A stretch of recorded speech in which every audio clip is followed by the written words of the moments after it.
Chapter 1. Dual Rebirth. A sword pierced the chest, a hairpin lodged in the throat. The recently victorious and renowned young general, Lu Yunzheng, was discovered alongside his wife, Shen Jiasui, lifeless in a villa west of the capital. An investigation by the Dali Temple revealed that the couple had engaged in mutual self-destruction, resulting in their tragic demise. Miss, as the calls echoed in her ears, Shen Jiasui struggled to recover from the intense pain in her chest. Dazed, she looked up to find a familiar face before her. Bai Ji, Shen Jiasui murmured. The maid, Bai Ji, cheerfully replied, and then teased. Miss, are you not going anymore? Going where? Shen Jiasui instinctively inquired. Bai Ji's smile widened, playfully remarking, Today, young Master Lu has come to propose. You must be at Yangon Hall now. Did you not say you wanted to take a look? If the miss is truly shy, we need not go, after all. Bai Ji's words trailed off as Shen Jiasui's mind buzzed with confusion. She surveyed her surroundings, her heart racing with trepidation. She had clearly perished alongside Lu Yunzheng. Yet, at this moment, she stood in her own home, in the familiar breezy corridor she had traversed countless times. Miss? Bai Ji was taken aback by Shen Jiasui's sudden pallor. But the next moment, Shen Jiasui lifted her skirts and hurried toward Yangon Hall. Bai Ji was momentarily stunned, then chuckled and shook her head. The miss was indeed anxious. However, young Master Lu was truly a match for her, and they had long been betrothed. It was finally time for their joyous union. As Bai Ji thought joyfully, she quickened her pace to catch up. Soon, they arrived at Yangon Hall. Just as Shen Jiasui entered the courtyard, a familiar voice resonated. Uncle Shen, Auntie Shen, today, Yunzheng has come to propose marriage for Miss Gu, and I hope you will grant your blessing. The tone was resolute and filled with urgency, unmistakably Lu Yunzheng. Upon hearing this, Shen Jiasui abruptly halted, her expression one of sheer astonishment. On this very day, in her past life, Lu Yunzheng had sought to marry her. Things were different now. In a flash, a thought flickered through Shen Jiasui's mind. Could it be that Lu Yunzheng had also? What did you say? At the head of the table, General Shen Jiangxun and his wife, Ji Wan, stood up in disbelief. Lu Yunzheng straightened his back and reiterated loudly, I am deeply enamored with Miss Gu Shiji, and I have come today to seek. At that moment, the hastily arriving Bai Ji caught the tail end of his declaration and could not help but exclaim. The three in the hall turned to look at her, and upon seeing Shen Jiasui's pale countenance, Shen Jiangxun and Ji Wan's expressions shifted dramatically. Jiasui, Ji Wan rushed forward, momentarily forgetting her anger towards Lu Yunzheng.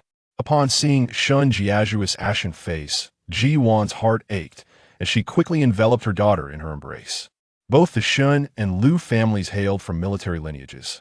Lu Yunzheng, the head of the Lu family, had once served as Shen Zhengsheng's left deputy general and had now risen to the rank of General Jiayong, succeeding Shen Jiangxun. When Shen Jiasui was 10 years old, Lu Yunzheng personally visited their home, sincerely seeking a match for his eldest son, Lu Yunzheng. Shen Jiangxun, seeing the two children of similar age and recognizing Lu Yunzheng as a promising candidate, agreed to the match, knowing well both families' backgrounds.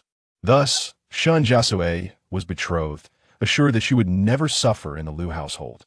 The two children grew up together, training in martial arts and playing, forming a perfect pair. Everyone believed it was a match made in heaven. Today marked the day Lu Yunzheng came to propose, and Ji Wan had meticulously dressed Shen Jiasui that morning.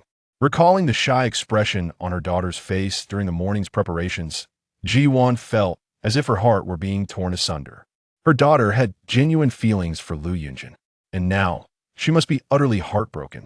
In the instant Bai Ji spoke, Shen Jiasui swiftly adjusted her demeanor, her pale face and fearful eyes perfectly conveying her distress.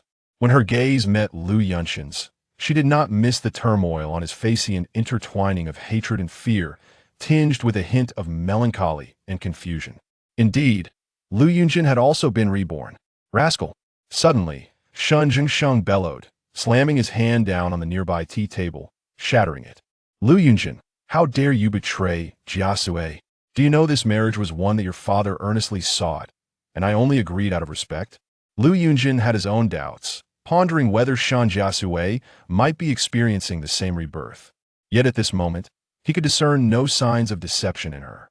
He believed he understood Shen Jiasui. Her bold and passionate nature would have driven her to confront him if she truly had returned to life. With this thought, Lu Yunzheng gradually averted his gaze. What mattered most now was to marry Shiji without delay. Thinking of Gu Shiji, Lu Yunzheng felt a surge of warmth. She was his beloved, the one who cherished him most in this world. Since he was destined to become a renowned young general, why should he cower as he did in his past life, marrying Shen Jiasui out of fear of offending Shen Jiasui?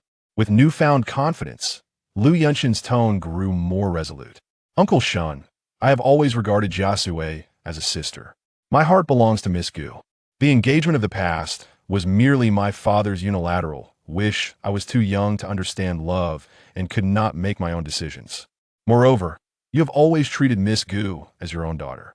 If I marry her, our families can continue their friendship. This chapter is not yet complete. Please turn to the next page to continue enjoying the captivating story. The Shen couple indeed regarded Gu Shiji as their own daughter. During the Great War between the Shang dynasty and the Northern Desert Kingdom, Shen Jiasui found himself in dire straits against the enemy. During the retreat, Gu Changshen, serving as his right deputy general, sacrificed his life to protect Shen Jiasui, who lost his left arm in that battle. When the news reached the border city, Gu Madam succumbed to the grief, and when Shen Jiasui went to offer condolences, Gu Madam entrusted her young daughter, Gu Shiji, to him before passing away. Overwhelmed with guilt and gratitude for Gu Changshen's sacrifice, Shen Jiasui brought Gu Shiji back to the capital, raising her as if she were his own. That year, Gu Shiji was 11, and Shen Jiasui was 12. At that time, General's wife Ji Wan even suspected that Gu Shiji was Shen Zhengsheng's illegitimate daughter from the border, leading to quite an uproar. Once the truth was revealed, Ji Wan felt an overwhelming sense of indebtedness towards Gu Shiji, ensuring that whatever Shen Jiasui had, Gu Shiji would also have a share. Shen Jiasui treated Gu Shiji as her own sister, protecting her and taking her wherever she went. Thus, Gu Shiji naturally came to know Lu Yunzheng.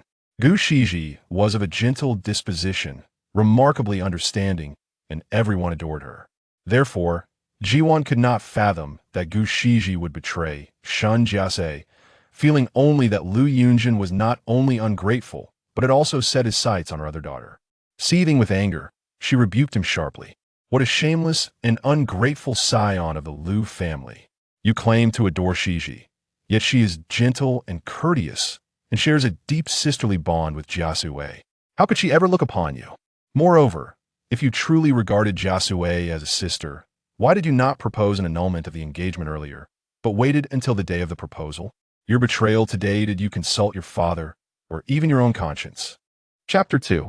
Breaking off the engagement. Shen Jiasui leaned against her mother's embrace, listening to her mother's stern voice advocating for her. The painful memory of their previous life's farewell brought tears streaming down her cheeks. Yet, witnessing her mother's unwavering trust in Gu Shiji stirred a mix of bitterness and anguish within her. She had once bared her heart to Gu Shiji, caring for her even more than her own brother. After all, the debt of gratitude for saving her life was paramount. Without the selfless protection of Vice General Gu, she would have lost her father. It was indeed peculiar that Gu Shiji got along splendidly with everyone, except for Lu Yunzheng, to whom she remained perpetually cold. Shen Jiasui had once inquired whether Lu Yunzheng had secretly bullied her, to which Gu Shiji had responded with righteous indignation, asserting that Lu Yunzheng was Shen Jiasui's betrothed, and as her companion, she must avoid any hint of impropriety. One was a fiancé well known to her, the other a life-saving friend akin to a sister. She had never harbored a shred of doubt. How laughable it was that only after the fall of the Shen family did she realize that Lu Yunzheng and Gu Shiji had been clandestinely colluding behind her back to bring Gu Shiji into his household as a legitimate wife. Lu Yunzheng had even gone so far as to harm the entire Shen family. At this thought, Shen Jiasui trembled with rage, wishing fervently to pierce Lu Yunzheng through with a sword. However, reason reminded her that the case of treachery against the nation was shrouded in mystery and complexity, far beyond the capabilities of just Lu Yunzheng. Unless she uncovered the true puppeteer behind the scenes, the Shen family could face endless repercussions with their enemies lurking in the shadows. This was also the primary reason for her feigned panic earlier, not wanting Lu Yunzheng to discover that she had been reborn. She needed to use Lu Yunzheng to trace the roots of the conspirator. Nevertheless, the immediate priority was to help her parents see Gu Shiji's true nature, lest they fall victim to those around them. Mother, wait. Shen Jiasui suddenly called out to stop Jiwan. Upon seeing her daughter still defending Lu Yunzheng, Jiwan felt both pained and helpless. Jiasui, it is your parents' fault for being blind, believing that Lu Yunzheng could be a suitable match for you. Now you see, he is treacherous and covets Shiji. We shall have nothing to do with such a man. At this moment, Lu Yunzheng, observing Shen Jiasui's lingering affection, felt an unexpected flicker of hesitation. Indeed, had it not been for Gu Shiji's presence, he would have willingly spent his life with Shen Jiasui. Yet, love is an enigma that defies clarity. Moreover, in their past life, the ruthless and unyielding expression on Shen Jiasui's face when she plunged a hairpin into his throat haunted him. He could never accept her again in this lifetime. Furthermore, the Duke of State's residence was destined for a dismal fate. After marrying Gu Shiji, he must sever ties with the Shen family as soon as possible. At this juncture, Shen Jiasui approached Shen Jiasui, placing a broad hand on her shoulder, and spoke gently, Jiasui, do not be obstinate. Lu Yunzheng is not worthy of you. Rest assured, your father will seek justice for you, no matter what. That scoundrel Lu has raised his son poorly. I, Shen Jiasui, will not let this matter rest. The latter part of his statement was delivered with a steely gaze directed at Lu Yunzheng. Hearing this, Lu Yunzheng's expression shifted subtly. In their past life, he had complied with the engagement out of fear of offending the Duke of State's residence, and because his father was also a scoundrel. As the legitimate heir, he was not favored, as his father's affection lay with the concubine Zhou, leaving him with a host of half-siblings. His younger half-brother, Lu Yunzheng, was only a year his junior and currently the apple of his father's eye, studying at the Imperial Academy. Regrets? Shen Jiasui, a man of keen insight, easily discerned Lu Yunzheng's change in demeanor. Clenching his fist momentarily, Lu Yunzheng quickly straightened his expression. I acknowledge my fault, but I would rather speak frankly than become a resentful couple after the marriage. Shen Jiasui understood the source of Lu Yunzheng's confidence. In the previous life, during the scandal that besmirched the Shen family, Lu Yunzheng's father, Lu Yunzheng, had commanded the forces but had died heroically in battle. Afterward, Lu Yunzheng had taken up his father's banner, defeating the armies of the Desert Kingdom and earning widespread acclaim. The world praised Lu Yunzheng for surpassing his predecessor. Shen Jiasui dared not contemplate whether Lu Yunzheng's death had anything to do with Lu Yunzheng. This was a matter for further investigation. With these thoughts in mind, she stepped closer to Lu Yunzheng, meeting her parents' worried gazes. Lu Yunzheng instinctively took a step back as fear flickered in his eyes, but he quickly steadied himself. Shen Jiasui's deep affection for him might not have waned, and he felt the need to extricate himself from her entanglement to successfully marry Gu Shiji. As this realization dawned upon him, Lu Yunzheng adopted a sincere demeanor, stating, Jiasui, I owe you an apology today. Whatever compensation you desire, I shall grant. However, I do not harbor romantic feelings for you, and I hope you will not cling to this. Before he could finish, Shen Jiasui swiftly raised her hand and struck Lu Yunzheng across the face. He instinctively recoiled but was too slow, receiving the slap squarely. Feeling stars in his eyes and a burning pain on his cheek, Shen Jiasui had practiced martial arts since childhood, while she could not match Lu Yunzheng's strength. Her speed and agility were formidable. Lu Yunzheng, you have wronged me. Let the engagement between the Shen and Lu families be dissolved henceforth. Shen Jiasui spoke coldly. From this day on, the Duke of State's residence shall widely announce that the eldest son of the Lu family is of poor character and unworthy of being a son-in-law to the Shen family. Henceforth, there shall be no further ties between our families. My lady, there is more to this chapter. Please turn to the next page to continue reading. The story becomes even more thrilling. But how dare you covet Gu Shiji, my family's daughter?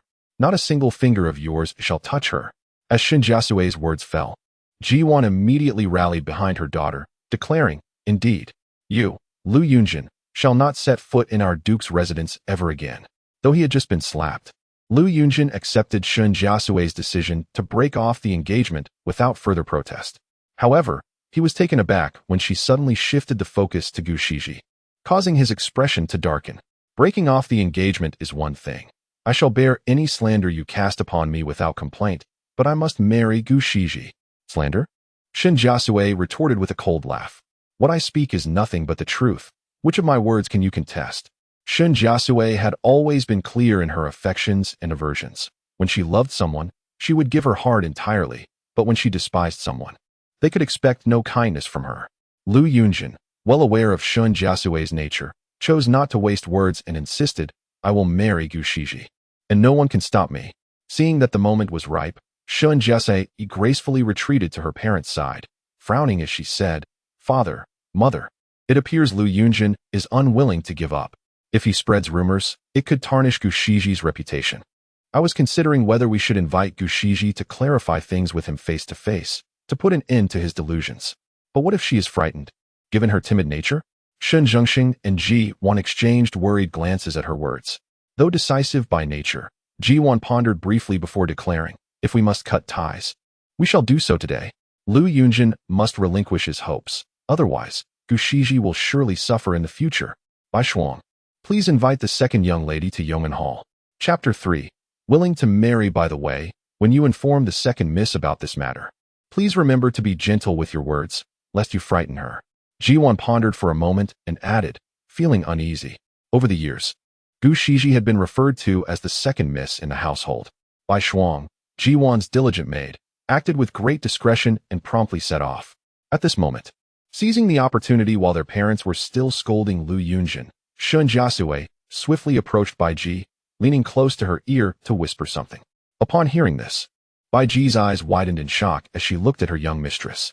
However, Shen Jiasui tightly grasped Bai Ji's hand, solemnly nodding in affirmation.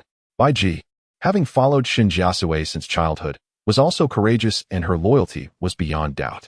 Witnessing her mistress suffer such a great humiliation today, Bai Ji was troubled that she could not alleviate her distress.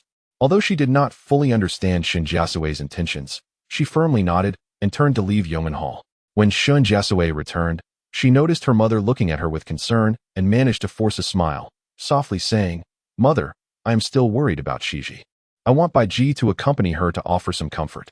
Ji-Wan, seeing that Shen Jiasui had suffered immense grievances yet still remembered to protect Gu Shiji, felt a pang of sorrow for such a good daughter being let down. Her eyes turned red, and she gently reassured, Jiasui, do not worry. There are plenty of good men in the world.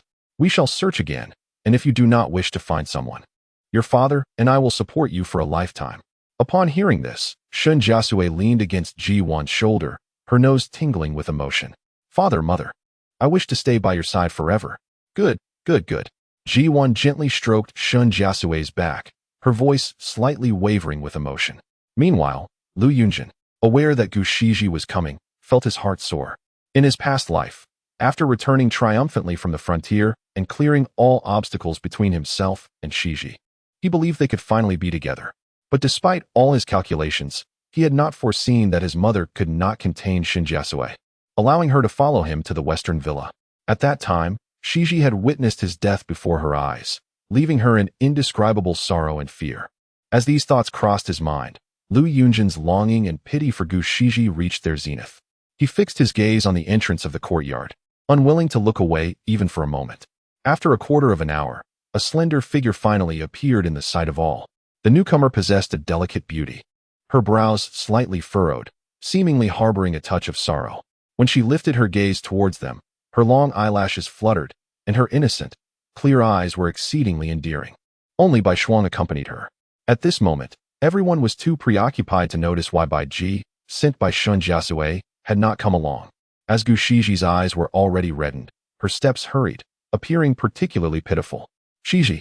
Lu Yunzheng could hardly contain his feelings, calling out from afar, his voice laden with emotion, causing Gu Shiji to turn abruptly in his direction.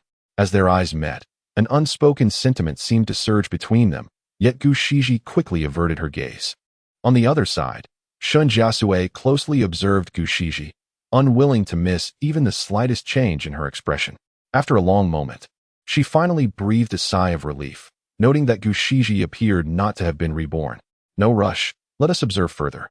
At this moment, Gu Shiji had reached Shen Jiasui's side, her eyes brimming with tears as she tightly grasped Shen Jiasui's hand, her voice trembling as she said, Jiasui, you have suffered. Even in this new life, Shen Jiasui could not help but admire Gu Shiji's acting skills. In his previous life, due to various concerns, Lu Yunzheng had dared not break off the engagement, but this time, he finally summoned the courage to propose directly to Gu Shiji. Such fervent affection surely meant Gu Shiji's heart was blooming with joy at this moment. Isn't it just an act? Shen Jiasui shook her head and replied, Shiji, I am fine. To see a person's true nature before marriage is indeed a blessing. However, Shiji, Lu Yunzheng professes his love for you, and I know you have never treated him with indifference. You are certainly not the kind of person to betray a sister. You must clarify things with him quickly. Let our parents send him away with a beating, and from now on, we shall have no further entanglements with him. Hearing Shen Jiasui's vehement words about betrayal, Gu Shiji's eyelids twitched slightly. No further entanglements? How could that be? She wished to be with Yunzheng forever. Gu Shiji lowered her eyes, not responding immediately. Seeing this, Shen Jiasui grew anxious, asking, Shiji, what is it? Could it be that you also? Jiasui, do not be anxious. Shiji may just be a bit frightened. Jiwan stepped forward at the right moment, gently patting Gu Shiji's shoulder, then spoke softly, Shiji, do not be afraid. Your godfather and godmother support you. You may refuse him, and we shall never see him again. Shen Jiasui beside them also nodded in encouragement. Shen Jiasui sighed slightly, realizing that impatience would not yield results. Her parents' trust in Gu Shiji was evident, their protective instincts unmistakable. Hadn't she herself been the same in her past life? However, this time she had solid evidence.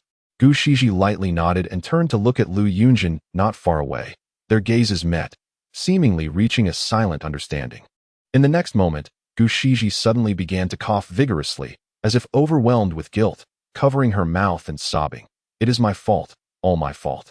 Your godfather and godmother kindly took me in, and Jiasui treats me like a sister, yet I. Shiji, this is not your fault. Jiwan hurried forward, embracing the trembling Gu Shiji in her arms. This chapter is not yet complete. Please click to the next page to continue reading the captivating content. However, Gu Shiji seemed deeply self-reproachful, crying uncontrollably as if she were about to faint. She had been frail since childhood, and extreme emotional fluctuations had often caused such episodes, which was why Jiwan had instructed Bai Shuang to be particularly cautious when calling for her. Shiji. Jiwan was extremely worried, frightened enough to order Bai Shuang to summon the family physician immediately. Seeing the household thrown into disarray by Lu Yunzheng, with both daughters distressed, Shen Jiasui was furious and ready to drive him away. Just then, Gu Shiji lifted her tear-stained face from Jiwan's embrace and astonishingly declared, Godfather, godmother, I am willing to marry.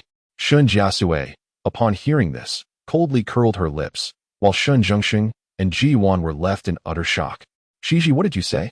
Gu Shiji took a breath before speaking, her voice gentle and understanding, even amidst her tear-streaked cheeks. Godfather, godmother, I cannot be so selfish.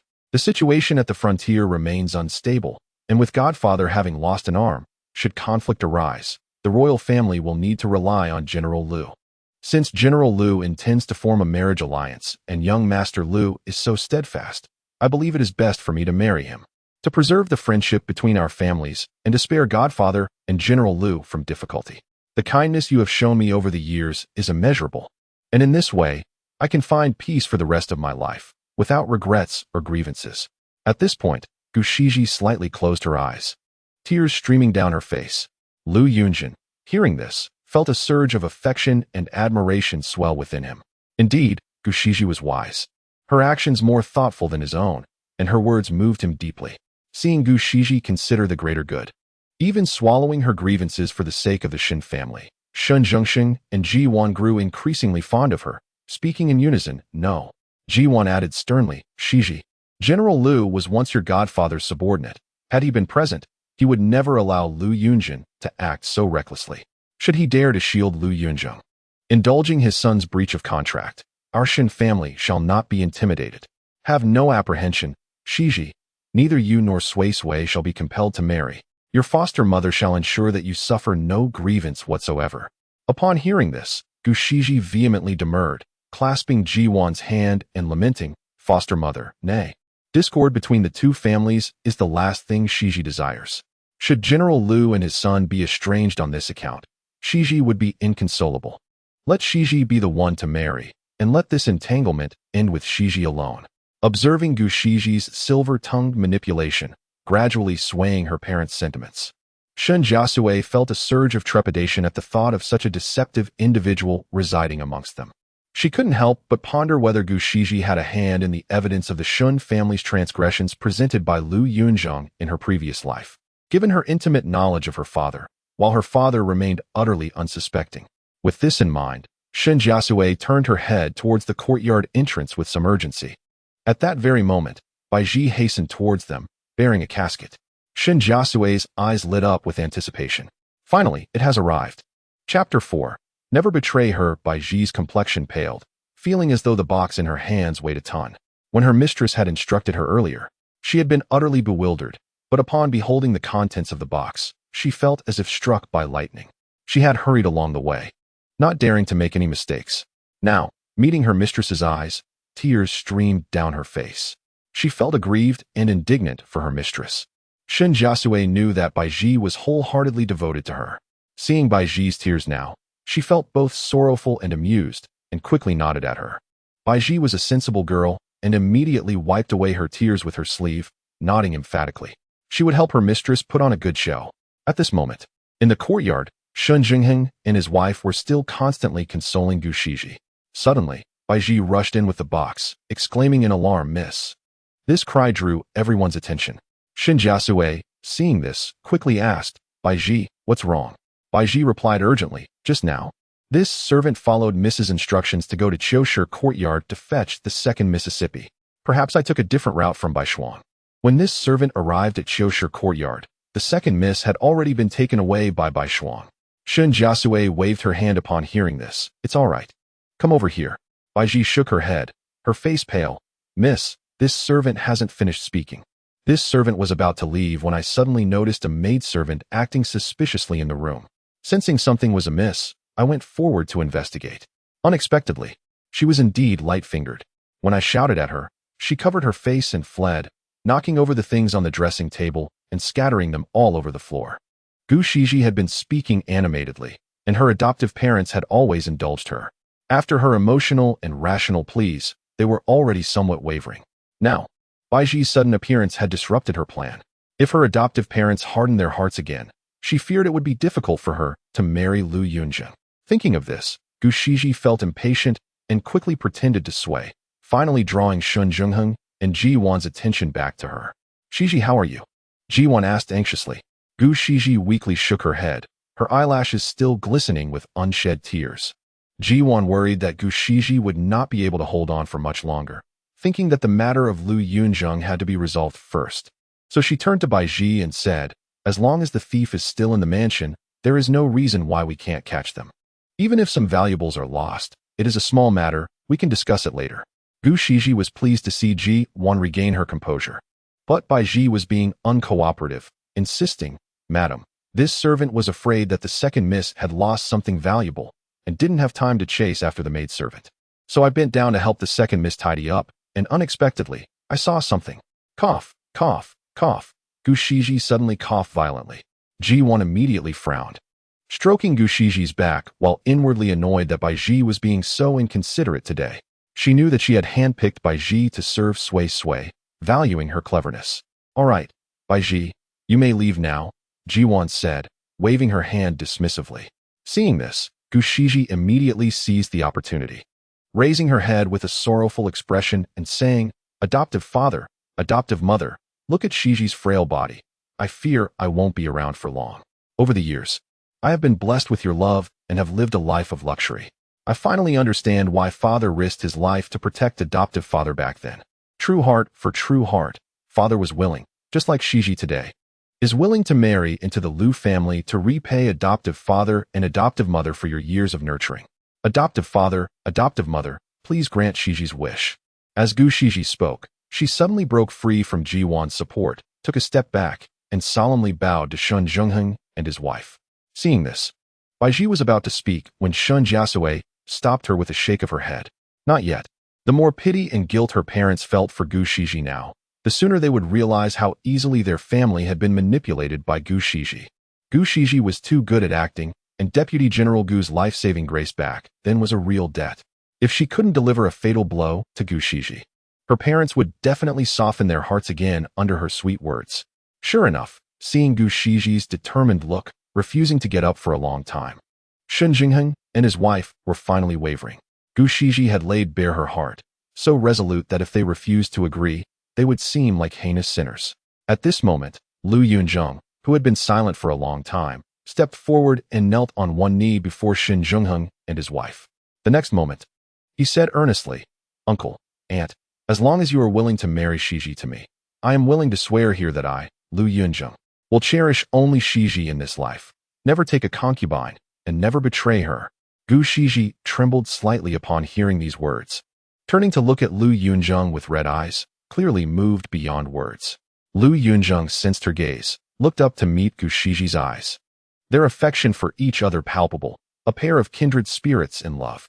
Shen Jiasui almost laughed out loud at this scene, but she was not laughing at others, but at herself. She did not doubt Lu Yunzheng's sincerity towards Gu Shiji, because after their marriage in her previous life, Lu Yunzheng had indeed remained chaste for Gu Shiji. On their wedding night, he was drunk and unconscious, and they had not consummated their marriage. After that, Lu Yunzheng made all sorts of excuses to avoid her. She was a proud woman and guessed that Lu Yunzheng must have had a change of heart, so she immediately proposed a separation.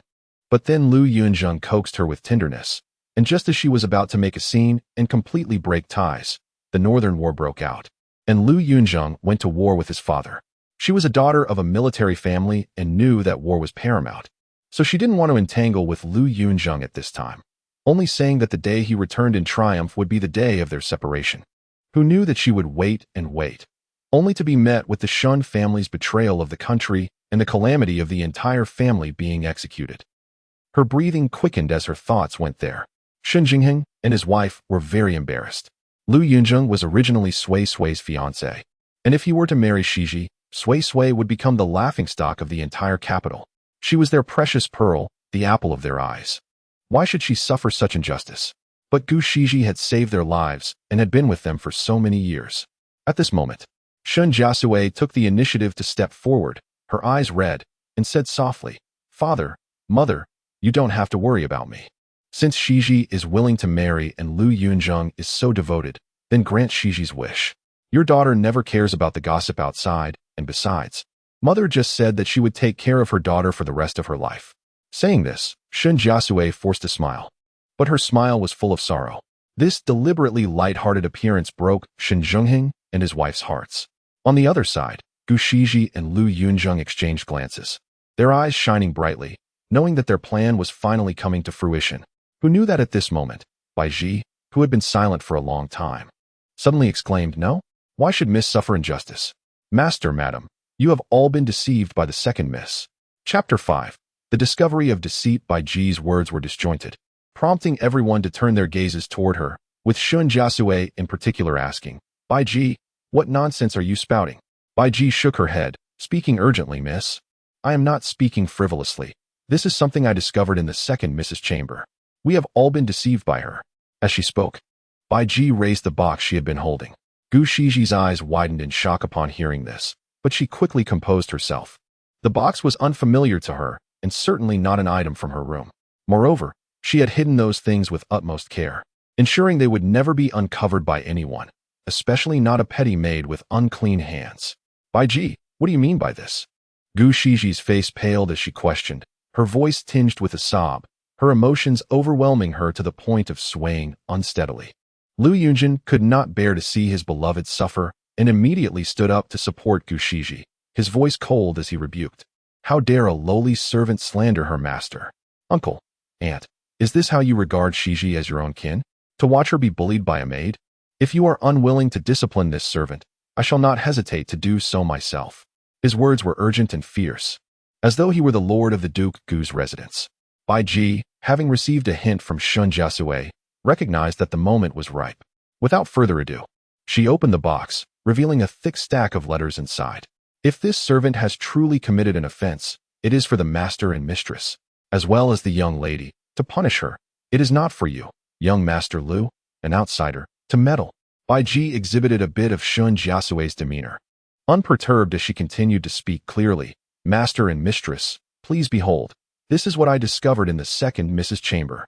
It is explicitly written that the second Miss and young Master Lu have long been secretly meeting behind the young lady's back, exchanging gifts. Master and Mistress, the young lady has suffered a great injustice. The second Miss is clearly the one who has betrayed her sisterhood, deserving of divine retribution, while young Master Lu is a despicable man who has forsaken his conscience for mere lust. By this point, Bai Ji was in tears. Her mistress had been grievously deceived by Lu Yunzheng and Gu Shiji. Having only glanced at a few letters, she felt utterly breathless. What did you say? Shen Jiasui and Ji Wan widened their eyes in disbelief, rushing forward to retrieve the letters from the box, trembling hands flipping through them. Shen Jiasui feigned stumbling as she joined them. Gu Shiji and Lu Yunzheng exchanged glances, their expressions changing dramatically. At this moment, Gu Shiji could no longer maintain her pretense and hastily straightened up, wishing to argue her case. But words escaped her as she faltered, unsure of where to start. How could this be? Those letters and tokens were well hidden. There is no way they could have been discovered by an outsider, especially not by a thieving maid. What a coincidence that Bai Ji happened to see them. As her thoughts raced, Gu Shiji suddenly had a revelation. No, this is wrong. Shen Jiasui is simple-minded. She and Lu Yunzheng had disguised their affairs so well that Shen Jiasui had never suspected anything in all these years. Moreover, with Shen Jiasui's impulsive nature, if she had discovered any foul play earlier, would she not have acted against them long before Lu Yunzheng proposed marriage? Could it be that Shen Jiasui, envious of Lu Yunzheng's affections for her, deliberately orchestrated this performance with Bai Ji? With this thought, Gu Shiji regained her composure. Shen Jiasui was attempting to deceive her. Had she not remained calm, she might have unwittingly fallen victim to Shen Jiasui's scheme. Realizing this, Gu Shiji exchanged a discreet look with Lu Yunzheng, signaling him to remain calm, and then spoke rapidly. Uncle and Aunt, Shiji did not. Bai Ji, acting on account of young Master Lu's actions today, has sought to harm Sui Sui, which prompted her to resort to such underhanded tactics. Shiji understands her loyalty to Sui Sui, yet how can she not feel wronged and innocent in this situation? Lu Yunzheng, catching Gu Shiji's hint, quickly added, a lowly servant dares to employ such filthy tactics. Shen Jiasui, manager maid, if you do not believe me, how could you not trust Shiji? She has been nothing but sincere to you. Yet you treat her so despicably. How do you sleep at night? Shen Jiasui turned to see her parents still in disarray, rifling through the letters. Realizing they were undoubtedly in shock and had yet to come to grips with the revelation. She had learned of the letter's existence thanks to Lu Yunzheng's mother, her former mother-in-law, Madame Lu. Madame Lu had never liked her, thinking her too ostentatious for a woman and unworthy of being a good wife. In her previous life, when the Shen family fell from grace, Madame Lu had covertly drugged her to prevent her from crying out for justice and had mocked her cruelly. Had it not been for the fear of the Duke Gu's power, her son would have long since brought Shiji home as a well-regarded wife. Why should he bother with a coarse and reckless woman like her?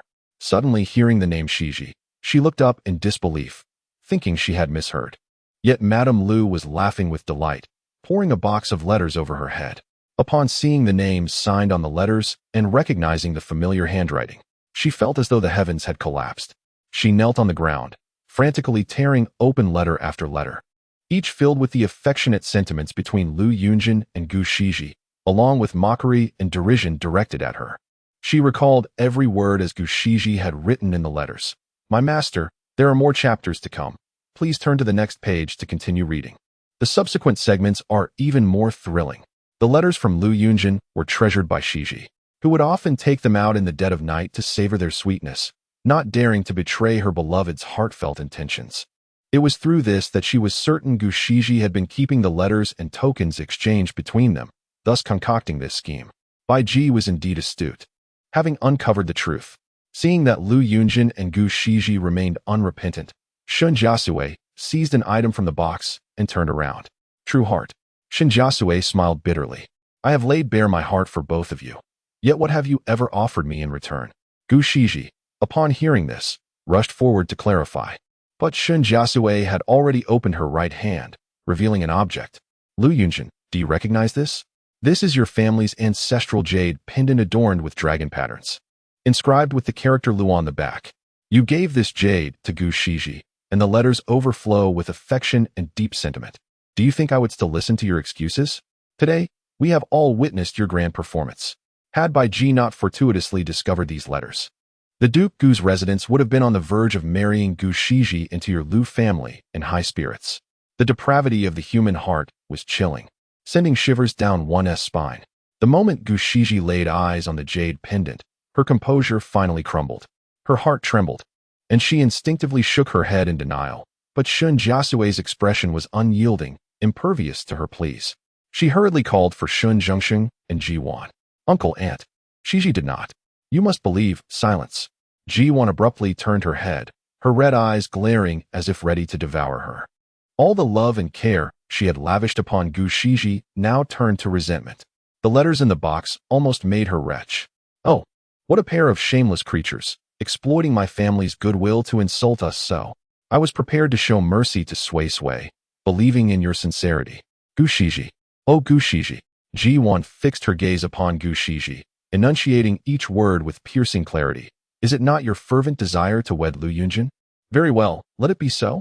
Henceforth, let the world bear witness to your despicable nature and the unprincipled Lu Yunzheng, a match seemingly crafted by fate itself. In the next moment, Jiwan flung the box forward, and dozens of letters were sent soaring through the air, cascading down upon Gu Shiji and Lu Yunzheng like a torrential rain. Gu Shiji staggered back, taken aback. She had never encountered such a tempest of rage and sorrow etched upon Jiwan's face. In that instant, a wave of dread surged within her, as if she had plunged into an icy abyss. It was over. Chapter 6. A portion for me. Gu Shiji after Jiwan finished her words. She hurriedly stepped forward and tightly embraced Shen Jiasui, tears streaming down her face. Her Sui was so innocent. Naturally, Shen Jiasui felt a multitude of grievances in her heart. Yet compared to the hatred of a family being slaughtered, these grievances seemed trivial. Seeing Jiwan's heartlessness, Gu Shiji turned to Shen Jiasui, calling out tearfully, Godfather. Shen Jiasui slowly shook his head, his heart filled with more sorrow than anyone else. He did not comprehend whether he had corrupted Gu Shiji or if human nature was inherently wicked, leaving even him ensnared by her manipulations. As Gu Shiji noticed that Shen Jiasui, who had always doted on her, was now indifferent, she felt utterly disoriented. She was afraid that if today's incident were to become public, the Lu family would no longer welcome her. After all, without the Shen family, she was merely an inconsequential orphan. Gu Shiji bit her lip. No, after years of effort, she must marry into the Lu family with the grandeur befitting the daughter of a national general. With this thought in mind, Gu Shiji slowly lifted her head, her usual gentle demeanor gradually fading away. Godmother. Gu Shiji gazed at Jiwan, who stood beside Shen Jiasui, her eyes revealing a hint of coldness. You always claimed to care for me, yet the husband you have chosen for Sui is Yunzheng, a paragon among men, while you offer me your family's nephew. Is this your version of equality? Sui can marry the legitimate son of the great general, while I am deemed worthy only of marrying a nameless second son from the Bo family. Furthermore, if Sui truly desires Yunzheng, she should be wary of me and keep a close watch on him. Love cannot be forced. If I and Yunzheng are truly in love, then you, my godmother, should be considering how I can take Sui's place and marry into the Lu family openly and honorably. Upon hearing Gu Shiji's bold declaration, Jiwan's eyes widened in disbelief, realizing how laughable her years of concern had been. Her eldest nephew was the legitimate son of the loyal Bo family and was already married. Although her second nephew could not inherit the title, he was talented and gentle, an excellent man. After much deliberation, she had chosen the second nephew, believing that once Gu Shiji married into their family, her brother and sister-in-law would undoubtedly treat her well, ensuring her a lifetime free from want. She had worried so much for Gu Shiji, only to find that her pride made her look down upon the second son of the loyal Bo family. Gu Shiji, unwilling to observe Jiwan's reaction, turned back to Shen Jiasui and said, Godfather, you have always treated me well. I know that upon hearing of this matter, you must feel disappointment towards me. However, please do not forget that my father lost his life to save you, and my mother left me because of it. All of this is due to you, which is why I became an orphan without support. As the ancients said, a drop of kindness should be repaid with a fountain of gratitude. How much more so for the greatest life-saving grace. Therefore, the wealth and prominence of the general's residence should also include a portion for me, Gu Shiji. Whatever I do, you have no right to criticize me, for all of this was earned with my parents' lives. Clearly, over the years, Gu Shiji had accumulated much resentment. which finally erupted today. In her rage, her beautiful face twisted slightly, revealing a hint of madness. Shen Jiasui had never seen such a version of Gu Shiji, leaving him both astonished and unfamiliar. Even Lu Yunzheng beside them wore a look of bewilderment, unable to react for a moment. After all, in everyone's eyes, Gu Shiji had always appeared gentle and fragile, speaking softly and treating everyone with kindness, embodying beauty and innocence. Once Gu Shiji finished speaking, a wave of satisfaction surged within her, but she soon noticed Lu Yunzheng's unusual demeanor, causing her expression to change. The next moment, she suddenly bent over and began to cough violently, her already slender frame appearing even more frail and helpless. Lu Yunzheng immediately regained his senses and, filled with concern, supported her. "Shiji, are you okay?" As Gu Shiji trembled from coughing, her eyes reddened, and no one from the Shun family stepped forward to show concern.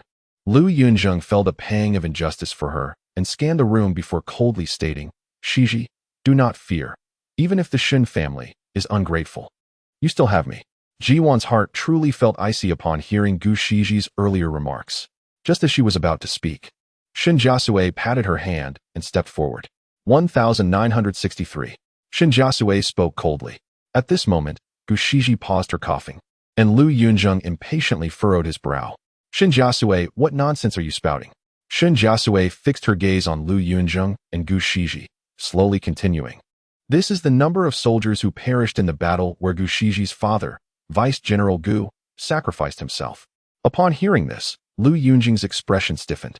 Shen Jiasui continued, "The Shen family has always been grateful for Vice General Gu's sacrifice. Over the years, we have endeavored to compensate Gu Shiji, pouring our hearts into it. But this does not give Gu Shiji the right to wield gratitude as a weapon, stabbing us in return. Lu Yunzheng, born into a military family, you should understand as well as I do that protecting our homeland is the soldier's duty. The moment they step onto the battlefield, all soldiers have already set aside their lives and deaths. Even if they die wrapped in horsehide, they do not regret it. When my father went to war, each time was a farewell. Although it was ominous, he had long prepared his final words, for he never considered returning alive as his goal. Instead, he focused on protecting the land for one more day, eliminating one more enemy. Lu Yunzheng, is your father, General Lu, not the same? If you lack this awareness, I advise you to abandon the path of a military officer, for you are unworthy." Shen Jiasui stared directly into Lu Yunzheng's eyes, her words resonating with conviction. Lu Yunzheng, fired up by Shen Jiasui's fierce demeanor, underwent several changes in expression. At this moment, Shen Jiasui turned her gaze back to Gu Shiji, noticing her still unyielding demeanor, her tone growing even colder. "Gu Shiji, do you know how your father's left arm was lost?" "Jiasui." At this moment, Shen Jiasui suddenly intervened. However, Shen Jiasui did not respond to her father, but instead coldly unveiled the truth of that year. "In that battle, it was your father, Vice General Gu, who led the ambushed troops. My father, upon hearing the news, rushed to rescue him, and in the process of protecting your father, his left arm was severed by the enemy. When the army retreated, the enemy pursued relentlessly. It was then that Vice General Gu lost his life while covering my father's escape. I share this not to diminish your father's kindness, but to express my disdain for you using gratitude as leverage, trampling on the sincerity of the Shun family." Chapter 7. Taking someone away. Upon hearing these words, Gu Shiji's face instantly turned pale. She cast her gaze downward, a fleeting look of panic flashing in her eyes before she quickly clenched her sleeves and vehemently denied, "You are lying. Shen Jiasui, if what you say is true, then the blame for that battle rests on my father. My godfather lost his left arm while trying to save him. Why should you feel so indebted and go to such lengths to make amends with me? You still cannot let go of Yunzheng, refusing to let me marry into the Lu family, thus concocting this lie to deny my father's kindness, hoping I will retreat." At this, Shen Jiasui's face displayed a hint of incredulity, as if she had only truly come to know Gu Shiji after 2 lifetimes. "Lu Yunzheng, do you feel the same?" She ceased her attempts to reason with Gu Shiji and turned to Lu Yunzheng instead. His expression subtly shifted. Years ago, when Shen Jiasui returned from the border with a severed arm, he had been curious and had inquired of his father, "Was there a remarkable figure in the army of the Mogu kingdom who caused Uncle Shen such great loss?" His father had only briefly mentioned that a general, eager for quick success, had fallen into an enemy ambush, resulting in Uncle Shen losing his left arm in that battle. Seeing Lu Yunzheng's troubled expression, Shen Jiasui understood that he was aware of some underlying truths, and her resolve solidified. Today, she must expel Gushiji, this looming threat, from the residence. Lu Yunzheng, you profess your deep affection for Gushiji, claiming you cannot marry anyone else. Very well then, take her away today. At her words, Gushiji's head jerked up, her face ashen. Shen Jiasui intended to send her away. If she truly left with Lu Yunzheng, wouldn't she become an unacknowledged figure? Lu Yunzheng also raised his head. Yet his expression was one of delight, eagerly asking, really? Shen Jiasui turned to look at her parents. Their approval was necessary. Jiwan, feeling extreme pity for her daughter, recalled Gushiji's earlier words and was filled with anger, immediately nodding in agreement. If she wishes to leave, then let her go. I, Jiwan, shall consider the sincerity of these years wasted. Shen Jiasui, however, was more composed. He looked at Gushiji with a complicated expression and said solemnly, if you are willing to remain in the general's residence, I will ensure you want for nothing. But from now on, you must never see Lu Yunzheng again. Hearing Shen Jiashui's resolute words, Gushiji felt a chill in her heart. Trembling, she pointed at the Shen family, her heart swelling with countless grievances and bitterness. And she cried out, You are so heartless, so ungrateful. Do you not fear the scorn of the world? Shen Jiasui directly addressed Lu Yunzheng, who was still overjoyed, saying sharply, if Lu Yunzheng values you so highly, he will surely honorably bring you into the Lu family as his legitimate wife. Is that not what you desire? Upon hearing this, Lu Yunzheng immediately nodded at Gushiji, assuring her, Shiji, come with me. If you stay in the Shen residence, we may never see each other again. Moreover, after today's events, the Shen family will surely not treat you kindly anymore. I will take you back to the Lu family right now and inform my parents, who will understand my sincere intentions and allow me to marry you as my rightful wife. Lu Yunzheng's words were earnest, even tinged with a hint of pleading. Shen Jiasui had no doubts about his sincerity. She knew Gushiji would not refuse. After all, today, her hypocritical facade had been torn away, and remaining in the general's residence would surely render her unable to find peace. Indeed, the next moment, Gushiji's voice trembled as she spoke. Yunzheng, I will go with you. Her eyes glistened with unshed tears, and as she looked at Lu Yunzheng, her fragile face was filled with trust and admiration. Lu Yunzheng could hardly contain his joy, for at last, he was to marry the woman he cherished. All right, let us go. He boldly took Gushiji's hand before the Shen family, causing her cheeks to flush as she shyly lowered her gaze. Seeing this scene, Shen Jiasui and his wife felt their expressions darken. Jiwan quickly stepped forward to shield Shen Jiasui's view. As the two walked hand in hand toward the exit, Shen Jiasui called out one final time, I, Shen Jiasui, am a man of my word. If you stay, the general's residence will not treat you harshly. Whether as a wife or a concubine, once you step out of this door, your future will be tied solely to Lu Yunzheng. Think carefully. Gushiji hesitated for a brief moment, and Lu Yunzheng's heart raced, fearing she might reconsider. Just as he was about to reassure her again, Gushiji coldly interjected. Godfather, this is the last time I will call you that. When we meet again, I will no longer be a dependent orphan but the rightful daughter-in-law of the Lu family. I hope that in the future, General Shen will not hold a grudge against Yunzheng for today's events, hindering his path to success. Let this be the last thread of connection between me and the Shen family. From now on, let us act as if we are strangers. Upon hearing this, Shen Jiasui felt a surge of anger, and disappointment washed over him as he closed his eyes, no longer attempting to retain her. At that moment, Gushiji's gaze shifted past Shen Jiasui, landing squarely on Shen Jiasui. She looked on with a glimmer of anticipation, eager to witness Shen Jiasui's despondent expression at having her fiancé taken away, soon to be mocked by the entire city. However, Shen Jiasui simply smiled and nodded at her, as if to say, congratulations. Seeing this, Gushiji furrowed her brow. Just then, Lu Yunzheng tightened his grip on her hand and urged, Shiji, let us go. At his words, Gushiji's frown vanished, and she walked away with a lightness in her step, following Lu Yunzheng without a shred of reluctance. As they departed, the Yong'an courtyard fell into silence, a day of upheaval. Who could have anticipated such a turn of events? After a long moment, Shen Jiasui turned around, appearing somewhat fatigued, and gently addressed Shen Jiasui, Sui, come in for a moment. I have something to ask you. Shen Jiasui proceeded toward the main hall. Shen Jiasui knew that everything could not be concealed from her father, especially since Bai Ji was the one she had sent out, and the evidence had arrived too promptly. However, she had no intention of hiding anything from her parents. The general's residence was facing an inevitable catastrophe that needed resolution. As Shen Jiasui entered, Bai Ji was about to follow but was called to halt by Ji Wan. Madam? Bai Ji assumed Ji Wan wished to inquire about the letter and was at a loss for how to explain when something was suddenly pressed into her palm. Looking down, she saw it was the family jade pendant of the Lu family. Ji Wan's expression was grave as she quickly instructed, Bai Ji, take this jade pendant and ride swiftly to the Lu residence. Inform General Lu and Madame Lu of everything that transpired today. You must be quick, ahead of Lu Yunzheng and the others. Tell them that General Lu raised a good son, and this marriage is one the Shun family cannot aspire to. Bai Ji was initially taken aback, but soon her eyes sparkled with determination. She had trained in martial arts under Shen Jiasui and was quite adept at riding. Having accompanied Shen Jiasui to the Lu residence multiple times, she was familiar with the route. I shall not fail you, madam.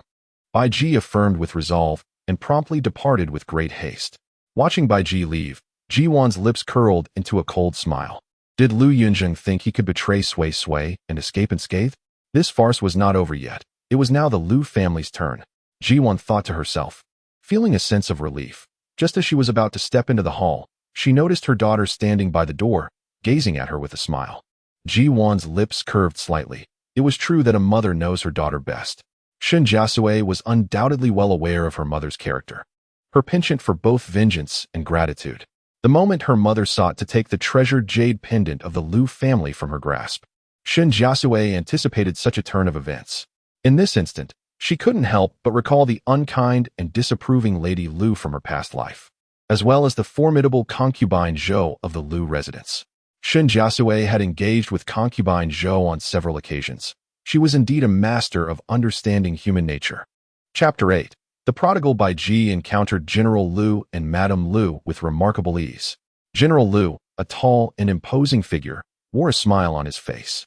Today, his eldest son had gone to the Shun family to propose, and he had given thorough instructions, expressing his utmost satisfaction with Shen Jiasui as a prospective daughter-in-law. It is worth noting that this match had been one he had fervently sought in his youth. Madame Lu, seated beside him, was around 36 or 37, exuding an air of dignity.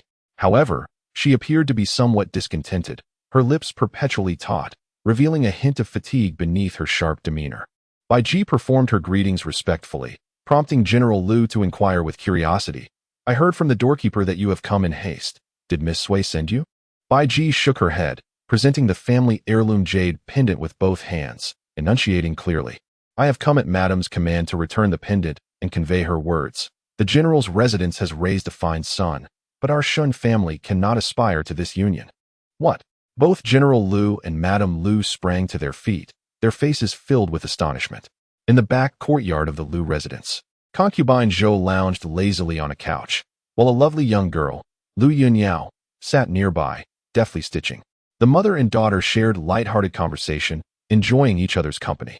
At that moment, a maid hurriedly entered, exclaiming, Madam, Madam, astonishing news. Concubine Zhou, slightly propping herself up, chuckled, Lin Mama, you have been a long-time servant here. Such astonishment does not suit you. Lu Yunzheng turned her head, curiosity etched on her face. Lin Mama, a familiar presence by concubine Zhou's side, disregarded the jest and leaned closer, speaking urgently, Madam, it's truly astonishing. Word has come that the eldest master has renounced his engagement with the Shun girl and is seeking to marry the adopted daughter of the Dingwu general's estate. What? Concubine Zhou sat upright, and even Lu Yunzheng gasped in surprise. Lin Mama, is this true? Concubine Zhou inquired, her eyes wide with urgency. Lin Mama nodded repeatedly, indeed. Madam, the maidservant of Miss Shun is currently in the main hall, delivering the pendant as per Madame Shun's instructions. Her words left no room for negotiation, suggesting that Lin Mama made a decisive gesture. Upon hearing this, concubine Zhou's eyes sparkled with delight, and she could no longer contain herself, standing up. Excellent. I initially thought that Lu Yunzheng's union with the Shun family was a foregone conclusion, believing that Shun Guer would never surpass him. Who would have anticipated that Lu Yunzheng, instead of taking the path of sunshine, would make such a blunder? Lin Mama, sensing concubine Zhou's scheming thoughts, quickly asked, "Madam, what should we do next?" Concubine Zhou smiled faintly, her gaze filled with significance.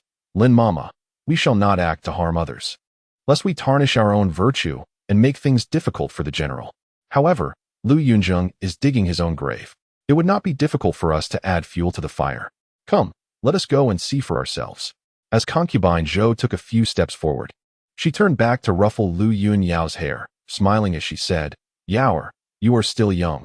Do not involve yourself in the affairs of this household. I have always acted with caution, so there is no need for you to worry. When I return, I shall inspect the patterns you have embroidered. Put your heart into it." Lu Yunyao obediently nodded. Observing her response, concubine Zhou turned to leave, a resolute expression flashing across her face. "Yaoer, I will surely fight for a bright future for you and Shengguer." The carriage came to a halt at the gates of the Lu residence. The curtain was lifted, and Lu Yunzheng jumped down first, extending his hand back into the carriage. Soon, a delicate hand reached out, and a woman wearing a veiled hat descended, Gu Shiji. Since leaving the Dingwu general's estate, Lu Yunzheng had not ceased to smile. "Shiji, we have arrived." Gu Shiji looked up, her gaze penetrating the veil as she beheld the imposing gates of the Zhaoyong general's residence, her emotions a tumultuous blend. She had visited the Lu residence numerous times, but each occasion had been in the shadow of Shen Jiasui, all eyes fixated on her. With this thought, Gu Shiji clenched her hands. "Things will be different from now on. Yunzheng, have you thought of how to explain things to the general and madam?" Gu Shiji had already posed this question during the carriage ride, and Lu Yunzheng had assured her he would manage it, urging her to be at ease. Yet, standing before the general's residence, anxiety gnawed at her, for the future daughter-in-law favored by General Lu was Shen Jiasui. Now that she had distanced herself from the Shen family, everything hinged on Yunzheng. Taking a deep breath, Lu Yunzheng understood that a storm awaited him within. However, equipped with the advantage of foresight, he felt confident in persuading his father. The Dingwu general's estate was destined for ruin. Severing ties with them was the wisest course of action. With this resolution, he grasped Gu Shiji's hand, gently reassuring her, "Shiji, I will surely convince my father. My mother has always cherished me, and there is no reason she would refuse. However, it may cause you some discomfort for a while." Upon hearing this, Gu Shiji felt a wave of relief wash over her. A moment of discomfort for a lifetime of glory was well worth it. Her expression softened, and with unwavering trust, she replied, "Yunzheng, with you by my side, I fear nothing." Lu Yunzheng, deeply moved by Gu Shiji's faith in him, felt a surge of determination. The two entered the Lu residence hand in hand. Just as they stepped into the main hall, they encountered Bai Ji, who was about to leave. "It's you, Bai Ji." Both Lu Yunzheng and Gu Shiji instinctively exclaimed, sensing trouble. Unfazed, Bai Ji attempted to ignore them and walked past, only to be intercepted by Lu Yunzheng, his expression darkening. "Stop! What a despicable Shen Jiasui. She pretends to be magnanimous and detached, yet she is so unwilling to let go that she sends you here to report me. Does she think that by having my parents pressure me, I would change my mind and marry her? Her duplicity and vile methods only disgust me further. Why does she not come herself? Is she too ashamed to face me and Shiji, hiding like a coward?" Gu Shiji, feeling wronged, chimed in, unsure of what Bai Ji had disclosed, but fearing it would only further alienate her from the general and madam. Lu Yunzheng, upon hearing her words, felt a surge of anger welling up inside him. "You wretched maid. First, you disregarded your station at the Shun residence, and now you dare to come to the Lu residence and twist the truth. If I do not teach you a lesson today, you will only grow more brazen." Bai Ji, seeing Lu Yunzheng raise his hand, displayed her courage, refusing to flinch. Instead, she boldly declared, "General, your eldest son broke the engagement first and acted most unreasonably. I have come to return the pendant as commanded, yet I must endure such humiliation." As soon as she finished speaking, General Lu strode out of the hall, his expression dark and teetering on the brink of fury, booming, "You wretched child, come here and kneel before me." Chapter 9. Let her be a concubine. Lu Yunzheng turned his head and saw his furious father, but a hint of daze crossed his face. He had witnessed his father fall amidst thousands of soldiers. Who would have thought that heaven would grant him another chance to reunite with his father? Bai Ji, noticing Lu Yunzheng's stupor, turned to salute General Lu once more before leaving gracefully. In truth, she did not wish to depart, as the festivities had yet to unfold. But having conveyed her message, she had no grounds to remain. As Bai Ji stepped out of the main hall, Lu Yunzheng snapped back to reality, intent on stopping her once more. You shall not leave. How dare you slander Shiji? I must confront you directly. Fool, are you not ashamed enough already? General Lu could no longer contain his fury and strode forward, his wrath evident, as if ready to teach Lu Yunzheng a lesson. Lady Lu hurried out, her face pale and her steps frantic, positioning herself protectively in front of Lu Yunzheng. Calm yourself, my husband. Those were merely the words of a young maid. Who knows if she exaggerated? Why not first listen to what Zheng'er has to say? General Lu scoffed coldly. Very well. Let us hear what this wretched son has to say. Lady Lu sighed in relief and turned to grasp Lu Yunzheng's hand, speaking urgently. Zheng'er, explain this situation clearly. Was it not decided long ago that you would marry into the Shen family? Why then? In truth, Lady Lu harbored her reservations about Shen Jiasui. The prospective daughter-in-law was skilled in martial arts, her temperament bold, appearing to be a restless spirit. Her high status made her difficult to manage, and Lady Lu feared she might not respect her as a mother-in-law. However, the thought of their families forming an alliance, which would bolster Zheng'er's standing with the general's residence, made her acquiesce. Little did she anticipate the current predicament. Zheng'er was indeed muddled. Had he truly moved on? Why had he not consulted her sooner? In her view, marrying Shen Jiasui first would be the wisest course. If Zheng'er could not let go of Gu Shiji, a mere orphan, and if she too had feelings for him, they could negotiate with the Shen family to include Gu Shiji in their household later. Was that not a win-win situation? While Lady Lu contemplated a mutually beneficial solution, Lu Yunzheng had already knelt before Gu Shiji, sincerity radiating from him. Father, mother, today I have indeed rashly broken our engagement, and I acknowledge my wrongdoing. However, there are reasons that necessitate a private discussion. Moreover, Gu Shiji and I share a deep affection. She is gentle and kind, my confidant, and the one I wish to spend my life with. Since the dissolution of the engagement with the Shen family is now a foregone conclusion, I beseech you to allow me to marry Shiji and honor our true feelings. Having witnessed General Lu's wrath, Gu Shiji was filled with trepidation. Now, seeing Lu Yunzheng keep his promise, her emotions surged, and she followed suit, bowing deeply. Lady Lu, upon hearing this declaration, felt a rush of anxiety. And indeed the next moment, General Lu bellowed, "Fool! Mutual affection? True feelings? You two are clearly engaging in a clandestine relationship without proper mediation." Gu Shiji's complexion drained of color, her body weakening at the words. Lu Yunzheng quickly steadied her, his own anger rising. His father had always favored his younger brother, and now, even the woman he cherished was met with such disdain. Seeing that Lu Yunzheng remained defiant, General Lu clenched and unclenched his fists beneath his sleeves, finally taking a deep breath to regain his composure. Lu Yunzheng, I have painstakingly secured this marriage for you, and you are so ungrateful as to bring shame upon me. How shall I face General Shen in the future? I do not care what your reasons are. Your unilateral decision to break the engagement is a disgrace. To put it mildly, it reflects poorly on your character. To put it bluntly, such treachery will render you untrustworthy in battle. Who would dare to follow you? If you still have a shred of conscience, come with me to the General's residence and apologize, seeking General Shen and Miss Sui's forgiveness. Upon hearing this, Gu Shiji clutched Lu Yunzheng's hand tightly. Without hesitation, he returned the grip and retorted, "Father, this is merely a family matter. How does it pertain to military affairs? Furthermore, I have already offended the Shen family completely. Returning now would only bring further humiliation.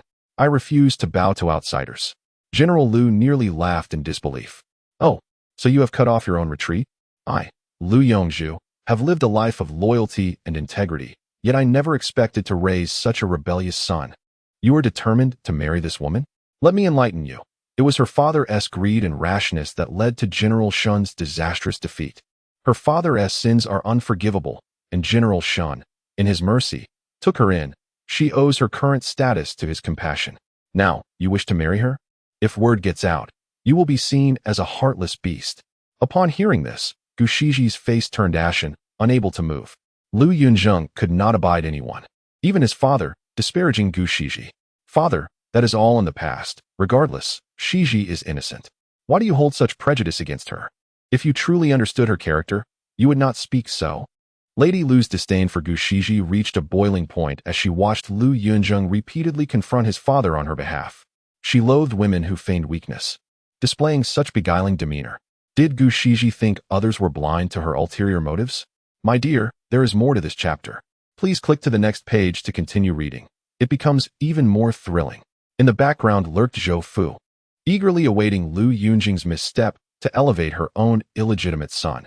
She had thought that an alliance with the Shen family would secure Zheng Er's future, but unexpectedly, Gu Shiji had emerged, ruining everything.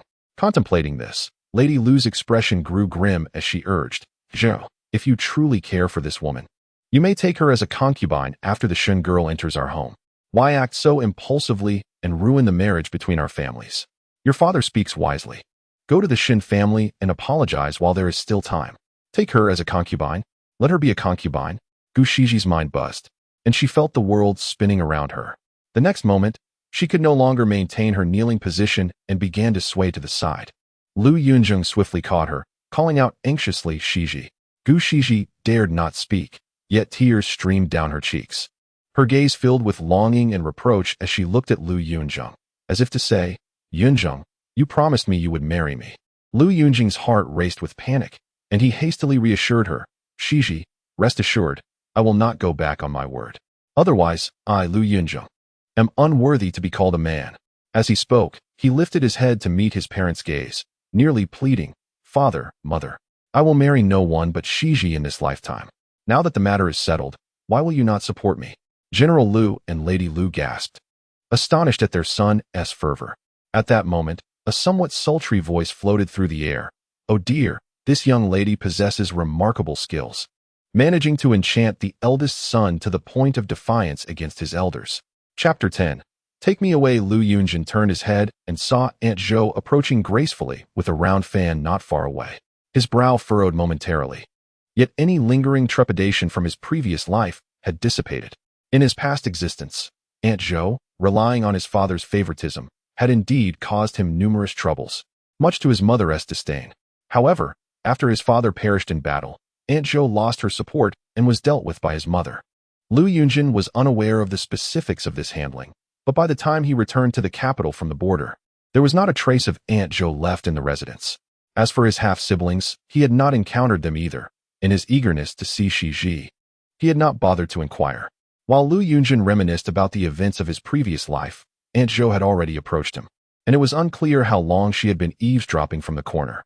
Upon seeing Aunt Zhou meddling, Mrs. Lu felt uneasy, and General Lu slightly furrowed his brow as well. He did not wish to witness internal strife within the household.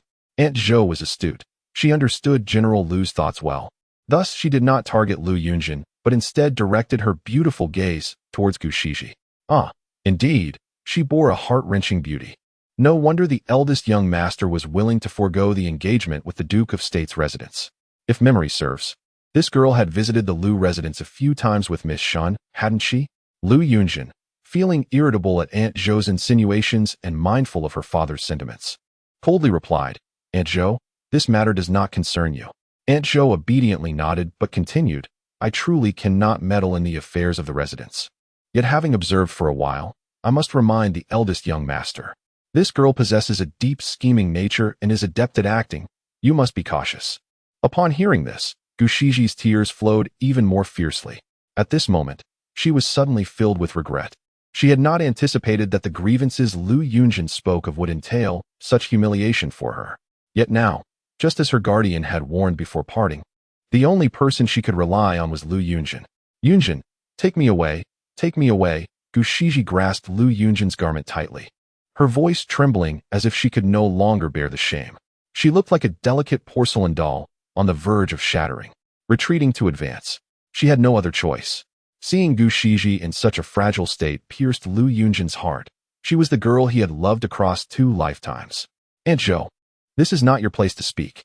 Lu Yunzheng abruptly raised his head, his expression fierce. Aunt Zhou appeared startled, quickly retreating behind General Lu. Yet her tongue did not cease. Eldest young master, see how completely this girl has you under her spell. A few tears from her, and your heart is all a-flutter. If she were indeed as virtuous as you profess, knowing you are Miss Shen's fiancé, she ought to keep her distance. Even if she has feelings, propriety should dictate her to abandon such thoughts early on. I believe she is merely attracted to your status as a dragon among men, scheming to become the young mistress of our general's residence. This time, Mrs. Lu surprisingly refrained from stopping Aunt Zhou. It was rare for her to remain quiet, as she feared that her son had fallen under this girl's enchantment and that someone needed to awaken him. Gu Shiji felt exposed, as if her innermost thoughts had been laid bare. Her face turned pale, and she bit her lip, quickly persuading herself amidst the surge of humiliation and anger. Was there any fault in striving for a suitable partner? Should she simply obey her guardian's arrangements and marry the mediocre second son of the Duke's residence? As the situation grew dire, fearing Aunt Zhou would utter even harsher words, Gu Shiji tilted her head and fainted. This sudden turn sent Lu Yunzheng into a state of panic. Shiji. Aunt Zhou smirked quietly. Is this all she can do? Fainted? Eldest young master. Just pinch her tiger mouth or press her acupoint. That should rouse her. Be quiet. Lu Yunzheng shouted angrily, swiftly lifting Gu Shiji in his arms. He felt an overwhelming sense of indebtedness towards her for the humiliation she suffered and turned to his parents with determination. Father, mother, I will marry no one but Shiji. I mentioned earlier that my decision to forsake the Shen family's engagement is due to other reasons. Mrs. Lu was frantic, worried that Lu Yunzheng might say something irrevocable. Urging him hastily, what reason could there be? Speak, my son. As long as you can convince your father, everything can be negotiated. Lu Yunzheng, clearly resolute, stepped forward and lowered his voice. Father, the Duke of State's residence will fall within 2 years. What I do today is to sever ties with the Shen family early, lest I be implicated in the future. Absurd. General Lu interrupted, his disappointment palpable. The Duke of State's residence is thriving, and General Shen is favored. For the sake of a mere Gu Shiji, you weave such lies. Lu Yunzheng, you disappoint me deeply. Mrs. Lu looked at her son. I can provide more evidence, but we must go to the study first. He cast a glance at Aunt Zhou as he spoke. The matter of reincarnation was enigmatic. To successfully marry Shiji, he could divulge part of the truth to his parents, but must not let outsiders know. The chapter was not yet finished. Please click to the next page to continue reading the exciting content. However, General Lu had already lost faith in Lu Yunzheng's words, shaking his head in utter disappointment. Making one last plea, you must come with me to the Shen family to apologize and return Miss Gu.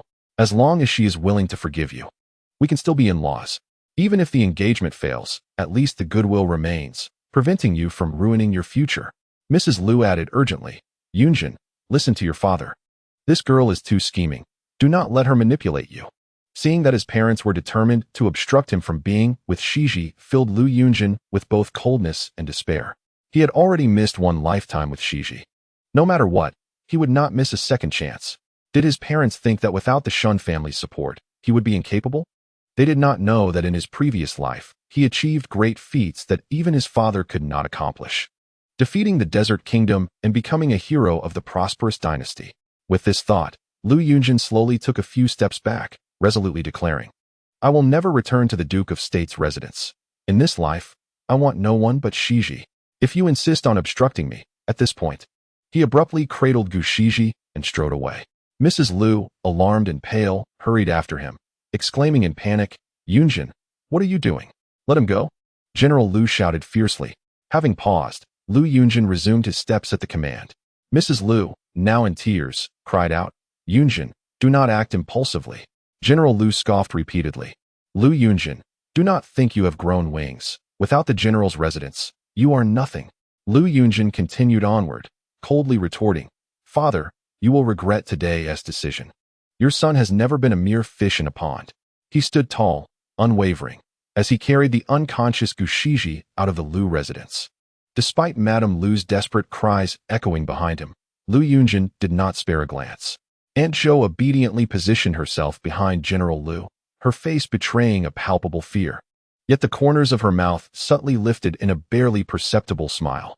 Chapter 11. A visit to apologize at the general's residence in this moment.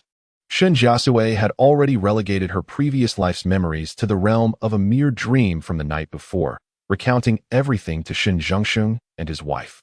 If there were any secrets left untold, it would be the restless nights she endured after marrying into the Lu family and the harrowing struggle at the Western Villa. The hall fell into a profound silence, with Shen Jiasui and his wife momentarily at a loss for words. Fearing her parents might doubt her, Shen Jiasui hastily explained, Father, Mother, I assure you, I am not speaking nonsense. The letters found in Gu Shiji's room serve as irrefutable evidence. Perhaps the heavens, unwilling to witness the Shun family suffer unjust annihilation, chose to send a dream as a warning. You must believe me. Lu Yunzheng's demeanor in reality vastly differed from that in her dreams, raising her suspicions that he may have experienced a similar encounter. Thus, he must be approached with caution in the future. Shen Jiasui's expression turned serious as she recognized the absurdity of the situation. Even if her parents remained skeptical, they should still exercise vigilance. At that moment, Ji-won approached. Just as Shen Jiasui was about to speak, Ji-won enveloped her in a warm embrace. Shen Jiasui appeared momentarily bewildered, but Ji-won's trembling voice broke the silence. As long as it is what you say, I am willing to believe you.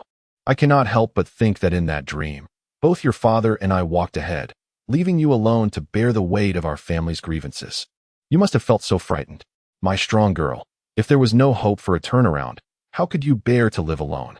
At Ji-won's words, Shen Jiasui was initially taken aback, but her heart ached as tears streamed down her face.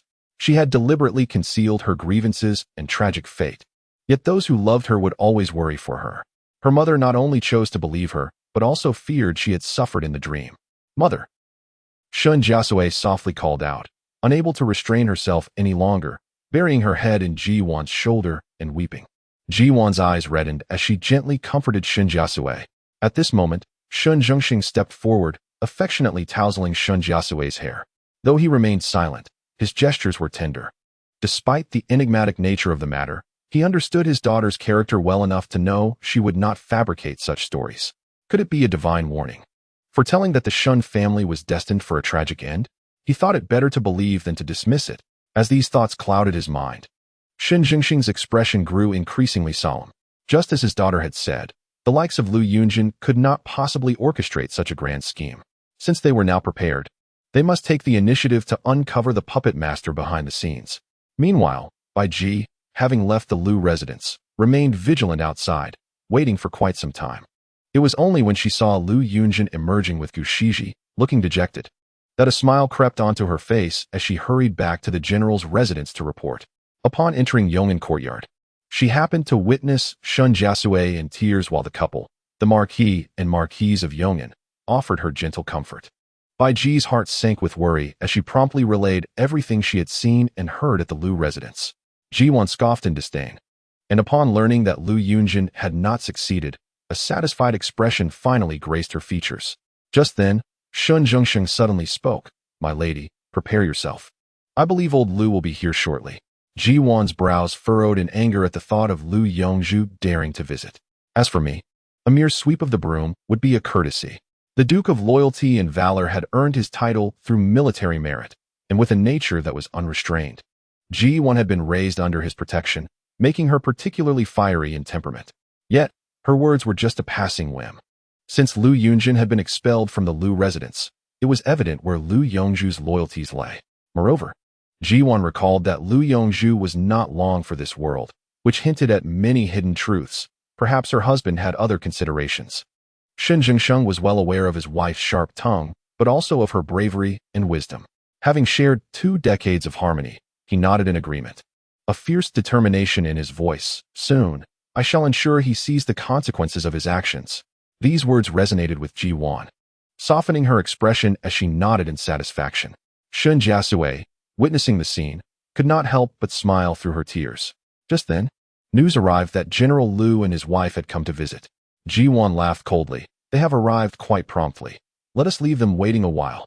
When Lady Lu was ushered into the inner courtyard, she and General Lu had already sat in the reception hall for a quarter of an hour without tea or servants to attend to them.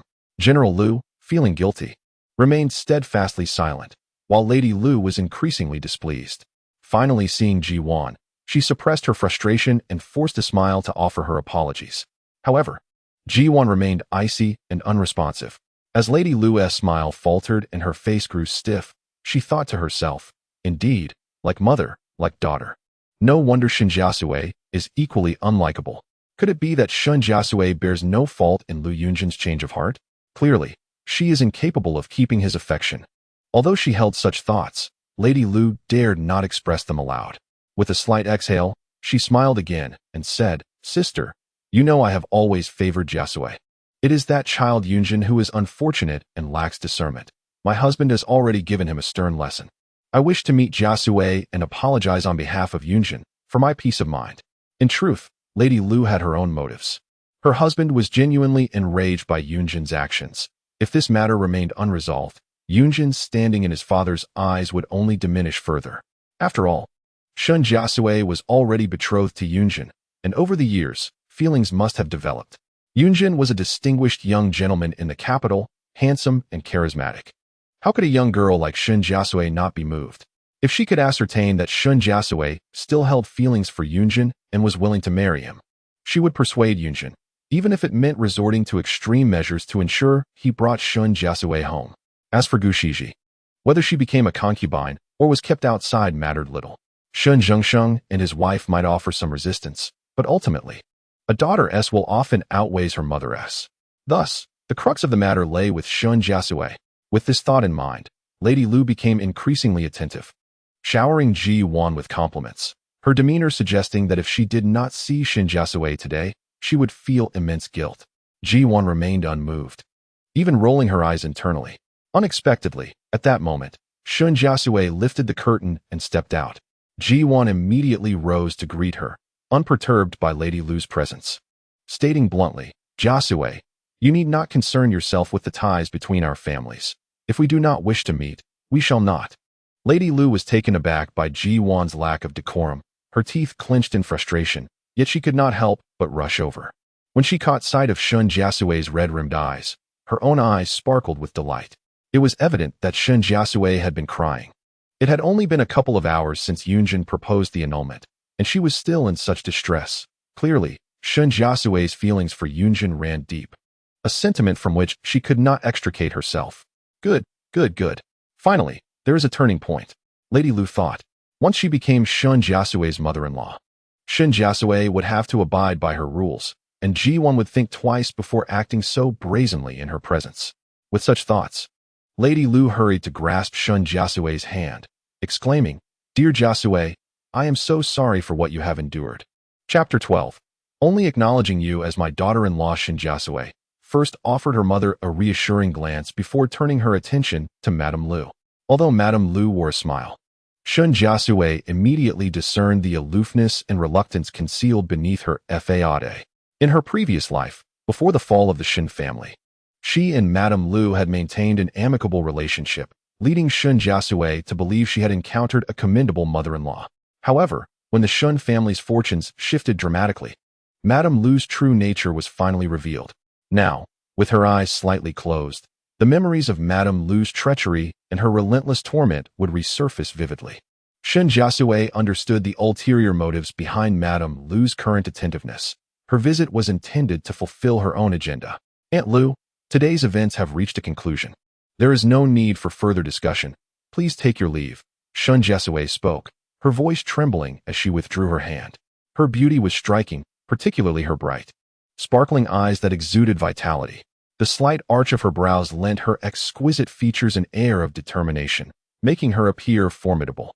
Thus, she deliberately lowered her gaze, allowing Madame Lu to catch a glimpse of her long lashes, glistening with unshed tears, and her slightly pursed lips, which contrasted sharply with her usual radiance, now reflecting a deep sense of grievance. Madame Lu's eyes gleamed with renewed brightness as she stepped closer, gently patting Shen Jiasui's shoulder, speaking earnestly, "My dear, Zheng is indeed bewitched, but as his mother, I know his heart still yearns for you." Hearing this, Shen Jiasui felt a surge of encouragement, abruptly lifting her head. Observing this reaction, Madame Lu became increasingly convinced of her thoughts and continued to coax. "In the past, Zheng would mention you nearly every day, declaring he would marry no one but you. I believe in a few days, once he has reflected, he will regret his decision. Aunt will persuade him to come and personally apologize to you. Will you consider giving Zheng another chance?" Shen Jiasui's lips quivered as if caught in hesitation. Noticing this, Madame Lu seized the moment, adding, "In my heart, you will always be my only daughter-in-law."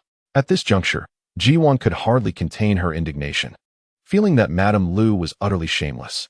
Just moments after her son had severed his engagement, she dared to come and deceive Shen Jiasui. Had she not been certain that Shen Jiasui had no lingering feelings for Lu Yunzheng and that everything was orchestrated by Shen Jiasui, she would have already dismissed her.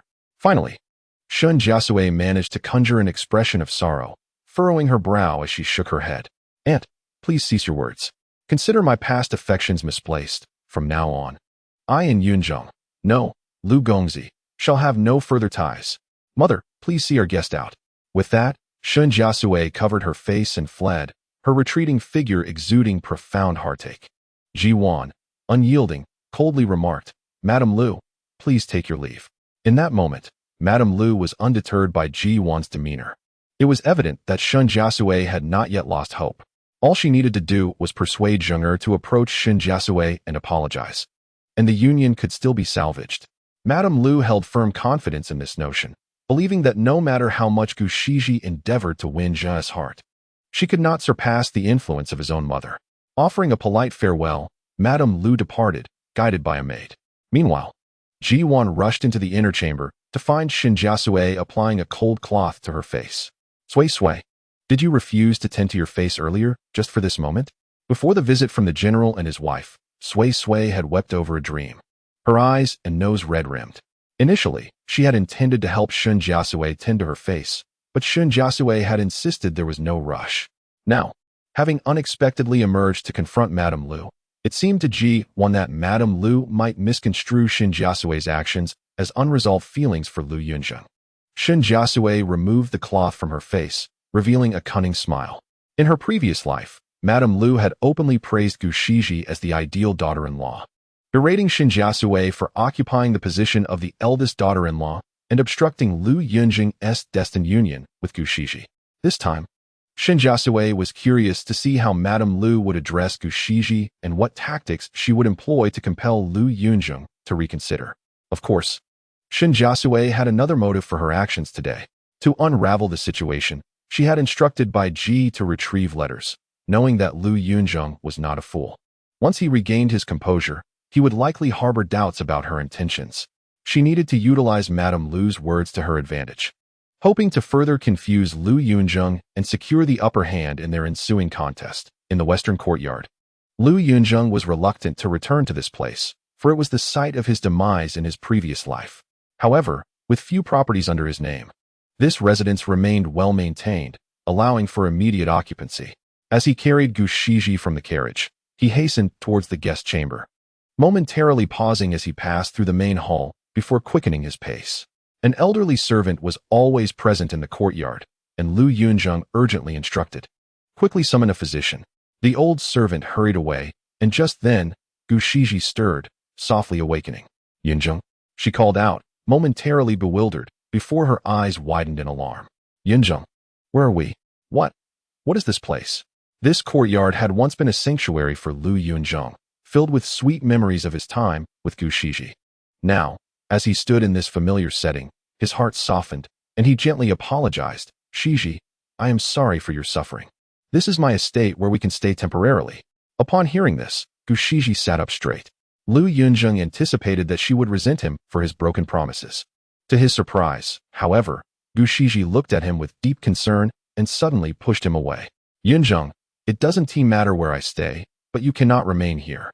You must return and apologize to the general and his wife. It is I who am unworthy of you. I cannot hinder your future or cause rifts between you and your father. There is still time. You must return to the general and the lady, clarify everything, and apologize to Sui at the Shun residence." As she spoke, tears brimmed in her eyes, yet she stubbornly held them back.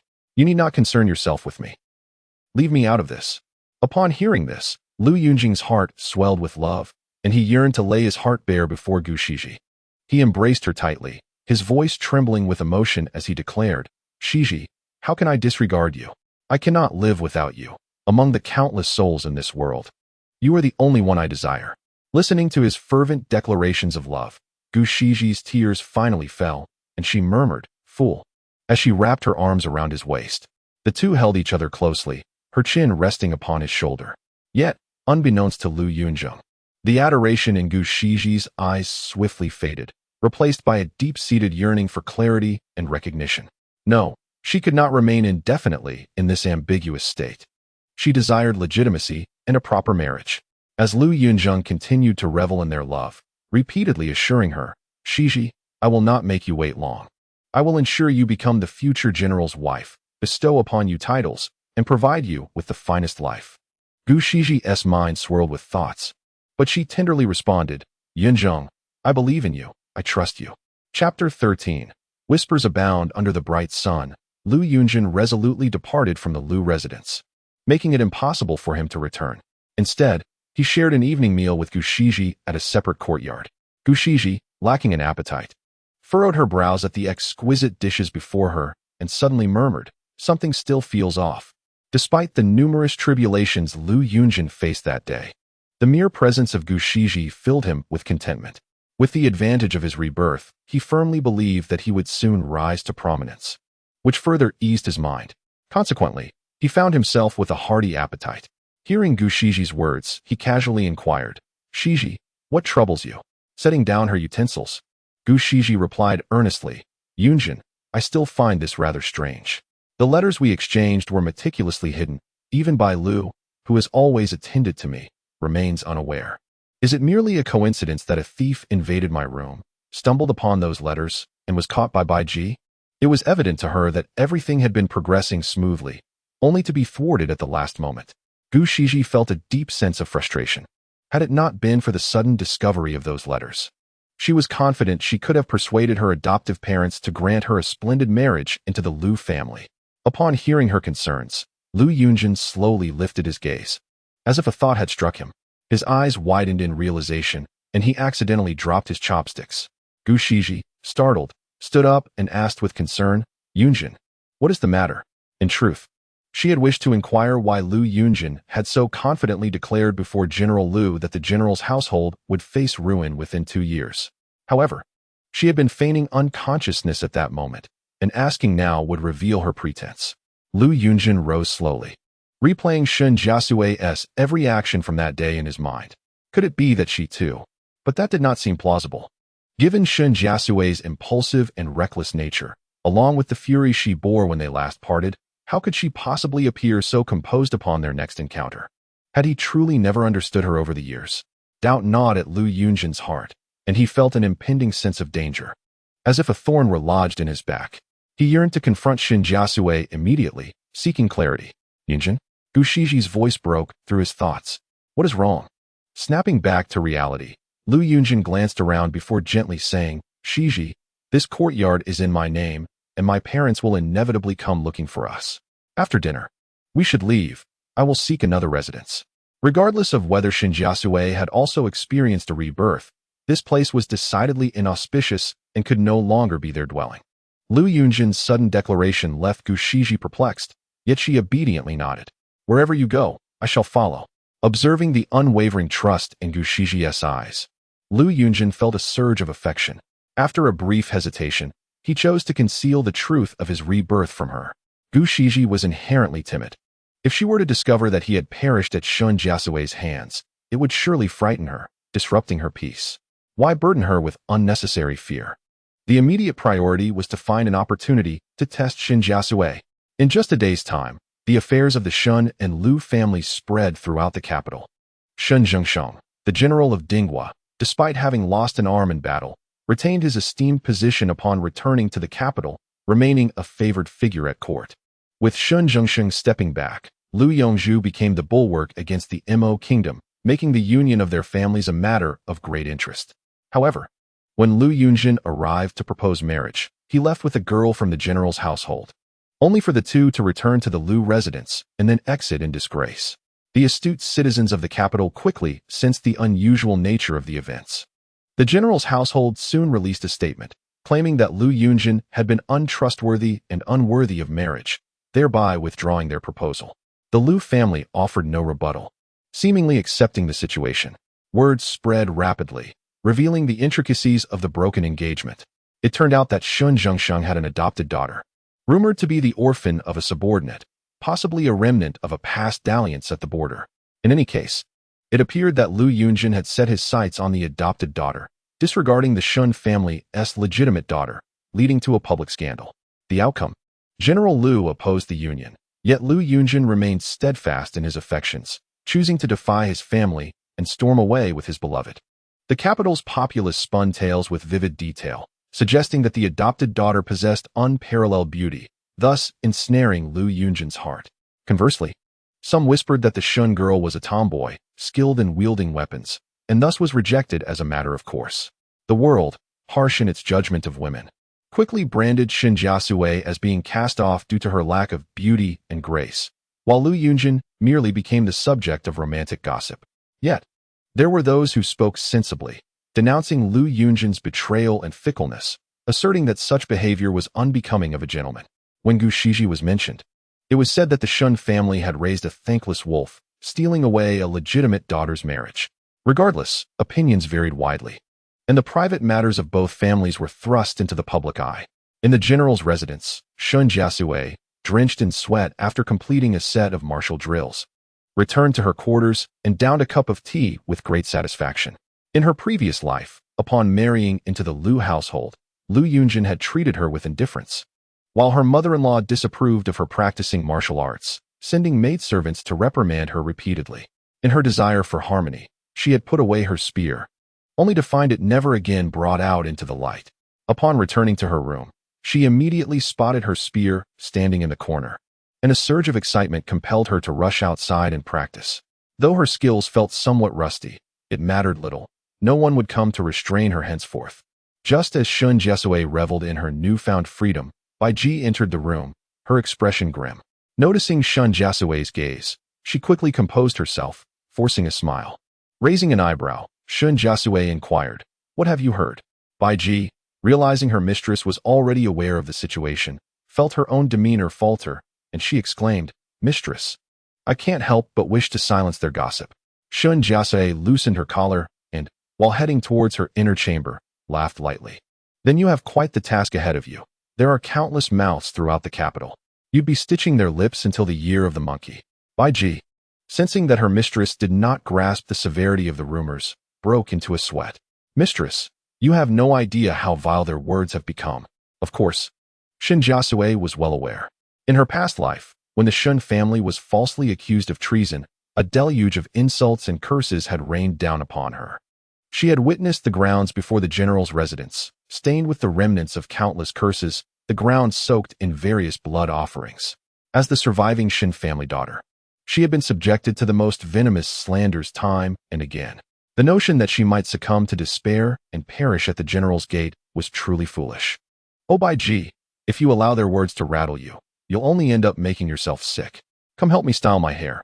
I must prepare for a bath." Bai Ji stared blankly as Shen Jiasui entered her inner chamber with an air of ease, bewildered by the change in her mistress. She sensed that today, Shen Jiasui was different from the past. Chapter 14.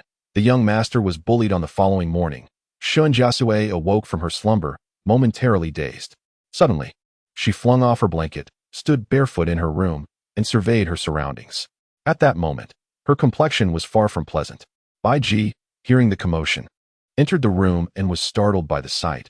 She quickly inquired, "Miss, what is the matter?" With a hand pressed against her chest, Shen Jiasui murmured, "How wonderful! How wonderful! Everything that transpired yesterday was not a dream." She had truly returned to the past, standing in her own boudoir. "Bai Ji, quickly help me dress. I must go greet mother." She needed to see her mother in good health to feel completely at ease. Bai Ji carefully examined her and, seeing that Shen Jiasui was indeed unharmed, let out a sigh of relief. Once dressed, Shen Jiasui eagerly made her way to the main courtyard. After lingering by Ji Wan's side and sharing breakfast, she finally felt a sense of security. Shen Jiasui had gone to attend the morning court and was not at home. As the mother and daughter exchanged intimate words, Bai Shuang hurriedly entered, reporting, "Madam, Miss, Bai Mu is outside seeking an audience." Shen Jiasui and his wife had a son and a daughter. Their legitimate daughter, Shen Jiasui, aged 17, was skilled in martial arts, while their legitimate son, Shen Jiaheng, aged 15, excelled in academics. Currently, Shen Jiaheng was studying at the Imperial Academy, and Bai Mu was his young servant. There were regulations at the Imperial Academy. Students were generally granted leave only during harvest festivals and regular breaks on the 1st and 15th days of each month. Despite the presence of many noble offspring, the emperor valued education and promoted reverence for teachers, so no one dared to disrupt the academy's order. Today being the 21st Bai Mu should have remained at the academy with Shen Jiang. Ji-wan and Shen Jiasui exchanged glances, realizing that Shen Jiaheng must be in some trouble at the academy. If they were not mistaken, it was likely related to yesterday's annulment of the engagement with Lu Yunzheng. Quickly let him in, Ji-wan commanded urgently. Soon, Bai Mu hurried into the courtyard, not entering the room, but standing outside to loudly report, "Madam, the young master has been bullied at the Imperial Academy." What? Ji-wan, fiercely protective, swiftly stepped out, her expression cold. Bai Mu, speak carefully and tell me exactly what happened. Shen Jiasui followed closely, her urgency mirrored in her demeanor. Bai Mu was about to respond when he looked up and saw Shen Jiasui suddenly falling silent. Realizing the implication, Shen Jiasui calmly said, "Bai Mu, speak honestly. Do not conceal anything." Bai Mu anxiously clenched his hands, and seeing Ji-wan nod in agreement, he finally mustered the courage to speak. This morning, rumors circulated at the academy that the young lady was rejected by the Lu family's son. The young master, naturally disbelieving, argued with those spreading the rumors.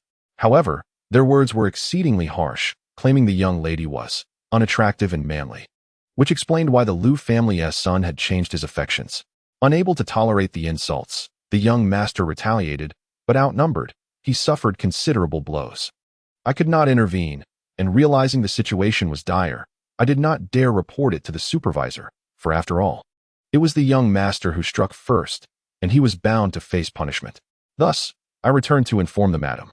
As Bai Mu spoke, his voice dwindled, and his gaze became evasive, revealing his unease. Shen Jiasui furrowed her brow and pressed, "Whom did Jiaheng strike?" The Shen family had become prominent in the capital. Ordinary individuals would hesitate to speak ill of her at the academy. Moreover, despite his youth, Jiaheng acted with decorum, surely. The remarks made must have been excessively cruel for him to resort to violence. Bai Mu's apprehension stemmed from fearing the supervisor's bias towards the opposing party, which prompted his hasty return. Upon hearing Shen Jiasui's incisive inquiry, Bai Mu felt a sense of relief and continued, "The opponent is the son of the Minister of Personnel." The young master broke his nose and caused a considerable amount of blood to flow. Shen Jiasui's heart sank. The Minister of Personnel was from the Cui family. The daughter of Minister Cui was the current Shufei, the mother of the second prince.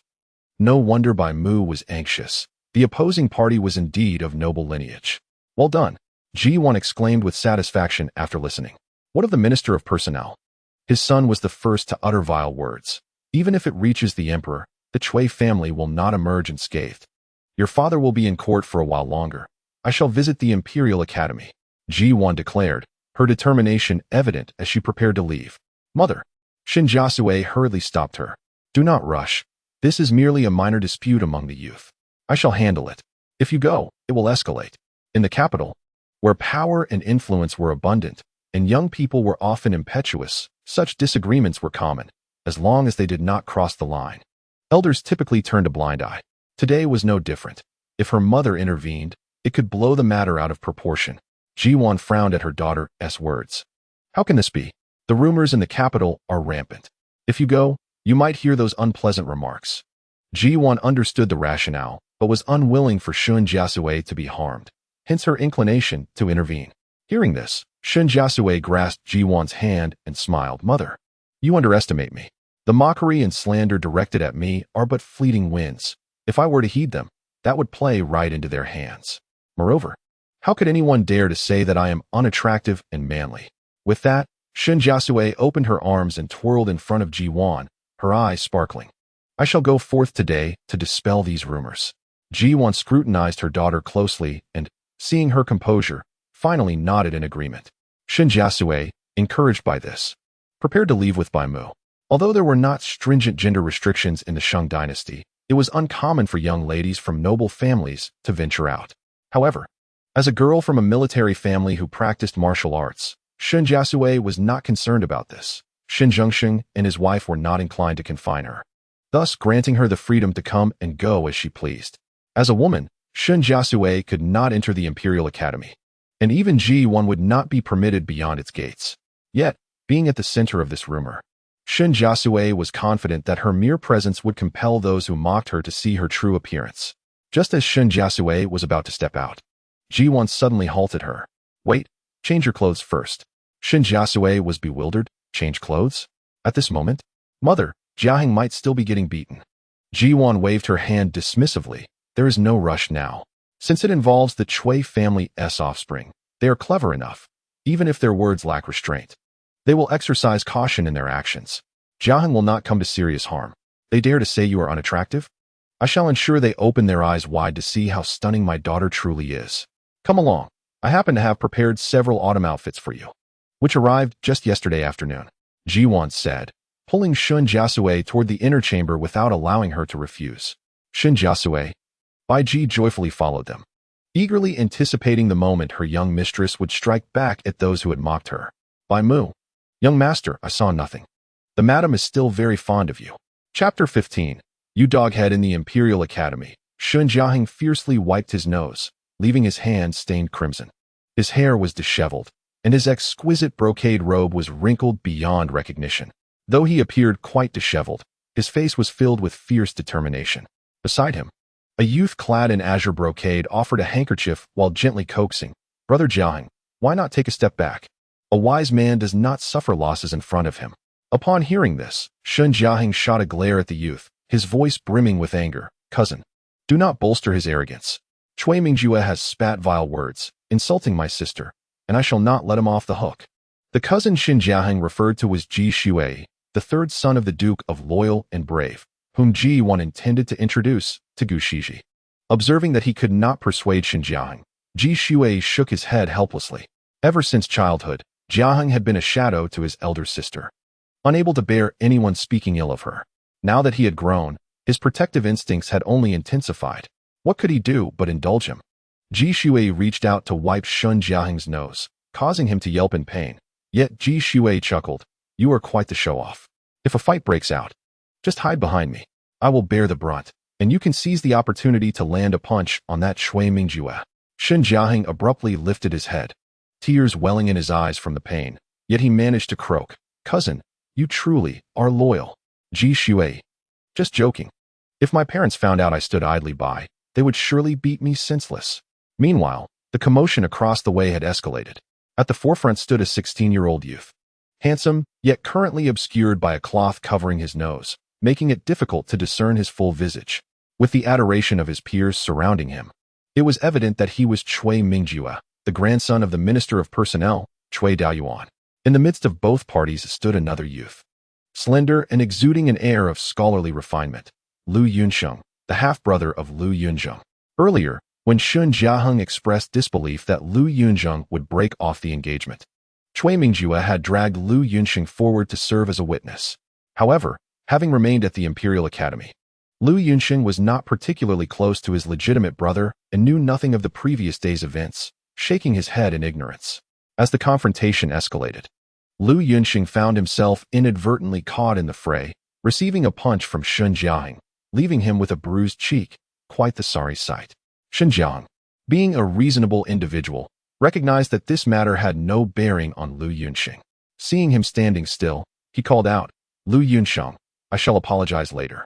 Step aside. Fists are indiscriminate. While Shen Jiaheng spoke, he cast a menacing glare at Chui Mingjue. The latter, unwilling to back down, retorted angrily, Shen Jiaheng, come at me. I stand here unyielding.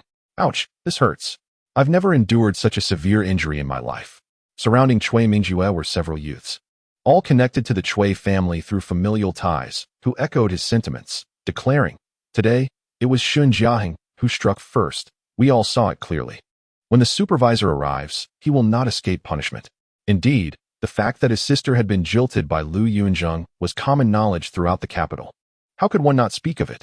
I even heard that his sister is 5 feet tall, with the strength of an ox, a veritable she-demon.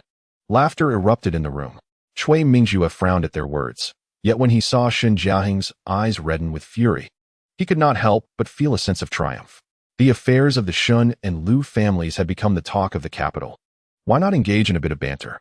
Without a moment's hesitation, Shen Jiaheng lunged at him like a rabid dog, believing that Chui Mingjue would cower in fear.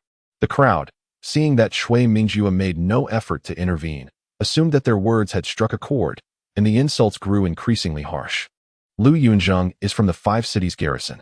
I once caught a glimpse of him while he patrolled, truly a remarkable figure. Surely, He must have long harbored discontent regarding this engagement. Who dares to inquire whether Shen Jiaheng's adopted sister is as beautiful as a celestial being? Even if she is not, she must be 100 times better than his sister. Who would abandon a legitimate daughter of a prominent family to marry an adopted daughter? It must have been unbearable. It's no wonder we haven't seen the Shun family miss at the spring banquets these past few years. She likely has the self-awareness to hide from public view. Laughter and scorn filled the air, with each voice adding to the cacophony. The true nature of the Shun and Lu families' broken engagement mattered little. What was paramount was to curry favor with the young master of the Cui family. The Imperial Academy resembled a miniature political arena, and these young men would eventually find themselves in positions of authority. Given the Cui family's current prominence, who would not wish to ingratiate themselves? Jiasui, being a year older than Shen Jiaheng, possessed a steadier temperament and had previously urged Shen Jiaheng to take a step back. However, upon hearing the derogatory remarks about Shen Jiaheng's sister, Jiasui could no longer contain himself. To speak ill of others behind their backs is unbecoming of a gentleman. Shen Jiaheng, cousin, you have held back all this time just to say that? What gentlemen? They are merely a group of sycophants, slandering others without a second thought. They may appear genteel, yet their wisdom is wasted on their foolishness. This chapter has not yet concluded. Please turn to the next page to continue reading the captivating content. Jiasui, cousin, do you truly wish to use the term dog so liberally? Is it not a bit uncouth? Shen Jiaheng, when others hurl insults at you, should you not respond with equal fervor? How could the Duke of Loyal and Brave, a family of warriors, raise a cousin so effete? Shen Jiaheng whispered through clenched teeth. Jiasui, those sycophantic curs, if they dare, let them come at us. Do not dare to insult my sister. Seeing Jiasui struggle to maintain his composure, Shen Jiaheng felt a pang of frustration. His cousin had utterly diminished his momentum. He raised his head, pointing at Cui Mingjue with a steely gaze. Cousin, these are merely flatterers, wielding power to intimidate. To catch the thief, one must first seize the king. Cui Mingjue, you doghead, promptly apologize to my sister, or this matter shall not end here.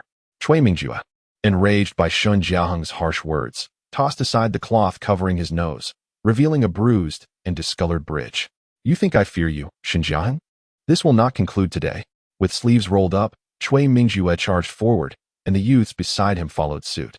Lu Yunzheng's expression darkened as he hurriedly stepped aside. Jiasui, truly loyal, immediately attempted to shield Shen Jiaheng, but as he reached out, he found only empty air. Turning around, he realized that Shen Jiaheng had already darted behind him. Cousin, let us employ the same strategy as before. Avoid the blows to the nose, for they truly hurt. Jiasui. He was resolute, instinctively protecting Shen Jiaheng, as if he were a mother hen shielding her chicks. Here they come, Shen Jiaheng shouted, as several fists flew toward them. Jiasui, overwhelmed, felt a sharp pain in his thigh and let out a yelp. Who fights dirty, using grabs? In the midst of chaos, the door of the house was suddenly thrust open, followed by an urgent voice exclaiming, Young master, the young lady has come to seek your presence. Upon hearing the utterance, the assembly within abruptly ceased their actions, their attention converging towards the entrance. There stood Shen Jiaheng's page, returned post-haste, regarding them with labored breath. Shen Jiaheng peered from behind Jiasui, his eyes wide with inquiry. Bai Mu, who did you say has arrived? Bai Mu, facing a room teeming with bruised and battered young gentlemen, felt a palpable pressure. Collecting himself, he announced, It is the young lady. She has come to see you and presently awaits outside. Shen Jiaheng, upon hearing this, audibly struck his thigh in vexation. Who bid you inform my sister? I am more than capable of resolving this myself. Despite his protestations, Shen Jiaheng dared not keep Shen Jiasui waiting. With a dismissive wave of his sleeve, he strode towards the exit. As he neared the threshold, he cast a chilling glance over those remaining. A clear indication of his earnest intent. Should anyone dare to speak ill of me to my sister, they shall face my wrath. With Shen Jiaheng's departure, the room fell into an immediate hush. The occupants exchanged glances of mutual unease. Jiasui, the first to recover, hastened after him, calling out, Hung, wait for me. The remaining individuals turned their collective gaze towards Cui Mingjue, their eyes brimming with anticipation. The young lady of the Shun family was known by reputation alone. Their knowledge of her gleaned from hearsay. To provoke Shen Jiaheng, they had embellished their accounts, making them all the more unflattering. Now, hearing of Shen Jiasui's actual arrival. Their curiosity was piqued. They yearned to behold the visage that had prompted Lu Yunzheng to risk the ire of the general of pacifying the nation to dissolve their betrothal. At that moment, someone noticed Lu Yunzheng preparing to depart and exclaimed, "Lu Yunzheng, you have seen the young lady of the Shen family, have you not? What is her appearance?" Upon this query, all eyes turned towards Lu Yunzheng. Lu Yunzheng frowned, his displeasure evident. His aunt had charged him to apply himself diligently to his studies at the Imperial College, to distinguish himself through his own merits. As a child born of a concubine, he was often looked down upon by these individuals. He had always maintained a solitary existence, which had served him well. He had not anticipated that Lu Yunzheng's personal affairs would extend to involve him. "I have not had the occasion to meet the young lady of the Shen family. If you are curious, why not witness it for yourselves?" He had been taken aback by the news of the annulment of the engagement. Having met both Shen Jiasui and Gu Shiji, he could discern no reason to forsake Shen Jiasui in favor of Gu Shiji, be it in terms of lineage, appearance, or disposition. Lu Yunzheng's words only served to heighten their eagerness. "Mingjue, shall we go and observe? A mere glimpse would do no harm." With a chorus of voices urging him on, Cui Mingjue, already inclined, could not resist. "Very well. I shall see what this ogress of the Shen family truly looks like." With Cui Mingjue's pronouncement, the young men cheered and followed him out. Their disheveled appearance drew frequent glances from their fellow students. Soon, they emerged from the Imperial College, where they saw Shen Jiaheng and Ji Shui peering into the distance beneath a Chinese scholar tree. Bai Mu had hastened back to the Imperial College ahead of them. As Ji Wan had insisted on adorning Shen Jiasui, she and Bai Ji followed at a more leisurely pace. Presently, the sound of approaching hooves grew louder, and a young woman soon appeared in sight. Cui Mingjue's cohort, their eyes wide with curiosity, strained to see, only to be met with disappointment. In truth, they had doubted that the young lady of the Shen family was truly as hideous as a night hag. Shen Jiaheng was renowned for his handsome countenance, and as he and the young lady of the Shen family shared the same mother, they reasoned that she could not be too unsightly. Their expectations had been somewhat elevated, and the reality fell short. The young lady of the Shen family was not unattractive, but possessed a delicate beauty. "Let's go back. It seems that only Shen Jiaheng holds his sister in such high regard. To threaten to fight us over her is laughable." As the young men spoke amongst themselves, Cui Mingjue, also bored, turned to leave, when Shen Jiaheng suddenly exclaimed, "Sister!" A clear voice echoed from afar. "Bai Ji, why do you ride so swiftly?" The assembly turned back to see a glossy steed galloping towards them. Astride the horse, a young woman clad in fiery red, her brow radiating vigor, her lips parted in a radiant smile, was a vision of vibrancy. The horse, upon reaching the Chinese scholar tree, reared back at the pull of the reins and landed gracefully. The young woman dismounted with a nimble leap, her long hair trailing behind her, her every movement exuding an air of freedom and vitality. Her bold and spirited demeanor captivated all who beheld her. Bai Ji, having dismounted first, approached Shen Jiasui, casting a furtive glance at the group, a mischievous smile playing on her lips. As they had approached the Imperial College, she had taken the liberty of spurring her horse ahead of her mistress. What was the saying? A brick to attract jade? Perhaps not quite. Regardless, the effect was undeniable. The young men were staring, their eyes practically bulging from their sockets. Shen Jiasui, discerning Bai Ji's intent, shook her head in amusement. Bai Ji and her mother shared a penchant for showcasing her. Now, she had no time for such matters. Her gaze fixed on Shen Jiaheng beneath the tree. In her previous life, when the Shen family had been imprisoned, she had exhausted every avenue to secure a single visit. The once spirited Heng had been reduced to a shadow of his former self, yet his first question had been, "Sister, has anyone mistreated you? Has the Lu family been unkind?" At his execution, Heng had been but 17, a youth of boundless promise whose career had been cut short, his life unfulfilled. The memory pierced her heart. "Heng," Shen Jiasui murmured, her fingers tracing the bruise on his nose. "Does it hurt?" Shen Jiaheng, anxious to allay her fears, shook his head, forcing a smile. "No, not at all." Tears welled in Shen Jiasui's eyes.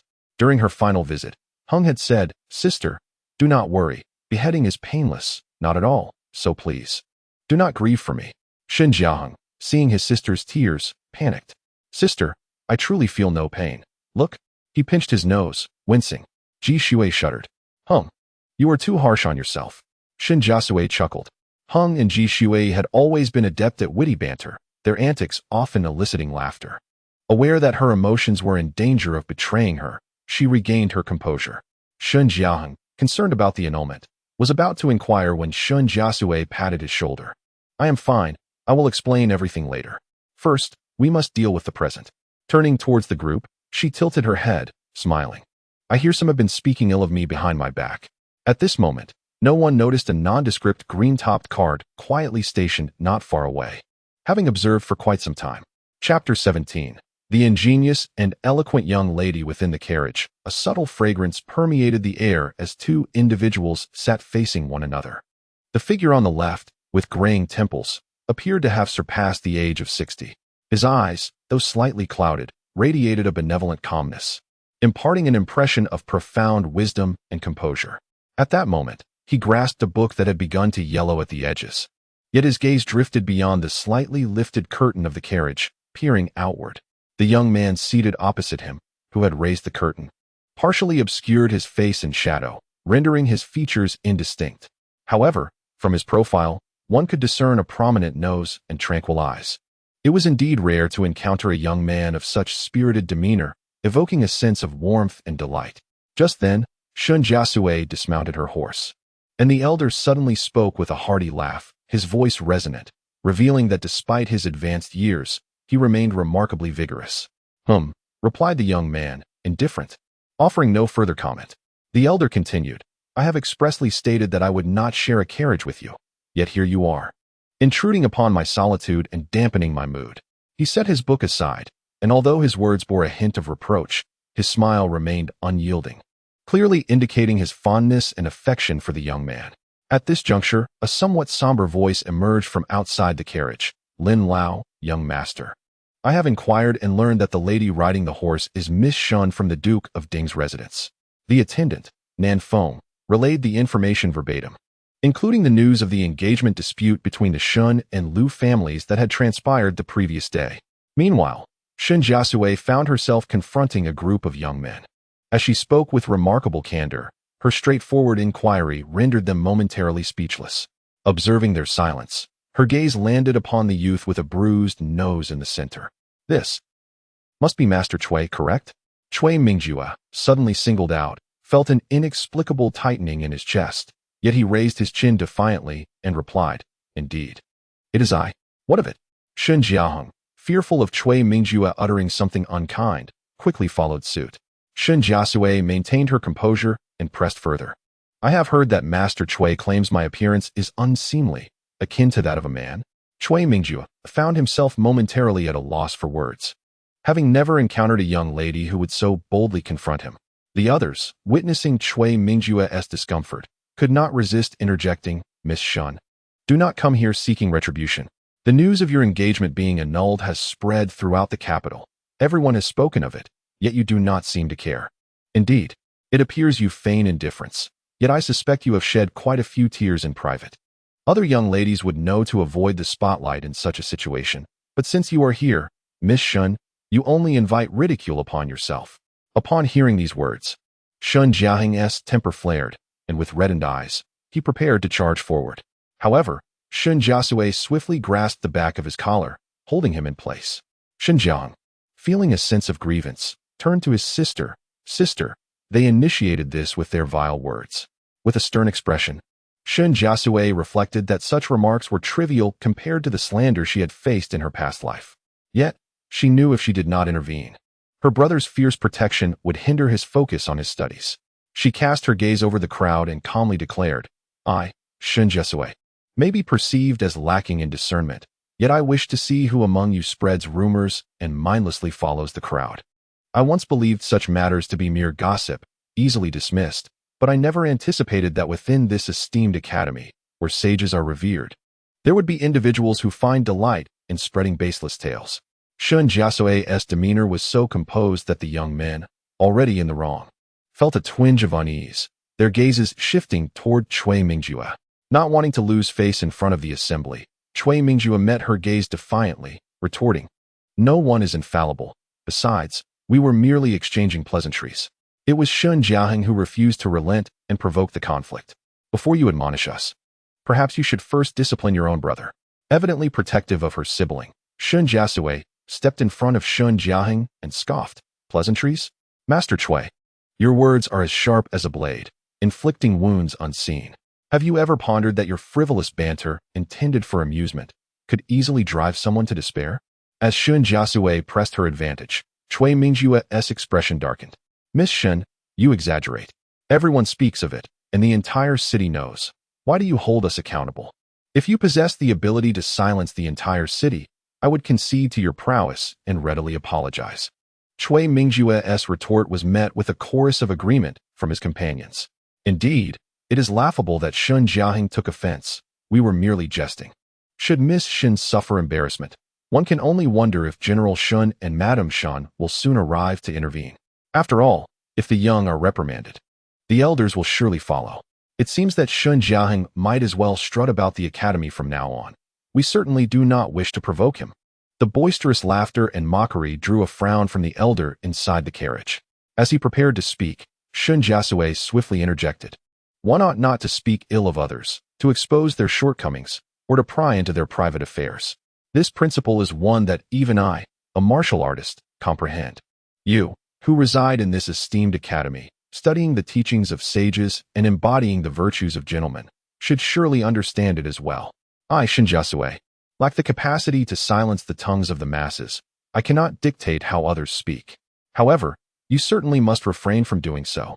The academy cultivates virtuous talents and promotes the capable. You all enjoy the blessings of heaven today and ought to practice the ways of gentlemen. Otherwise, when the time comes to serve in court, you may find yourselves merely occupying positions without merit, undeserving of your rewards. As Shen Jiasui's words fell, the elder in the carriage brightened with approval, quietly praising, "What an astute and eloquent young lady." Chui Mingjue, having never been chastised so mercilessly, felt a rush of conflicting emotions, his face alternating between crimson and pale. The others, taken aback by Shen Jiasui's sharp wit, were astonished that she remained unfazed by their taunts and responded with such fervor. Yet, they could not allow a woman to gain the upper hand. Inside the carriage, the elder, observing that the young men were still relentless, could not help but snort derisively. To speak ill of others from behind is already a fault. To revel in verbal sparring now is truly disgraceful for those who claim to be scholars. Xiaoji, you go.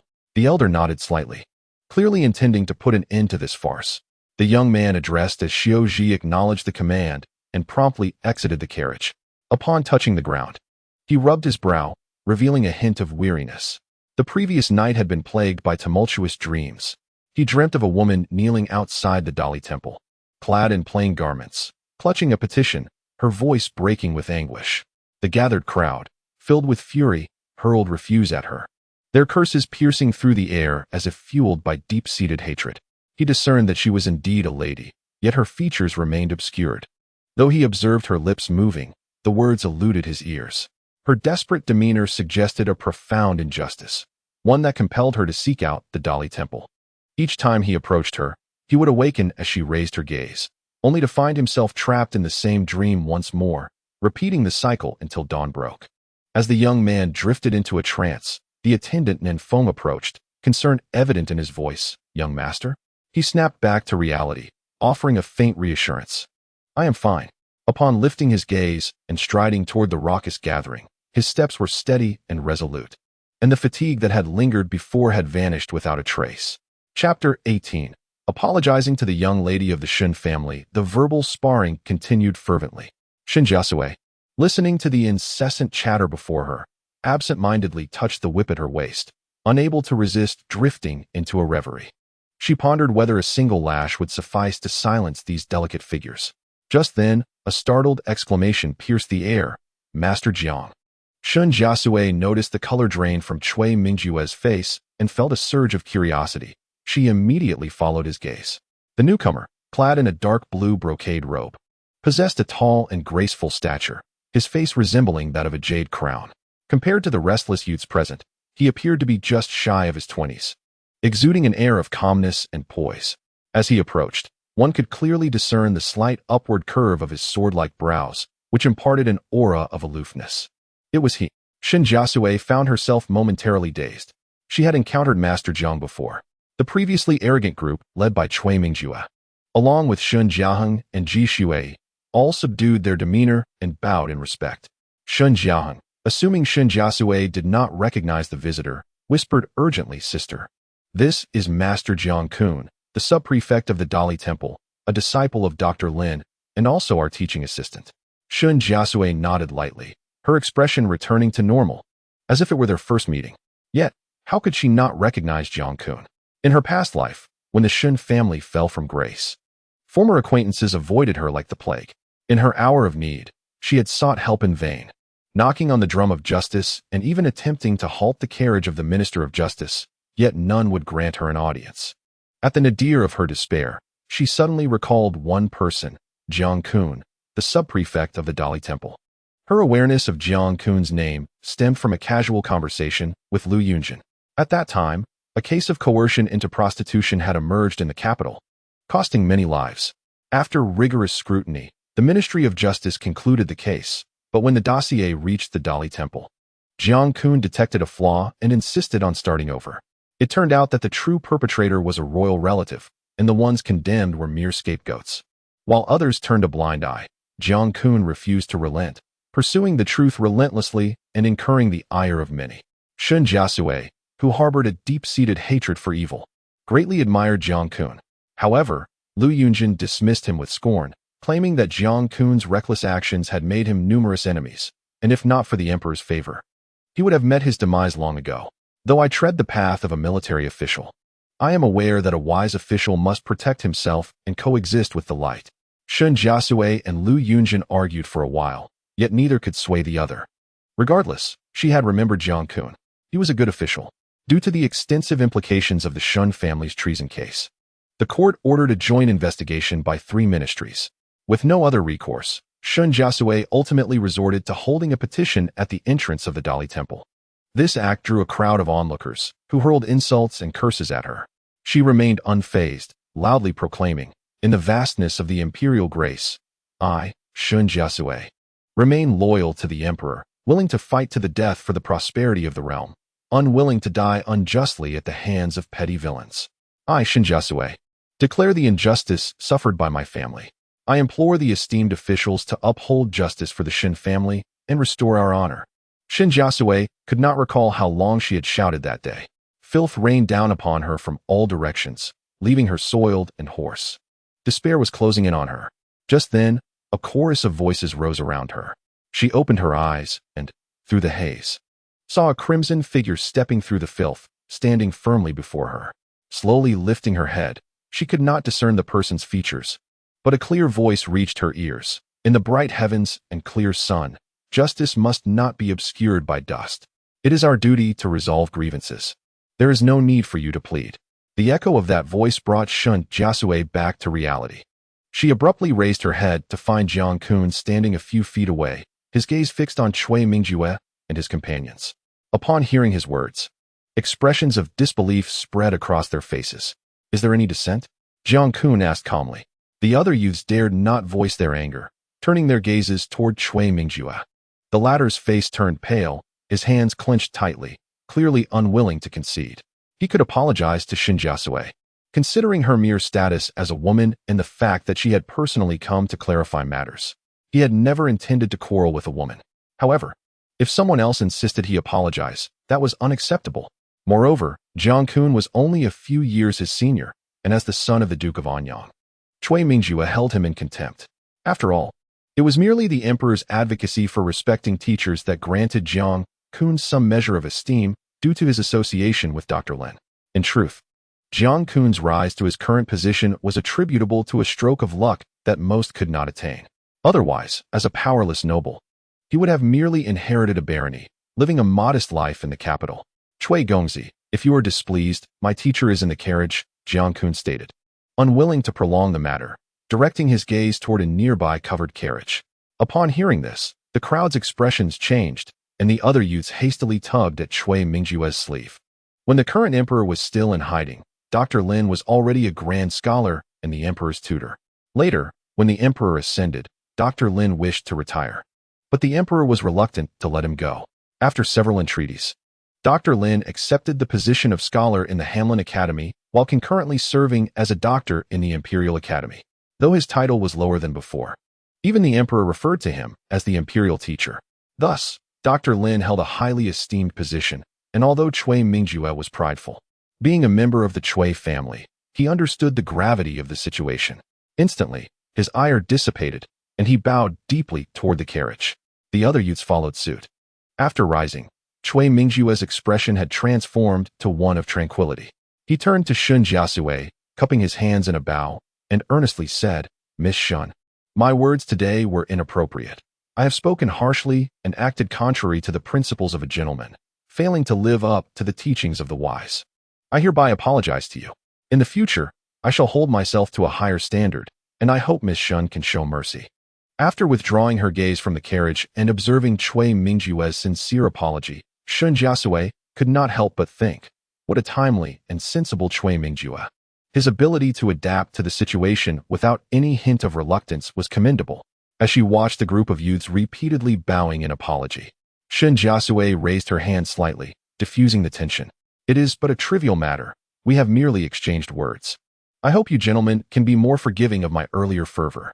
As her words fell, the youths visibly relaxed, each expressing their reluctance to offend, which lightened the atmosphere considerably. When Cui Mingjue looked up, he happened to catch Shen Jiasui's gentle smile directed at him. With that, he took his leave, first bowing toward the carriage, then nodding at Jiang Xun, before turning to depart. The group, a mass of figures, followed Cui Mingjue as they exited. After they had walked some distance, one of the youths finally dared to approach Cui Mingjue and whispered, "Mingjue, do we count as having been taught a lesson by the young lady of the Shen family today? All this talk of a female fiend, when clearly, she possesses beauty that rivals the moon. What do you suppose is on Lu Yunzheng's mind? Have you not noticed the martial prowess of the young lady from the Shen family? Her tongue is as sharp as her skills. Indeed, I feel ill-fated to endure such a presence. Mingjue, what is your opinion? Oh, why is your face so flushed?" The group of young men gathered in concern around him. "Get lost. Quickly find something for me to apply on my nose," Cui Mingjue exclaimed in anger, shoving the crowd aside and hastening his pace. Chapter 19. He once was a fool at this moment. Shen Jiasui turned her gaze towards Jiang Xun. "Thank you, Lord Jiang." She bowed and offered him a sincere salute. In her previous life, Jiang Xun indeed risked his life in pursuit of the truth, just as he had claimed. She had stood outside the Dali temple, watching him hurriedly pass by on several occasions. On one instance, she even witnessed him with a severed arm. Yet, in the end, aside from her as an outsider married into the family, the Shen clan was still met with annihilation. She never saw Jiang Xun again, until her dying moments. As these thoughts crossed her mind, Shen Jiasui could not help but glance at the hem of Jiang Xun's robe.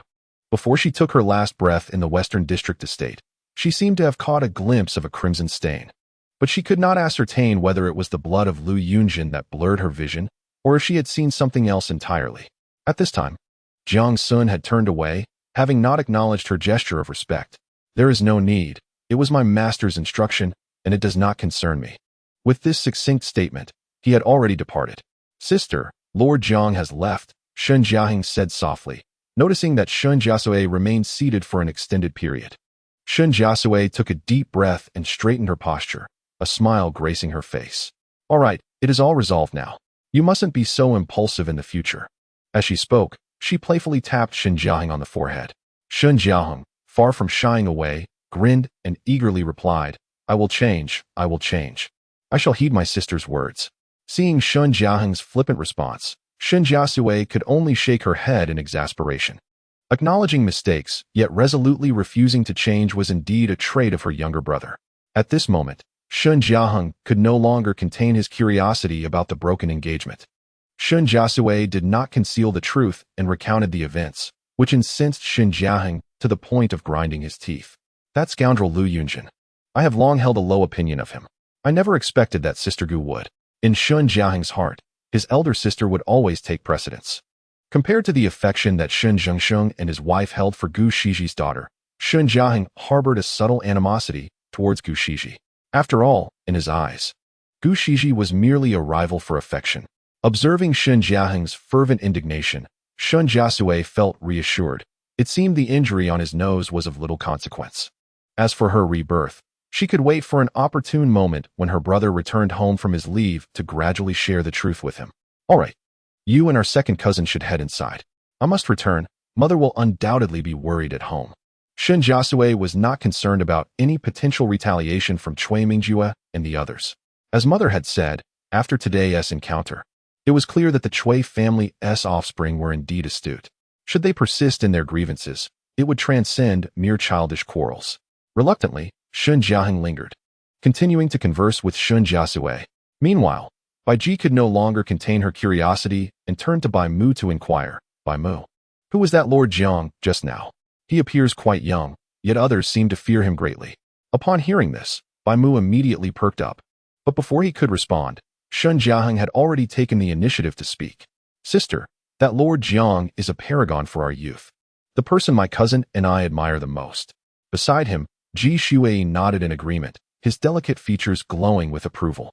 Sister Jiasui, you surely do not know. Speaking of Lord Jiang, he, on the other side, within the prison cell. Is it true that Jiang Xun was once a fool? A group of youths sat gathered, some applying facial masks, others rubbing their hands. It was indeed Cui Mingjue and his entourage. At this moment, Cui Mingjue reclined on a couch, a cloth obscuring half of his face, rendering his expression unclear.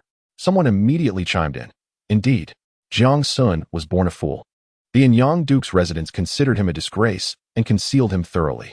However, my uncle has some connections with the Anyang Duke and, during a visit, saw Jiang Xun twice. He was truly impaired, even struggling to speak. The others gasped at this revelation. Is it really true? I thought it was merely a rumor. But how did he recover? And become like this? The one who had spoken before wore a mysterious expression, lowering his voice to say, it seems that when Jiang Xun was 10, the Duke's residents hosted a banquet, and the other children made fun of him, leaving him alone in the back garden. Perhaps it frightened him. It is said he developed a high fever, and even the imperial physician declared it hopeless. Yet somehow, after 2 days of fever, he miraculously recovered. Moreover, this illness seemed to have burned away his foolishness, awakening his intellect. He became exceptionally wise and possessed a photographic memory, quickly rising to prominence. You all know what happened next. He was chosen to be the accompanying scholar for the Crown Prince, and even caught the eye of Master Lin, becoming his sole disciple. It is said that before the Crown Prince passed away, he held Jiang Xun in high regard, often keeping him close. Look at that, Jiang Xun, barely out of his teens, has already been appointed as a junior minister in the Dali Temple. What a tremendous favor. The Anyang Duke's residence was on the brink of decline, yet unexpectedly produced Jiang Xun, turning their fortunes around. Upon hearing this, the crowd could not help but marvel, eager to continue, when suddenly Cui Mingjue coughed sharply, his rare tone cold and commanding. Do not be reckless. The Emperor and the Crown Prince are not subjects for your discussion. The youths were startled into silence, realizing the impropriety of their words, and quickly shifted the topic. The Crown Prince had passed away 2 years ago at merely 21, leaving behind a grandson who had yet to reach 3 years of age. The Emperor, mourning the loss of his son, was inconsolable, grieving for over half a month.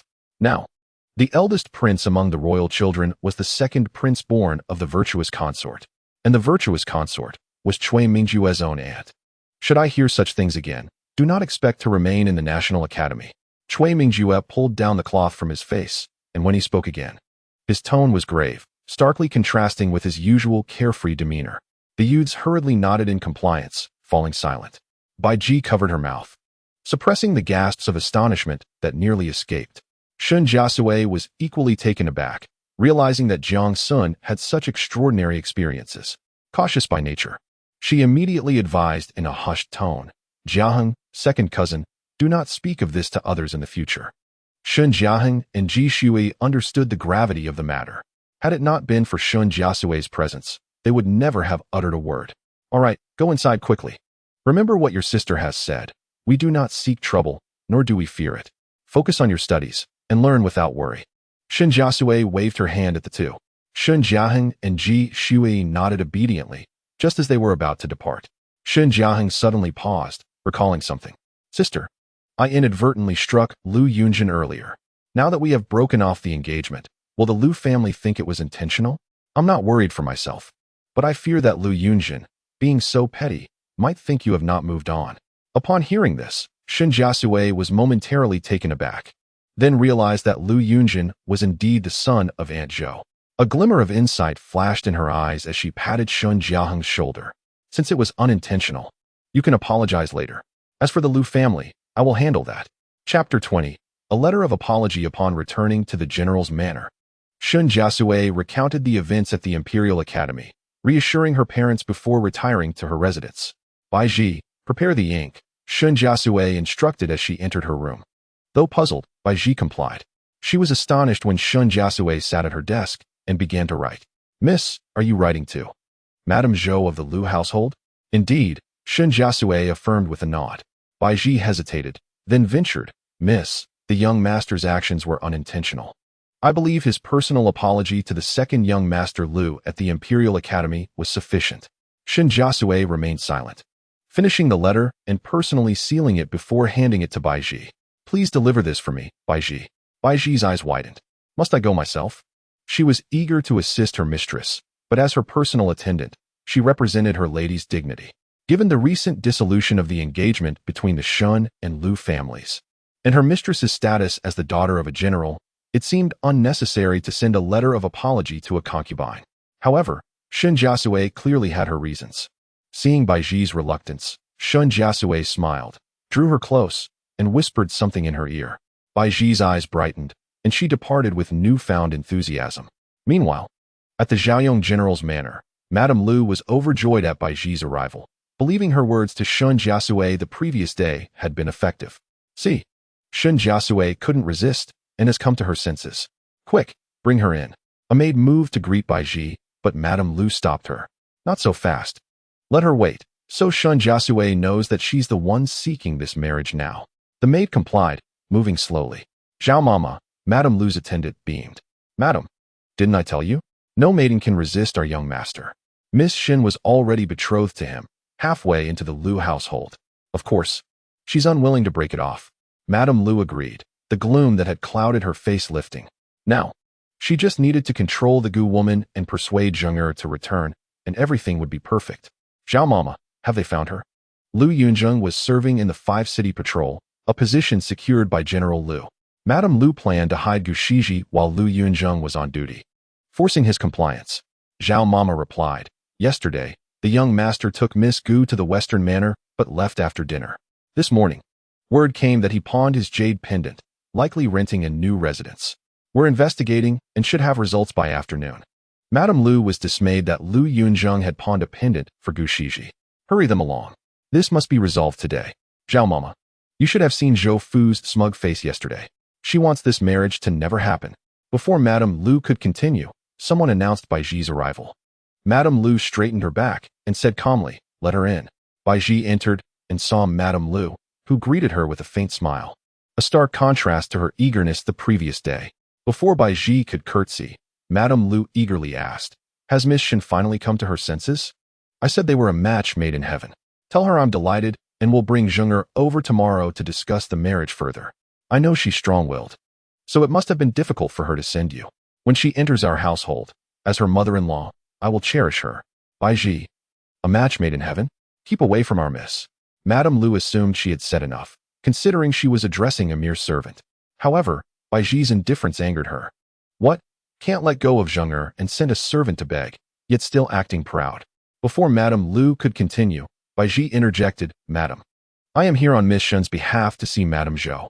Madame Lu's eyes widened in disbelief, her expression shifting dramatically. You say Shen Jiasui sent you to see that lowly concubine? Zhao Mama coughed, reminding her to maintain composure. Madame Lu regained her senses, her face turning ashen. Bai Ji, unfazed, briefly mentioned the events at the Imperial Academy before continuing. Miss feels apologetic and sent me to speak with Madame Zhou. May I ask a servant to lead the way? Madame Lu gripped the chair, her knuckles white. If not for the potential marriage with the Shen family, she would have had Bai Ji beaten. With a mistress in charge, any issues with illegitimate children should be reported to her. Shen Jiasui's request to see the concubine was a slap in the face. Rumors of the Zhaoyong general's favoring of concubines over his wife had circulated, but Lu Yunzheng's good position and potential marriage had quelled them. Now, with Lu Yunzheng cast out for Gu Shiji and the engagement broken, the rumors seemed to be confirmed. Shen Jiasui's actions were a direct affront to Madame Lu. Seeing Madame Lu's flushed face and rapid breathing, Zhao Mama quickly signaled a maid to lead Bai Ji away. Before Bai Ji left the courtyard, she heard the sound of shattering teacups. Zhao Mama hastily tried to comfort Madame Lu, who suddenly looked up, her eyes bloodshot. Find that Gu woman. Zheng must marry Shen Jiasui. He must. Only then would Zhou Fu never surpass her. And Shen Jiasui, once she became her daughter-in-law, she would have countless ways to teach her respect for her elders. Chapter 21. The adversary's adversary. As Bai Ji traversed halfway, Mama Lin, who served Aunt Zhou, personally came to fetch her. It was evident that Aunt Zhou was well aware of the happenings within the residence. As Bai Ji stepped into the courtyard, Aunt Zhou was already there to greet her, wearing a smile and extending a polite demeanor. Following Shen Jiasui's instructions, Bai Ji exchanged pleasantries and produced the letter from her bosom. Upon hearing that Lu Yunzheng had been struck by Shen Jiahong, Aunt Zhou's expression remained unchanged. She accepted the letter with a smile and began to read it on the spot. Bai Ji felt somewhat perplexed. She had watched her mistress pen the letter and knew its contents, which were rather mundane. She was uncertain of her mistress's intentions. After Aunt Zhou finished reading the letter, she spoke gently. Miss Shen is exceedingly courteous. It is indeed common for the younger generation to engage in playful banter. It's quite unnecessary for the young lady to make a special trip, leaving me rather flattered. She then turned to Mama Lin. Prepare the ink. Such courtesy from Miss Shen cannot be met with any disrespect. After a while, Bai Ji, carrying Aunt Zhou's reply, was escorted out of the residence by Mama Lin. Mama Lin hurried back to the courtyard, unable to contain her curiosity, and inquired, Aunt, what does Miss Shen intend? Aunt Zhou reclined on her elegant couch, fanning herself leisurely, and countered with a question, what news from the main house? In response, Mama Lin was eager to share. On the way back, I happened to receive word that she was furious, shattering numerous items, looking as if she could not wait to go out and confront that adopted daughter of the Shen family. Realizing the implication, Mama Lin's eyes widened with astonishment. Could it be that Miss Shen's actions are deliberately aimed at provoking the madam, instigating her to deal with that adopted daughter? However, in doing so, Miss Shen would also incur the madam's ire, making her future life quite challenging once married in. Mama Lin surmised that Shen Jiasui was employing every means possible to deal with Gu Shiji, all in an effort to win back Lu Yunzheng. Aunt Zhou scoffed lightly, casting her fan onto the couch. Mama Lin, do you truly regard Lu Yunzheng as a treasure? She continued. The marriage between the two families was brokered by the general, who humbly sought the Shen family. Miss Shen, as the legitimate daughter of a military family, holds an esteemed status. Why must it be Lu Yunzheng alone? Besides, she is remarkably clever. As Mama Lin listened intently, Aunt Zhou abruptly ceased speaking, igniting a restless curiosity within her. Having served Aunt Zhou for 2 decades, she was indeed fortunate to have an astute and discerning mistress. If there were any downsides, it was that Aunt Zhou's intelligence often rendered her own understanding woefully inadequate, leaving her perpetually guessing at Aunt Zhou's thoughts. Aunt Zhou seemed reluctant to elaborate further, merely twirling her fan and lowering her gaze with a faint smile. She appeared to hold a profound understanding of me. Nevertheless, in this instance, an adversary's adversary serves as an ally, which alleviates my concerns about feeling overwhelmed. Bai Ji hurried back to the general's residence, making her way directly to Chunhua Courtyard, where Shen Jiasui had been waiting for some time. Where's the letter? Shen Jiasui smiled, extending her hand toward Bai Ji. Bai Ji was taken aback, finally realizing the implication. Mistress, did you write a trivial letter to Aunt Zhou merely to provide her with a reason to respond? As Bai Ji spoke, she presented the letter with both hands. Shen Jiasui nodded with a smile as she opened the letter to read. Observing that Shen Jiasui did not shy away from her presence, Bai Ji curiously leaned in. To her astonishment, Aunt Zhou's reply was anything but ordinary. It clearly outlined Lady Lu's schemes and even detailed the whereabouts of Lu Yunzheng and Gu Shiji over the next 2 days. Bai Ji's eyes widened in disbelief as she stammered, Mistress, this. Shen Jiasui folded the letter with a smile playing at the corners of her mouth. She had long asserted that Aunt Zhou was a rare intellect. Others believed she still harbored feelings for Lu Yunzheng and loathed Gu Shiji for taking him away. But someone as clear-headed as Aunt Zhou would certainly see beyond mere emotions to comprehend her true intentions. In her previous life, when General Lu fell in battle, the news devastated the Lu household. Lady Lu wept inconsolably, and Aunt Zhou shed tears as well. Yet that very night, she caught sight of Aunt Zhou gathering her belongings. Aunt Zhou had not called for help, knowing full well that with the general's demise, Lady Lu would no longer tolerate her presence. However, Aunt Zhou's calm demeanor prompted her to ask, "Aunt Zhou, what did you truly feel for General Lu?" After all, General Lu had lavished Aunt Zhou with love and dignity for 2 decades. Aunt Zhou adjusted her hair, a bittersweet smile gracing her features. "Young mistress, the general provided me with a foundation and a place to rest. I respect him, love him, but I love myself even more, and I cherish the children we share. Now that he is gone, I will continue to live well, and I shall remember him fondly." Reflecting on Aunt Zhou's words stirred a sense of nostalgia within her. Returning to the present, Aunt Zhou's lack of regard for Lady Lu today would undoubtedly indicate her complete estrangement from Lu Yunzheng and his mother, whether driven by vengeance or mere frustration. For Aunt Zhou, the enemy of her enemy was indeed her friend. Aunt Zhou enjoyed considerable favor within the Lu household, possessing her own network and sources of information. Aligning with her would undoubtedly facilitate dealings against Lu Yunzheng. After all, as the legitimate eldest son of the Lu family, he would eventually return to the Lu residence. Shen Jiasui remained lost in thought when Bai Ji cautiously inquired, "Mistress, now that we are aware of Lady Lu's plans, what shall we do?" Shen Jiasui snapped back to attention, lightly tapping her finger on the letter before inquiring, "Bai Ji, do you recall where Lu Yunzheng is stationed?" Bai Ji immediately nodded affirmatively, remembering it was the Eastern Command of the 5 cities military command. With a smile, Shen Jiasui patted Bai Ji's head and said, "Did not father mention yesterday that he would allocate half of the guards from the front courtyard for my command? Go convey my intentions. Send out 2 groups of people, one to keep a close watch on the Lu residence, and the other to wait at the Eastern Military Command. As soon as Lady Lu steps out, we will dispatch our people to the command to inform Lu Yunzheng that Gu Shishi is in danger. Remember, choose someone with a loud voice." Shen Jiasui pondered for a moment and added meaningfully, "Lady Lu would undoubtedly seize the opportunity to confront Gu Shiji while Lu Yunzheng was on duty, aiming to make it known that he had not only abandoned his post for Gu Shiji, but had also completely severed ties with his family." Bai Ji's eyes sparkled with excitement as she nodded vigorously, not forgetting to suggest, "Mistress, we should also send someone to follow Lady Lu to listen outside Lu Yunzheng's residence. Otherwise, we might miss an excellent spectacle." Upon hearing this, Shen Jiasui's smile broadened.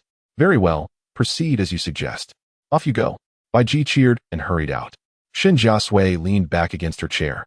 Her brows arched slightly, though her smile soon faded. There was no rush. She would proceed step by step. Her aim was to gradually undermine Lu Yunzheng's influence, then provoke him into a state of desperation, ultimately forcing him to seek collaboration with the hidden figure behind the scenes. She awaited the moment to unveil that person's true identity. Chapter 22. Miss Gu is in danger. In the early afternoon of the hour of Shun, at the General Zhao Yang's residence, Lady Lu reclined languidly on the couch while a maid attentively massaged her temples. Zhao Mama, clutching a note, hurried into the main chamber and exclaimed, "Madam, I have found it." Upon hearing this, Lady Lu abruptly opened her eyes, pushed the maid aside, and sat upright. "Where is it?" she demanded, her face a mask of severity.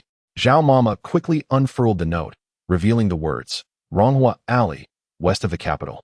Lady Lu let out a cold laugh. "Let us go." The maid hurried forward to assist Lady Lu in donning her outer garments. Observing this, Zhao Mama urged, "Madam, she is merely a wretched girl without parents, and her ties with the Shen family have been severed. It is sufficient for me to handle this matter. There is no need for you to exert yourself. You hardly slept last night. At least take a moment to rest. I assure you I will handle it with utmost finesse." As Zhao Mama's words droned on, Lady Lu's stern expression gradually softened, and she could not help but sigh. "Zhao Mama, even you feel pity for me. Look at Zheng. He is truly bewitched by that girl named Gu. I have devoted my entire life to him, always on guard against Zhou Fu's hidden schemes, and just as I was about to see the fruits of my labor, he acts so thoughtlessly. I must handle this myself. Tonight he will return to apologize to his father, and tomorrow we will visit the Shun family to make amends. There is still time." By the time she finished speaking, Lady Lu was fully dressed. Her mind was made up, and accompanied by Zhao Mama and 4 trusted maids, she boarded the carriage and departed the estate. News of her departure reached Aunt Zhou immediately, causing Mama Lin to become agitated. "Aunt, if Madam succeeds in her endeavor, The engagement between the eldest son and the Shen family may still proceed. Should we not intervene? Aunt Zhou remained composed, handing a small porcelain vial to Mama Lin and softly instructing, Mama Lin, take this ointment to the Guozijian and check on Shen. Remind him to keep his nose out of this matter and focus solely on his studies. Yes, Mama Lin replied, puzzled. Go quickly, Aunt Zhou urged. Mama Lin tightened her grip on the ointment, her expression filled with confusion, yet she nodded and left, trusting her aunt's judgment. Once alone, Aunt Zhou sighed softly to herself. Miss Shen is truly skilled. I never expected her to benefit from this transaction. Even Mama Lin is eager to take action. If anything were to happen to Lu Yunzheng, they would certainly suspect me first. Clearly, it is Miss Shen's doing, yet I would emerge unscathed.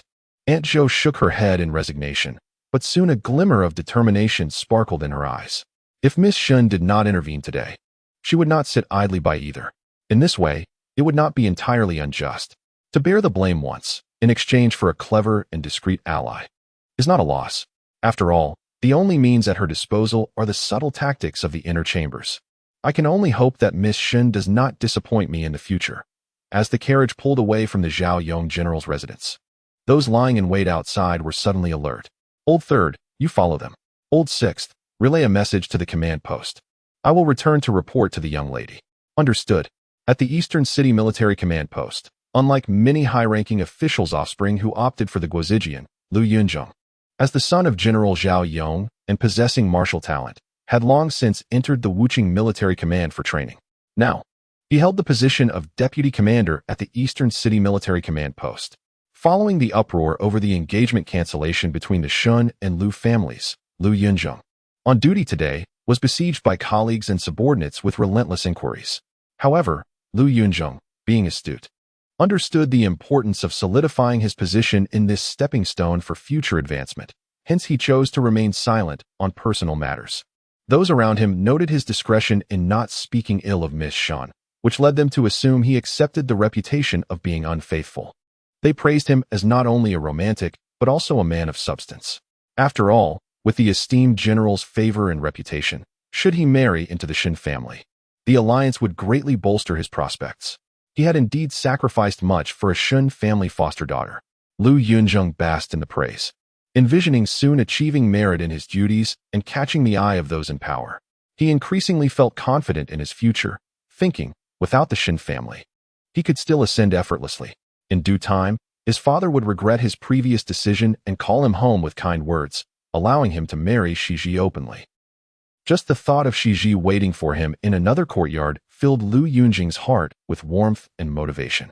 Enough idle chatter, let us patrol the city, he commanded, urging his subordinates to disperse while maintaining an air of righteousness and emphasizing the importance of diligence. His subordinates nodded in agreement, showering him with further compliments. Yet as they turned away, their expressions darkened. Many among them were already past their 30s, having toiled diligently only to remain as mere city patrol sergeants.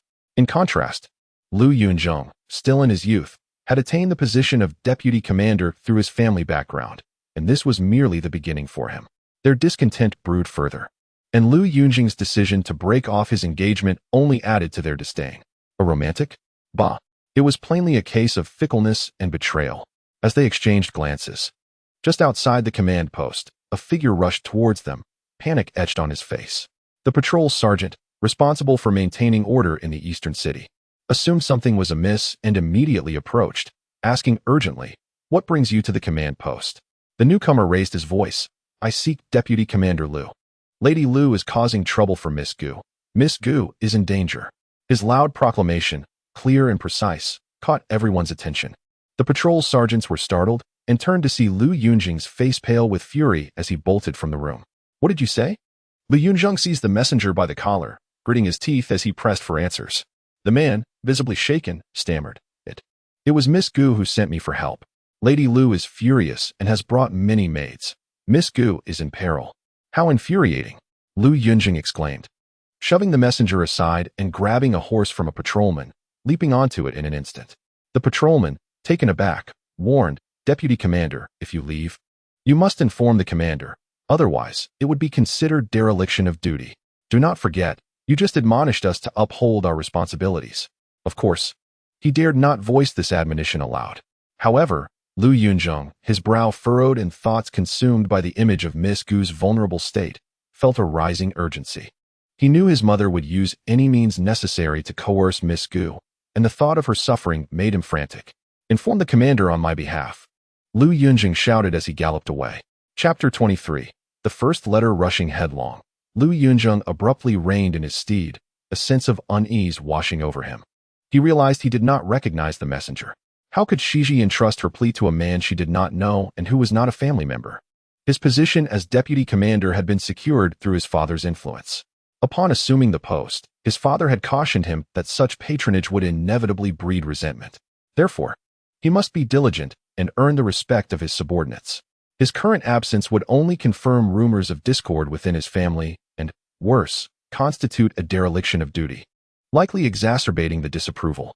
It dawned on him that someone was using Shiji's name to ensnare him. Frowning, Lu Yunzheng wheeled his horse around. Yet, after a few paces, he hesitated, his resolve wavering.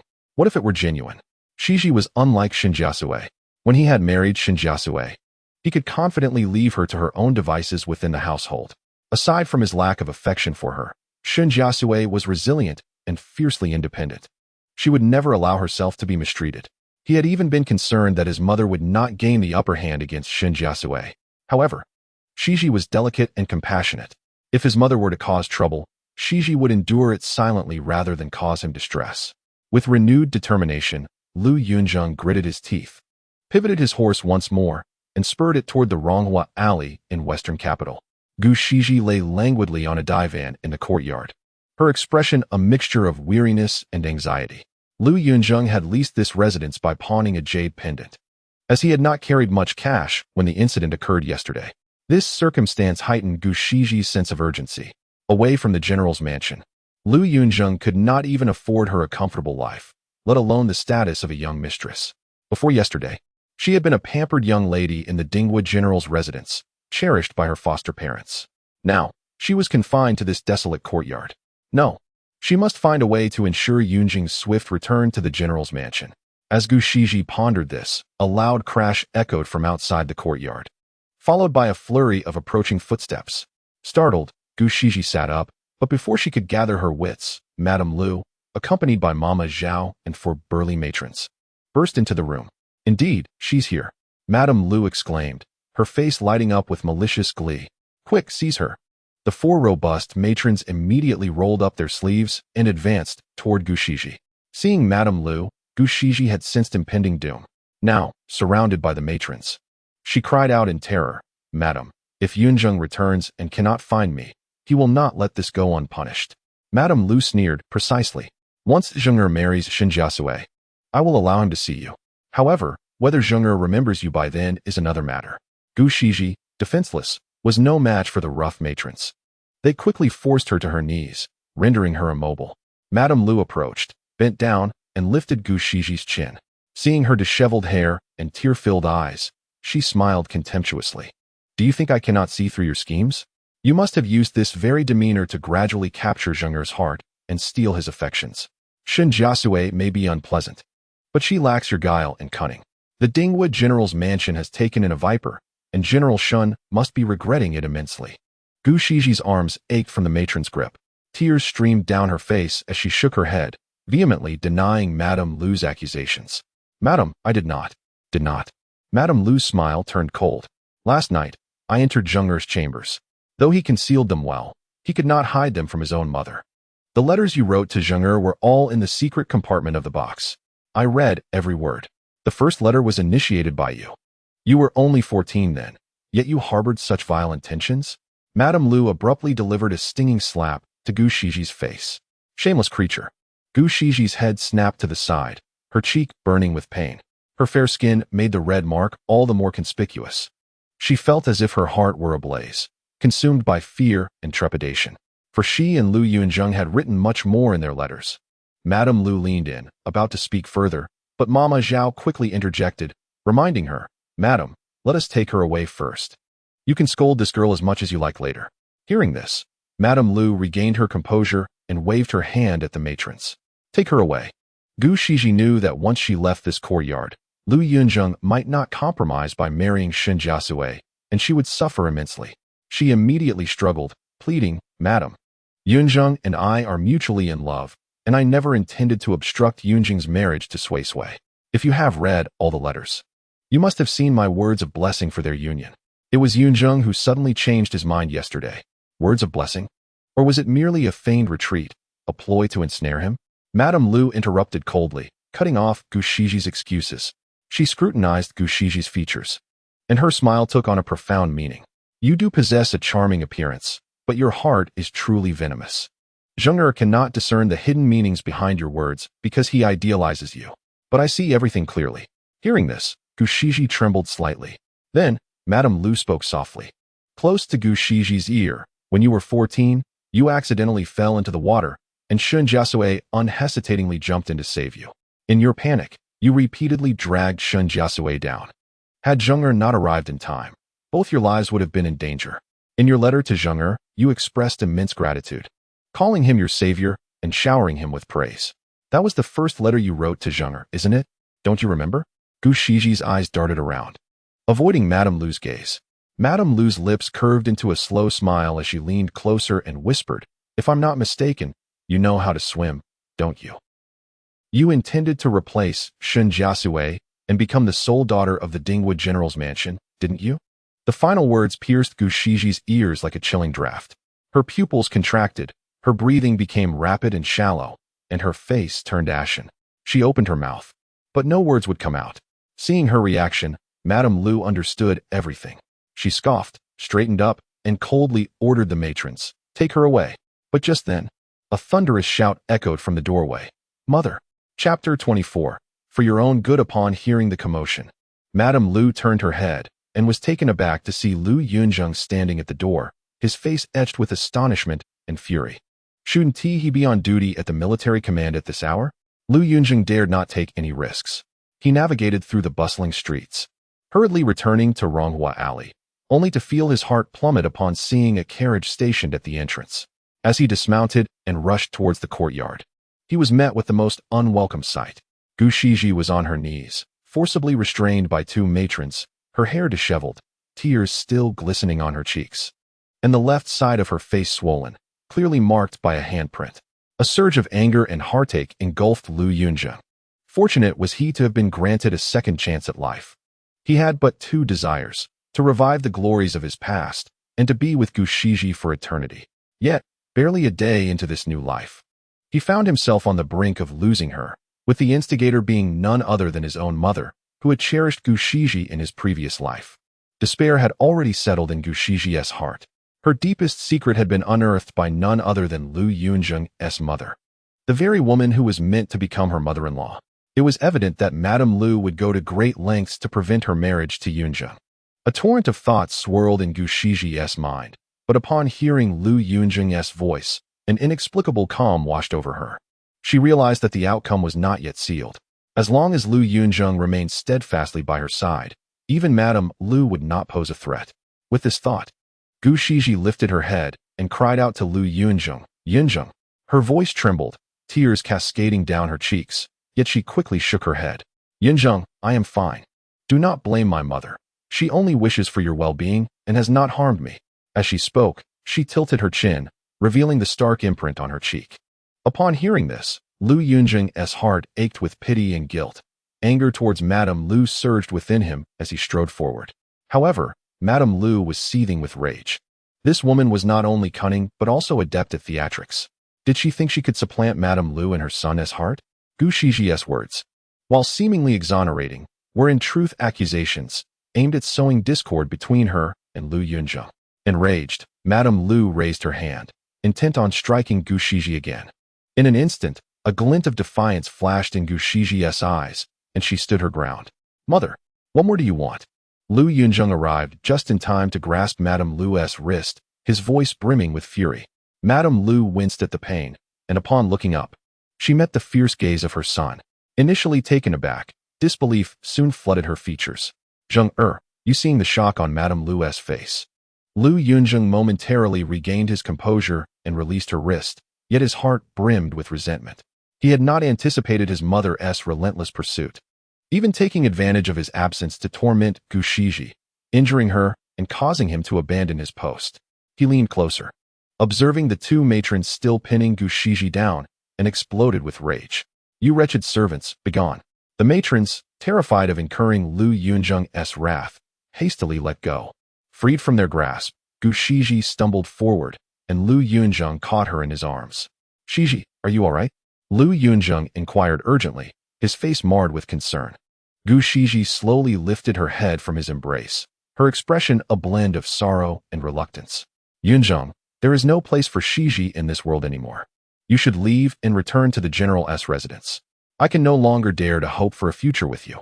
After speaking, Gu Shiji attempted to push Lu Yunzheng away, but he, with reddened eyes, tightened his hold on her. "It is my fault, Shiji. I failed to protect you, Madame Lu." Witnessing how easily Gu Shiji had bewitched her son, felt an overwhelming surge of frustration, nearly choking her. "Zheng, do not be deceived by her. She feigns vulnerability to ensnare you. She shamelessly wrote letters to entice you, and her malicious intent aims to replace Shen Jiasui. Being with such a person will only bring you ruin. Shen Jiasui still harbors feelings for you. Come back to the general's residence with me. Everything can still be salvaged. Do not be foolish." "Mother," Lu Yunzheng interrupted sharply, turning his head, his eyes ablaze with indignation. "What sorcery has Shen Jiasui cast upon you that you insist I marry her? Shiji is gentle and kind, yet you fail to see her virtues. Blinded by your own biases." Madame Lu, taken aback by the fiery intensity in Lu Yunzheng's eyes and his icy words, took a step back, feeling as though she was facing a stranger in her beloved son. Tears brimmed in her eyes as she pressed a hand to her chest, speaking earnestly. "Zheng, I only wish for your happiness. This woman is filled with schemes. Look at what you have become for her. Is it for my good?" Lu Yunzheng echoed quietly. Shaking his head, he gazed directly into Madame Lu's eyes, his voice steady and resolute. "You are not acting for my benefit. You are acting for yourself. As long as I marry into the Shen family, you believe you have triumphed over Aunt Zhou, regaining your pride, do you not? You have fought for over a decade against Aunt Zhou, yet you know that father's affections do not lie with you. Why then do you obstruct my union with Shiji? If you truly had my interests at heart, you would persuade father to approve of my marriage to Shiji, so that our family could be together." At this moment, Zhao Mama interjected with a gasp. "Young master, knowing the madame's heart, why would you provoke her with such harsh words?" Lu Yunzheng, caught in his fury, realized he had spoken too harshly. Regret washed over him, and he opened his mouth to retract his words. But then, Gu Shiji trembled lightly. Lu Yunzheng snapped back to attention, hurriedly looking down to comfort her. Madame Lu stood in stunned silence, her eyes wide with disbelief, as if grappling with a sudden realization. After a long pause, she seemed to awaken, slowly raising a hand to cover her mouth, a bittersweet smile of despair gracing her features. Indeed, he was her own flesh and blood, adept at striking the deepest chord of her heart. In the twilight of her years, did Zheng truly believe she still cared for such romantic entanglements? Did he think her relentless struggles were for herself? Though the general may not favor her, as long as she did not err, she would remain in her rightful position. Zhou Fu's son was thriving, having been sent to the Imperial Academy. She had learned in secret that Lu Yunzheng was diligent and had risen among his peers. Everything she did was for Zheng's brighter future, to ensure he would not be overshadowed by a mere illegitimate child. Unable to hold his head high in the capital, yet to Zheng, her every effort appeared self-serving. The mother who had sacrificed so much for him was eclipsed by a girl he had known for only a few years. Chapter 25. The child reborn. Madame Lu felt an unbearable pain in her heart. To claim she was not disappointed would be false. Yet, Lu Yunzheng was, after all, a piece of flesh from her own body. Even though he was currently lost in his own thoughts, as a mother, she could not abandon him. If gentleness would not suffice, then she would resort to firmness. With this resolution, Madame Lu leaned down, grasped Lu Yunzheng's collar, and said coldly, "Return home with your mother. It matters not that you do not understand my intentions now. In the future, you will." Gu Shiji remained silent, trembling and clutching Lu Yunzheng's garment tightly, silently begging him to stay.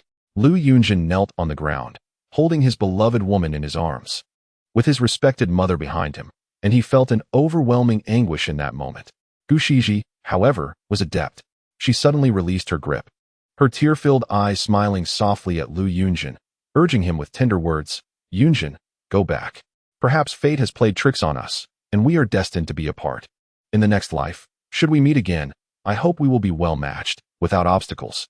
Unbeknownst to Gu Shiji, her mention of the next life struck at the softest part of Lu Yunzhen's heart. For him, this was already the next life. Simultaneously, her words reminded him that he had thought of a way to persuade his mother. He gently released Gu Shiji, soothingly assuring her, "Shiji, do not be afraid. Wait for me here. I have a way to convince my mother." Seeing Lu Yunzhen let her go, Gu Shiji felt a pang in her heart. Yet she had to force a smile, nodding gently, portraying complete trust in him.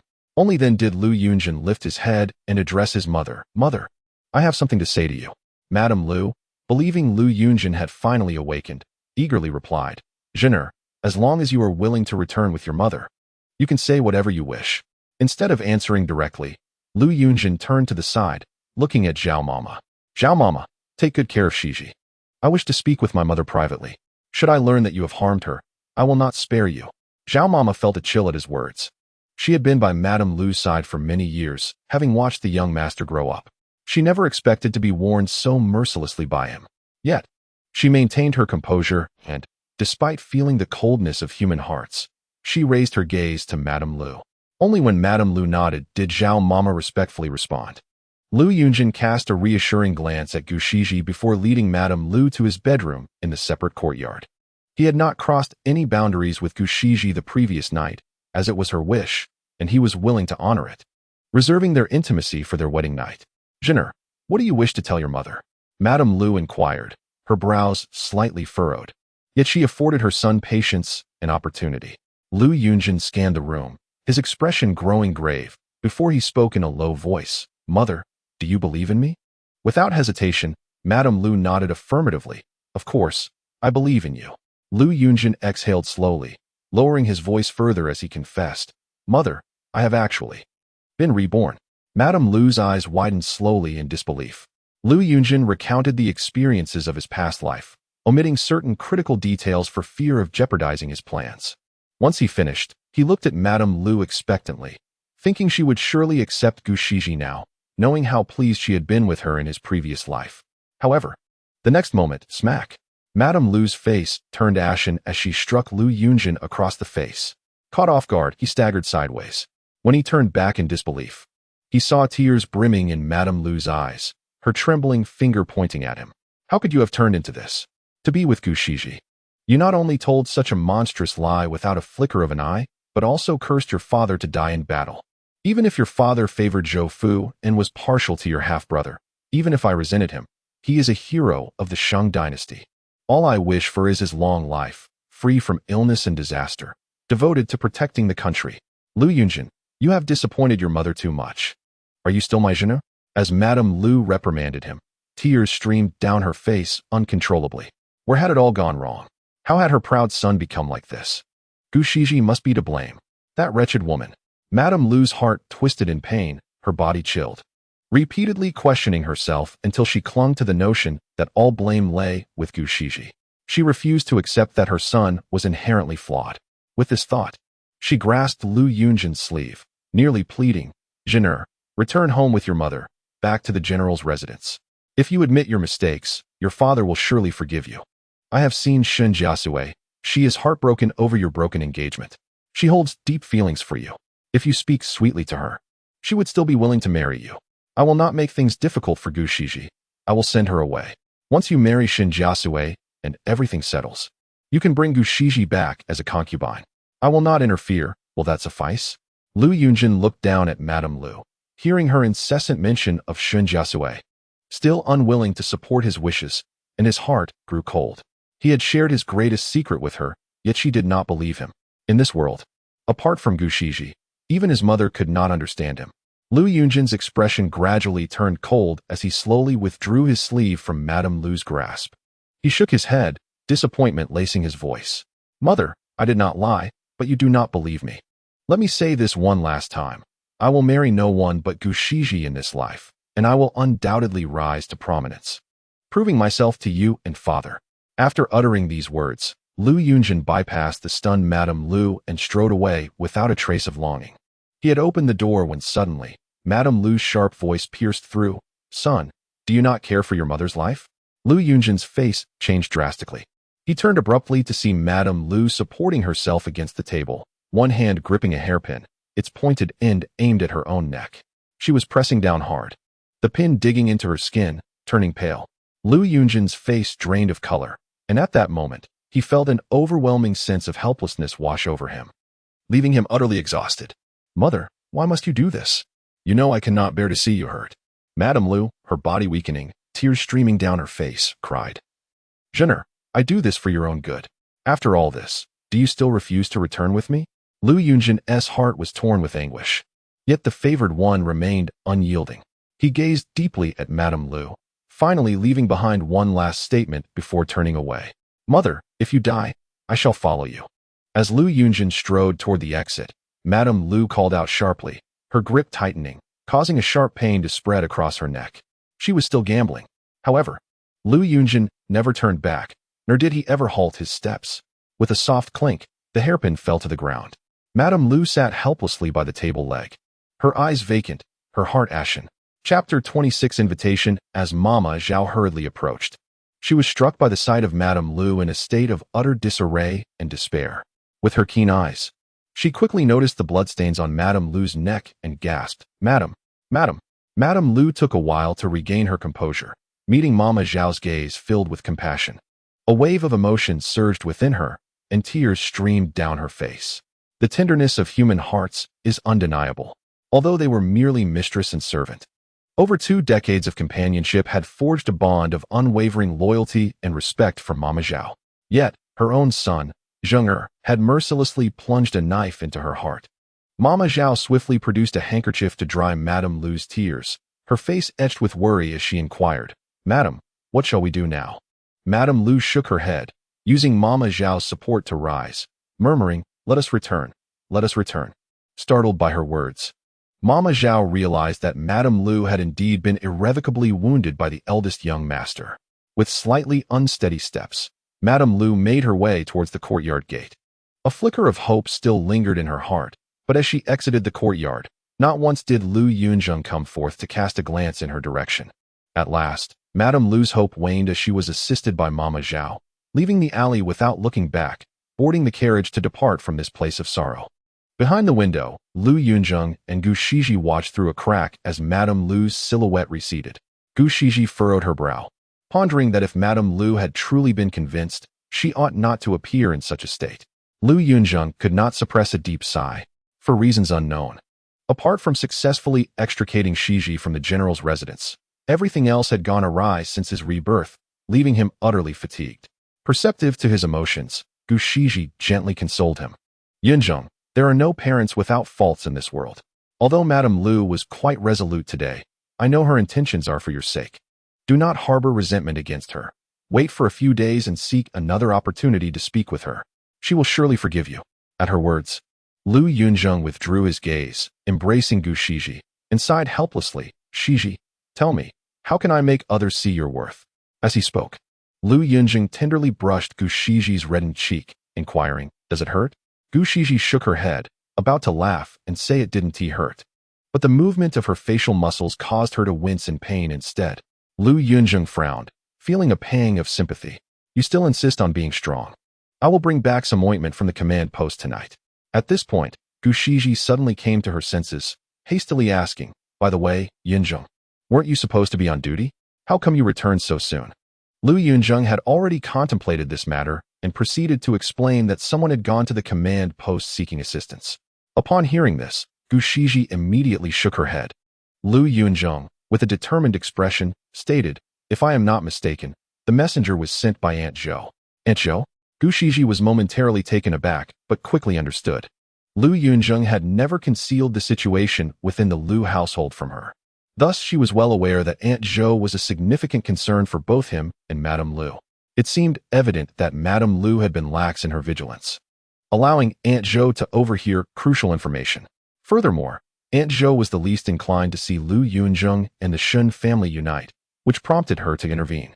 Both Lu Yunzheng and Gu Shiji shared this realization, yet at this moment, he expressed relief. "Shiji, regardless of the circumstances, if Aunt Zhou had not acted promptly, I might have been separated from you." Gu Shiji silently breathed a sigh of relief and urged, Yunzheng, you must return to the command post quickly. Leaving your duty unexpectedly may result in punishment.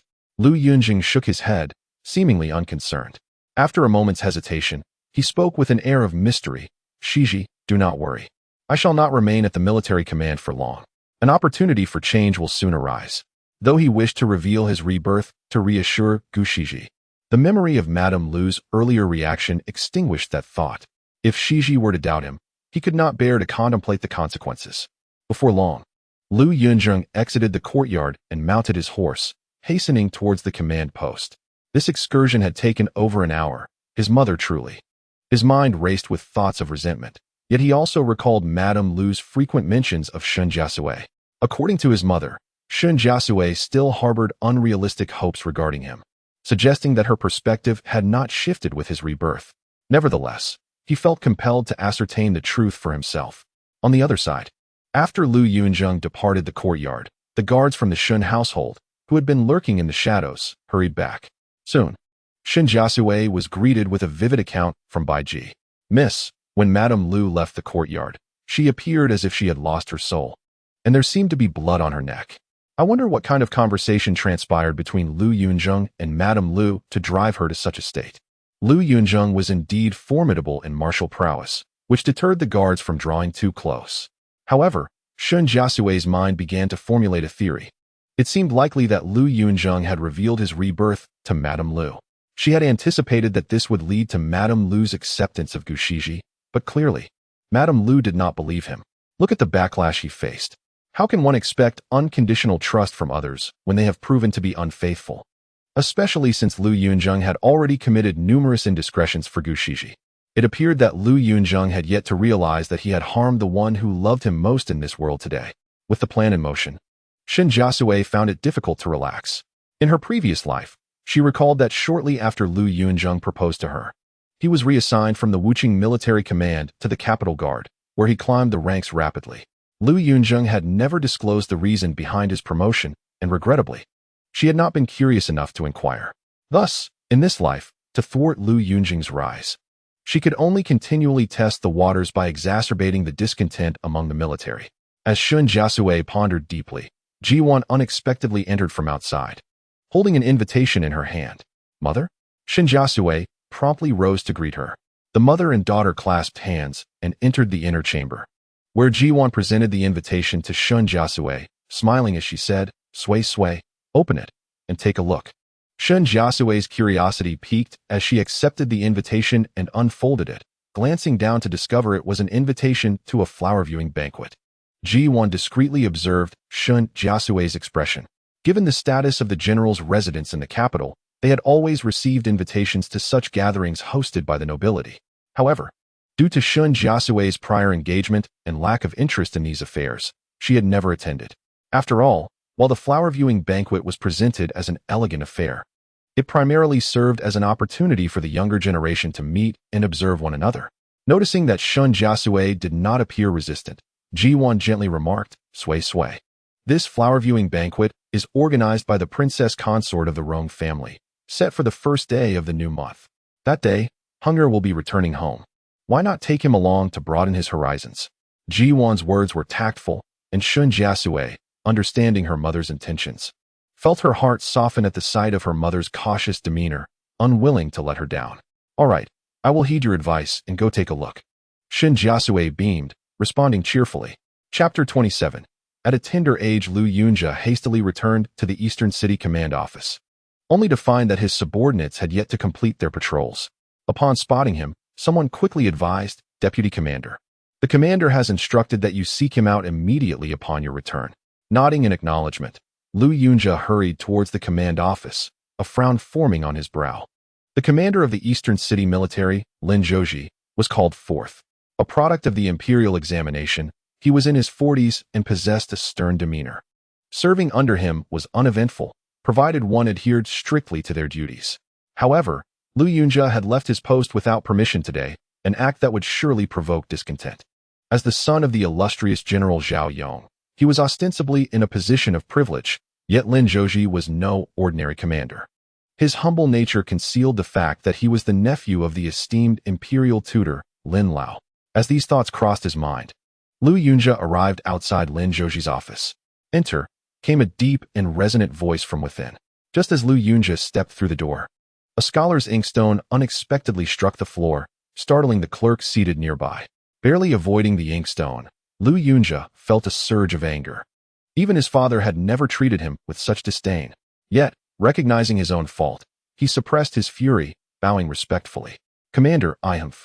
An icy grunt interrupted him as Lin Zhouji rose from behind the desk. With a commanding presence, clad in official attire, he embodied authority as the commander of the Eastern City. Those in positions of power must understand the weight of their responsibilities and fulfill their duties with integrity. Only then can one honor the office they hold and live up to the trust bestowed by the court. When one maintains a clear distinction between public and private affairs and upholds their responsibilities, they can ensure stability and benefit the community. Lu Yunzheng's dereliction of duty and failure to distinguish between public and private matters suggest that our Eastern City Command Office may be too small to accommodate the son of General Zhao Yong. Lin Zhouji's words were heavy, causing not only Lu Yunzheng, but also the clerk beside him to change color. The clerk, unaware of Lin Zhouji's background, was concerned for his superior. Although rumors of discord between Lu Yunzheng and General Zhao circulated widely, he was nonetheless the general's son. How could one simply ignore such connections? Lu Yunzheng's countenance darkened, particularly upon hearing the footsteps of his subordinate, the patrolling officer, returning behind him. He had not anticipated such mercilessness from Lin Zhouji. Seeing Lu Yunzheng's defiance, Lin Zhouji felt a wave of displeasure. He had no intention of delving into Lu Yunzheng's personal matters, yet trust is foundational to any relationship. Lu Yunzheng's lack of personal integrity, compounded by his confusion in official matters, rendered him unfit for his position. "Today, I shall exercise my authority as commander to admonish you. I hereby impose a month's salary deduction as a penalty, to serve as a lesson." At this proclamation, Lu Yunzheng's temples throbbed with anger. He opened his mouth to protest, but Lin Zhouji had already turned away, his voice cold. "If the deputy commander finds this unacceptable, let General Zhao Yong find you another position." Fists clenched, Lu Yunzheng's eyes burned with indignation. Throughout his life, he had enjoyed a smooth path, respected and revered by all, save for his father's sternness. This was the first time he had faced such humiliation, and in front of his subordinates, no less. "You." The words almost escaped his lips. But at the last moment, Lu Yunzheng regained his composure. No, he could not act impulsively. He needed to leverage his position as deputy commander to enter the eyes of the influential. As long as he could establish connections as he had in his previous life, he would soon depart the Eastern City Military Command. There was no need to quibble with Lin Zhouji at this juncture. With clarity returning to his thoughts, Lu Yunzheng quelled his anger. He took a deep breath, bowed, and spoke solemnly. "Commander, your reprimand is duly noted. I accept the punishment and shall henceforth distinguish between public and private matters, diligently fulfilling my duties." Seeing that Lin Zhouji had no further remarks, Lu Yunzheng turned to leave, a glint of cold resolve in his eyes. How dare Lin Zhouji treat him with such contempt? Just wait. When he ascended to greatness, those who had belittled and humiliated him would find themselves beneath his heel. As the patrol officers witnessed Lu Yunzheng's departure, they hastily concealed their earlier disdain, reverting to a posture of respect. As the hour of the dog began, Lin Zhouji finally emerged from the office, riding homeward. Lin Lao, his uncle, had never married, and Lin Zhouji, as his nephew, had grown up in close quarters with him. After dinner, Lin Zhouji promptly made his way to Hanbai Courtyard, where he unexpectedly encountered someone. "Zhouji."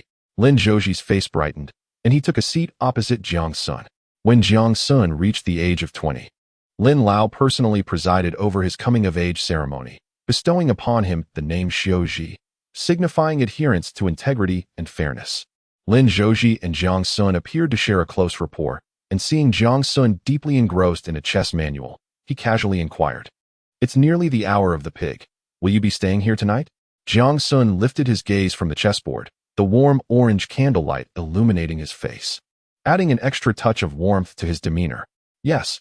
Since becoming Lin Lao's disciple, Jiang Xun had spent most of his off-duty time at Lin's residence. To spare him from the inconveniences of travel, Lin Lao had arranged a room for him in Hanbai Courtyard.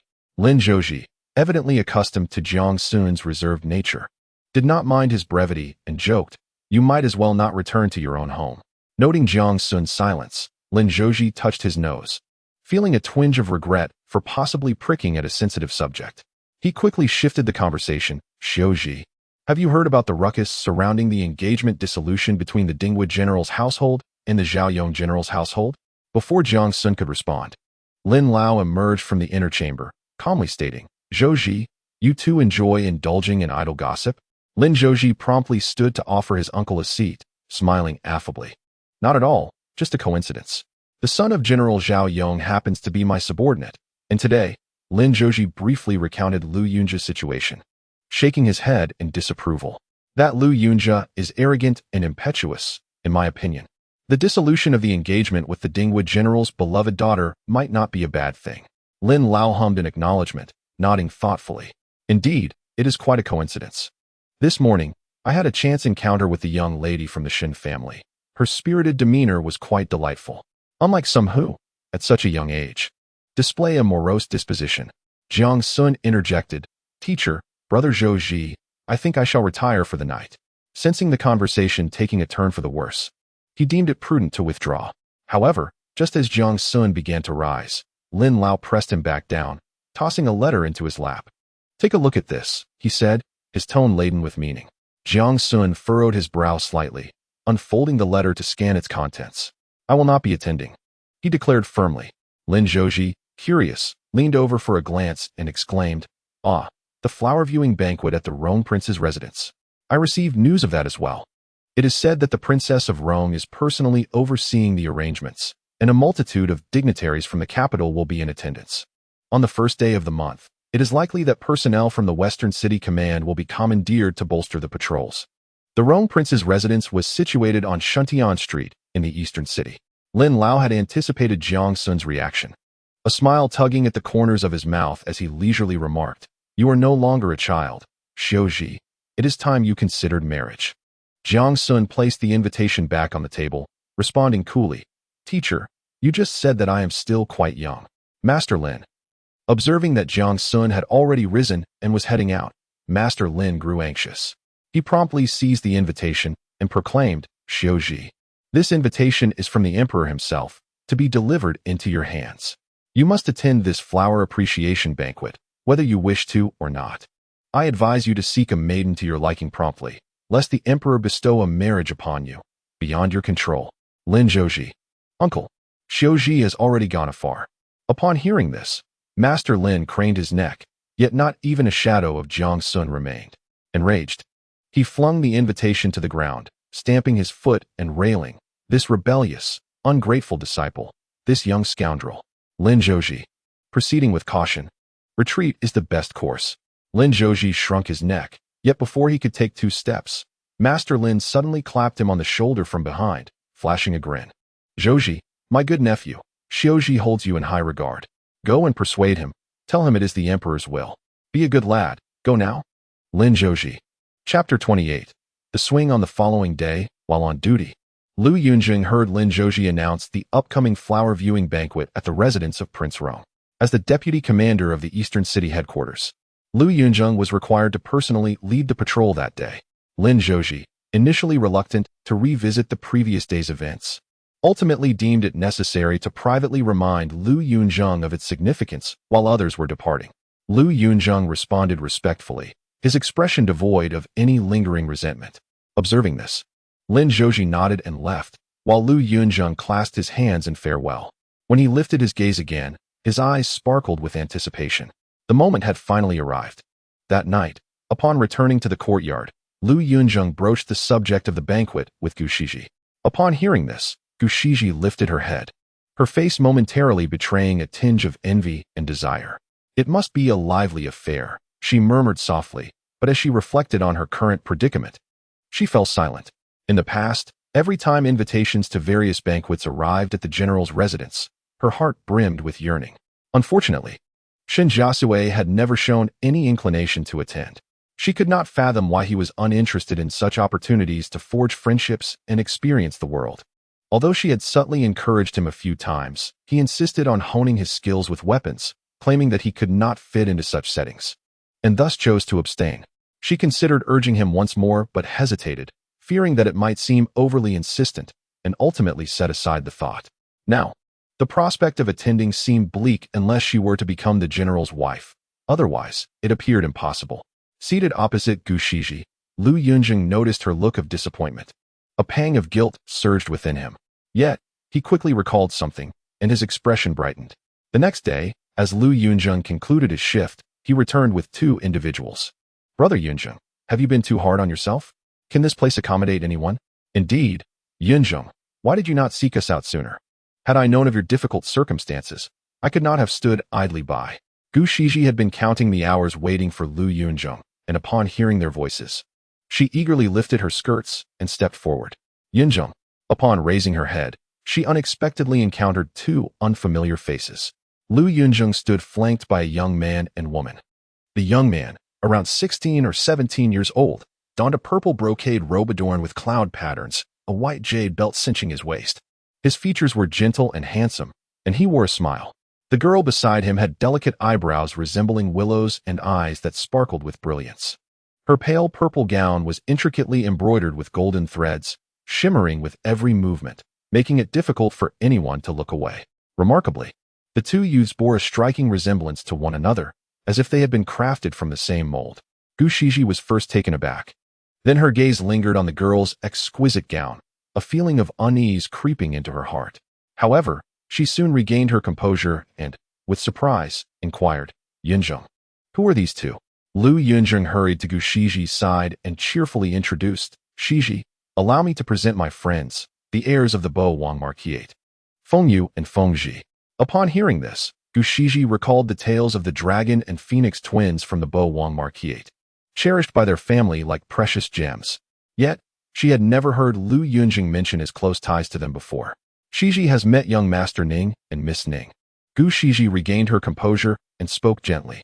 There is no need for formality, Miss Gu, Ning Fengyu offered, raising a hand in a gesture of modesty. A flicker of admiration flashing in his eyes.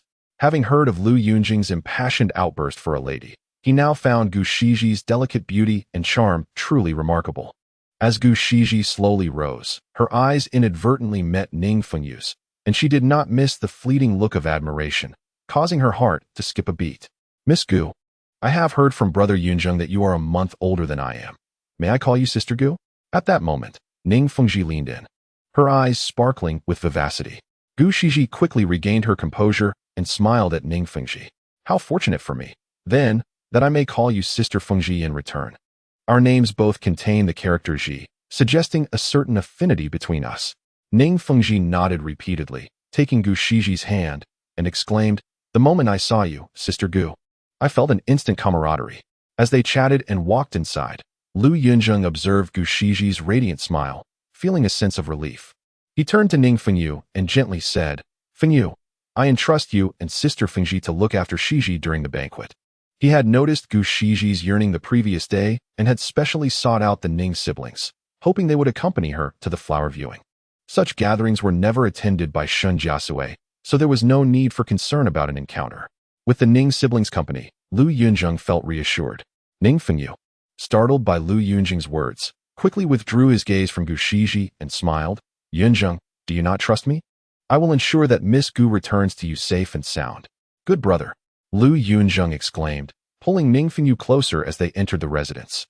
Do not mind the simplicity of our temporary abode.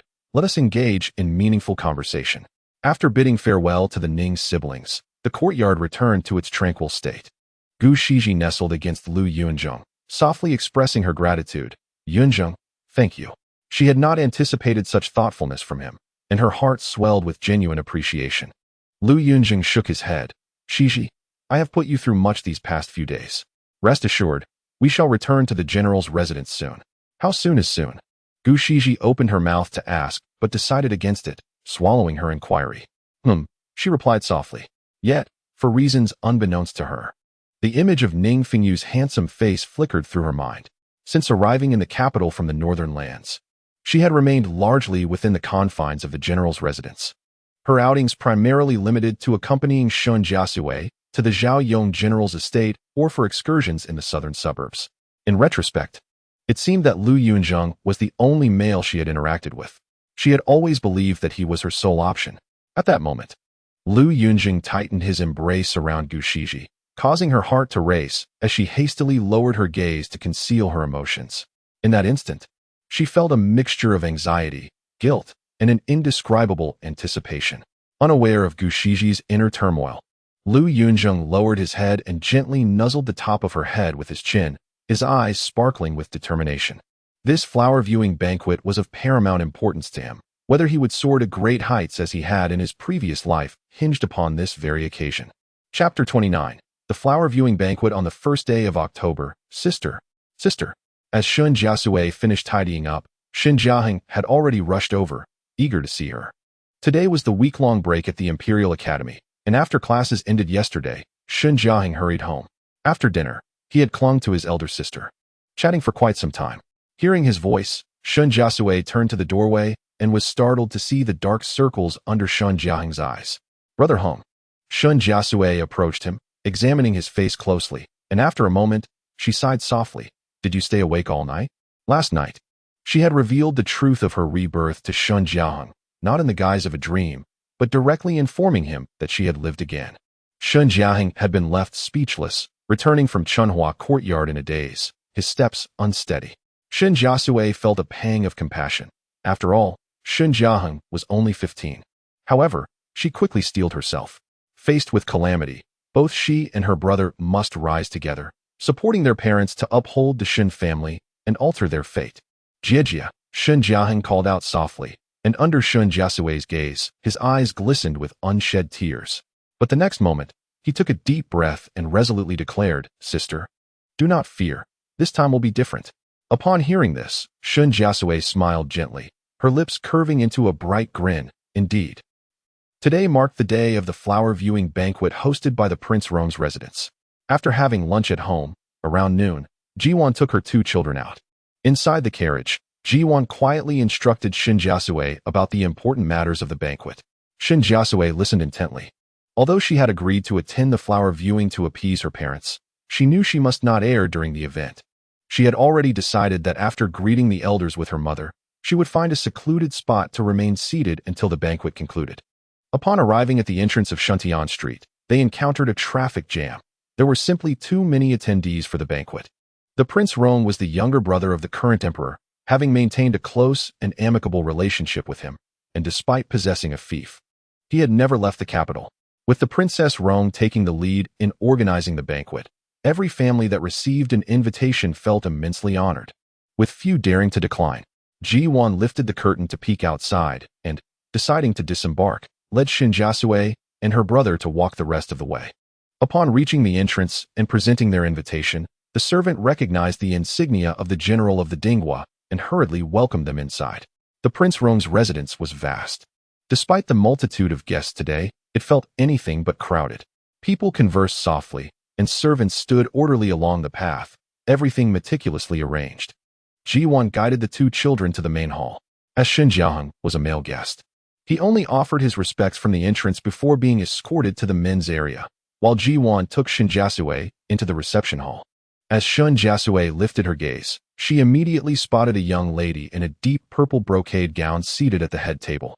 Her brows arched like a crescent moon, and her eyes sparkled like clear springs, exuding an ethereal beauty. Yet, for some reason, she seemed shrouded in a veil of gentle sorrow. Ji-Wan pulled Shen Jiasui to kneel respectfully, stating, "This humble woman and her daughter pay their respects to the crown princess." Shen Jiasui followed suit, her heart racing. So it was the crown princess. That explained everything. The late crown prince was a man of exceptional virtue and talent, beloved by the people. Yet he had sadly passed away at the tender age of 21 2 years ago. The crown princess and the late crown prince had been a devoted young couple, deeply in love. Thus, it was no wonder that she bore an air of melancholy, unable to fully display her grace. As they rose, Shen Jiasui seized the moment to glance at the crown princess once more, knowing that she would soon fade from this world. In a gathering of eloquent and cheerful ladies, the crown princess appeared strikingly youthful, yet profoundly silent. Shen Jiasui could not help but frown slightly. It had been over 2 years since the late crown prince's passing, and while the crown princess still held a glimmer of sorrow in her eyes, she had survived the most difficult times, with a little grandson who was not yet 5. How could she succumb to sorrow and grief? Though Shen Jiasui was filled with questions, she understood that matters of the royal family were beyond her reach. With a quiet sigh, she turned to leave. As she made her way to the west courtyard, she beheld the exquisite pavilions and terraces, the winding corridors, and the lush greenery, all showcasing opulence and elegance. Halfway there, she turned to the maid leading her and said, "I shall not go to the west courtyard. Instead, I will rest in the pavilion ahead. You may go on without me." The maid's expression shifted slightly, and she ventured to advise, "Miss Shen, the west courtyard is vibrant and splendid, with even better scenery. Would you not like to take a look?" Surprised by the maid's eagerness, Shen Jiasui regarded her with a curious glance. This maid seemed to genuinely hope she would visit the west courtyard. Coincidentally, she had no desire to go there today. Shen Jiasui waved her hand dismissively. "No need. This place is quite delightful." With that, she strode forward, ignoring the maid's flustered expression as she glanced back. Just as Shen Jiasui took a few steps, she heard hurried footsteps approaching from behind, not pausing even as they drew near. Sensing the urgency, she deftly sidestepped, watching as a figure in a pink dress rushed past her former position and fell to the ground with a thud. Chapter 30. Why did you push me? At the moment the anguished cry echoed, the maids from the two princely households turned pale and rushed forward to assist. Simultaneously, the windows of the pavilion across the lake were filled with onlookers, with Cui Mingjue leading the group. "Look, isn't that the young lady of the Shen family?" "Indeed, it is. She never attended such gatherings before. Why has she come this time?" "So, don't you understand? She was once betrothed to the Lu family. But now that engagement has been broken, she must be seeking a new husband. Everyone, be cautious. If she takes a liking to you, escape will be impossible." "Haha, Zhou. You flatter us. After all, she is the legitimate daughter of a General S household. I once thought her unattractive, but she has blossomed into a beauty. She likely wouldn't look our way." "That's a fair point. Among us here, Mingjue is indeed the most suitable match." "Haha, Mingjue, right?" Someone playfully nudged Cui Mingjue's shoulder. Go away," Cui Mingjue retorted, visibly annoyed, yet her gaze remained fixed on the figure across the lake. At that moment, someone stepped forward, eyes wide with surprise. "Isn't that Ningfengyu's sister? Why is she confronting the young lady of the Shen family? Look at her charging forward just now. It must have been intentional. Did the young lady of the Shen family offend her? Now that's going to be interesting." After being helped up, Ning Fengji stared at her bloodied palm, her eyes reddening with pain. Who could have anticipated that Shen Jiasui, seemingly blessed with foresight, would evade so swiftly? Ning had intended to drag her down with her. "Miss Ning, are you all right?" The two maids beside her were visibly anxious, knowing quite well that Miss Ning had a close friendship with the princess. Upon hearing this, Ning Fengji shot them a glare and extended her hand, exclaiming, "Do I look unhurt?" The two maids quickly pleaded, "Forgive us, Miss Ning." Shen Jiasui glanced over, realizing it was merely a scrape for someone trained in martial arts. It was hardly a matter of concern. She scrutinized the young woman before her, confirming she did not recognize her, and then turned to leave. Ning Fengji, disinterested in further conversation with the maids, turned to see Shen Jiasui about to walk away and quickly stepped in her path, glaring fiercely. "Why did you push me?" Shen Jiasui replied. She even glanced back, suspecting the girl was addressing someone else. "It's you." Ning Fengji pointed at Shen Jiasui, her expression one of righteous indignation. Shen Jiasui raised an eyebrow, realizing she was dealing with someone looking for trouble. "And you are?" she inquired, genuinely curious about who she had offended. Ning Fengji lifted her chin defiantly. "I am Ning Fengji, a lady of the Baoan Marquisate." "Oh, so it is Miss Ning. What is it that you want?" Shen Jiasui asked innocently, her eyes widening in feigned surprise. Seeing Shen Jiasui adopt such a harmless demeanor momentarily choked Ning Fengji, but she quickly recalled her purpose, her tone turning sharp. "Why did you push me just now? Don't deny it. The maids from the princely house witnessed it." Shen Jiasui looked towards the two maids, who appeared evasive, finally nodding in agreement after Ning Fengji's cold huff. Shen Jiasui grew increasingly intrigued. She did not even know Ning Fengji. She had no idea why the girl was targeting her specifically. Moreover, if the maids from the princely household dared to bear false witness, it seemed this was also the will of the genuine princess. "See, I told you I despise such gatherings." But she would not let this injustice slide. Shen Jiasui suppressed her playful demeanor and calmly said, "Miss Ning, setting aside that you and I have no grievances, even if there were, I am disinclined to resort to such unseemly tactics. You just said I pushed you? As she spoke, Shen Jiasui surveyed the area and suddenly walked over to a decorative rock. Ning Fengji, fearing Shen Jiasui might escape, followed closely, ready to speak. When she noticed Shen Jiasui resting her hand on a large stone that appeared to weigh at least 70 or 80 pounds. Turning her head, Shen Jiasui smiled and said, Miss Ning, if I truly had pushed you, it would not merely be a scratch. As she spoke, her arm bent slightly, and with a surge of strength, she effortlessly sent the heavy stone crashing to the ground, which rolled twice before settling. Ning Fengji and the two maids were left pale and gasping in shock, stumbling backward. The young men in the pavilion exclaimed in awe, wow. At that moment, Shen Jiasui walked over to the stone, smiling as she said, of course. It would be extremely rude to damage the property of the host. In the next instant, to the astonishment of all present, Shen Jiasui bent down, embraced the large stone, and with a resounding thud, returned it to its original position. Ning Fengji. The maids. The young men. Wow. Cui Mingjua's lips curled into a slight smile, revealing a rare expression of amusement. Shen Jiasui dusted off her hands and brushed her clothes.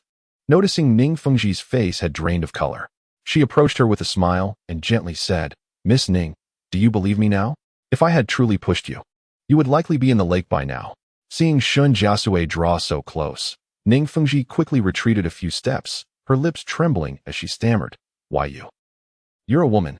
You're so rude. What a monstrosity. As she spoke, she prepared to turn and leave. However, Shen Jiasui's expression darkened, her voice icy. Miss Ning, are you leaving so soon? You have wrongfully accused me without cause. Surely, you owe me an explanation.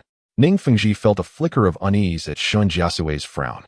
Yet bolstered by the belief that Shen Jiasui would not dare retaliate, she straightened her back and huffed defiantly. What? Is it permissible for you to slander others, but not for them to retaliate against you? Shen Jiasui was momentarily taken aback.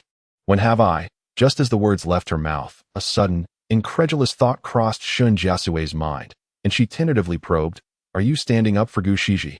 Or perhaps, Lu Yunzheng? She had never attended any gatherings in the capital, nor had she offended anyone, and after pondering, she could only think of Gu Shiji and Lu Yunzheng as having grievances with her. Ning Fengji, emboldened by Shen Jiasui's mention of those two, stepped forward, confronting Shen Jiasui. See, you admit it. In that moment, Shen Jiasui finally understood. No wonder. Ning Fengji believed she was in the right. Her indignation flaring as she chastised Shen Jiasui. Shen Jiasui, Gu's father died saving yours, leaving her an orphan, dependent on others. Yet, instead of gratitude, you harbor jealousy for her beauty, resentment towards her parents' love, and thus you subject her to relentless humiliation. You are fully aware of her affection for Brother Yunzheng, yet shamelessly intervene, leveraging the general's household south influence to drive them apart. But you, such a person, could never fathom that no matter how much you cling and scheme, Brother Yunzheng's heart belongs only to Gu Shiji, even to the extent of falling out with Lu Bo to be with her. Humph, Shen Jiasui. I never knew there existed such ungrateful, shameless people like you in the capital. Shen Jiasui blinked, patiently listening to every word. It was only when Ning Fengji fell silent that Shen Jiasui finally exhibited a glimmer of interest, tilting her head with a smile as she inquired, Is that truly what she conveyed to you all? Chapter 31. Using their own methods isn't that the truth? Ning Fengji was utterly astonished to see Shen Jiasui, whom she had just exposed, still smiling in the face of her revelation. Instead of hastily denying it, Shen Jiasui inquired, Has Gu Shiji also arrived? Ning Fengji, recalling the brute strength Shen Jiasui had just displayed, felt a surge of wariness. What do you intend to do? Sister Gu has already taken the initiative to leave the residence of the General of Dinghua. Are you still unwilling to let her be? I tell you, my brother and I are under the entrustment of Yunzheng. Today, we will not allow you to lay a finger on Sister Gu. From Ning Fengji's reaction, Shen Jiasui inferred that Gu Shiji must also be present at the flower viewing banquet. Sometimes, she couldn't help but admire Gu Shiji. If it were anyone else who had betrayed their sister and engaged in private dealings, they would hardly dare to appear openly before others. Yet, Gu Shiji not only flaunted her actions, but also skillfully twisted the truth, deceiving everyone around her. Of course, this was also due to Gu Shiji and Lu Yunzheng's understanding of her past, knowing she would be reluctant to attend such gatherings. when the time came. The truth would merely rest on Gu Shiji's tongue while she sat at home, oblivious, transforming into a notorious figure in the capital. When she eventually emerged to defend herself, she feared that few would believe her.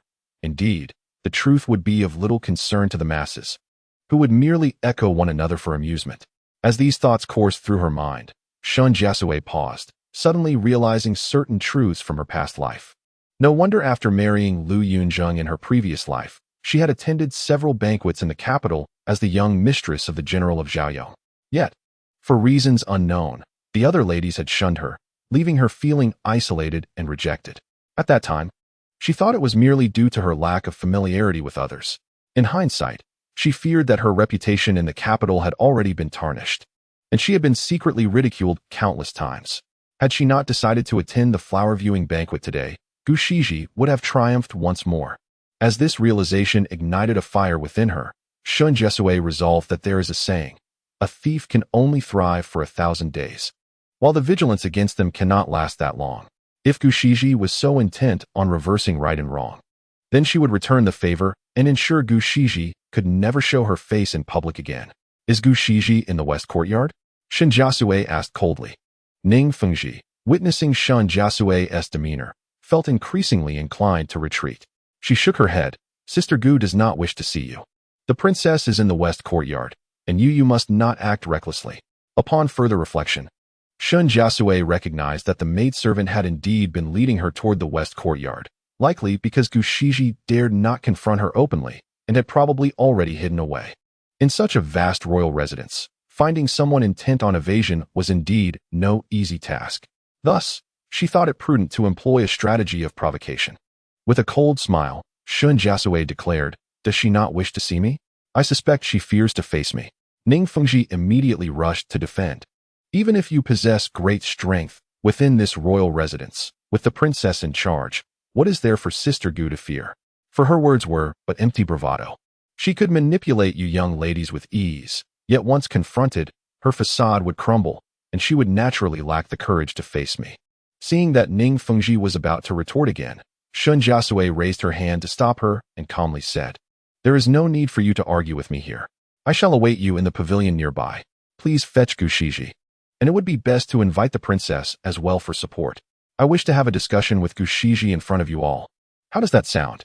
But first, allow me to make a guess." With a playful smile, Shen Jiasui, based on her understanding of Gu Shiji, began to enumerate. "If I am not mistaken, when you seek out Gu Shiji, she will likely graciously say, 'Where it is possible to spare someone, let it be. There is no need to hold grudges like I do.' Or perhaps she will claim that seeing me reminds her of the past, stirring sorrow, and so it is better not to meet. Or maybe she might even feign fainting." After delivering her predictions with great seriousness, Shen Jiasui raised her hand towards the somewhat dazed Ning Fengji. "Miss Ning, off you go.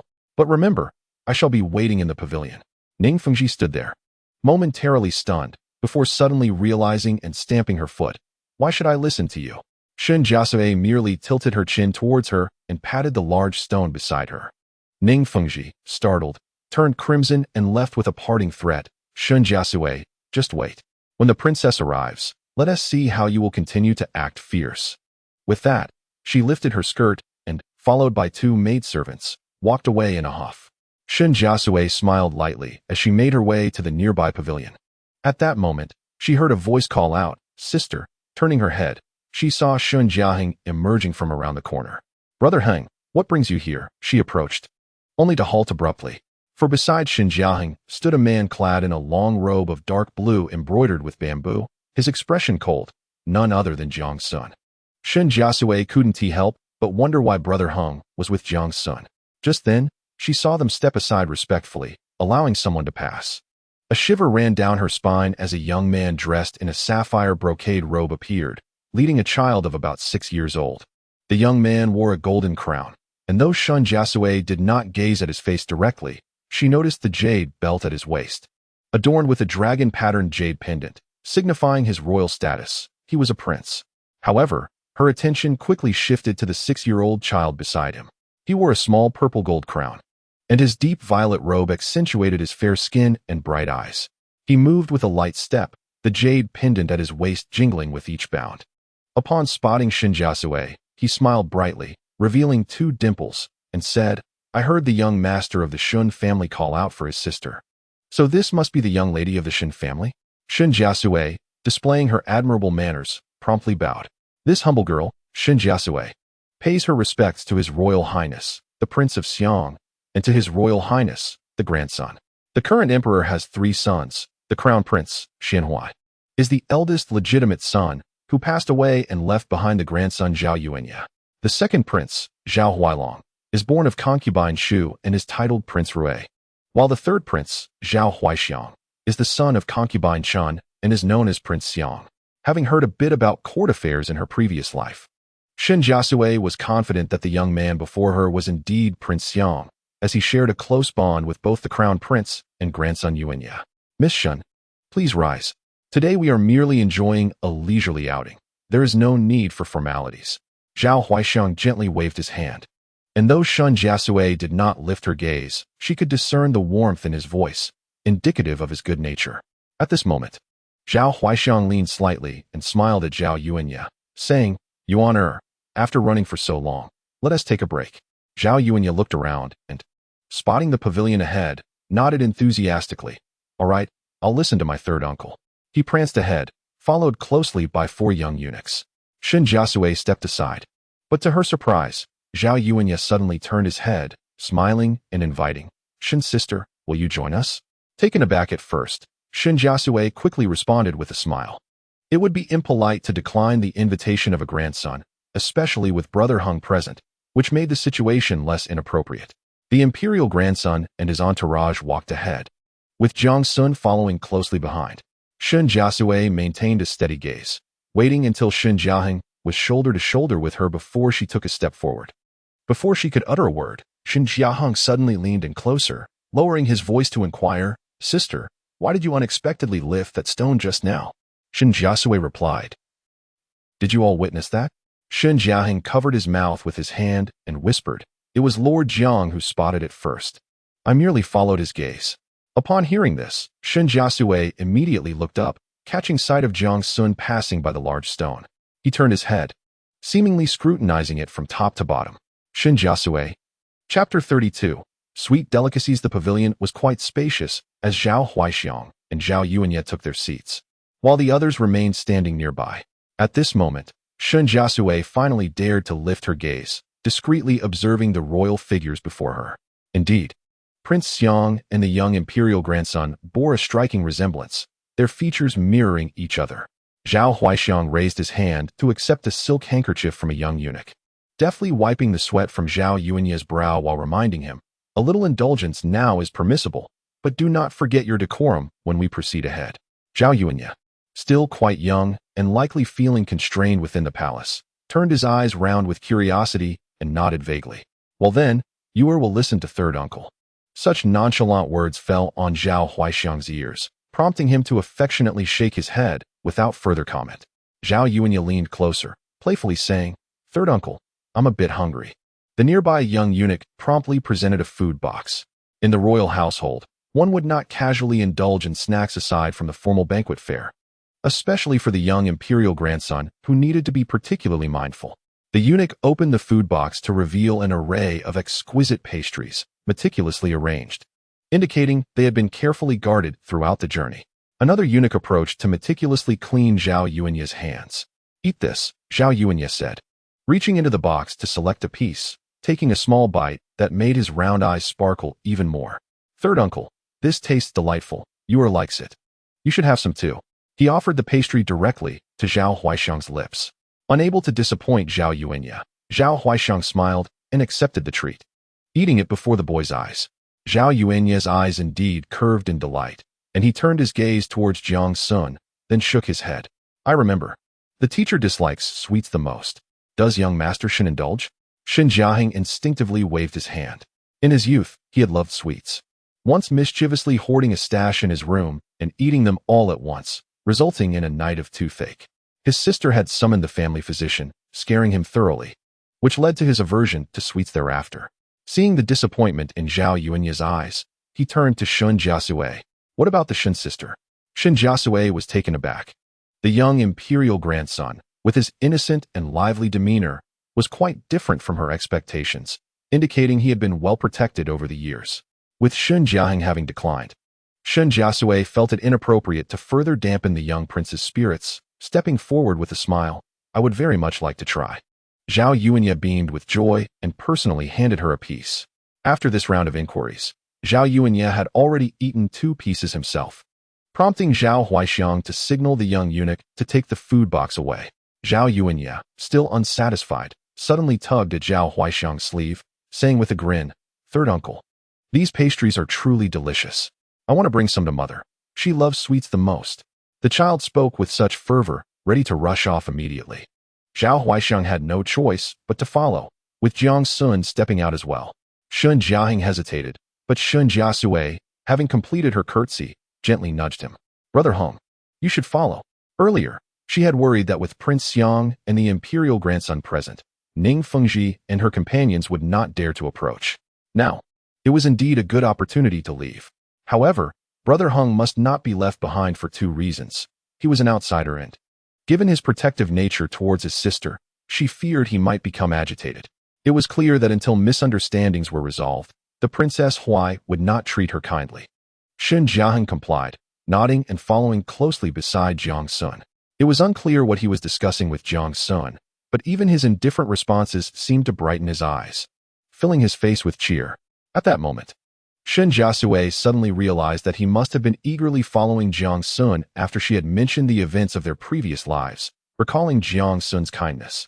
She resolved to speak with Brother Hong in detail upon returning home, advising caution. The others were manageable, but she must ensure that Lu Yunzheng did not catch wind of anything amiss. With these thoughts in mind, Shen Jiasui sat back down, eagerly pouring herself a cup of water. In truth, she did not have a fondness for sweets either. They always left her with a sticky feeling in her mouth. Today, the prince's residence hosted a banquet filled with royal relatives and dignitaries, with fruits and tea provided throughout the pavilions and arranged for timely replacement. Even if Princess Huai wished to confront her, she would undoubtedly be waiting in the western courtyard, and this pavilion was merely a temporary diversion, so there was no need for concern. As Shen Jiasui pondered this, her thoughts began to wander, resolving that henceforth she would carry a letter exchanged between Lu Yunzheng and Gu Shiji with her wherever she went. Should anyone speak ill, she would simply thrust that letter in their face. The mere thought of that scenario brought a smile to her lips. Meanwhile, in the nearby Jinxia pavilion, Ning Fengji hurriedly entered, calling out, "Sister Gu, are you here?" "Ah, yes, Fengji, I am here," came Gu Shiji's somewhat flustered reply from within. Ning Fengji lifted her skirt and ascended the pavilion, only to be greeted by her brother. "Brother, what are you doing here?" Ning Fengyu, composed and smiling, replied, "Did I not promise Yunjin to look after Miss Gu? I thought to come and check, but I did not expect you to be absent."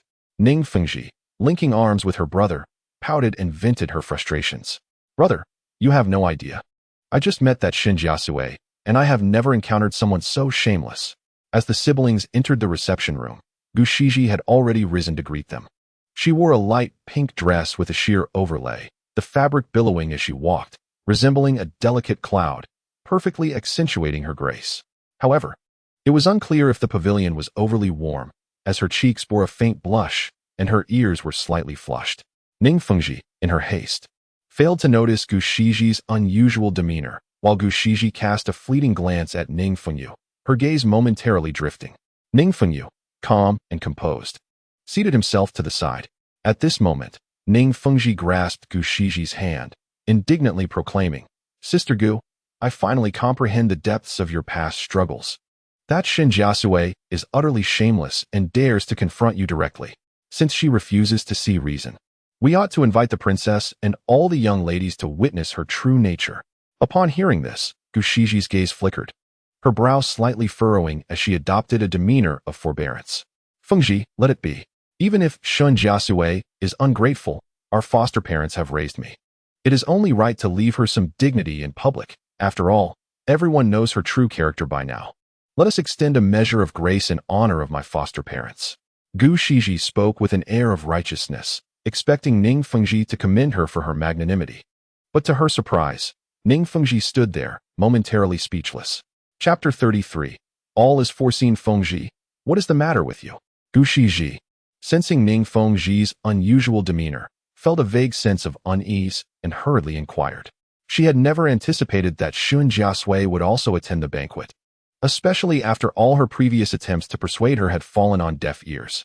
Gu Shiji had assumed that without Shen Jiasui's presence, she could easily fabricate a few words, with Ning Fengji supporting her, to turn the tables in her favor. Now, however, she found herself caught in a precarious situation. The only solution was to avoid encountering Shen Jiasui at all costs. Otherwise, if her deceit were exposed face to face, she feared she would have no place in future gatherings. Ning Fengji, prompted by Gu Shiji's words, recalled what Shen Jiasui had just said. However, she shook her head and quickly reassured herself. There was no doubt about Gu Jiejia's generosity and kindness. Otherwise, how could Brother Yunzheng be so utterly devoted to her? Shen Jiasui was indeed cunning and had almost been able to deceive her. Ning Fengji, coming back to her senses, shook her head gravely and urged. Gu Jiejia, dealing with such a despicable person as Shen Jiasui, leniency will only embolden her. Do not fear, I will stand by your side, and the princess, who abhors evil, cannot tolerate someone like Shen Jiasui. She will certainly support you. Upon hearing this, Gu Shiji furrowed her brow. Ning Fengji was both endearing and exasperating. Endearing for her gullibility and exasperating for her meddlesome persistence. She exhaled softly, softening her tone, and replied, Fengji, I know you mean well, but since I left the general's residence, I decided never to see Shen Jiasui again. Every time I encounter her, I am reminded of the miserable days I endured. I have finally freed myself from her grasp, out of sight, out of mind. I do not wish to invite more troubles. Gu Shiji gently pressed her hand against her chest, believing her words to be sincere. However, when she raised her head, she found Ning Fengji staring at her intently, her expression strange. A sudden jolt of anxiety surged through Gu Shiji, and she whispered, Fengji, what is wrong? Ning Fengji opened her mouth, feeling momentarily bewildered. Was it that Shen Jiasui was too formidable, too well acquainted with Gu Jiejia, or could it be? No, surely not. Ning Fengji clenched her fists, becoming increasingly obstinate to validate her thoughts. Gu Jiejia, she is in the wrong. She is the villain. Yet she dares to act with such impudence. Why should you hide from her? Why not confront her in front of everyone? The prejudices held by Uncle Lu and the others against you are too deep. If word reaches the Lu residence, would it not benefit you, Gu Jiejia? Gu Shiji could hardly fathom Ning Fengji's insistence, each of her arguments resonating with logic. To refuse further would surely cast her in a suspicious light. She bit her lip, unable to conceal her growing anxiety, and cast a pleading glance toward Ning Fengyu for assistance. Ning Fengyu, meeting Gu Shiji's soft gaze, recalled the fragrance that enveloped him when he had helped her earlier, causing a stir in his heart. He quickly intervened. Sister, let it be. Gu Jai has been oppressed at the Shen residence, and it is understandable that she wishes to avoid meeting Shen Jiasui again. Ning Fengyu's words seemed to stir painful memories within Gu Shiji. Her eyes reddened, and she nearly shed tears.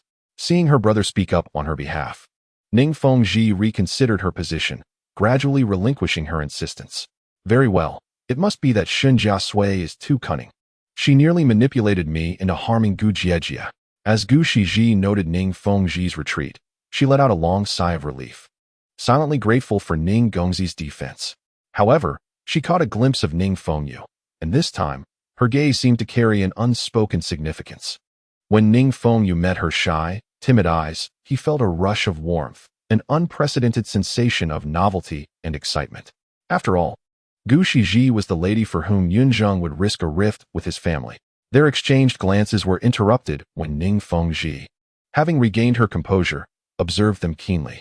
A peculiar feeling began to stir within her, as she suddenly recalled that prior to entering the pavilion, only her brother and Gu Shiji had been present. Of course, she found it hard to believe that anything untoward could exist between her brother and Gu Shiji. After all, her brother was a man of integrity, and with his close ties to Yunzheng, it was said that one should maintain distance from a friend's wife and not covet her beauty. As Ning Fengji pondered this, doubts crept in, echoing Shen Jiasui's previous words. The predictions regarding Gu Shiji's reactions had all come to pass, leaving only the final possibility. If, she meant if, the esteemed young lady of the Bo Wangho residence had truly been deceived and inadvertently misled the princess. Once the truth emerged, Ning Fengji feared she would no longer be able to navigate her way through the capital. Lost in thought, Ning Fengji suddenly grew anxious again and spoke up. Gu Jiejia, Shen Jiasui has just mentioned waiting for us at the pavilion. If we delay too long, she might seek out the western courtyard herself, which could lead to an uncomfortable confrontation before the princess. After much deliberation, Ning Fengji suggested, why don't the two of us go? It would dissuade her from further deceptive arguments. She believed this proposal was entirely reasonable. If Gu Shiji continued to resist, it would only seem suspicious. Gu Shiji felt a moment of relief, but now her heart began to race again. She was overwhelmed with frustration and regretted her decision to attend the banquet today. Gu Jiejia, Ning Fengji stepped forward. Gu Shiji felt utterly helpless, squeezing her hands together. Suddenly, she swayed, as if struggling to breathe, bracing herself against the table edge. Ning Fengyu, witnessing this, immediately stood up, furrowing his brow. Sister, what is wrong with you today? Gu Jai has expressed her desire to avoid the meeting. Why must you press her further? At that moment, Ning Fengji turned pale. She swallowed hard, disregarding her brother's inquiries, and focused intently on Gu Shiji, stepping closer. Gu Shiji's complexion became increasingly pale, and she swayed weakly, only to unexpectedly lean back without warning. Ning Fengyu, quick to react, rushed over and caught her just in time. However, Gu Shiji's eyes were tightly shut. It seemed she could no longer withstand Ning Fengji's relentless pressure and had fainted. Upon seeing this, Ning Fengyu's expression shifted, and he was about to chastise Ning Fengji, only to find his sister's face growing even graver. Sister Yu. Ning Fengyu was equally perplexed. Ning Fengji realized that Gu Shiji's evasion was precisely as Shen Jiasui had predicted. What more was there to understand? She stomped her foot and gritted her teeth. Gu Shiji. In the next moment, Ning Fengji turned and dashed outside. She could no longer afford to expose Gu Shiji. Today, she had brought Gu Shiji to the prince's residence, and the princess, having heard of the Shun and Lu family's broken engagement, had consistently treated Gu Shiji with disdain. It was her trust in Gu Shiji that compelled her to speak on her behalf in front of the princess, belittling Shen Jiasui's worth. Having a friendship with the princess, and given Gu Shiji's role in the matter, the princess naturally believed her, ordering an inquiry into the guests. Upon learning that Shen Jiasui was also present, she had decided to show her a lesson. However, who could have foreseen? Ning Fengji rushed to the western courtyard only to find it empty. She hastily apprehended a handmaiden, inquiring as to the whereabouts of the princess. She learned that, after a prolonged wait for her return, the princess had directly led the retinue in search of Shen Jiasui. At this revelation, the world seemed to darken before her eyes, and she nearly faltered. Despicable. A sudden dread seized Ning Fengji's heart. Gu Shiji intended to bring about her demise. Urgently, she hastened towards the pavilion. Chapter 34.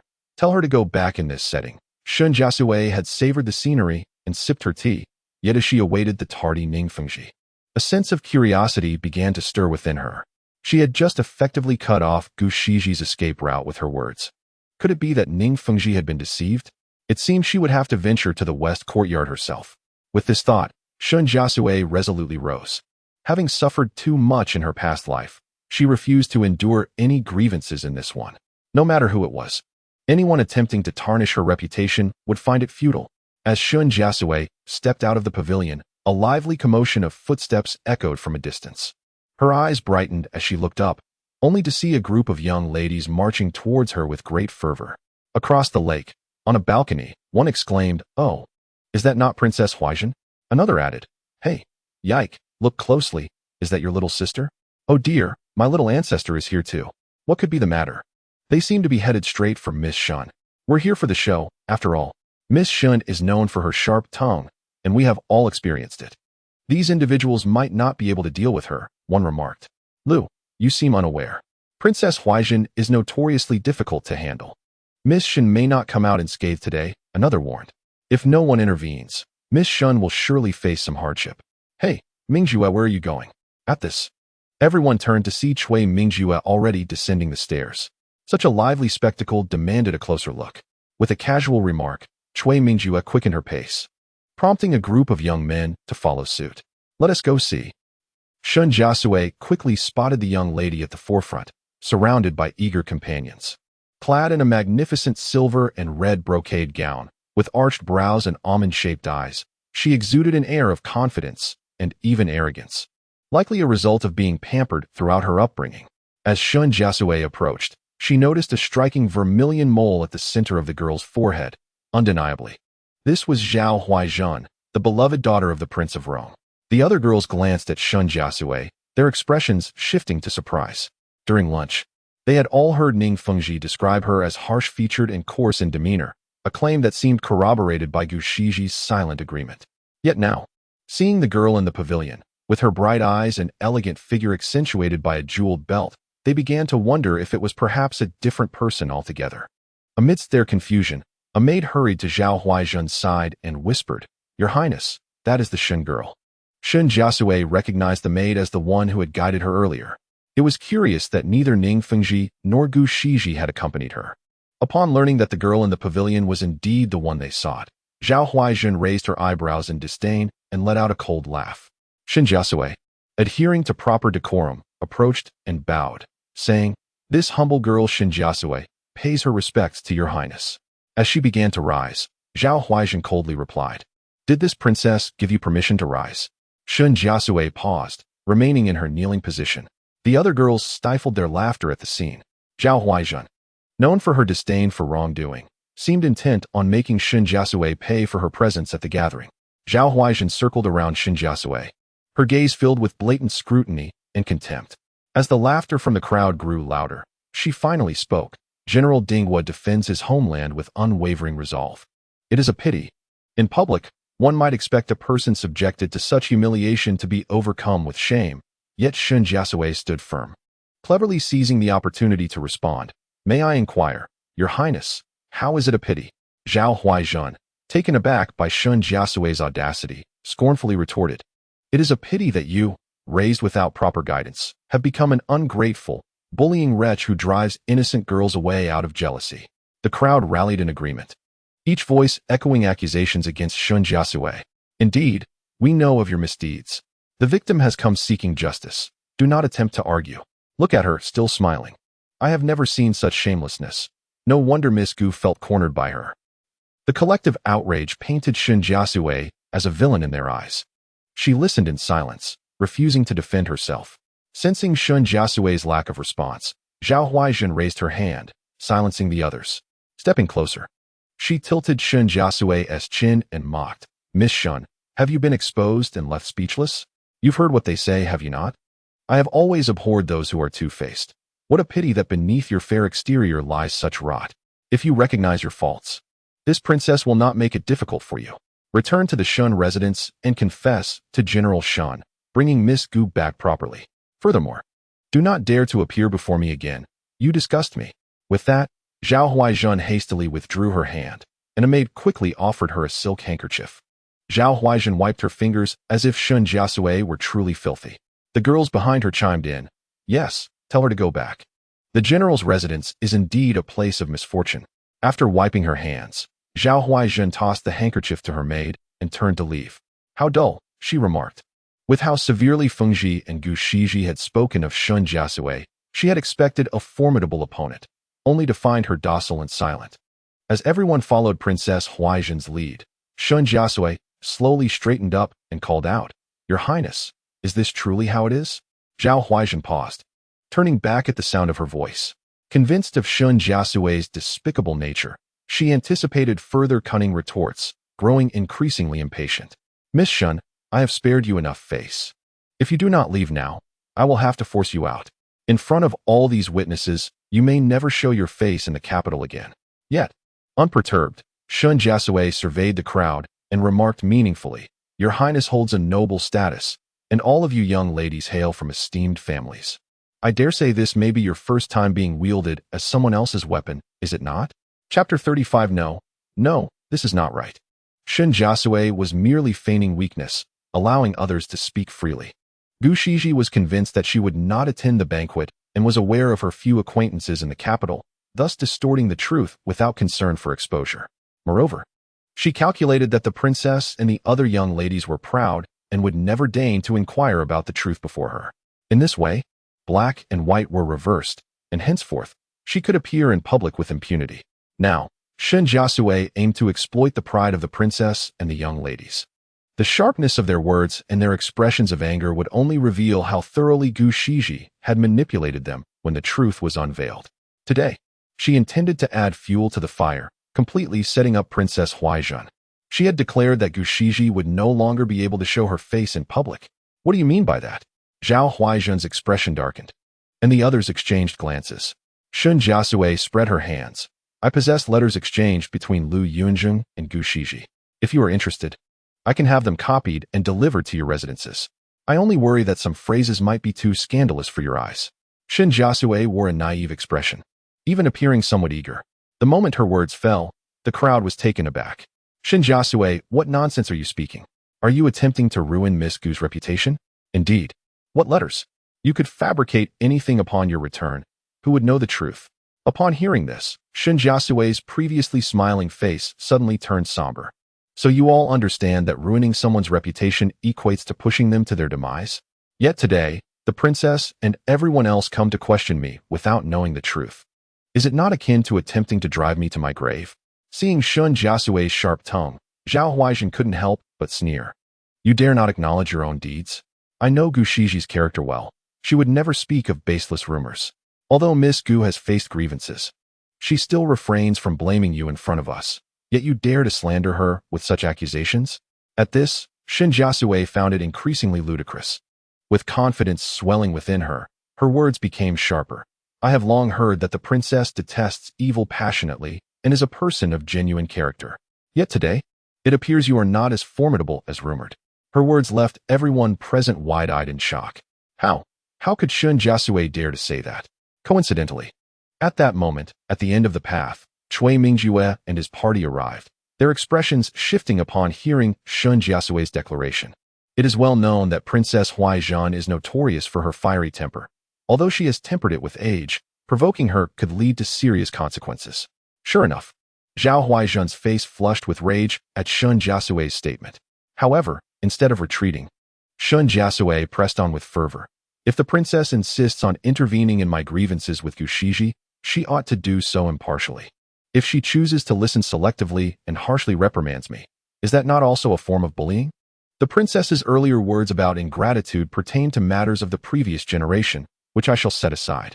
Let us discuss the matter at hand. I was betrothed to Lu Yunzheng at the age of 11, while Gu Shiji entered the general's residence a year later. How did it come to pass that, after their mutual affection, I, the fiancé, became the interloper? Lu Yunzheng had already shifted his affections elsewhere. Yet he dared not break the engagement out of fear of my father's influence, while he and Gu Shiji secretly exchanged letters for years. On the day he sought to annul the engagement, he acted as if he were deeply remorseful. Had it not been for my maid accidentally discovering those letters, the general's residence would have facilitated their union. The reason I have not publicly disclosed the truth until now was out of gratitude for the previous generation and consideration for my relationship with Gu Shiji, allowing her and Lu Yunzheng to maintain a semblance of dignity. Yet, instead of understanding the need for humility, she came to the flower-viewing banquet to distort the truth, forcing me into this predicament. Princess, while I may not possess your esteemed status, I hail from a military family, and my temperament is naturally forthright and passionate. Regardless of your favored position, to come here without clarity and chastise me is unacceptable. Even when it comes to the emperor or the esteemed Prince Rome, I fear nothing.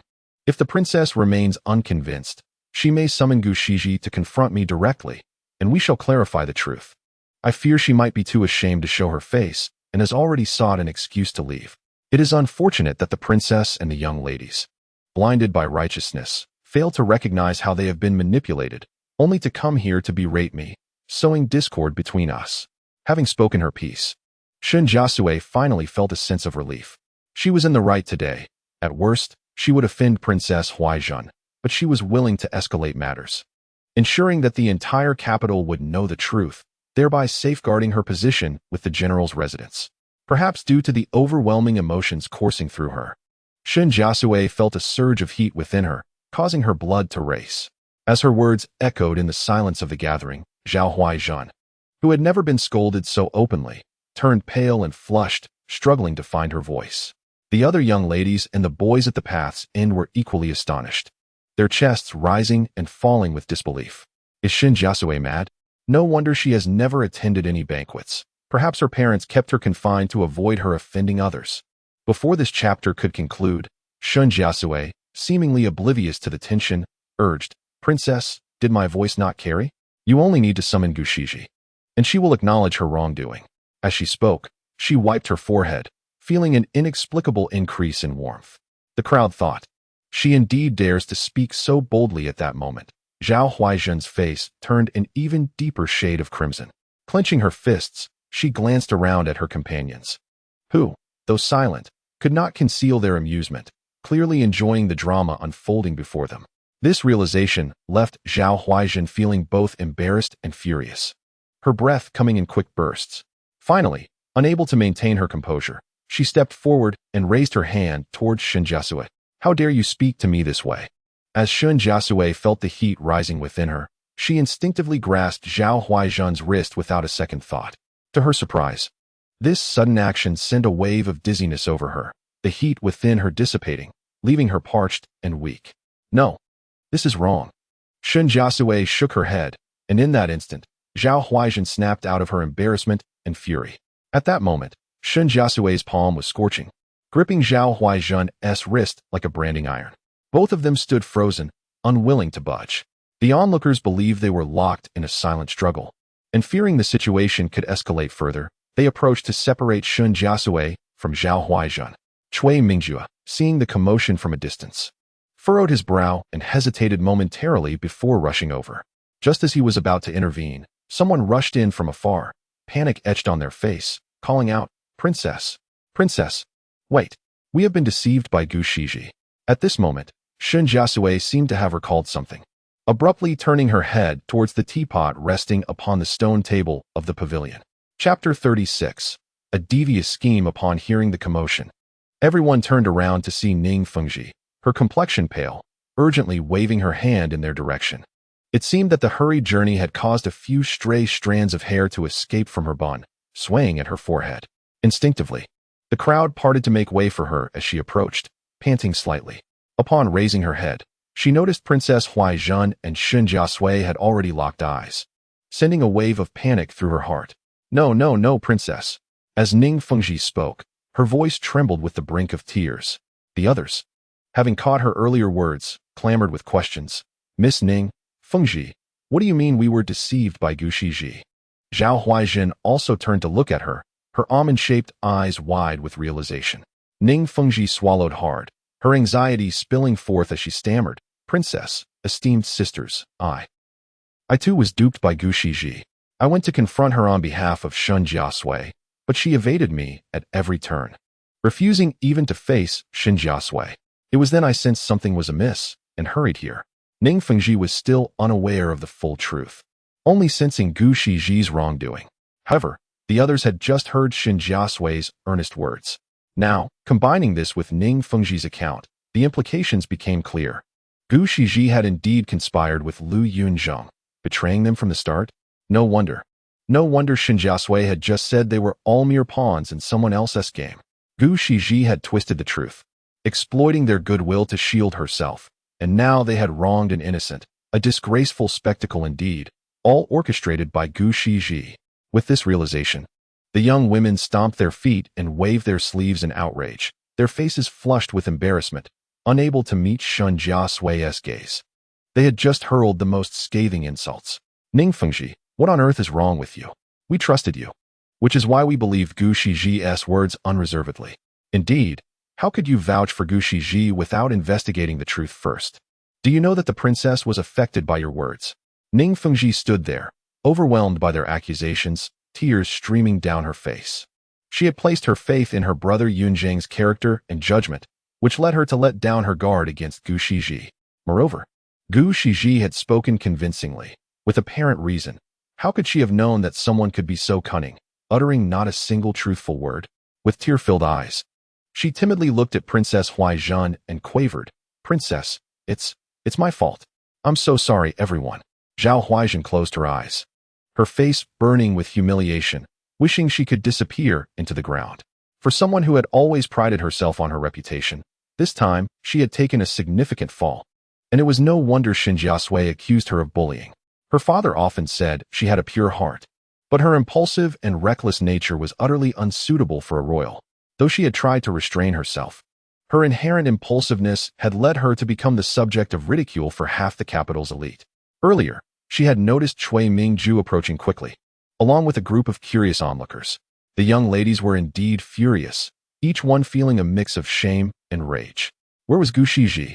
Bring her here. Yes. Ultimately, she was the most despicable of all. How dare she toy with them? Infuriating. If she ever dared to appear before me again, I would surely give her a piece of my mind. Ning Fengji had initially wanted to inform everyone that Gu Shiji was currently at the Qingxiao Pavilion. But upon remembering that her brother was also there, she feared that if anyone saw him, it could lead to unpleasant rumors. Gritting her teeth in frustration, she thought about how her brother had just sided with Gu Shiji. After today's events, she would certainly hold Gu Shiji accountable, revealing her vile nature to both her brother and Yunzheng. However, for now, the immediate priority was, "Princess, I'm so sorry."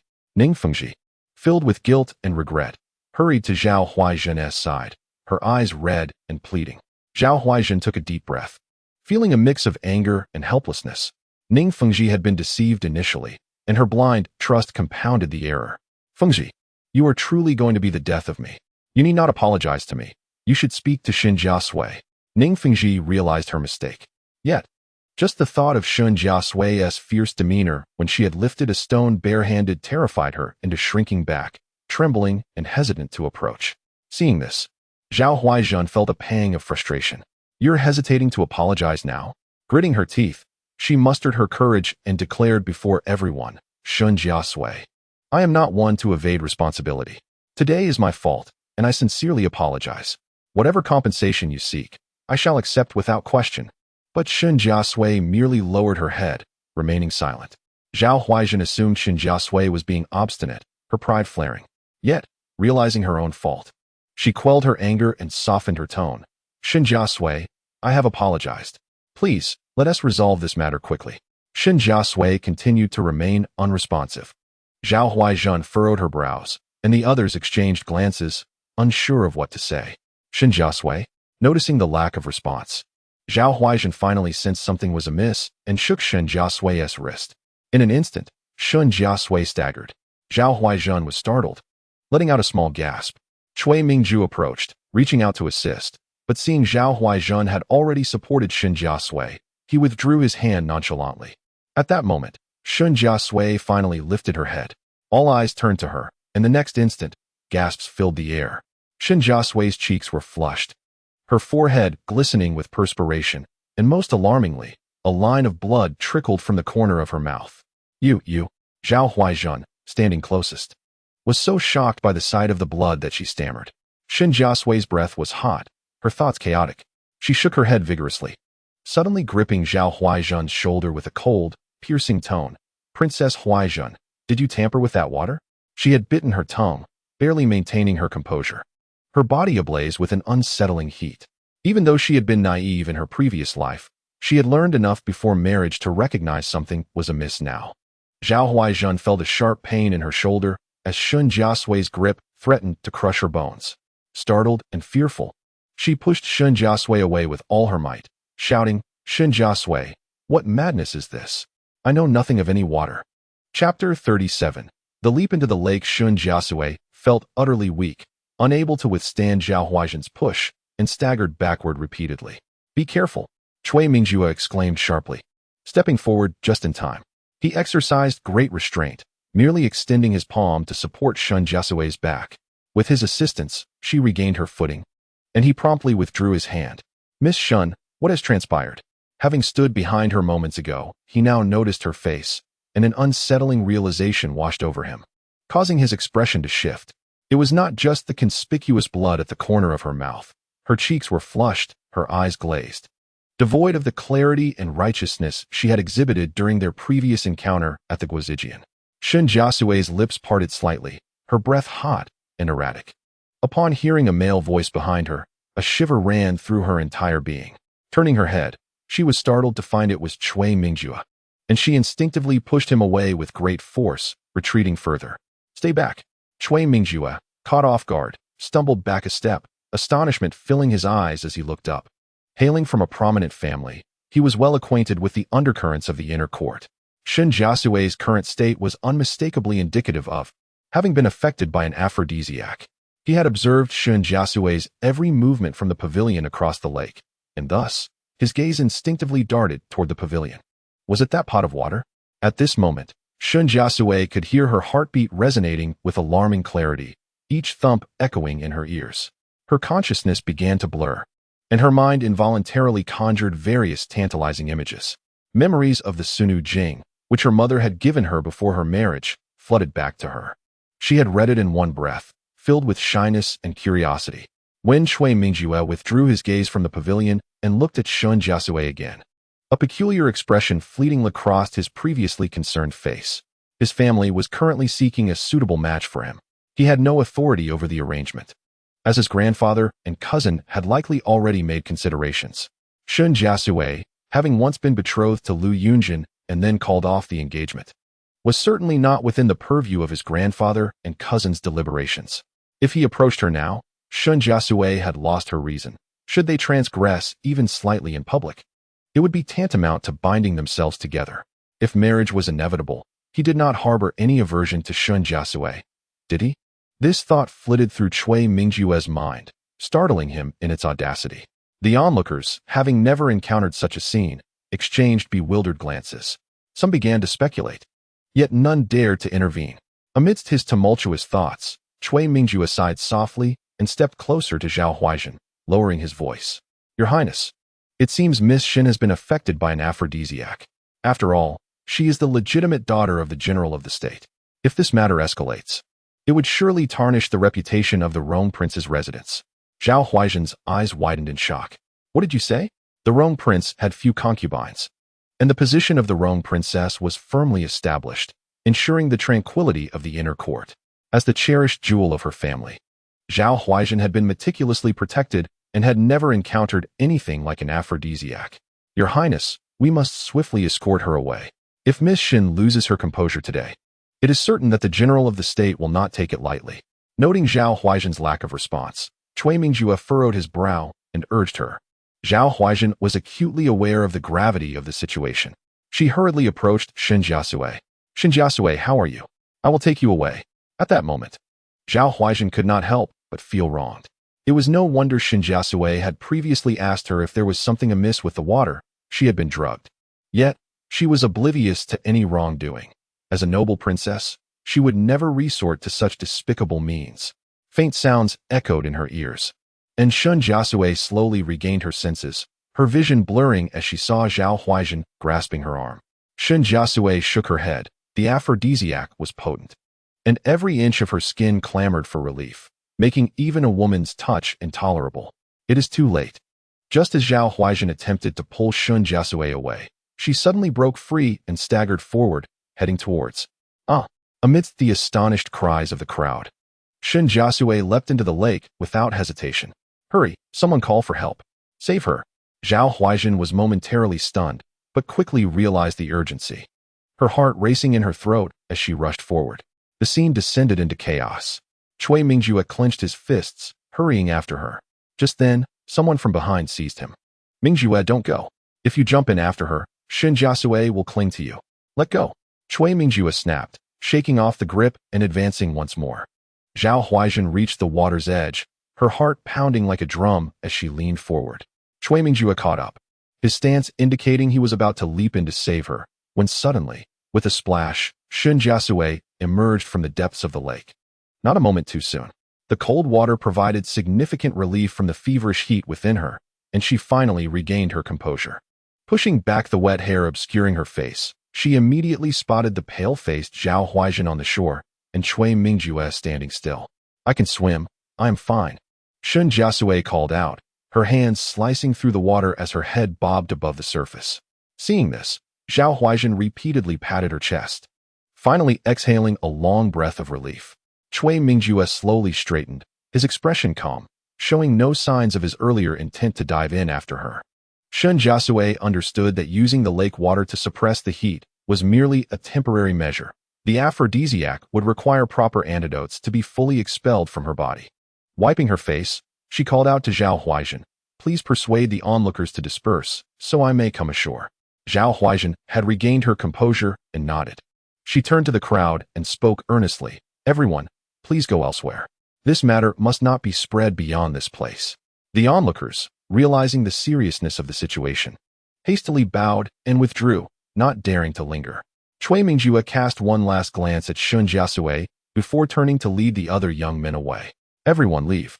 He commanded with a wave of his hand, and they complied without hesitation. In a matter of moments, the area was cleared. Shen Jiasui surveyed her surroundings, confirming the absence of onlookers before swimming to the shore. She now understood the weight of reputation. While she did not care for it, it could indeed ruin a person. If her drenched appearance were to be seen by others, it would certainly lead to trouble. At that moment, a maid hurriedly approached, holding a cloak that Zhao Huaizhen had dispatched in a timely manner. As soon as Shen Jiasui climbed out, Zhao Huaizhen unfurled the cloak and wrapped it around her securely. Come, let us find you dry clothes, Zhao Huaizhen urged, pulling Shen Jiasui along briskly. As they reached a fork in the path, Zhao Huaizhen led her towards the left. But Shen Jiasui, feeling a sense of caution, abruptly shook her hand free. Your Highness, I believe the changing rooms are not this way. She recalled the rough directions given by the maid who had guided them to the west courtyard. Seeing Shen Jiasui's wariness, Zhao Huaizhen's face flushed with frustration. Do you think I would harm you? That direction leads to the guest changing area, which is crowded and chaotic. I am taking you to the inner courtyard. Chapter 38. An unforeseen calamity. Shen Jiasui tilted her head to scrutinize Zhao Huaizhen, noticing her anxious expression that seemed genuine rather than feigned. This prompted her to temper the severity of her demeanor and follow Zhao as they proceeded down the path. Today, her immersion in the water was witnessed by all. Should any misfortune befall her, Zhao Huaizhen could hardly escape culpability. Given her current disheveled appearance, it would be prudent for her to evade the gaze of others. With this thought in mind, Shen Jiasui trailed closely behind Zhao Huaizhen, and as they advanced, the sounds of the crowd gradually diminished, confirming their entry into the inner courtyard. Zhao Huaizhen was engulfed in a tumultuous mix of emotions. The day's events had spiraled into chaos. Fortunately, no irreversible consequences had emerged. Yet she was certain that an admonishment from her father and mother awaited her later that night. Shen Jiasui had no desire to engage in conversation with Zhao Huaizhen, but she sensed a resurgence of warmth within her body. Taking a deep breath, she spoke coldly. Your Highness, are there any physicians in the palace? The medicine on me remains unneutralized. Zhao Huaizhen had anticipated this need. Responding promptly, there are several female physicians residing in the inner courtyard, readily available at a moment's notice. Shen Jiasui nodded, feeling a slight sense of relief, while simultaneously berating herself for underestimating human nature and not exercising sufficient caution. Yet, one question lingered in her mind. The decision to visit the pavilion had been entirely spontaneous, even unbeknownst to herself beforehand. How had Zhao Huaizhen seemed to foresee it? Had she in her path secretly laced the tea with poison? Such an elaborate scheme to merely teach her a lesson seemed utterly foolish, if others were to inadvertently succumb to the drug. Even Zhao Huaizhen, as a princess, could not evade responsibility. Perplexed, Shen Jiasui was about to directly inquire when Zhao Huaizhen, filled with indignation, spoke first. Shen Jiasui, what do you mean by suggesting I tampered with the water? As a dignified princess, I would never stoop to such filth. Perhaps you have offended someone else and unwittingly fell victim to their scheme, only to place the blame upon me. I acknowledge my error in being gullible and confrontational today, but should you unjustly tarnish my reputation, I will not accept it. Hearing this, Shen Jiasui turned to gauge Zhao Huaizhen's expression, noting her genuine anger, which did not appear contrived. This halted her steps. Upon entering the residence of the Prince of Rome, aside from the tea, she had consumed only a piece of cake offered by the young prince. As her thoughts traversed this path, Shen Jiasui's countenance shifted dramatically. She had considered the possibility of being poisoned, yet that delicacy had been brought from the palace, meticulously vetted and tested for toxins.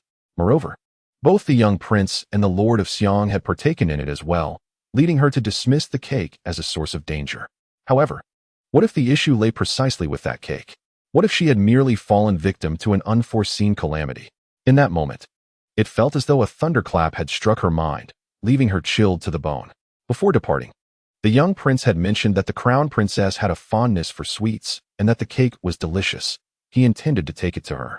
In the memories of her past life, during these months, The crown princess had succumbed to overwhelming sorrow, following the tragic demise of Prince Xian.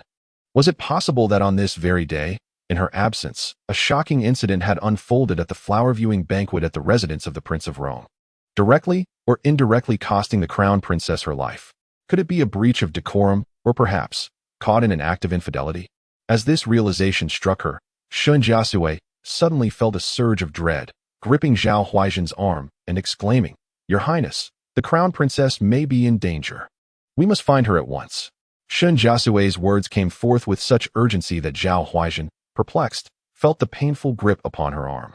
She protested, "What is the matter with you? Your grip is far too strong. The crown princess is beside my mother. How could she possibly be in danger? Look, we have arrived at the dressing chambers." At this juncture, Zhao Huaizhen's eyes widened in shock, for Shen Jiasui had suddenly raised her hand to cover her mouth. Zhao Huaizhen, ready to retort, noticed Shen Jiasui's intense seriousness. "Your Highness, listen." Zhao Huaizhen, filled with impatience, was about to retreat from Shen Jiasui's grasp when a soft, intermittent moan wafted into their ears from within the courtyard. Zhao Huaizhen's almond-shaped eyes widened, and she turned abruptly to glance into the courtyard. Indeed, there was a sound. It was, undeniably, suspicious. In that instant, Shen Jiasui recalled Zhao Huaizhen's earlier words. Only those of royal blood were permitted here. The crown princess. Was she not of royal lineage?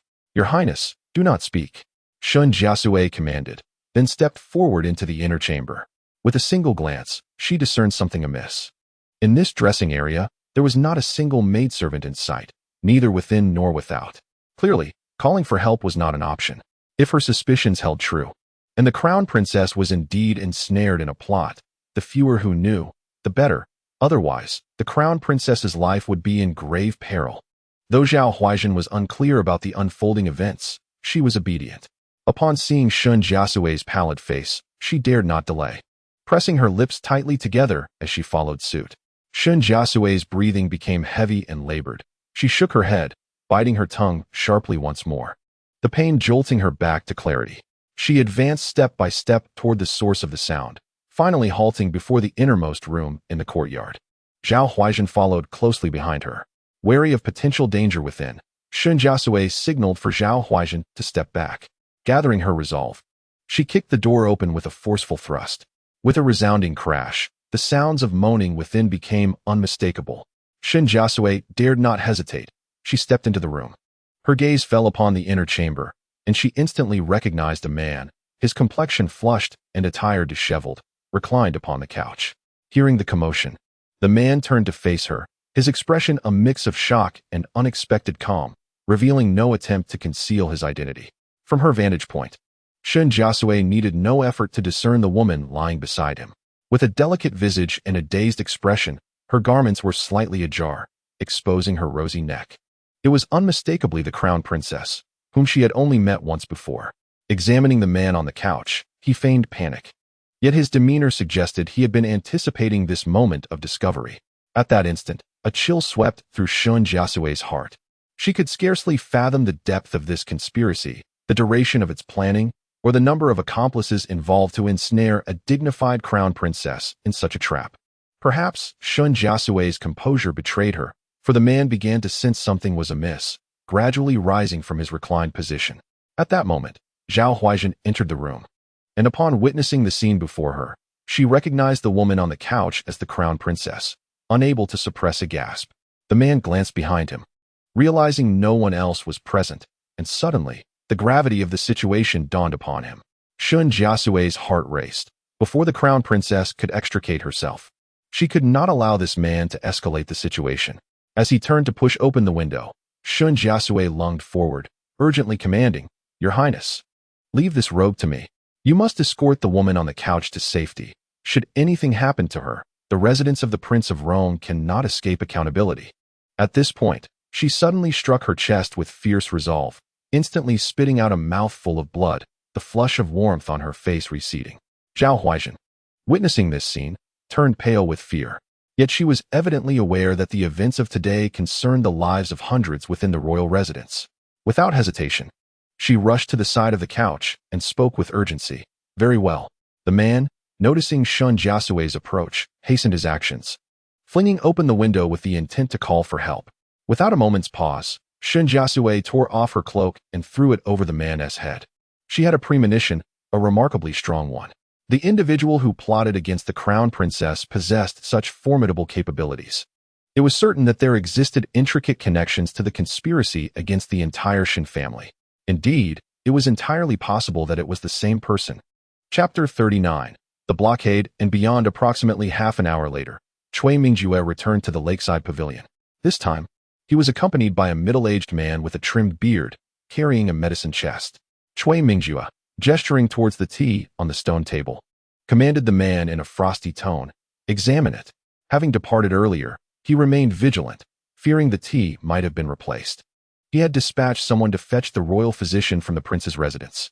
Upon hearing this, the physician promptly set down his chest, poured out a portion of the tea, and scrutinized it meticulously. Cui Mingjue further instructed, "Leave nothing unchecked: the spout, the rim of the cups." The physician respectfully nodded and immediately busied himself with the task. Cui Mingjue, with his hands clasped behind his back, gazed at the distant lake, his brow furrowed, devoid of his usual nonchalance. After a considerable pause, the physician wiped the sweat from his brow and murmured, "Young Master Cui, I have examined everything. The tea, the spout, the rims of the cups, all are without anomaly." Cui Mingjue whirled around, his eyes wide with astonishment. "Without anomaly? No noxious substance? Noxious substance?" The physician raised his voice slightly, then shook his head with conviction. "Young Master Cui, if you spoke of some other colorless, odorless, arcane poison, I might, due to my limited skills, be unable to discern it. But the most potent of these substances I would never overlook." Upon hearing this, a look of bewilderment flickered across Cui Mingjue's face, followed by a sudden tremor and a look of dread. He had not been privy to all of Shen Jiasui's actions since entering the residence, but at least under his watch, she had consumed nothing but the tea in the pavilion and the pastries bestowed upon her by the young imperial grandson. If the problem lay in the pastries, then the young imperial grandson and the third prince. His thoughts raced, and Cui Mingjue's countenance underwent a drastic change. He strode out of the pavilion and beckoned to someone nearby, the very person who had prevented him from diving into the water to rescue Shen Jiasui. Cui Mingjue urgently inquired, "Are you certain the second prince did not visit the wrong prince's residence today?" The second prince he spoke of was the son of consort Shu, his own cousin, Prince Rue. The man paused, then nodded. "The princess consort has been unwell these past few days, so the prince postponed today's banquet." "Mingjue, what is amiss?" Cui Mingjue's brow furrowed, and he leaned in to whisper his conjecture to the man.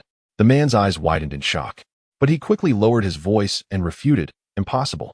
I have received no such instructions from the prince." Cui Mingjue paced back and forth, and when he stopped, his expression was grim. "Go to the Rue prince's residence at once and report today's events to the prince. Be swift."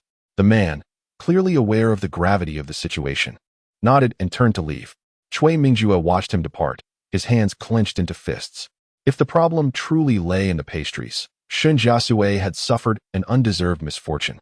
While the young imperial grandson and the third prince had been ensnared together, and the second prince might face suspicion. Since the demise of the late crown prince Xinhui, the court's dynamics and the succession to the throne had been fraught with turmoil.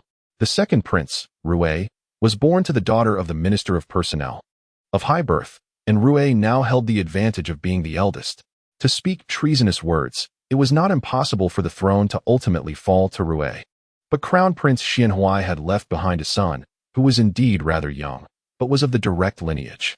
Furthermore, Crown Prince Xinhui had been virtuous and capable, benevolent and wise, and highly esteemed by the court officials, and the emperor doted on the young imperial grandson. So there were not a few who supported the young imperial grandson, regardless of whether today's events had anything to do with the second prince. He must not be allowed to become mired in passivity due to ignorance. Cui Mingjue was lost in thought when he suddenly heard footsteps approaching, and a familiar voice called out, "Cui Mingjue, have you seen my sister?" The speaker was none other than Shen Jiasui, his face etched with anxiety. Cui Mingjue snapped back to reality, suddenly recalling that Shen Jiasui had been following the young imperial grandson's party. He inquired tentatively, "What's wrong?"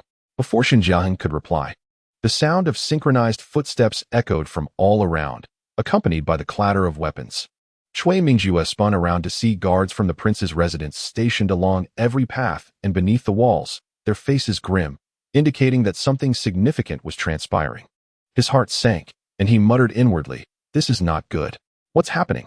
Cui Mingjue feigned confusion. Shen Jiasui glanced around, his expression now calm. "I heard that a thief entered the inner courtyard, and Lord Jiang is under orders to apprehend them. Have you seen my sister? It would be terrible if she were caught up in this." Cui Mingjue knew that the thief was merely a pretext. With so many guests in the residence today, even if something had been stolen, it should not warrant such a large-scale commotion. Shen Jiasui must have received instructions from Jiang Xun not to divulge any information.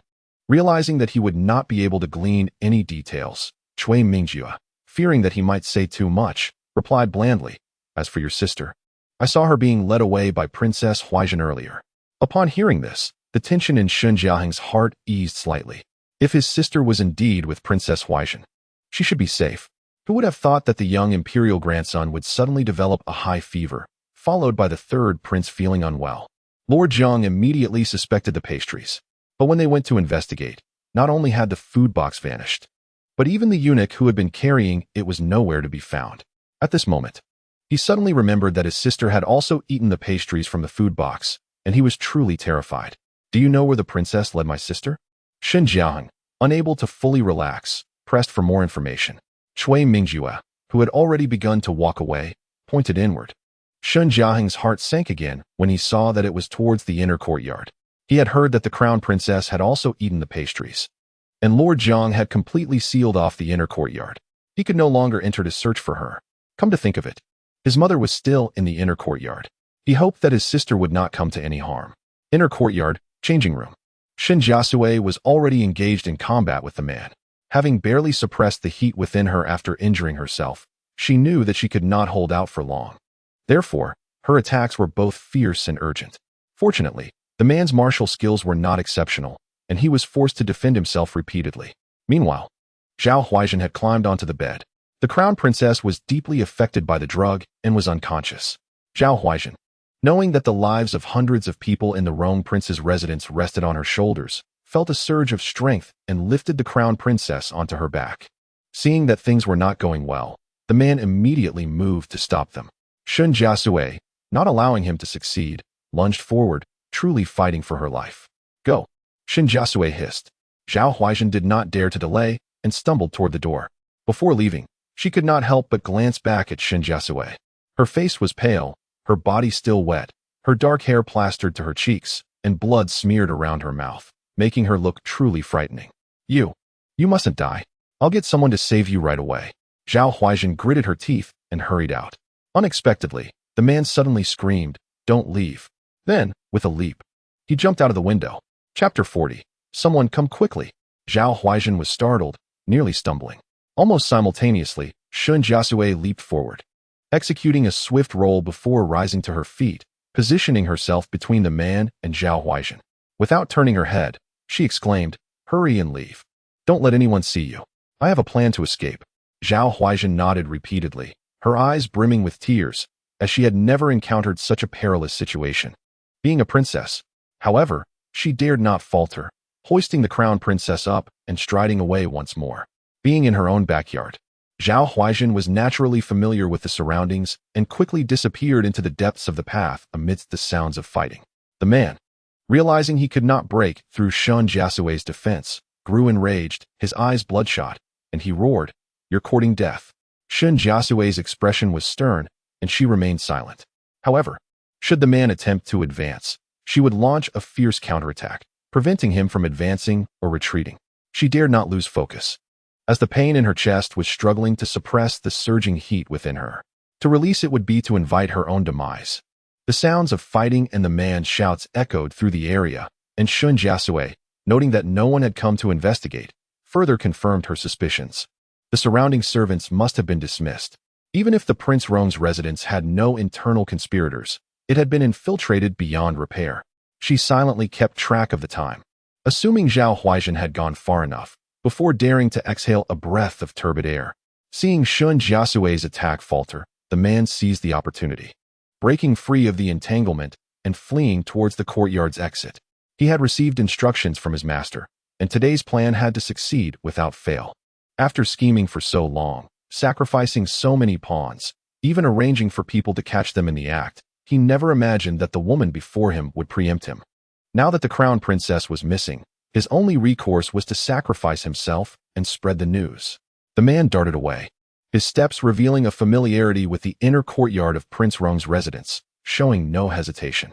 Seeing him escape, Shen Jiasui showed no panic. Instead, she quickly crouched down, heavily smearing her palm on the ground before wiping it across her face.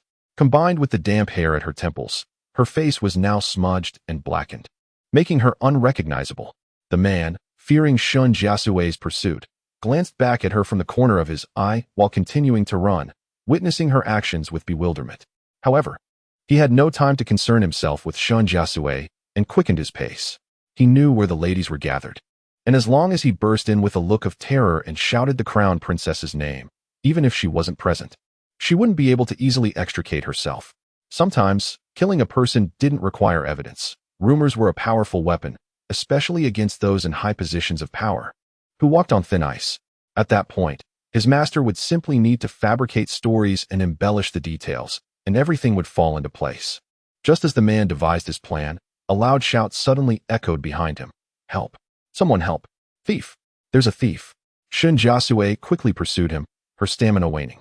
Whether it was the effects of the drug resurfacing or the exertion of shouting, her neck had flushed red. With public opinion being a formidable force, Shen Jiasui couldn't possibly be unaware of the man's nefarious intentions. During the fight, Shen Jiasui had been pondering the fact that she had never heard of the crown princess's scandal in her previous life, which meant that someone must have controlled the situation. However, the crown princess must have still been caught in a compromising situation, leading to her death. Since the young prince and the third prince had both consumed the pastries, and Jiang Xun was by their side, Shen Jiasui didn't believe he was oblivious. Since she wasn't present in her previous life, if anyone could have controlled the situation, Shen Jiasui believed it was Jiang Xun. If he had already taken action, the first thing he would do was surround the inner courtyard of the prince's residence to prevent information from leaking. Therefore, she was shouting loudly to summon the guards of the prince's residence to apprehend the thief. As for deliberately smearing her face, she was still wet. Right now, her life and reputation were precious. The injustice suffered by the Shen family hadn't been investigated yet, and even if she had to save the crown princess, she had to prioritize her own safety. At this point, Shen Jiasui had done everything she could.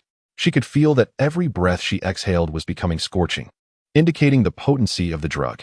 She dared not stop shouting until she gradually heard footsteps approaching. Her spirits lifted, and she mustered her strength.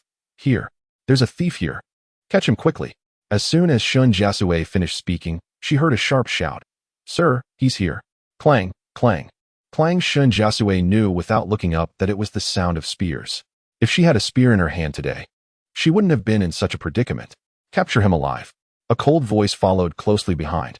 Knowing that the thief could no longer cause any trouble, Shen Jiasui relaxed, feeling the heat and exhaustion washing over her. She didn't care anymore and leaned against a nearby bush, sitting down. Huff, huff, huff. Shen Jiasui lowered her head, exhaling hot air. Only now did she realize how hard she had struck herself earlier. Every breath she took caused a tearing pain in her chest. Just as Shen Jiasui was feeling dazed, she suddenly noticed a shadow looming over her. She slightly raised her eyes and caught a glimpse of a dark-colored hem of a robe. Miss Shen. The voice was clear and familiar. Shen Jiasui couldn't help but shudder, quickly supporting herself on the ground and retreating a few steps. Don't come any closer. She truly didn't have the strength to control herself now. In the next moment, something was cast over her head, and Shen Jiasui looked up in confusion. As warmth enveloped her, her vision was plunged into darkness. A faint fragrance wafted into her nostrils, like the scent of ink. Sir, the man impaled himself on a spear. On the other side of the wall, we found. A subordinate rushed over to report, only to be taken aback when he noticed that his superior had removed his outer robe. He cautiously peered forward and realized that there was someone behind his superior, completely covered by the robe. Found what? Jiang Xun frowned, his voice cold. The subordinate immediately composed himself, standing at attention and replying respectfully. On the other side of the wall, we found men from the Eastern Garrison Command. They seemed to have been loitering outside the wall for quite some time. Jiang Xun slightly raised his eyes upon hearing this. Who's leading them? The subordinate bowed and answered. I want to ask. It's Lu Yunzheng, the deputy commander of the Eastern Garrison Command. and the son of General Zhaoyou. Shen Jiasui's thoughts were wandering. Perhaps it was because she had suppressed the heat for too long, but now that it had suddenly erupted, she didn't feel the surging desire. But it was almost burning her alive. Just as her mind was in chaos, unsure of where she was, the name Lu Yunzheng suddenly pierced her ears. Shen Jiasui's whole body trembled, as if she had returned to the day she died with Lu Yunzheng. On that day, she had followed Lu Yunzheng to the Jingxi villa and saw him tenderly embracing Gu Shiji. Noticing Gu Shiji's swollen belly, she gritted her teeth and quietly approached. Suddenly hearing Lu Yunzheng say smugly, "Shen Jiasui is truly foolish, repeatedly writing letters to me, asking me to defend the Shen family and plead for mercy.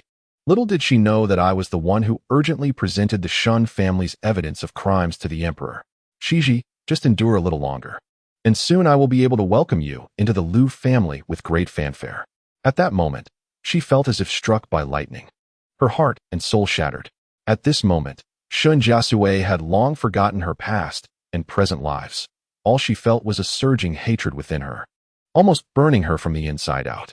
In a fit of fury, she lunged forward, her voice echoing with rage. "Lu Yunzheng, perish." Chapter 41. It is I. Jiang Xun turned around at the sound of his name, scarcely able to react before Shen Jiasui collided with him, causing him to stumble. "Your Excellency, be careful," a subordinate nearby exclaimed, instantly drawing his sword. Jiang Xun steadied himself and subtly shifted his position, shielding Shen Jiasui behind him. He then commanded in a stern voice, "Secure the area. No one is to approach. Inform the Princess of Huaizhen that the person she seeks is here and request that she dispatch someone to retrieve her with haste." The subordinate, initially taken aback, instinctively glanced down, catching a glimpse of a sodden, grimy hem of a dress, its original color indiscernible. A realization dawned upon him, confirming that he had indeed heard a female voice. Displaying remarkable discretion, the subordinate sheathed his sword, bowed respectfully, and retreated, stating meaningfully, "Yes, Your Excellency. I shall depart immediately." "I heard nothing." Jiang Xun, upon hearing the latter part of the statement, furrowed his brow slightly before shaking his head almost imperceptibly. The previous year, he had survived an assassination attempt, sustaining considerable injuries. The following day, his mentor had sent 4 attendants, each named after a cardinal direction. He recalled that Nanfeng had accompanied Miss Shen when he encountered her at the Imperial Academy, while today, it was Beifeng who was in attendance. Beifeng, with his military background and formidable martial prowess, typically remained close by his side.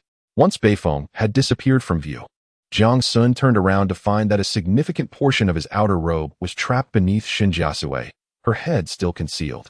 After a moment's hesitation, Jiang Xun crouched down and gently inquired, "Miss Shen?" Snapped suddenly, Shen Jiasui's hand shot out, seizing Jiang Xun's wrist with surprising force.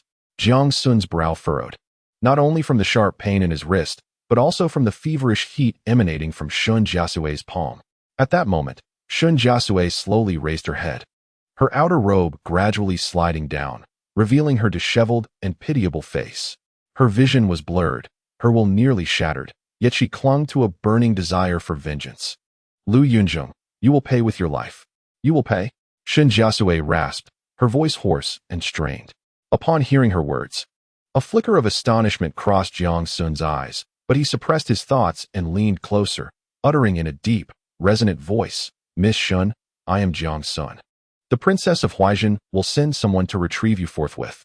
"Jiang Xun," Shen Jiasui murmured, repeating his name as her thoughts swirled, transporting her back to the gates of the Grand Court of Revision, where she had knelt in desperation, her body covered in filth. She strained to look up, but her vision remained as obscured as it had been in her previous life, rendering her unable to discern the face before her. Her eyes stung with tears. "Lord Jiang."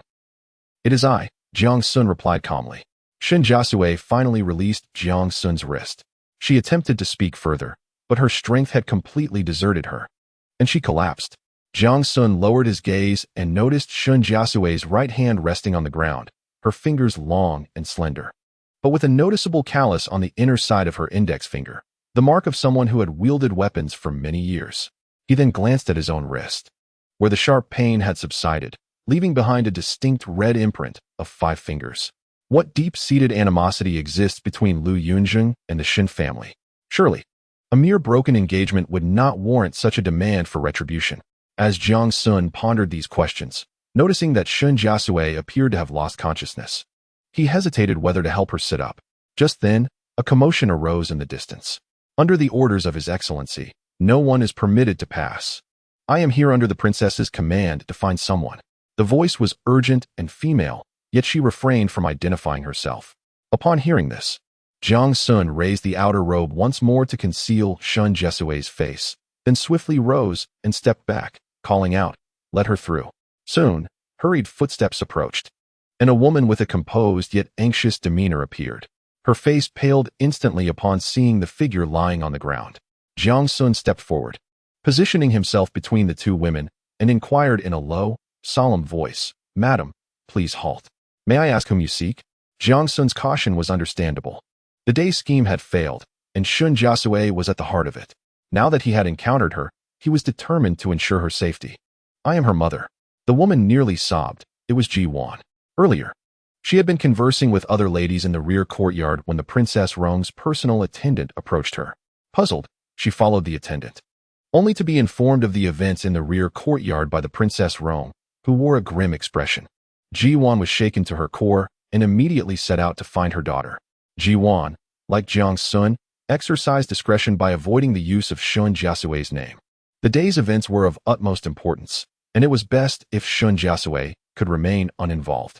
Even if that was not possible, the fewer people who knew of her involvement, the better. Upon hearing Jiwan's words, Jiang Xun surreptitiously observed her expression and, seeing her genuine distress, nodded and stepped aside. Jiwan's eyes were red-rimmed as she rushed forward, lifted the outer robe, and saw Shen Jiasui's disheveled and weakened state, causing tears to stream down her face. She bent down and gently lifted Shen Jiasui into her arms, continuing to shield her with the outer robe. Jiang Xun then pointed ahead, "Madam, proceed from here and take the second left turn to reach the dressing courtyard, where assistance awaits."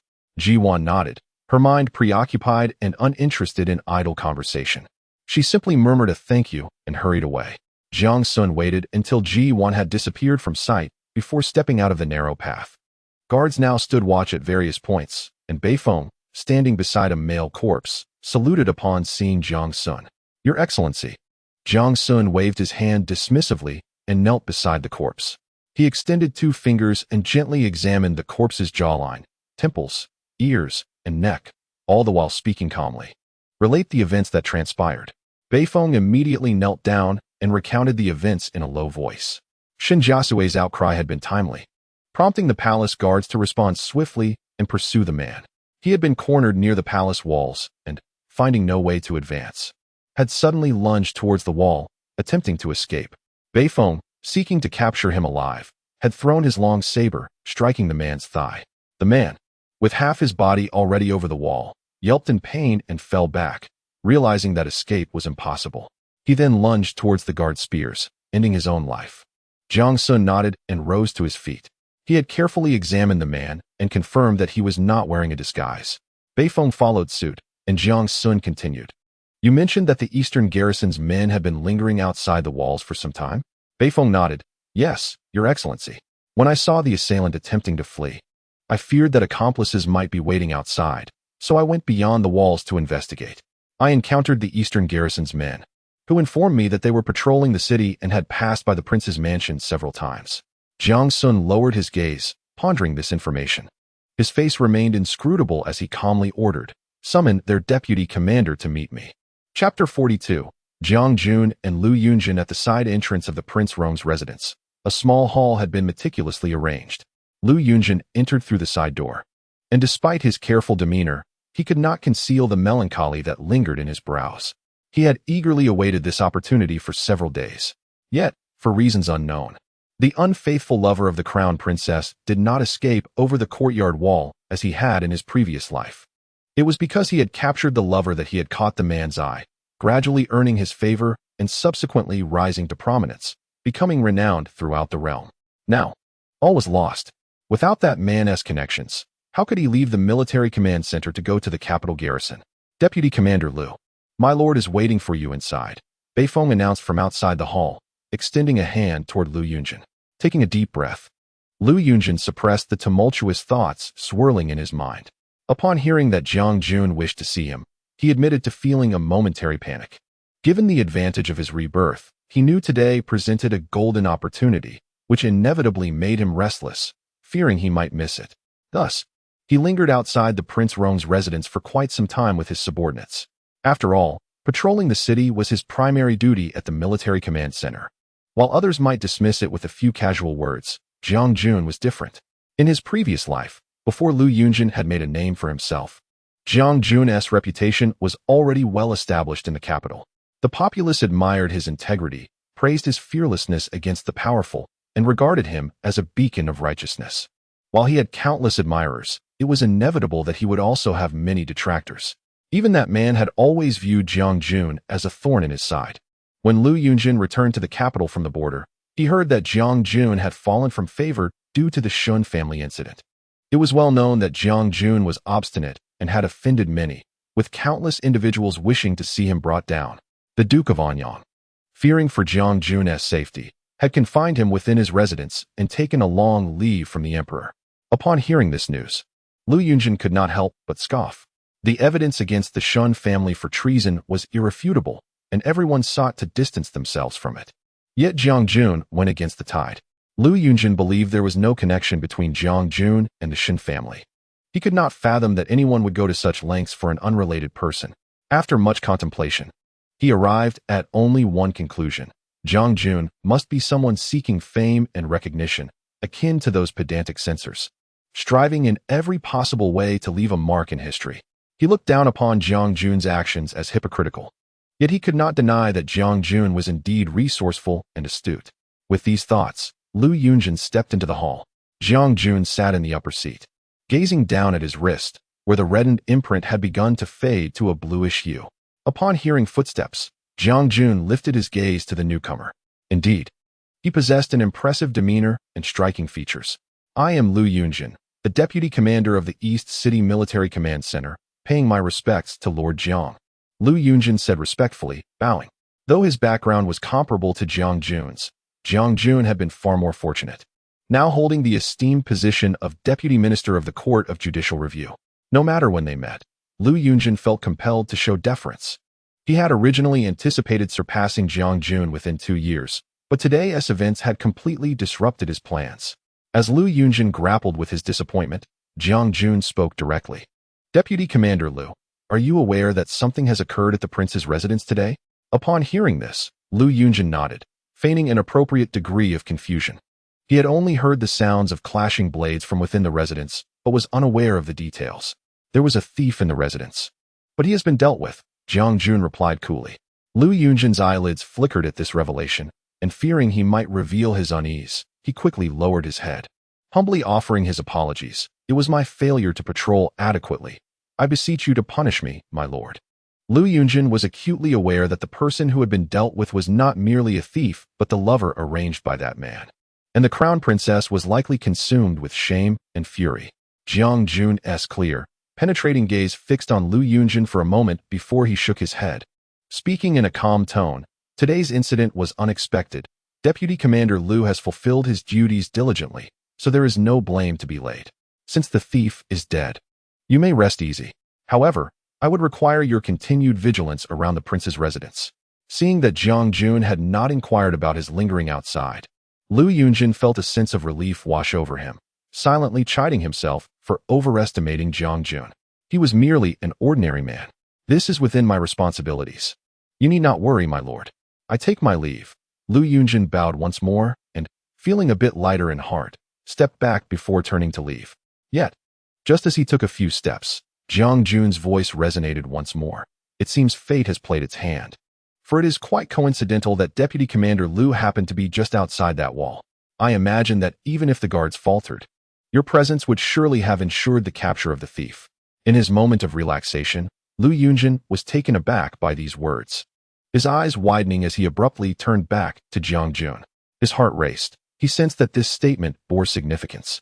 Jiang Xun noticed Lu Yunzhen's sudden change in demeanor, his eyes flashing with intrigue, yet his expression remained composed, tilting his head slightly in curiosity. Lu Yunzheng quickly regained his composure, averting his gaze to hide his discomposure. But his heart raced.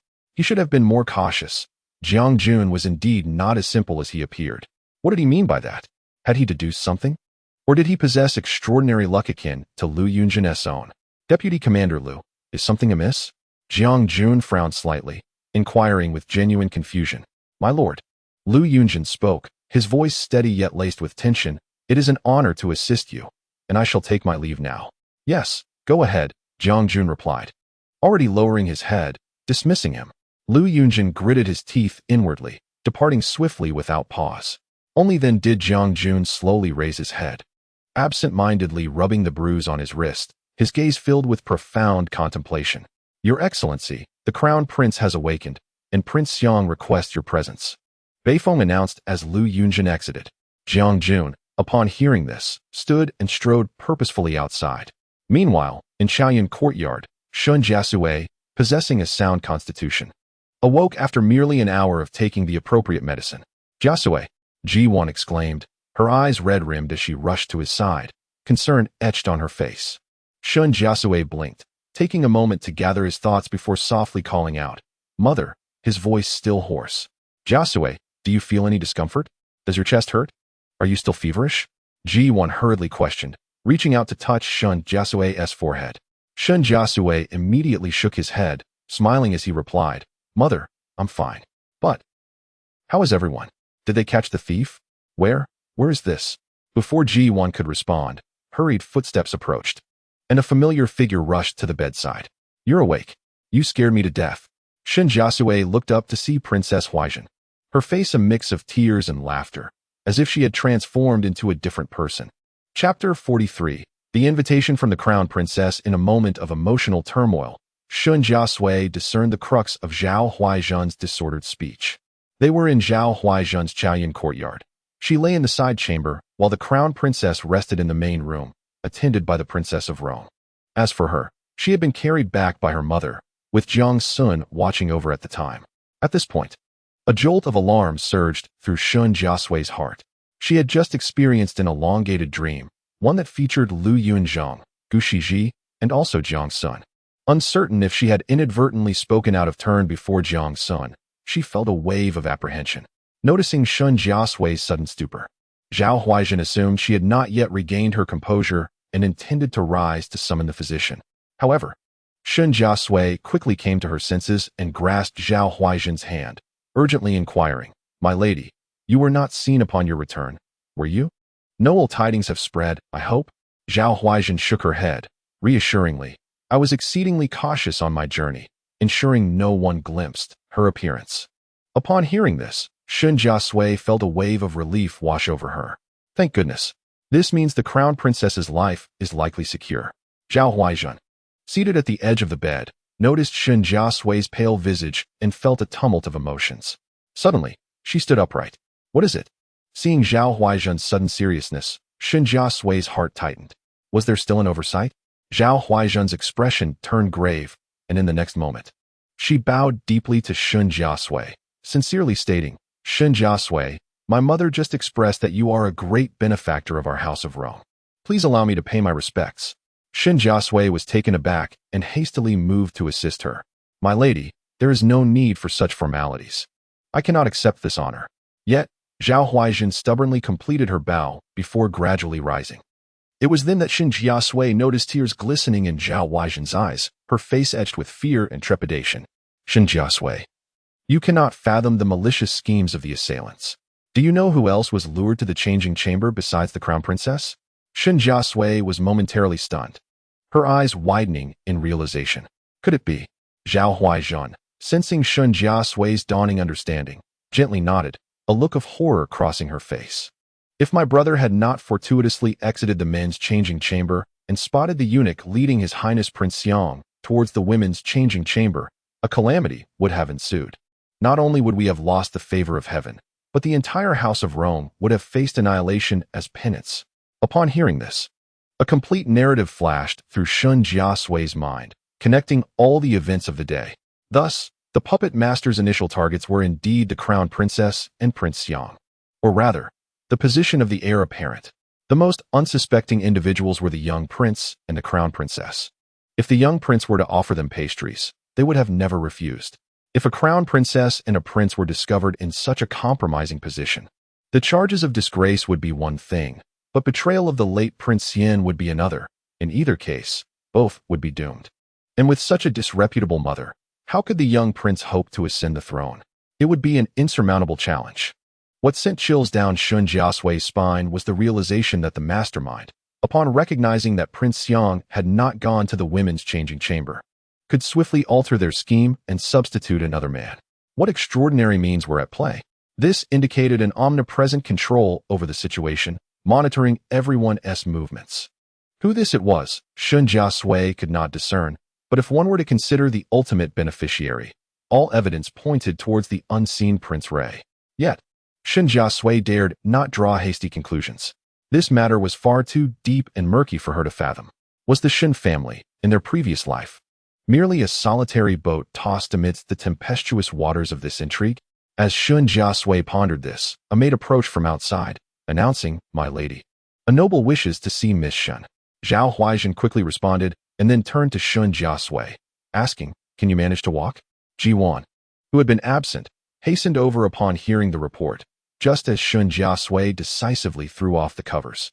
Though her chest still ached faintly and her limbs felt weak, Shen Jiasui maintained a facade of nonchalance, smiling as she said, "Do not worry, I am quite resilient. Mother, I shall return swiftly." Jiwan, though filled with concern, managed to smile and nodded, "Very well, I shall wait for you here." Inside the main room, fragrant incense wafted through the air, and the servants had been dismissed. Upon entering the bedroom, Zhao Huaizhen and Shen Jiasui found the Princess of Rong seated at the bedside, holding the crown princess's hand and whispering softly. At the sound of their footsteps, both turned to look. Shen Jiasui dared not meet the gaze of the crown princess, instead respectfully kneeling. Before she could perform her greeting, a gentle voice interrupted. "No need for formalities. Come closer, so I may see you." Upon hearing this, Zhao Huaizhen took Shen Jiasui to the bedside, where the Princess of Rong had already risen to make space. "Miss Shen, I have heard from my aunt that it was you and Huaizhen who saved me." Only then did Shen Jiasui lower her gaze to meet that of the crown princess. Despite her pallor, the crown princess's eyes were warm, and a smile graced her lips. She reached out, pulling Shen Jiasui to sit beside her. "There is no need for restraint. Were it not for you today, I would have had no choice but to sacrifice myself to prove my innocence." Noticing the worry in Shen Jiasui's eyes, the crown princess offered a soft smile and spoke gently.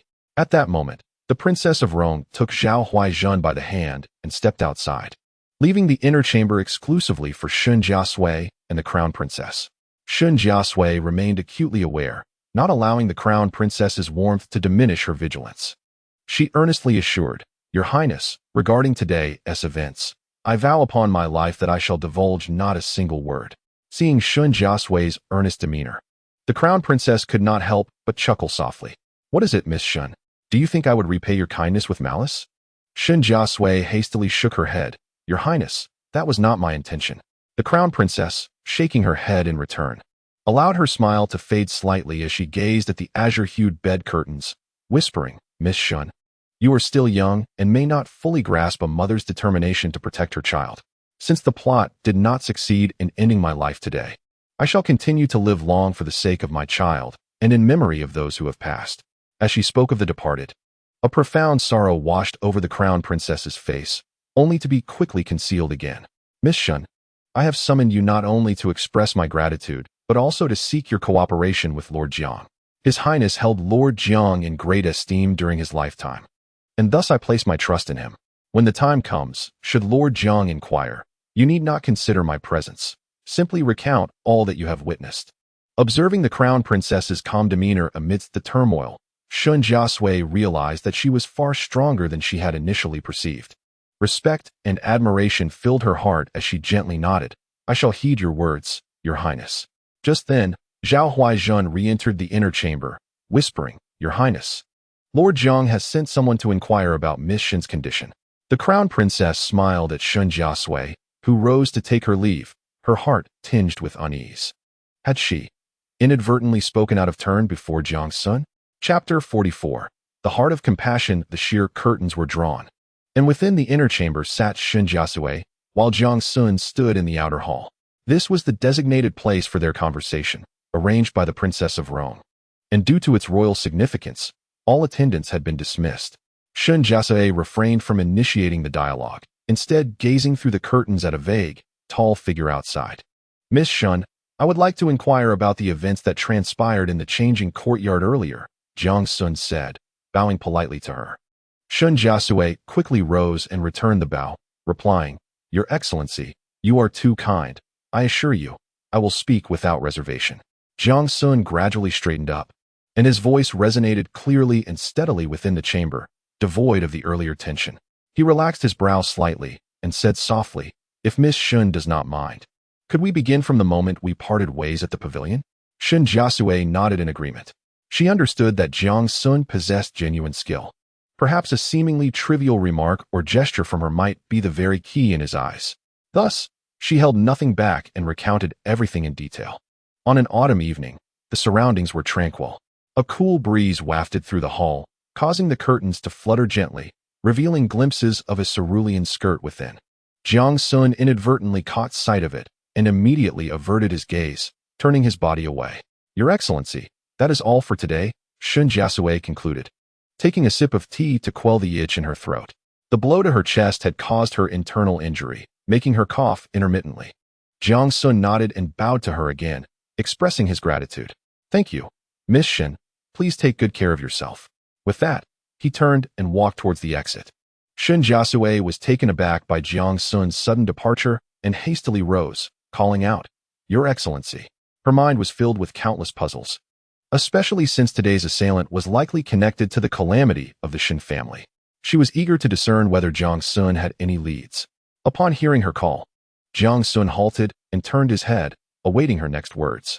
Shen Jiasui hesitated for a moment, then sighed softly. "Never mind. Matters concerning the royal family are delicate. Even though I intervened to save the crown princess today, Jiang Xun may have nothing to share, which would only appear as my unwarranted eagerness, arousing suspicion. If Jiang Xun were indeed capable of unearthing the mastermind behind today's events, he would not allow that individual to escape unscathed." Jiang Xun, having overheard Shen Jiasui's sigh and noticed her prolonged silence, took the initiative to speak. "There are matters that perhaps Miss Shen wishes to know. If the Shen family truly harbors a deep-seated enmity with Lu Yunzheng, you might be interested in his whereabouts. He was entrusted by His Highness to protect the young prince. And since you saved the crown princess today, he owes you a debt of gratitude." Shen Jiasui snapped back to attention upon hearing this, as Jiang Xun continued. "When the bandit was captured, Lu Yunzheng was lurking just a wall away on Shuntian Street, having been there for quite some time. I heard you call out his name while you were unconscious. I hope you do not take offense at my mention of it." Upon hearing this, Shen Jiasui's face displayed astonishment. Had she truly been rambling while in a daze? Besides Lu Yunzheng, she pondered whether she had inadvertently revealed anything else. Just as she was consumed by concern, it dawned on her that Lu Yunzheng had indeed appeared today. While others were unaware, she was absolutely certain that Lu Yunzheng, like herself, had experienced rebirth. Therefore, he must have been aware that a significant event would unfold at the Princess of Rong's residence today. No, it was not a question. Lu Yunzheng certainly knew. He likely even understood the direction from which the bandit would escape the princess's residence. This implied that Lu Yunzheng had already colluded with the mastermind behind the scenes and was here today to assist the bandit. Wait, there might be another possibility. She had long been puzzled by the circumstances that led to Lu Yunzheng's unexpected transfer from the military command to his promotion as a 100 household in the capital guard. Could it be that it was all due to the incident at the Princess of Rong's residence? In her past life, Lu Yunzheng had captured the bandit while patrolling the city outside the residence, thus catching the eye of the mastermind, which paved the way for his unimpeded rise in officialdom. Thus, in this life, the prescient Lu Yunzheng would dare to linger outside early, fearing he might miss the opportunity. With this thought, Shen Jiasui's eyes brightened. If this latter conjecture were true, then her presence today had thwarted the bandit's escape before he could flee the palace walls, inadvertently disrupting Lu Yunzheng's plans and granting her the upper hand. "If Miss Shen has no further words, I shall take my leave," Jiang Xun remarked, noticing Shen Jiasui's silence as he prepared to depart once more. However, at that moment, Shen Jiasui suddenly pulled aside the curtain and called out urgently, "Your Excellency." Jiang Xun halted again, unexpectedly meeting Shen Jiasui's gaze as he turned around. He was momentarily taken aback, yet he observed that she approached him without hesitation. stopping just 3 steps away from him. Though Shen Jiasui had initially felt apprehensive, seeing Jiang Xun's upright demeanor and recalling the information he had just shared about Lu Yunzheng, she could not suppress her compassion and took the risk to speak. Your Excellency, the human heart is inscrutable, and hidden dangers abound. Some may take greater pleasure in witnessing the rise of the talented, while others may revel in seeing you fall into the mire, never to rise again. I know you are typically cautious and would not easily err, but what of those around you? Your kin, mentors, friends? Upon hearing this, Jiang Xun's expression shifted slightly. Shen Jiasui bowed her head and curtsied, acknowledging that her words were indeed bold, but she hoped for Jiang Xun's safety in order to serve the people. After uttering those words, she could no longer bear to meet Jiang Xun's gaze and hastily departed. She vividly recalled that in November of this year, a shocking case of witchcraft would arise in the capital. Throughout history, such matters had invariably resulted in rivers of blood, which made her memory particularly vivid. She had heard that the Duke of Anyang's residence would be deeply embroiled in this case, at the very center of the storm. She did not know how Jiang Xun would respond, only that this witchcraft incident concluded with the least casualties on record, all stemming from the Duke of Anyang's household. On the night of November 21st, a fire engulfed the Duke of Anyang's residence, claiming the life of the Duchess and several servants, leaving no remains. Jiang Xun, being such a sagacious individual, would undoubtedly heed her warning today, yet conversely, it might expose her own suspicions. With this thought, while Shen Jiasui felt a sense of unease, her gaze remained resolute. The secret of her rebirth was too enigmatic to disclose to anyone but her family, otherwise, it could lead to another calamity. However, in her previous life, when she found herself in dire straits, it was only Jiang Xun who had come to her aid, an immense favor she could never repay. Today's actions were imperative. Perhaps she could investigate the origins of this witchcraft case within her capabilities, if she was correct. The key to this incident lay with the Duchess of Anyang. Jiang Xun stood in place, watching Shen Jiasui depart in haste, his brow furrowed in suspicion. She and Lu Yunzheng both harbored secrets.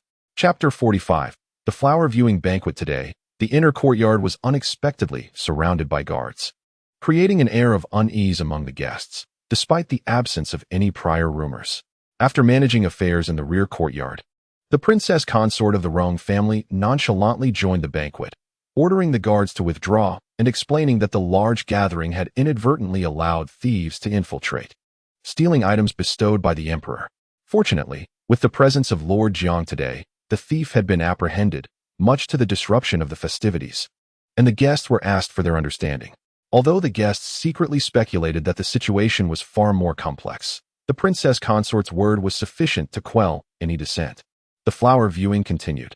During this time, Ning Fengji covertly visited Jinxia Pavilion, only to find that her brother and Gu Shiji were absent. Ning Fengji gritted her teeth in frustration. She had just been ridiculed by the other young ladies, losing face in the process. Now, she could only endure until the banquet concluded, before confronting Gu Shiji at the annex to expose her duplicity in front of Lu Yunzheng. The banquet, originally scheduled to conclude at 7:45 p.m., was cut short due to the afternoon's commotion and ended early at 7 o'clock p.m. Guests departed one after another, with the Shen family remaining until the end, as Zhao Huaizhen personally escorted Shen Jiasui to her carriage. Given the chaos at the residence today, they decided to let her leave for now, with Zhao Huaizhen promising to visit the Shen residence in a few days to express her gratitude, urging Shen Jiasui to take good care of herself, lest her heart remain troubled. In just a few hours, Zhao Huaizhen had become quite familiar with Shen Jiasui, and their conversation had grown so intimate that they no longer felt the need to refer to each other by title. Shen Jiasui recognized that Zhao Huaizhen harbored no ill intentions and thus chose not to dwell on past grievances. Moreover, Zhao Huaizhen's straightforward nature made her easy to get along with. With a smile, Shen Jiasui replied, "In that case, I shall await your esteemed presence at my home." As they waved goodbye, it seemed as if they had forged a genuine friendship. Within the Rong prince's residence, Prince Rong and his consort sat together, both appearing perturbed and still shaken. The crown princess, the young prince, and the third prince, along with Jiang Xun, had already departed. Given the significant oversight that had occurred, the couple was initially to present themselves before the emperor. However, Jiang Xun had assured them that he would report everything to the emperor, and unless summoned, they need not rush to the palace. As the imperial edict had yet to arrive, they could not afford to act rashly. Sighing heavily, the princess consort said, "My lord, cannot you petition the emperor for a grace, to leave the capital sooner for your fief? The waters in this city run too deep. Especially after the untimely death of Crown Prince Shen Jiasui, the court has become increasingly turbulent, and today, this fire has even reached our residence." Prince Rong, tall and robust with a round face and full cheeks, exhibited a hint of concern between his brows, yet spoke lightly. "Staying in the capital and governing the fief are both blessings from the heavens. The emperor will decide our fate. We, the Rong family, need only to live without worry." The princess consort understood her husband's predicament and did not press the issue further, instead changing the subject. "We owe much to Miss Shen today. As Zhener mentioned, the situation was dire, and without her martial prowess and strategic mind, I fear what might have befallen us." Upon hearing this, Prince Rong embraced his consort, saying gently, "Indeed, we must extend our gratitude to Miss Shen. I heard that Zhen and Miss Shen had previously experienced some misunderstandings." The princess consort shook her head, stating, "It was all a misunderstanding, now resolved. Miss Shen is magnanimous and did not hold it against Zhen. Alas, Zhen is of the same age as Miss Shen, yet lacks her composure. Perhaps it is time to consider a suitor for Zhen." Zhao Huaizhen was the cherished jewel of their family, and they had delayed this matter out of reluctance, extending it until now. Prince Rong fell into contemplation upon hearing this. At that moment, the princess consort could not restrain herself. "My lord, I had the pleasure of meeting the esteemed Jiang at the Dali Temple today. He is truly a paragon of virtue and grace. Notably, he possesses a maturity beyond his years." Before she could finish her thought, Prince Rong promptly interjected, "No, my lord, why?" The princess consort asked, puzzled. With a sigh, Prince Rong patiently explained, "I hold great admiration for this young man. Even Master Lin is willing to take him as a disciple, which speaks volumes of his exceptional capabilities." Yet, the princess consort, baffled, pressed, "Yet what?" Prince Rong shook his head gently. "He treads a perilous path, fraught with uncertainty and danger. A single misstep could lead to irreparable consequences." Upon hearing this, the princess consort gasped, "My lord, why do you speak such ominous words?" Prince Rong closed his eyes momentarily. Recalling a recent incident in the court, Jiang Xun stood alone, clad in a crimson robe, his posture erect, vehemently denouncing the Duke of Chonghua for his violent actions against common folk. The Duke, attempting to assert his influence, failed to counter Jiang Xun's powerful words, which echoed in the hall. "I wish to be a sharp blade in the emperor's hand, striving for a just governance and peace for the people. Such a person is destined to navigate the most treacherous of paths." The princess consort, moved by his words, shook her head. "If that is the case, then Zhener cannot walk alongside him." Suddenly, the princess consort's eyes brightened as realization struck. "My lord, I was so preoccupied with considering suitors for Zhen that I failed to grasp the implications of the crown princess's words." "What do you mean?" Prince Rong inquired. Tilting his head, the princess consort rose abruptly and paced a few steps, growing increasingly certain of her thoughts. "My lord, if I am not mistaken, the crown princess may wish to unite Miss Shen with Jiang. However, observing the crown princess's demeanor, it seemed she was not insistent, perhaps believing that Miss Shen's courage and intellect would make her a fitting match for Jiang." Prince Rong pondered her words before arriving at a conclusion. "If the crown princess harbors such intentions, I shall seek an opportunity to gauge General Shen's thoughts, though he may not be inclined. Even though the Shen and Lu families have previously declined a match, Miss Shen is blameless in this matter. The situation is not irreparable. But the Anyang Marquisate is indeed a tangled web." The princess consort nodded in agreement, acknowledging Jiang's exceptional character, yet lamenting the complications posed by his family. "Father, mother." Zhao Huaizhen's voice announced her arrival before she appeared. The princess consort quickly silenced herself, refraining from further discussion. Meanwhile, outside Ronghua Alley, a beautifully crafted carriage halted, and Ning Fengji sprang out, her heart brimming with indignation. She had searched the Rong residence for her brother in vain, only to receive word midway through the banquet that he had been tasked with escorting the ailing Gu Shiji back to the annex before returning to fetch her. How could her brother abandon her for Gu Shiji? Moreover, with the banquet concluding early, she hadn't even seen him.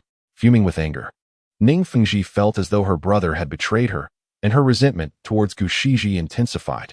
Today, she was determined to cause a scene. Chapter 46. He heard Ning Fengji lift her skirt and stride toward the courtyard with an imposing demeanor. Just as she was about to raise her hand to knock on the door, she suddenly noticed that the gate was ajar, leaving a slight crack. With a change of thought, she slowed her pace and gently pushed the gate open, silently stepping inside. "Young Master Ning, thank you. If it weren't for you today, Shiji wouldn't know what to do," came a soft and gentle voice from within, that of Gu Shiji. Shortly after, a warm male voice responded, "Miss Gu, there is no need for such courtesy. Since I have taken on this responsibility, it is only right that I take good care of you." After a moment of silence, Gu Shiji spoke again, her words laced with concern. "Sister Feng Ji must be upset with me. Moreover, with young Master Ning escorting me home today, I fear that Feng Ji will be even more."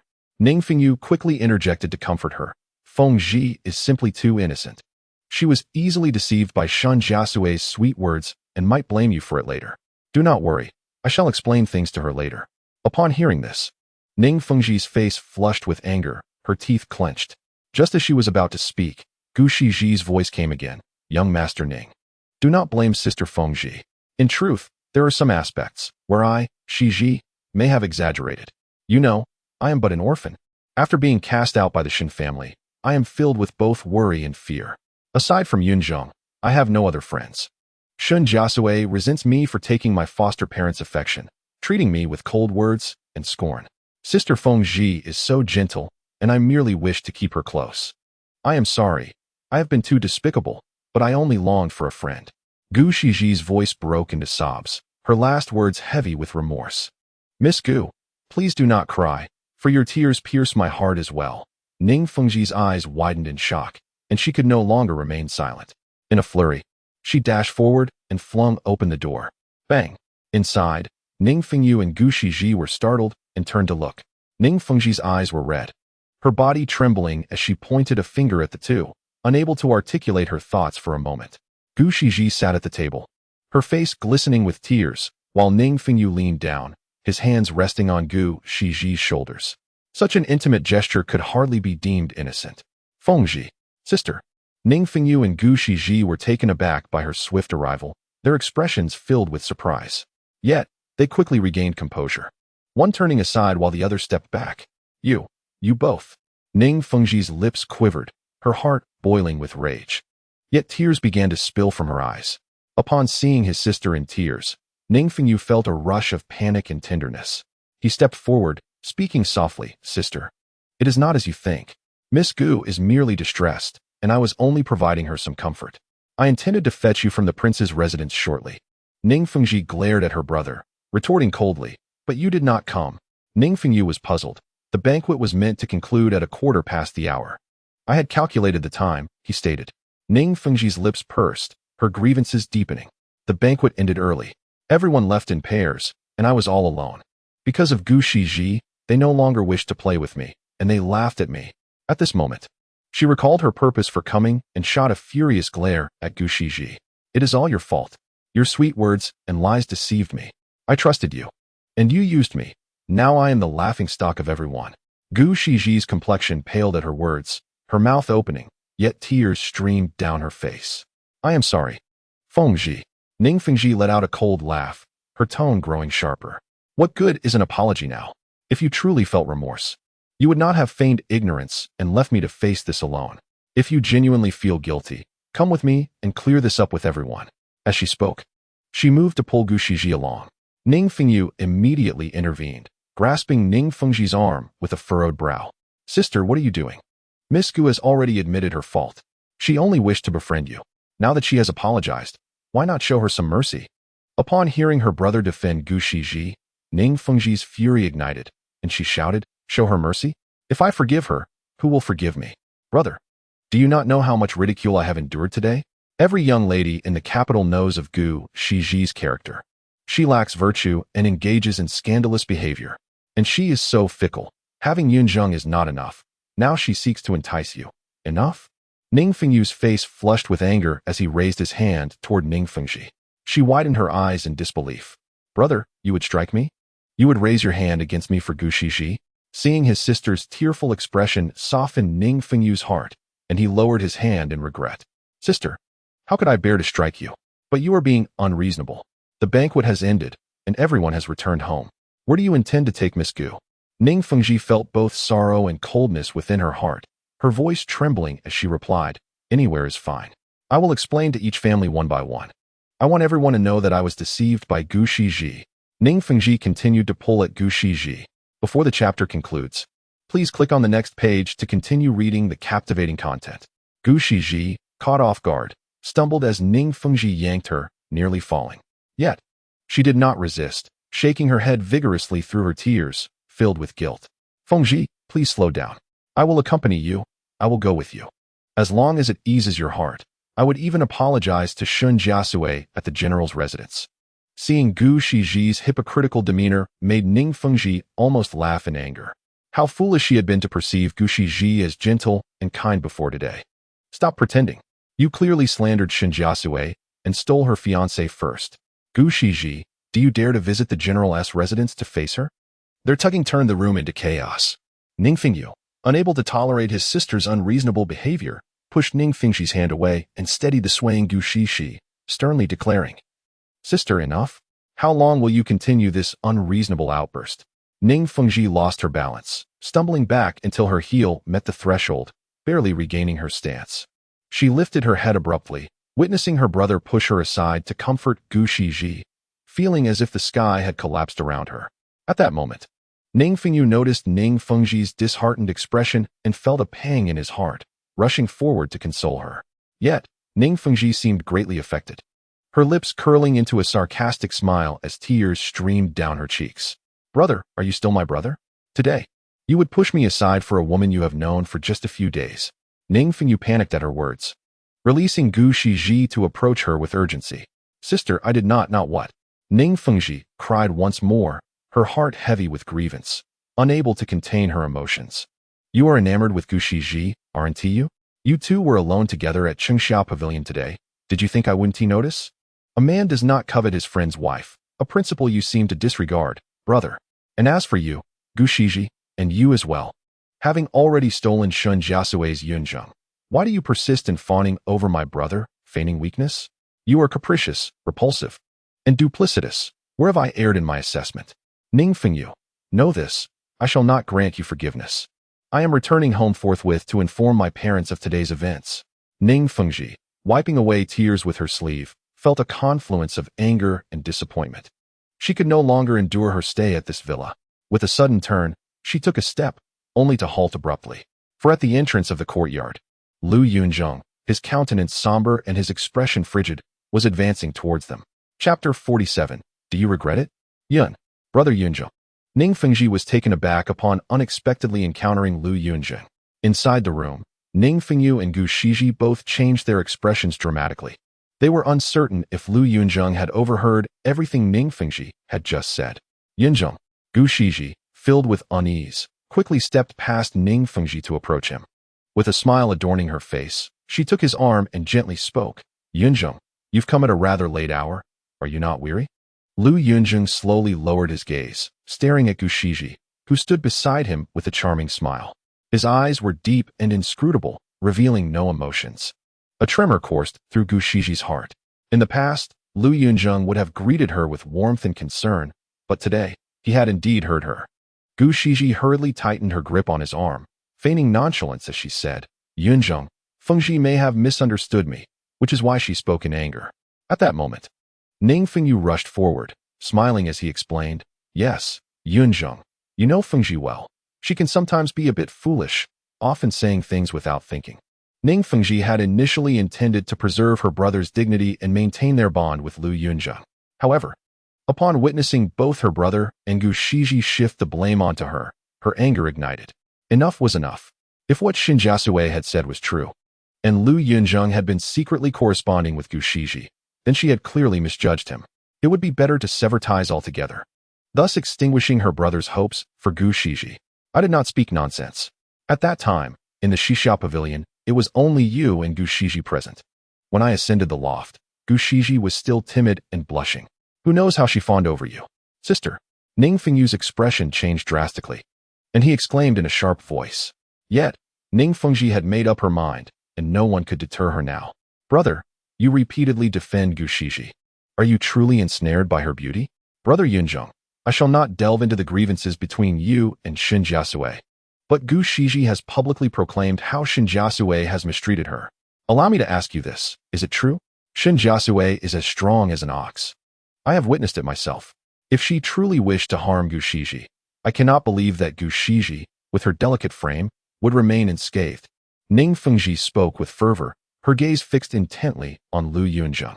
Upon catching a glimpse of the astonishment that flickered across his face, she felt a sense of certainty within. What abuse and mistreatment! It was all a fabrication.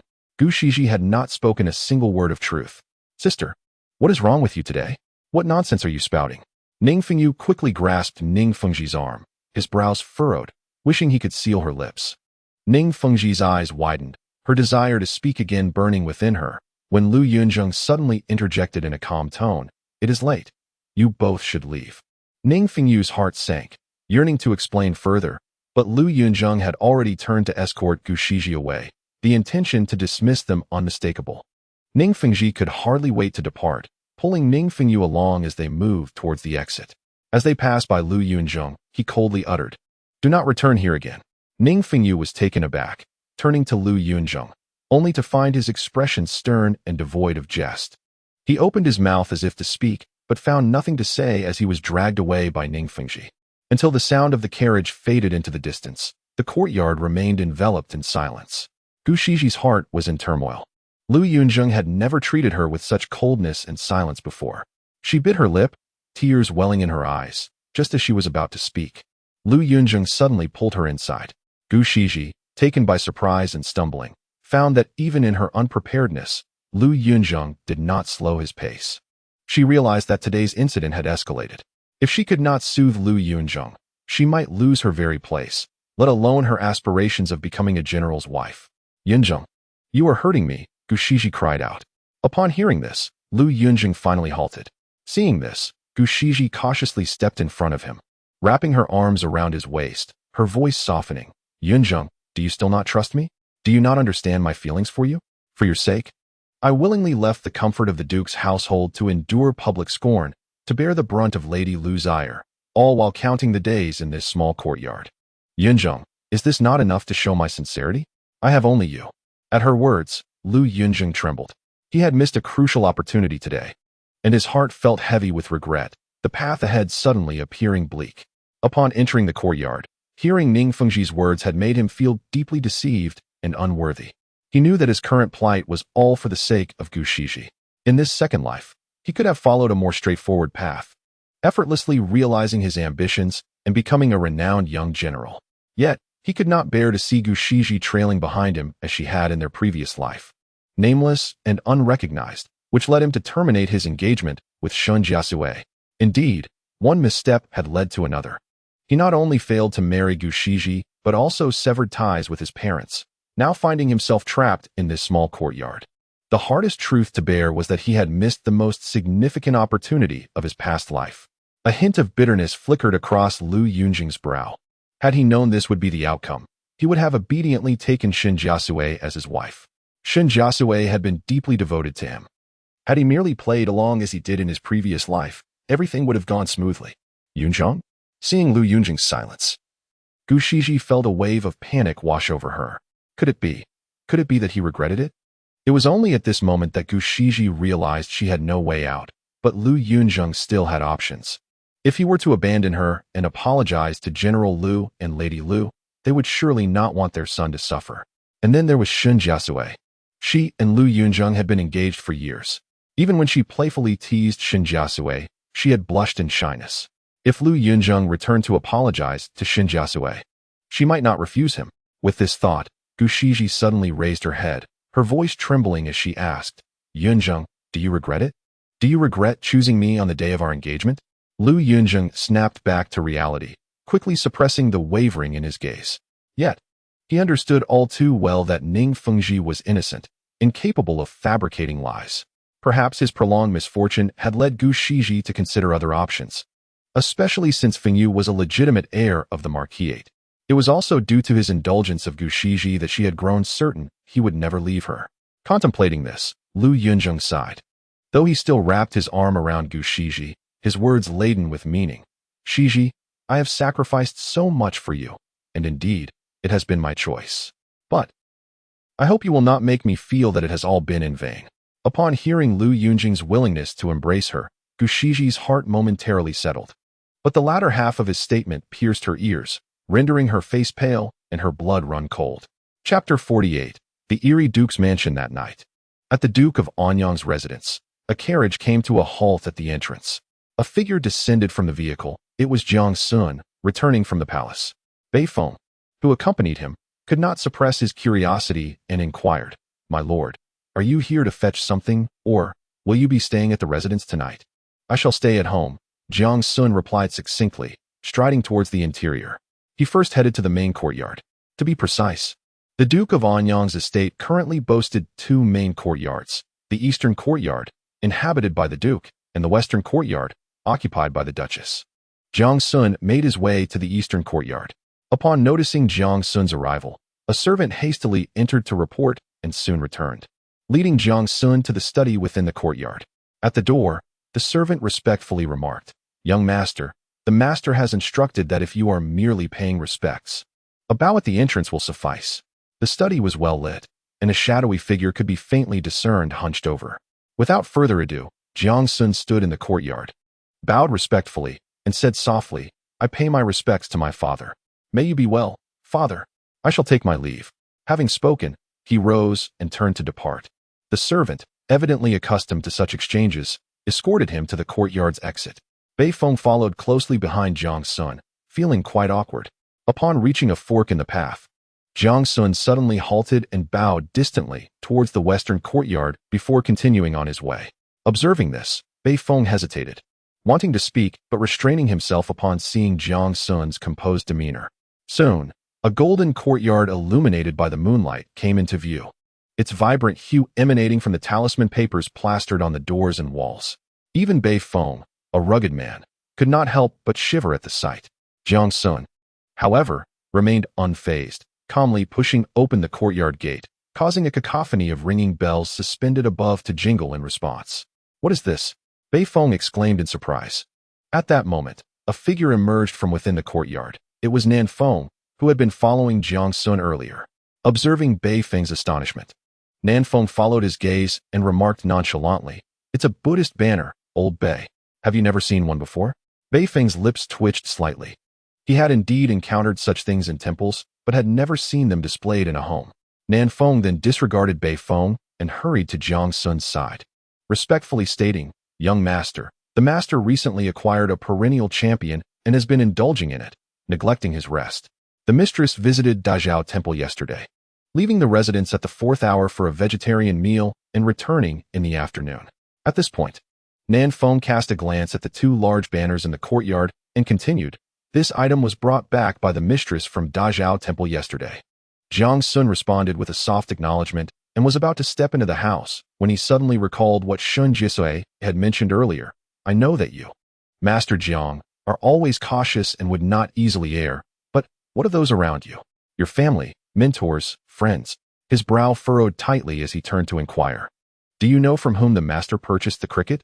Where did he buy it, and for what price? Also, is the mistress aware of anyone she met at Dazhao Temple and what was said?" Nanfeng was momentarily taken aback. Given that the master and mistress had always maintained a routine without incident, he had assumed nothing was amiss this time either.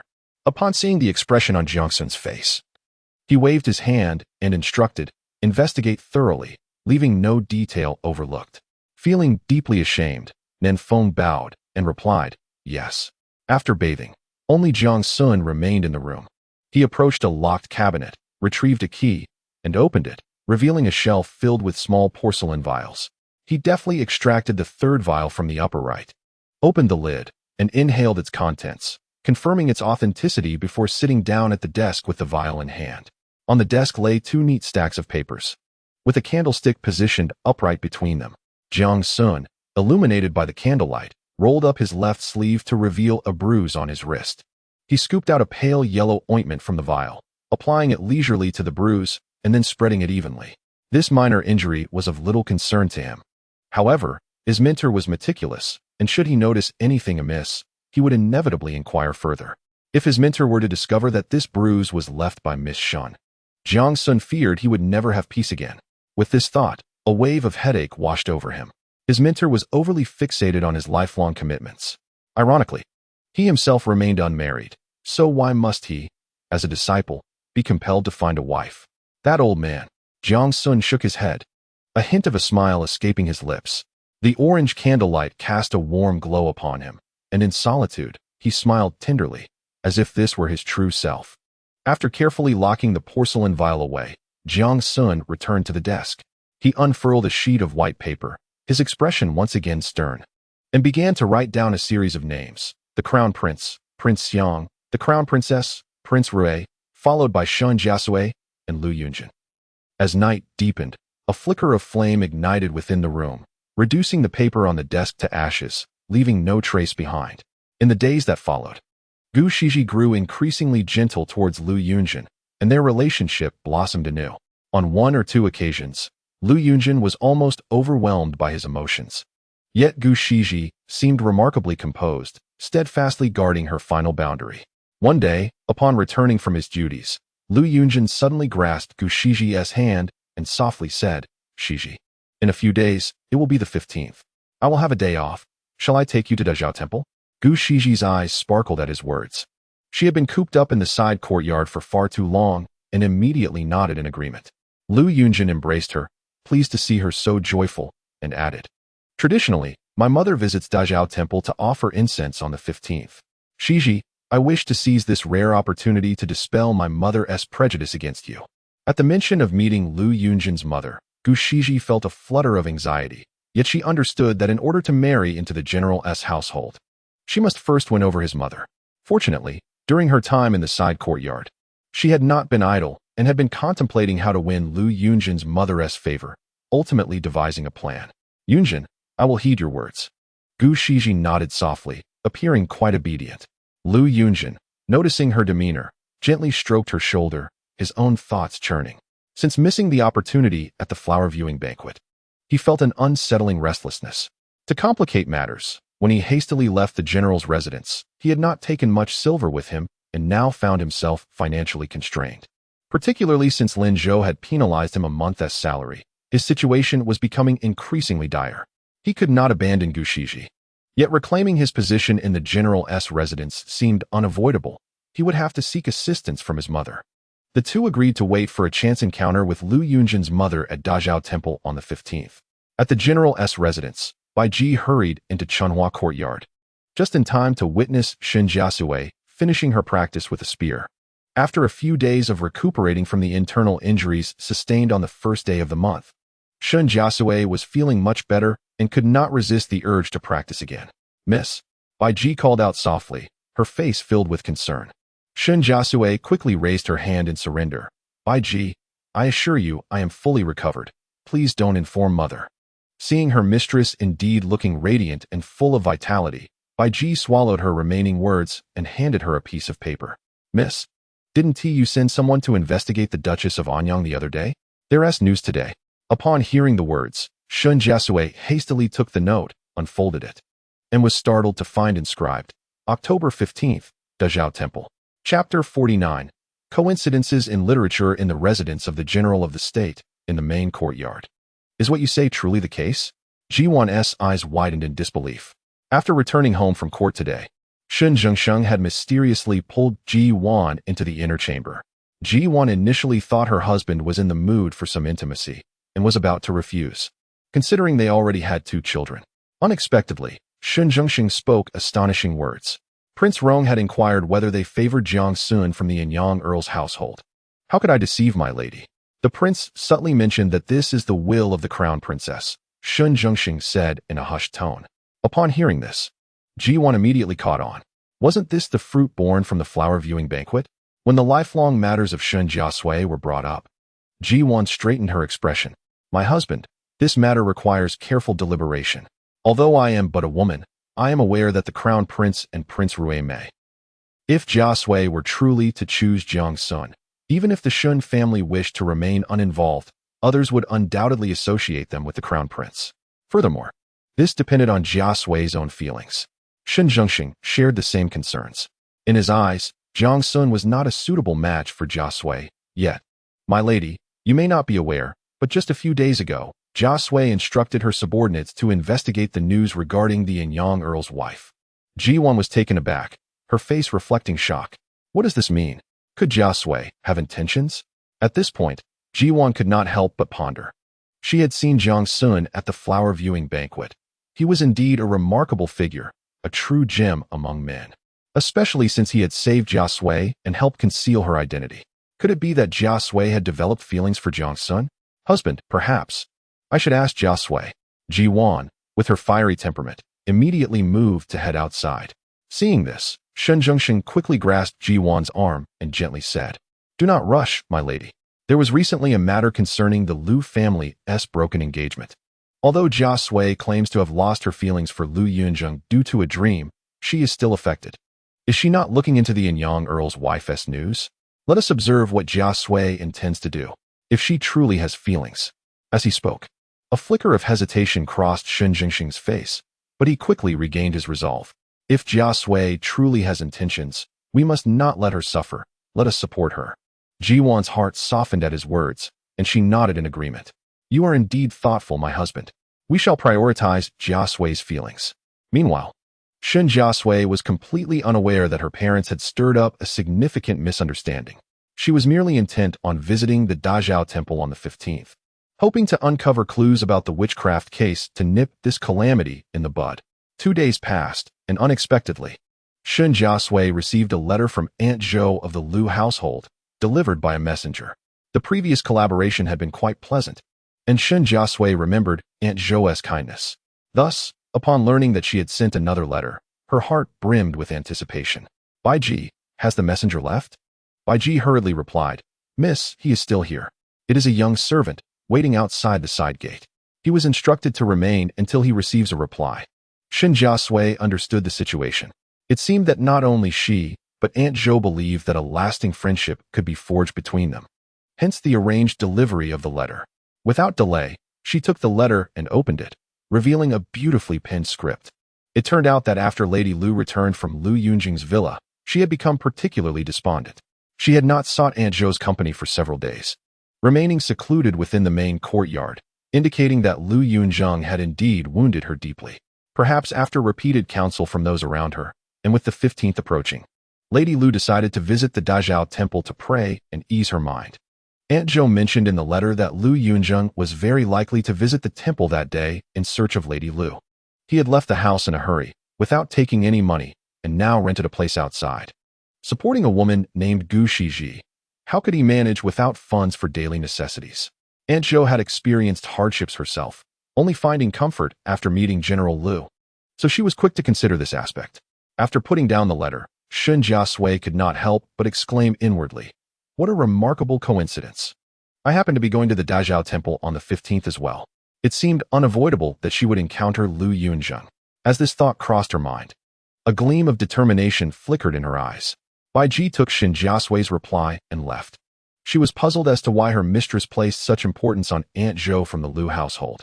Their interactions had been few during her visits to the Lu residence. Bai Ji could not comprehend it, but chose not to dwell on it, trusting her mistress's judgment. Soon, the 15th arrived, bright and clear, perfect for an outing. Shen Jiasui visited the main courtyard early to greet Ji-won, casually mentioning her plan to visit the Dazhao Temple that day. Ji-won's eyes sparkled, and she scrutinized Shen Jiasui from head to toe, then smiled. If you are going out to have fun, you must dress up properly. How can you just tie your hair up and call it a day? There are still 3 new autumn outfits that you haven't worn. Let me choose one for you, and we shall style your hair beautifully. Shen Jiasui tilted her head, slightly puzzled. What is the purpose of wearing extravagant clothes to the temple? Ji-won would not allow Shen Jiasui to refuse, pulling her into the inner chamber and instructing Bai Ji to fetch the 3 autumn outfits. Miss, this chapter continues on the next page. Please click to read further, as the story becomes even more exciting. Seeing her mother bustling about, Shen Jiasui contemplated, but ultimately swallowed her words of refusal. She recalled how her mother had looked so worn during her visits to the prison, yet smiled through tears when they met. Sui Sui, let me style your hair, Ji-won said. At that time, being already married, Shen Jiasui wore her hair in a woman-esque style, and upon hearing her mother's words, she tearfully let her hair down. Prisons forbade the possession of personal items, so there were no combs. Jiwan rubbed her hands on her collar until they turned red, then smiled warmly. Come. My hands are clean now. Let me style your hair. Shen Jiasui still remembered the sensation of her mother's fingers gliding through her hair. Noticing Shen Jiasui obediently allowing her to fuss over her, Jiwan felt a twinge of guilt. She had recently sent someone to gather information about the Anyang Earl's household and learned that the family seemed rather unsuitable, which left her feeling somewhat displeased. Thankfully, Jiang Xun was a promising young man. Once he established his own household, it would not be difficult for him to live separately. At that time, she and her husband would buy a large residence for the young couple near the general of the state's residence, making it convenient for Sui to return home. Jiwan had already considered this far ahead, with Shen Jiasui set to meet her future mother-in-law today, even if that mother-in-law were unreliable. Sui could not afford to falter and must look her best. The mother and daughter, each lost in their thoughts, worked harmoniously together to prepare. Shen Jiasui gazed at her reflection. Mother, do you think it's too? Not at all, not at all. Go enjoy yourself. Jiwan beamed, urging Shen Jiasui out the door. Chapter 50. She still wishes to marry the Dazhao Temple, revered as the national temple of the Shang Kingdom. Sprawls across an expansive area. Beyond the mountain gate and hall of treasures, there exist bell towers, law halls, pavilions, corridors, and forest paths. The front section is accessible to the common folk, while the rear is primarily reserved for dignitaries and nobility, with the innermost sanctum reserved solely for royal relatives. Within the temple, numerous lodgings cater to pilgrims and esteemed guests, ensuring that every necessity is met. Around the beginning of the siesta hour, 2 horse-drawn carriages came to a halt at the temple's entrance. A young monk stepped forward to greet the arrivals, who disembarked gracefully. If Shen Jiasui had been present, she would have immediately recognized Lady Lu stepping out from the azure carriage. Compared to their last encounter, Lady Lu appeared significantly more gaunt, her face powdered, yet still betraying a faint shadow of dark circles beneath her eyes. Mama Zhao, attending closely, enthusiastically spoke on her behalf, prompting Lady Lu to muster a slight smile. Following her, another lady descended from the carriage. In contrast to Lady Lu, this woman exhibited sunken cheeks and vacant eyes, her pallor accentuating her frailty, as if she were a convalescent.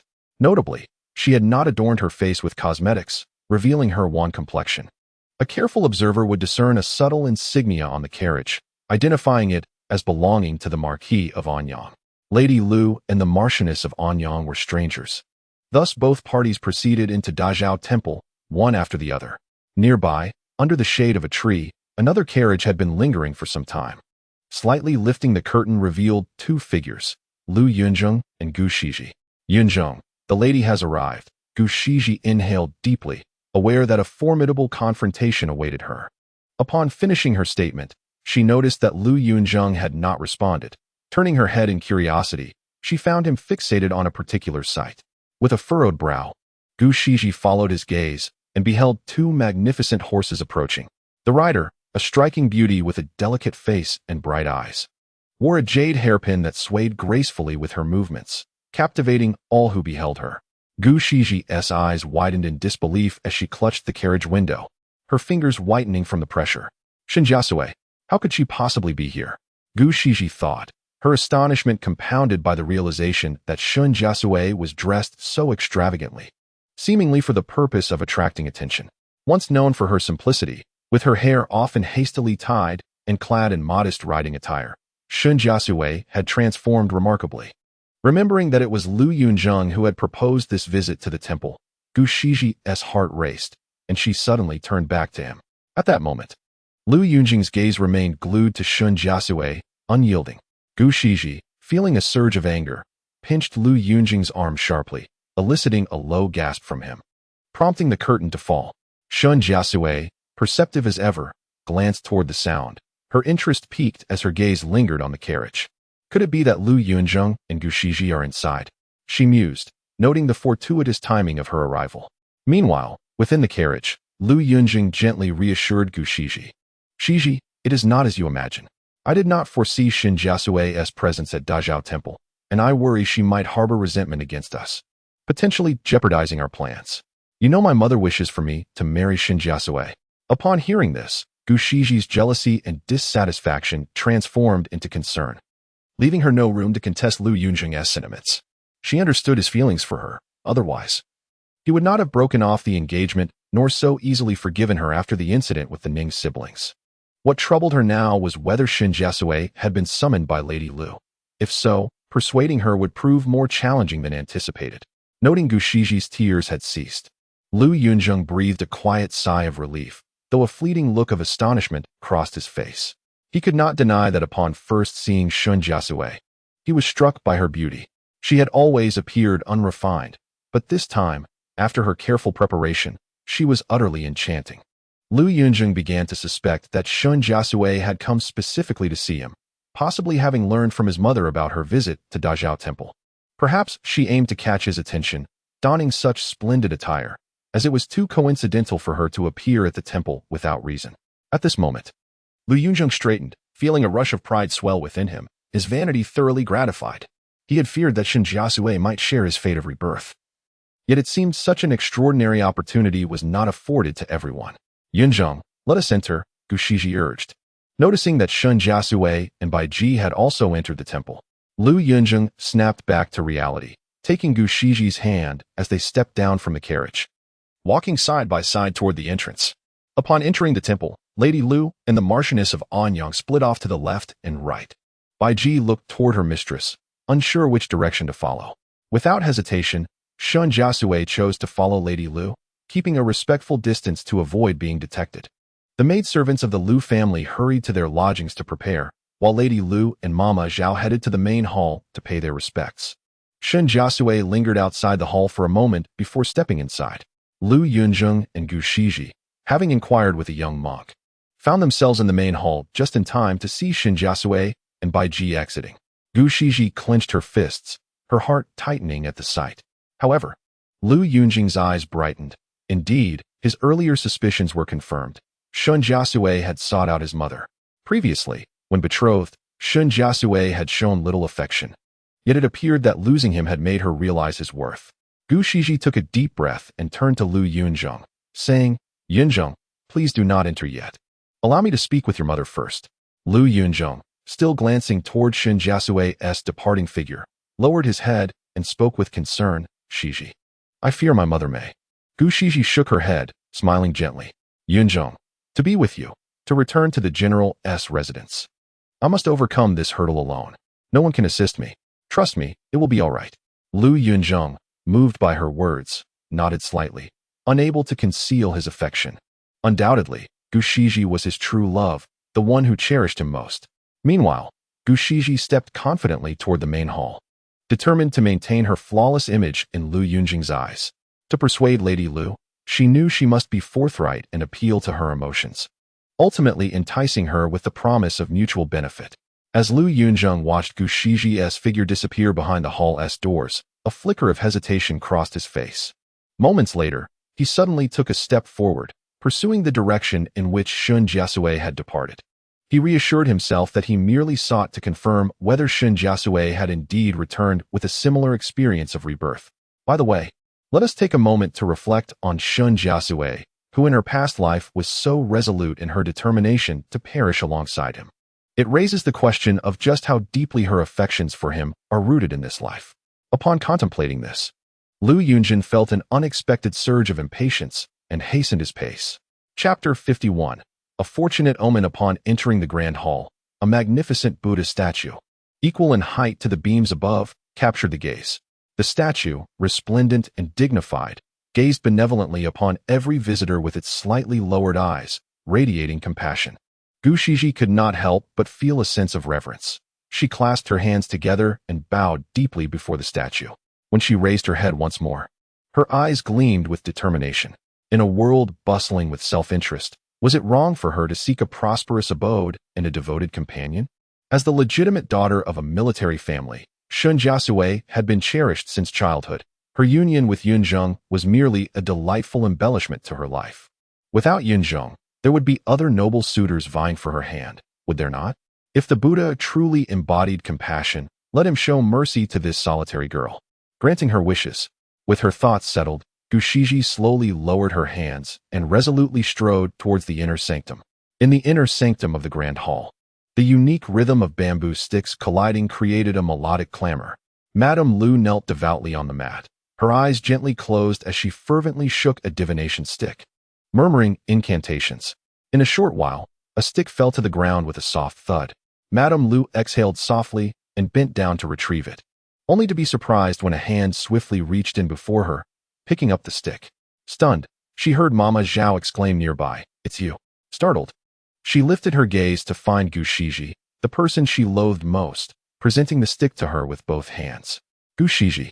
Madame Lu nearly ground her teeth as she spat out the name, shoving Gu Shiji aside with force. Staggering from the push, Gu Shiji steadied herself, while Madame Lu's fury ignited. She wanted to scold, but hesitated, fearing the wrath of the Bodhisattva. With her eyes wide and her face flushed, she was momentarily at a loss for words. Mama Zhao hurriedly approached to calm Madame Lu, but Gu Shiji had already stepped to the table and picked up the fallen stick once more. Under the glares of Madame Lu and Mama Zhao, Gu Shiji spoke with unhurried eloquence. "Madam, people often mistakenly believe they can inquire about their fate through divination sticks, yet I contend that destiny cannot be questioned. It must be fought for. I understand your intense aversion towards me, but regarding Yunzheng, we both desire his well-being. Since our wishes align, why not lend me your ear?" As Madame Lu's finger twitched in anger, Gu Shiji quickened her speech. "Madam, there is no need for anger. If my subsequent words do not sway you, then I shall accept any punishment without complaint. How does that sound?" Perhaps Gu Shiji's candidness and confidence momentarily stilled Madame Lu's wrath. At that moment, Mama Zhao interjected, "Madam, you know this girl is skilled in sweet talk. The young master was deceived by her. There is no need to engage further lest you fall into her trap." Upon hearing this, Madame Lu snapped back to reality, her composure returning as she demanded, "Where is Zheng? Why has he not come to see me?" Gu Shiji cast a sidelong glance at Mama Zhao before responding, "Madam, last time you visited the estate while Yunzheng was on duty, he was reprimanded by the commander for leaving his post and suffered a month's salary deduction." Madame Lu's expression changed dramatically. "What did you say?" "Zheng was. How dare that mere commander reprimand him? What has become of him?" Seeing the concern etched on Madame Lu's face, Gu Shiji's lips curled into a fleeting smile before quickly fading as she furrowed her brow in sympathy. "Yunzheng is currently in quite dire straits. His funds are nearly depleted, and he has begun to borrow from colleagues and former friends." In truth, Yunzheng had never divulged such matters to Gu Shiji due to his pride, yet she could not help but notice his struggles during their time together. Hearing that her son was in such a precarious situation, even after her previous heartbreak, Madame Lu felt a surge of maternal anguish. How could her son, raised under the pressure of martial training, endure such hardship? "Is it not because of you?" Madame Lu realized she had not completely been led astray, recognizing that the root of the problem lay with Gu Shiji. Yet, Gu Shiji had come prepared and would not allow Madame Lu to sidestep the issue easily. Stepping forward with earnestness, she declared, "Madam, while it is true that I bear responsibility, you witnessed firsthand that Yunzheng and I are genuinely in love. No obstacle can sever our bond. I am willing to endure hardship alongside him, yet I cannot bear to see him languish in obscurity. Do you not remember how spirited he once was? Why must you act in a manner that brings pain to those you love, pushing him away?" Gu Shiji's fervor grew, her voice trembling with emotion as tears welled in her eyes. Hearing the words of love, Madame Lu, initially furious, found herself frozen, unable to respond. Recognizing the moment was right, Gu Shiji softened her tone, reasoning, "Madam, after Yunzheng was cast out, who benefited most but Aunt Zhou and her illegitimate son? By aiding her in pressuring Yunzheng, you are merely harming yourself while benefiting them. Furthermore, you wish for him to marry Shen Jiasui, yet, with her noble background and flamboyant temperament, how would she ever respect you as her mother-in-law? It would surely lead to chaos within the general's household. Yunzheng is a dragon among men, and with General Lu as his father, he possesses the talent to rise above, regardless of his ties to the Shen family. Why must he rely on such a marriage?" Gu Shiji noted Madame Lu's shifting sentiments and pressed on, "Moreover, Madam, I am unlike Shen Jiasui. You have seen my letters. My vulnerabilities and secrets lie within your grasp. What further reservations could you possibly have?" Hearing this, Madame Lu found Gu Shiji's arguments compelling, realizing her stubbornness. Yes, she had been narrow-minded. Her son was exceptional. Even without the Shun family's assistance, he could soar to great heights. The priority now was to mend the fractured father-son relationship before Aunt Zhou could revel in her triumph. Gu Shiji had struck a chord, and she continued, Madam, Yunzheng cares deeply for you. He frequently expresses concern for your well-being in my presence, fearing you may suffer at the hands of Aunt Zhou. Since Aunt Zhou is your greatest concern, I may have a plan that could ensure your peace of mind and completely undermine Aunt Zhou's hold over the general. Madame Lu's eyes sparkled with interest, yet a flicker of skepticism crossed her face. After battling Aunt Zhou for nearly 2 decades without gaining the upper hand, what could Gu Shiji possibly offer? Seeing her hesitation, Gu Shiji smiled gently, cautiously approaching Madame Lu. Noticing Madame Lu's lack of resistance, she boldly leaned in and whispered her strategy. Upon hearing this, Madame Lu was initially taken aback, but her gaze soon lifted slightly, revealing a glimmer of brilliance in her eyes. Mama Zhao also caught the soft whispers of Gu Shiji. Her gaze wandered, and she felt that conspiring in the treasure hall was indeed a profound disrespect to the Bodhisattva. As these thoughts crossed her mind, she raised her eyes to find the serene and peaceful visage of the Bodhisattva gazing down upon them, causing her heart to tremble and her complexion to pale. At that moment, Gu Shiji took a step back and offered the divination stick she had been holding tightly to Madame Lu, smiling as she said, Madam, the stick you drew is indeed a supreme blessing.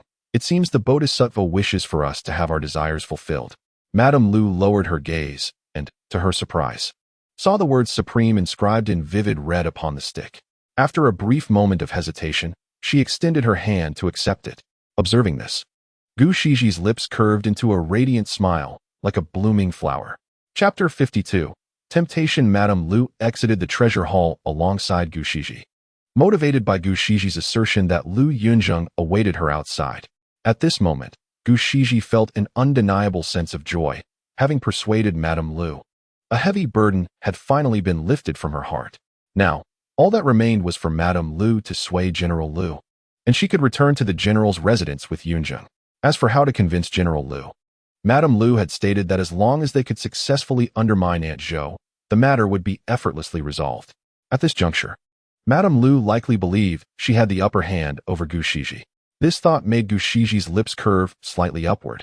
If Yunzheng could defy Madame Lu for her once, he could certainly do so again, and she possessed ample means to ensure his unwavering affection. Having just learned about Lu Yunzheng's recent circumstances, Madame Lu was filled with concern and hastened ahead.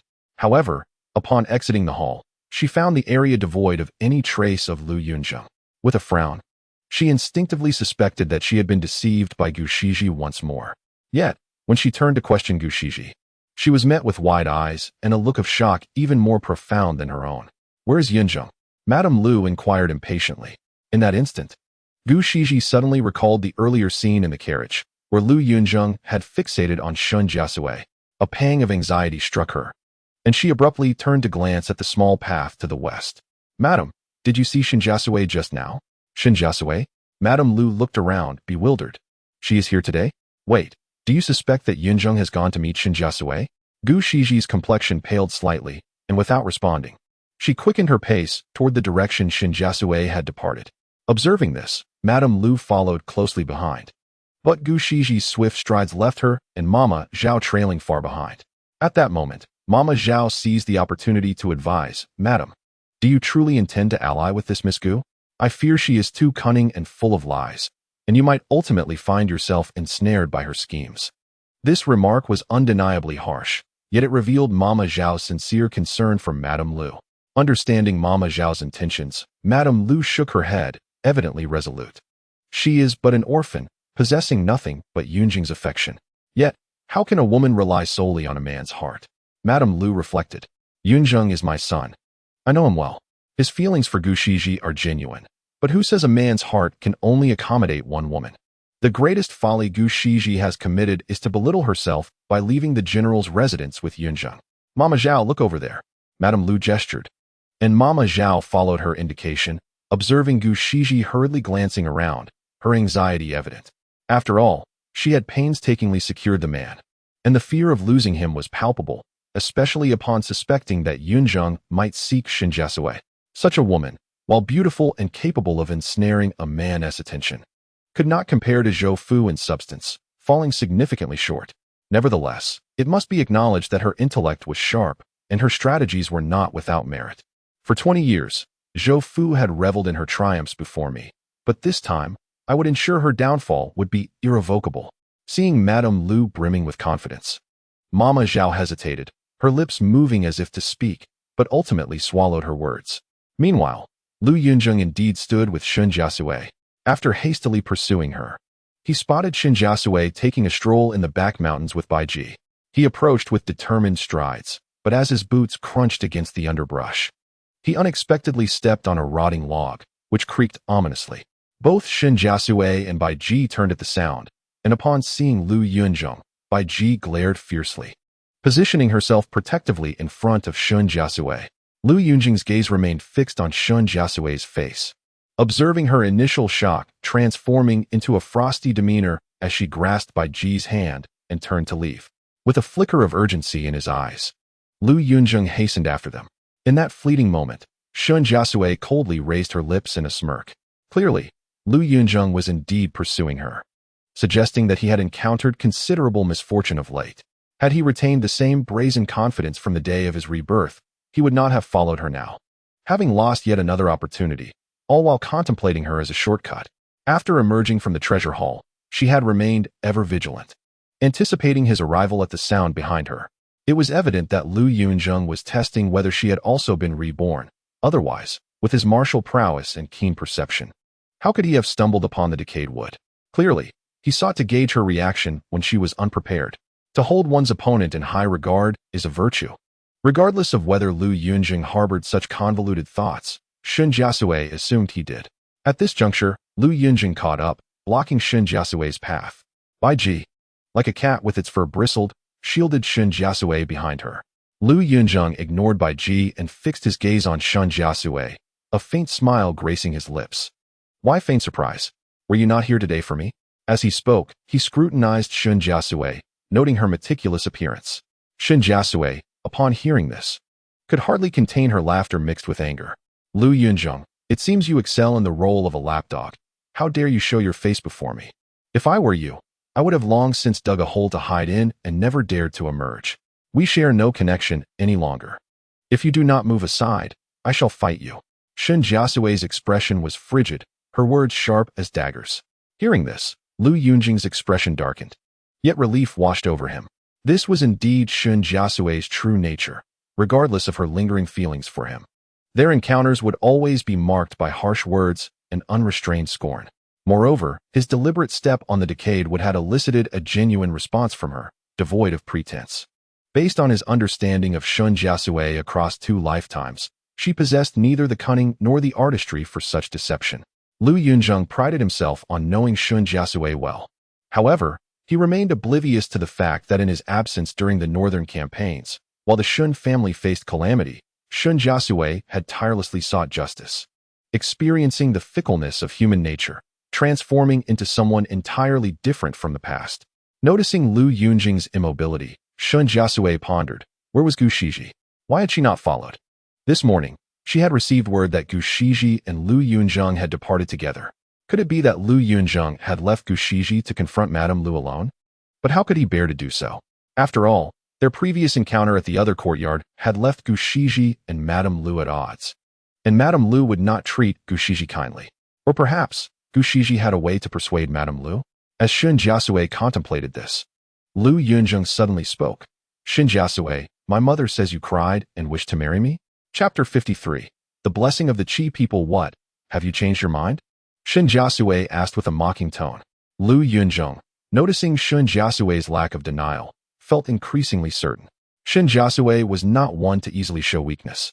Her strong and stubborn demeanor was truly her style. If I have not changed my mind, what would you do? Just wait indefinitely? Since you are so eager to marry, why feign indifference now? Is it not true that you came here solely because you heard my mother would be at Dazhao Temple, hoping to see me? Having granted her this opportunity by standing before her, her pretentiousness would only push him further away. Upon hearing these words, Shen Jiasui realized that her performance in front of Madame Lu had not been in vain, though she had not anticipated Lu Yunzheng's delusions to be so extensive. She glanced sideways at him and scoffed. Wait for you? What a joke. What do you mean by coming here today to say such things? Have you had a falling out with Gu Shiji? At the mention of Gu Shiji, A flicker of guilt flashed in Lu Yunzheng's eyes, for he had come here behind Gu Shiji's back. Feeling uneasy, he briefly glanced back the way he came, but then reassured himself that he was merely here to gauge Shen Jiasui's feelings. My affection for Shiji is profound and unparalleled. Today, I speak only out of our long acquaintance, urging you not to harbor any futile fantasies about me. Shen Jiasui and nearly laughed aloud at his words. They were indeed grandiose. It was clear he could not let go of Gu Shiji's tenderness, while simultaneously seeking the support of the Shen family, wanting it all. Coincidentally, not long ago, she had almost forgotten about him until he suddenly appeared. Our conversation is not yielding any fruitful exchange. Step aside. Their meeting seemed to have dispelled Lu Yunzheng's suspicions about her. Shen Jiasui had initially intended to sow discord between him and Gu Shiji, but with Gu Shiji's absence, she had lost interest in toying with Lu Yunzheng. As he stood motionless, Shen Jiasui raised an eyebrow and pulled Bai Ji forward. Seeing this, Lu Yunzheng stepped aside. But as Shen Jiasui passed by him, he suddenly extended his arm to block her path, saying in a calm voice, Shen Jiasui, do not play games of pursuit and retreat. This is your final opportunity. Though he cherished Gu Shiji, the current situation was indeed unfavorable. Perhaps he could reluctantly walk down this path once more. Shen Jiasui turned to look at Lu Yunzheng, incredulous at his words. Yet a glimmer of amusement appeared in her eyes. You are offering me an opportunity? And what of Gu Shiji? Lu Yunzheng, evidently having considered this scenario, replied without hesitation. Shiji will not be wronged. She shall stand on equal footing with you. Marrying Shen Jiasui was merely to rectify the current imbalance. Gu Shiji was understanding. He believed if he explained himself well, she would comprehend his intentions. After all, in their past life, Gu Shiji had followed him without status. In this life, he was directly making her his equal wife. Oh, Shen Jiasui replied with a hint of significance. Lu Yunzheng, thinking she was eagerly accepting his proposition, smirked in mockery. He had always asserted that Shen Jiasui was merely playing hard to get. Then you can return and discuss it with your parents. Wait, don't be hasty. Shen Jiasui waved her hand and pointed to the right, smiling as she said, if you wish to enjoy the blessings of the Qi people, shouldn't you at least inquire if she agrees? Upon hearing this, an ominous premonition surged within Lu Yunzheng as he followed Shen Jiasui's gaze. There stood Gu Shiji, one hand lifting her skirt, the other resting against a tree, staring intently in their direction.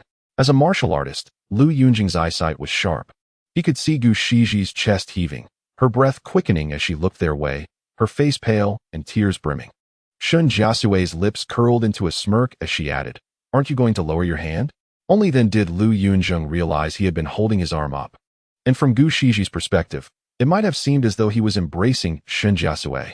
His heart sank, realizing the gravity of the situation. He had thought he had ample time to meet Shen Jiasui, but he had not expected Gu Shiji to arrive so soon.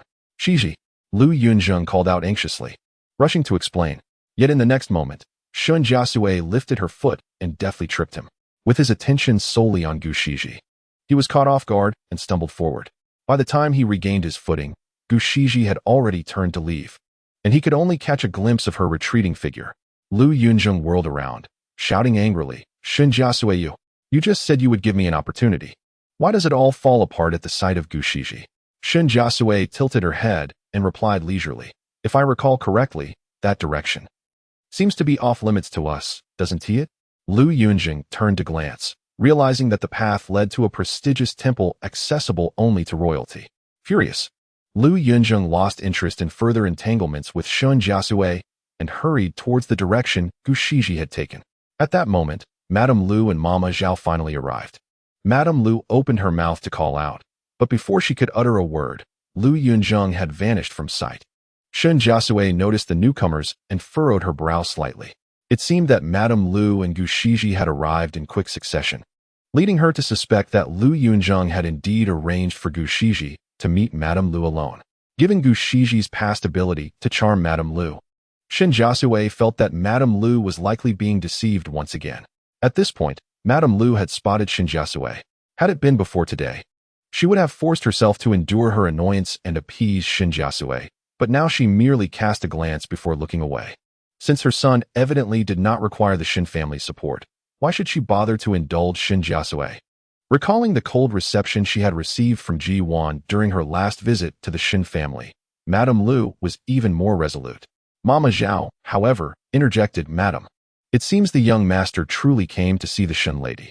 Could it be he has had a change of heart?"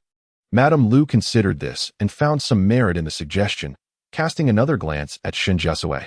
However, she discovered that Shen Jiasui had already departed with Bai Ji, their steps light and seemingly quite joyful. Madame Lu's expression darkened, her disdain for Shen Jiasui intensifying. Chapter 54. Mother and son. Shen Jiasui arrived at the east side of the Dazhao Temple with Bai Ji, recalling that just moments ago, the wife of the Anyang Marquis had headed in this direction. Yet upon arrival, she found the temple's halls and chambers standing silent and deserted. Bai Ji felt perplexed, but then noticed her lady suddenly approach a young novice sweeping the ground, clasping her hands in a gesture of respect. The novice quickly set aside his broom and returned the greeting to Shen Jiasui. With a beaming smile, she gently inquired, "Little master, I spotted the carriage of the Anyang Marquis at the temple entrance. Has the Marquis's wife arrived? She is my elder, and I know she often visits this esteemed temple. Might you know her current whereabouts?" The novice, appearing merely 8 or 9 years old and possessing a naturally innocent disposition, did not suspect Shen Jiasui's intentions. He promptly replied, "If you are looking for Madame Qi, she should be in the Hall of Guidance." The Marquis's wife indeed bore the surname Qi. With this confirmation, Shen Jiasui expressed her gratitude and was about to leave when the novice suddenly caught up with her. "Oh, wait, miss. Earlier, Master Jiang also arrived. You might encounter him if you proceed to the Hall of Guidance now. If you wish to avoid him, you might consider waiting a while." Upon hearing this, Shen Jiasui was taken aback and quickly asked, "Little master, is the Jiang you mentioned the son of Madame Qi, Lord Jiang Xun?" The novice nodded affirmatively, adding, "He is indeed. Although he is young, he is quite talkative. In a few days, it will be the anniversary of the late crown prince, and many nobles have come to the temple today, including Master Jiang." Understanding dawned upon Shen Jiasui, but then a thought struck her, causing her heart to race. Wait, the nobles he referred to must be those from the palace. They have come to Dazhao Temple today?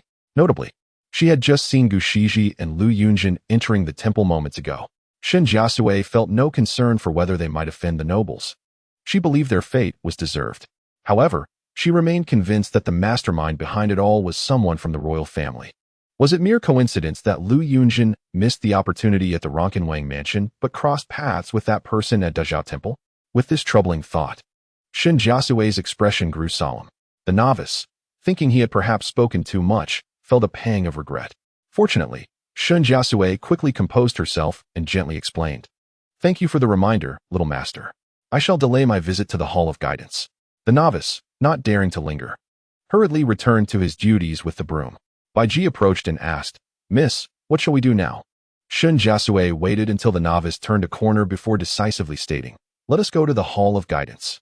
Initially, she believed her suspicions regarding the witchcraft case were merely her overthinking, that the issue might not involve the Anyang Marquis's wife at all. However, upon hearing that nobles from the palace had arrived, she sensed that matters were far more complex than they appeared. Thus, she resolved to uncover the truth. The two made their way and, after about a quarter of an hour, finally spotted the Hall of Guidance. However, the doors were firmly shut, and Shen Jiasui felt it inappropriate to approach and knock. After pondering for a moment, she instructed Bai Ji to wait at a nearby pavilion along the path, and then stealthily approached the hall alone. Rather than entering directly, she quietly circled around the Hall of Guidance. Shen Jiasui was not well versed in Buddhist practices, but she had heard of the hall's significance. It served as a place to guide believers towards the Western paradise. Those who entered were either paying respects to the deceased or seeking solace and refuge from their own suffering. Reflecting on the frail demeanor of the Anyang Marquis's wife she had observed at the temple entrance, Shen Jiasui speculated that perhaps it was the latter. Yet she remained uncertain whether the lady was afflicted by illness or tormented by unresolved worries. Lost in thought, Shen Jiasui found herself at the back of the Hall of Guidance. Here, she noticed several open windows that could be pushed outward. As she quietly passed by, she suddenly heard fragmented voices coming from within. Her brow furrowed, and she strained to listen. "Others do not know, they think. Return to me. Return to me." The speaker's emotional outburst was evident, yet their energy seemed waning, making it difficult for Shen Jiasui to catch every word. After a moment's contemplation, she rose slightly and peered through a narrow crack in the window, catching a glimpse of a figure clad in azure. Her heart leapt with recognition. The Anyang Marquis's wife was indeed wearing a cerulean gown. But with whom was she speaking? Jiang Xun, perhaps? As Shen Jiasui slightly shifted her position, she caught sight of a flash of crimson. It was the scarlet attire of an official. Her gaze moved upward, and she was startled to see Jiang Xun's face. Before she could process this revelation, a resounding slap echoed in the air, striking Jiang Xun's face with a sharp crack. The sound startled Shen Jiasui, but she maintained her composure, not daring to make a sound. Jiang Xun did not flinch or evade the blow. He simply accepted it, his expression remaining devoid of anger. Shen Jiasui was utterly bewildered when suddenly, the Anyang Marquis's wife lunged towards Jiang Xun, burying her face in his shoulder as she began to weep uncontrollably. At this moment, Jiang Xun finally moved. He slowly lowered his head to gaze at the Anyang Marquis's wife, raising his hand as if to comfort her, but hesitated for a brief instant before letting it fall. Shen Jiasui sensed a profound sadness and despair etched on his face. Then, unexpectedly, the Anyang Marquis's wife lifted her head, tears streaming down her face as she gently caressed Jiang Xun's cheek, repeatedly asking, "Does it hurt? Does it hurt, Suna?" Jiang Xun opened his mouth but remained silent, unable to utter a single word. Shen Jiasui was utterly perplexed. At that moment, someone approached and assisted the Anyang Marquis's wife away. Shen Jiasui could not see the person's face, but it was likely a servant tending to the lady. As she heard a soft, soothing voice, "Madam, the young master is in his official attire today, having accompanied the nobles. Do not make things difficult for him." Jiang Xun stood in silence for a long while. Once the weeping of the Anyang Marquis's wife began to subside, he bowed slightly and said, "I take my leave. Go away." The Anyang Marquis's wife suddenly barked, her tone a stark contrast to her earlier soft inquiry, startling Shen Jiasui from her hiding place. Jiang Xun's footsteps gradually faded, and the hall was once again filled with the sound of muffled sobbing. Confounded, Shen Jiasui continued to peer through the window crack, and her gaze suddenly froze in horror. The entire back hall contained only a single incense table, upon which rested a yellow tablet bearing the name, Deceased Son Jiang Xun. Chapter 55. What do you think of reforming? Shen Jiasui gradually lowered her body, leaning against the back wall, struggling to regain her composure for quite some time. Jiang Xun, her deceased son? Jiang Xun had died. Then who was the Jiang Xun she had seen? From within the window, the sound of weeping and wailing persisted, and merely listening made it evident that the lady of Anyang had been utterly devastated. Shen Jiasui believed that no mother would ever curse her own child in such a manner, which hinted at some underlying mystery. At that moment, she recalled the conversation she had overheard at the entrance of the Guozi Academy, where Heng Di and Ji Biao Di had mentioned, "It is said that Lord Jiang was once a fool." Could the crux of the matter lie here? Shen Jiasui pondered deeply but could not arrive at any conclusion. After circling around once more, she confirmed that apart from Lady Anyang and her attending maid, there were no other individuals present in the welcoming hall. She observed for a long while, and finding that no one else approached, she left with a heart full of suspicion. It seemed that Lady Anyang was indeed acting strangely, if she was being manipulated and drawn into the matter of witchcraft. Shen Jiasui thought it was entirely plausible. She wondered whether Jiang Xun remembered her previous admonition to be cautious of those around him. As she contemplated, she hurried to meet Bai Ji. Bai Ji obediently waited in the pavilion, and upon seeing Shen Jiasui return, immediately rushed to greet her. "Miss, you have been gone for quite a while. Are you all right?" Shen Jiasui shook her head, suppressing her worries, assuring her, "I am fine." Seeing Shen Jiasui safe and sound, Bai Ji breathed a sigh of relief, but soon her face revealed a hint of awkwardness as she stammered, "Miss, just now I saw Lord Jiang." Shen Jiasui turned her head at the mention, and Bai Ji quickly explained, "I saw Lord Jiang from a distance and hurriedly hid behind a pillar. He likely did not see me. Besides, I only had a brief encounter with him when I accompanied you to the Guozi Academy, so he probably wouldn't recognize me." Noticing Bai Ji's anxious demeanor, Shen Jiasui gently patted her shoulder and smiled. "Do not worry. He certainly did not see you." While Shen Jiasui offered this reassurance, deep inside, she was certain that Jiang Xun would indeed recognize Bai Ji. She had previously reminded him at the Prince Rong's residence, and today, following Lady Anyang to the Daizhao Temple, Jiang Xun's intellect likely allowed him to deduce something. With that in mind, she asked Bai Ji, "Which direction did Lord Jiang head after that?" Bai Ji pointed to the right front, and seeing Shen Jiasui step forward, she wore a peculiar expression, hesitating to speak. Shen Jiasui noticed Bai Ji's oddity and inquired, "What is it?" Bai Ji nervously fidgeted with her hands, saying, "Miss, I saw that Lord Jiang had a large handprint on his face. Could it be that you were the one who struck him?" Shen Jiasui. Following the direction Bai Ji indicated, they walked straight ahead and unexpectedly arrived at the stone forest of the Dazhao Temple. Shen Jiasui lifted her gaze to see hundreds of stone tablets standing silently, some towering majestically, while others were small and delicate, stretching out endlessly. "Mississippi." Bai Ji instinctively lowered her voice, pointing towards a pavilion within the stone forest. Shen Jiasui turned her head to look and saw an elderly man bent over, writing fervently. She gestured for Bai Ji to be silent and then gently led her inside. Shen Jiasui had no intention of disturbing the old man, but as they approached the pavilion, he seemed to possess a sixth sense and inquired, "Are there guests arriving?" Shen Jiasui halted, glanced around to confirm that he was indeed addressing them, and then stepped forward to bow politely. "I apologize for any disturbance, sir, as we pass through this place." The old man lifted his head from the writing desk. Though his hair was gray, his spirit was vibrant, and upon seeing Shen Jiasui, his eyes brightened instantly. Just a few days prior, the northern wind had brought news of her, stating that she had been saved by Jiang Xun at the Prince Rong's residence. Coincidentally, 2 days ago, Prince Rong himself had come to seek him out, perhaps aware of the unreliability of Lady and Yang's household. He had directly inquired whether Jiang Xun had intentions of marrying, and the girl he mentioned was none other than Shen Jiasui. This delighted him immensely.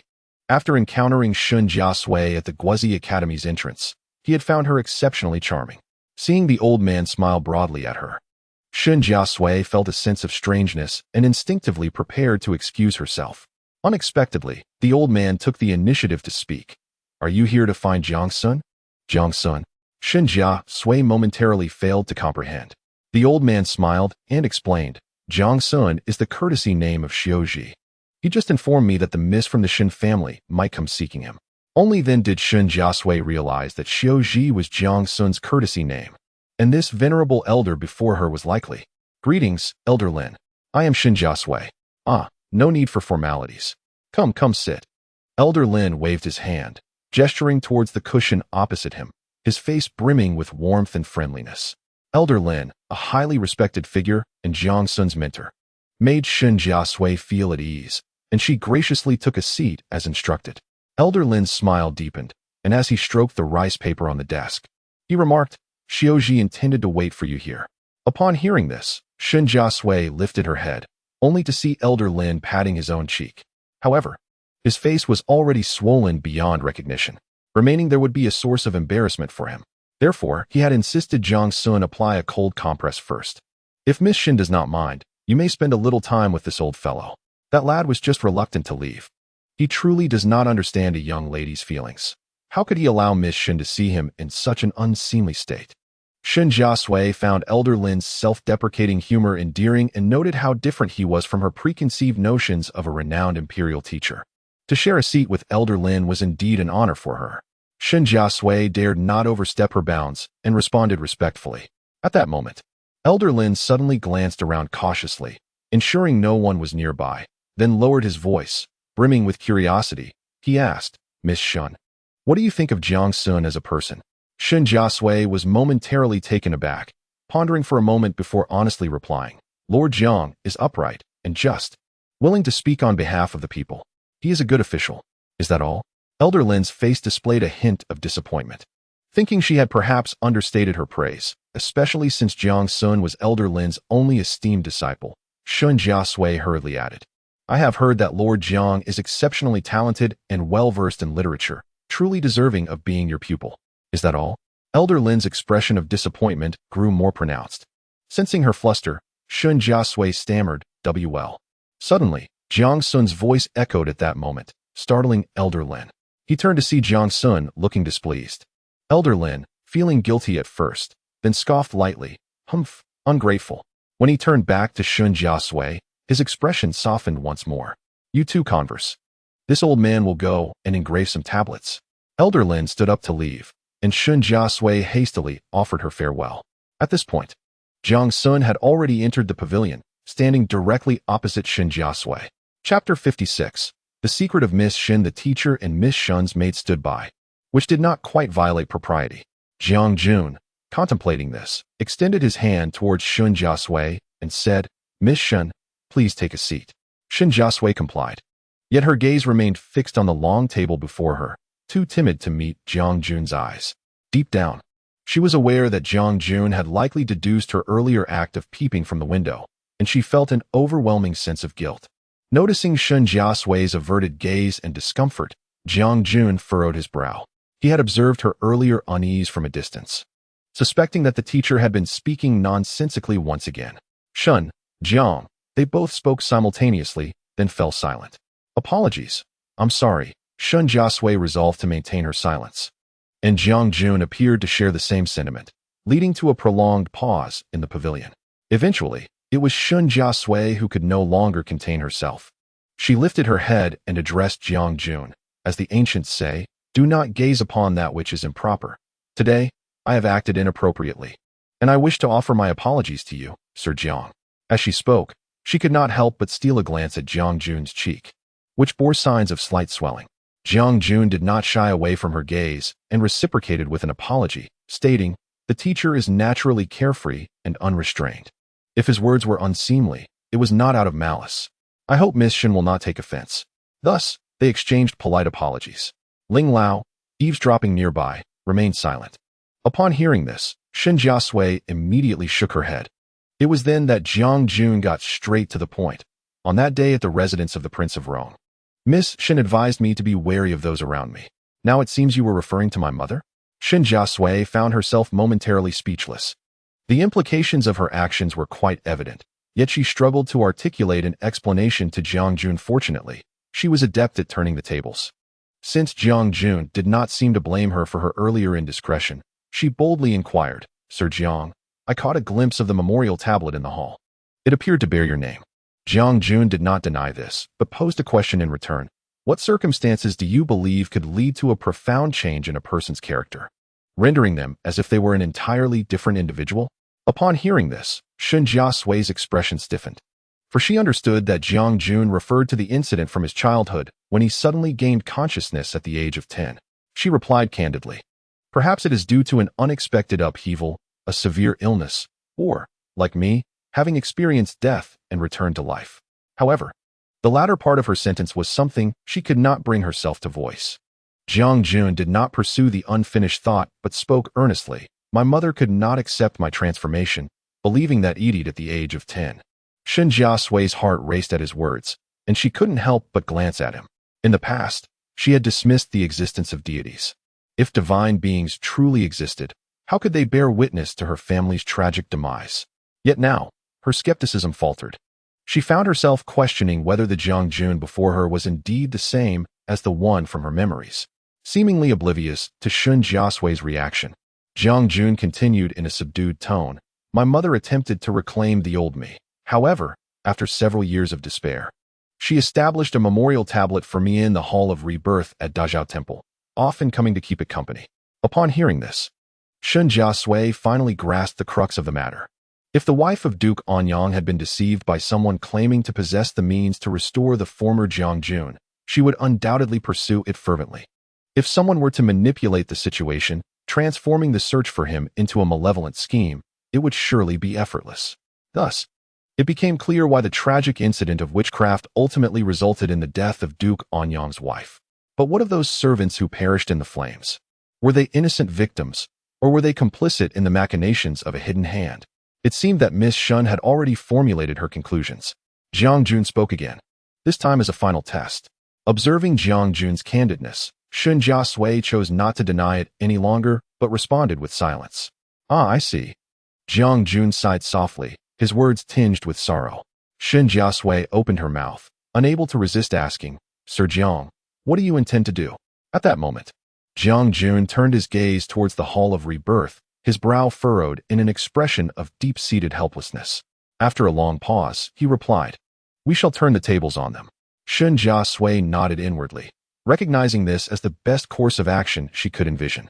Just then, Jiang Xun spoke again, directing his words to Shen Jiasui. "Miss Shen, there are many matters in this world that are difficult to articulate. I understand you have your own unspoken burdens, and I shall not pry. However, I implore you to exercise caution and tread carefully, for that person may very well be among us. Shen Jiasui felt a chill run down her spine upon hearing his laden words. It was evident that Jiang Xun had realized the connection between the conspiracy against the crown princess and the attempt to frame the wife of Duke Anyang. They were likely orchestrated by the same individual. Who is this person you speak of, Sir Jiang? Shen Jiasui clenched her hands beneath the table, striving to maintain a calm demeanor. Jiang Xun merely shook his head. Seeing this, Shen Jiasui lowered her gaze and took a deep breath. No matter how well she concealed her emotions, Jiang Xun had discerned her tension and concern from the slight tightening of her lips. He remained uncertain about the secrets Shen Jiasui harbored. But whether it was her foresight regarding the crown princess's plight or her presence at Dao Temple today, it suggested that she possessed an uncanny ability to predict events. The chapter was not yet concluded, urging readers to turn the page for more enthralling content. The pavilion fell into silence, and Jiang Xun finally spoke. This place is not suitable for lingering. Miss Shen, it is best that you return. Upon hearing this, Shen Jiasui asked, Sir Jiang, might I inquire which esteemed guests have arrived today? Jiang Xun hesitated slightly, realizing her inquiry might be inappropriate. Shen Jiasui was about to withdraw her question when Jiang Xun gently responded, the crown princess, the imperial grandson, Prince Rui, and his consort, Prince Xiang and his consort, as well as the Prince of Rong and his wife, along with a host of palace maids and eunuchs. Shen Jiasui mentally reviewed the list of attendees before rising to take her leave. Jiang Xun also stood to escort her outside the pavilion. Just then, an idea struck Shen Jiasui, and she turned to say, Sir Jiang, today Lu Yunzheng was also at Dazhao Temple. He chased after Gu Shiji into the Hall of Honor. Upon hearing this, Jiang Xun's brow furrowed slightly. Lu Yunzheng is also here. With that, Shen Jiasui hurriedly departed. Ling Lao waited until she was far away before returning to Jiang Xun's side, smiling as he asked, So, what do you think? Jiang Xun turned to see his teacher's nonchalant demeanor and felt a sense of exasperation. Teacher, please refrain from speaking nonsensically in front of others. Ling Lao, upon hearing this, grew displeased. What nonsense? The Prince of Rong specifically sought me out to inquire about your intentions with Miss Shen. Am I not merely asking her opinion on the matter? Jiang Xun's expression shifted to one of anger, and he coldly replied, Absolutely not. Ling Lao raised an eyebrow, sensing his disciple's genuine ire. You, teacher, this matter should not be mentioned again. As he spoke, Jiang Xun turned and walked towards the Hall of Honor. Ling Lao pursued him, ready to retort, but heard Jiang Xun's voice, low yet firm. Teacher, a person like me is unfit for marriage. Ling Lao's hand, which had been raised to interject, halted midair as he watched Jiang Xun walk away, frustration mounting as he slapped his thigh in indignation. Stubborn fool. Chapter 57. The son of a dear friend, the esteemed Jiang Temple, a sacred site of reverence, forbids entry to those not of royal blood. However, Jiang Xun was evidently an exception. He crossed the mountain gate and strode directly inside. In contrast to the elegant Zen courtyard outside, the air within was thick with the scent of sandalwood, and the towering halls exuded an aura of solemn grandeur. As he walked, palace maids and eunuchs greeted Jiang Xun with respectful bows, but he did not pause, entering the Hall of 10,000 Buddhas. Following the tragic death of Prince Xinhuai, the emperor, consumed by grief, had specially established this hall, adorning its walls with golden statues of myriad Buddhas to ensure the prince's swift passage to paradise. At this moment, the hall held only the crown princess, the emperor's grandson Zhao Yuanya, and the couple from the Xiangwang household. Upon hearing Jiang Xun's footsteps, all four turned to him, and their gazes immediately caught the unusual expression on his face. Clearly, they were all aware of the matters concerning the Duke of Anyang's household and averted their eyes, wishing to spare Jiang Xun any discomfort. Then, a eunuch entered, softly requesting the esteemed guests to proceed to their meal. As he passed Jiang Xun, the Xiangwang gently patted Jiang Xun's shoulder, his warm and gentle eyes reflecting a sense of helplessness, as he subtly shook his head in a gesture of consolation.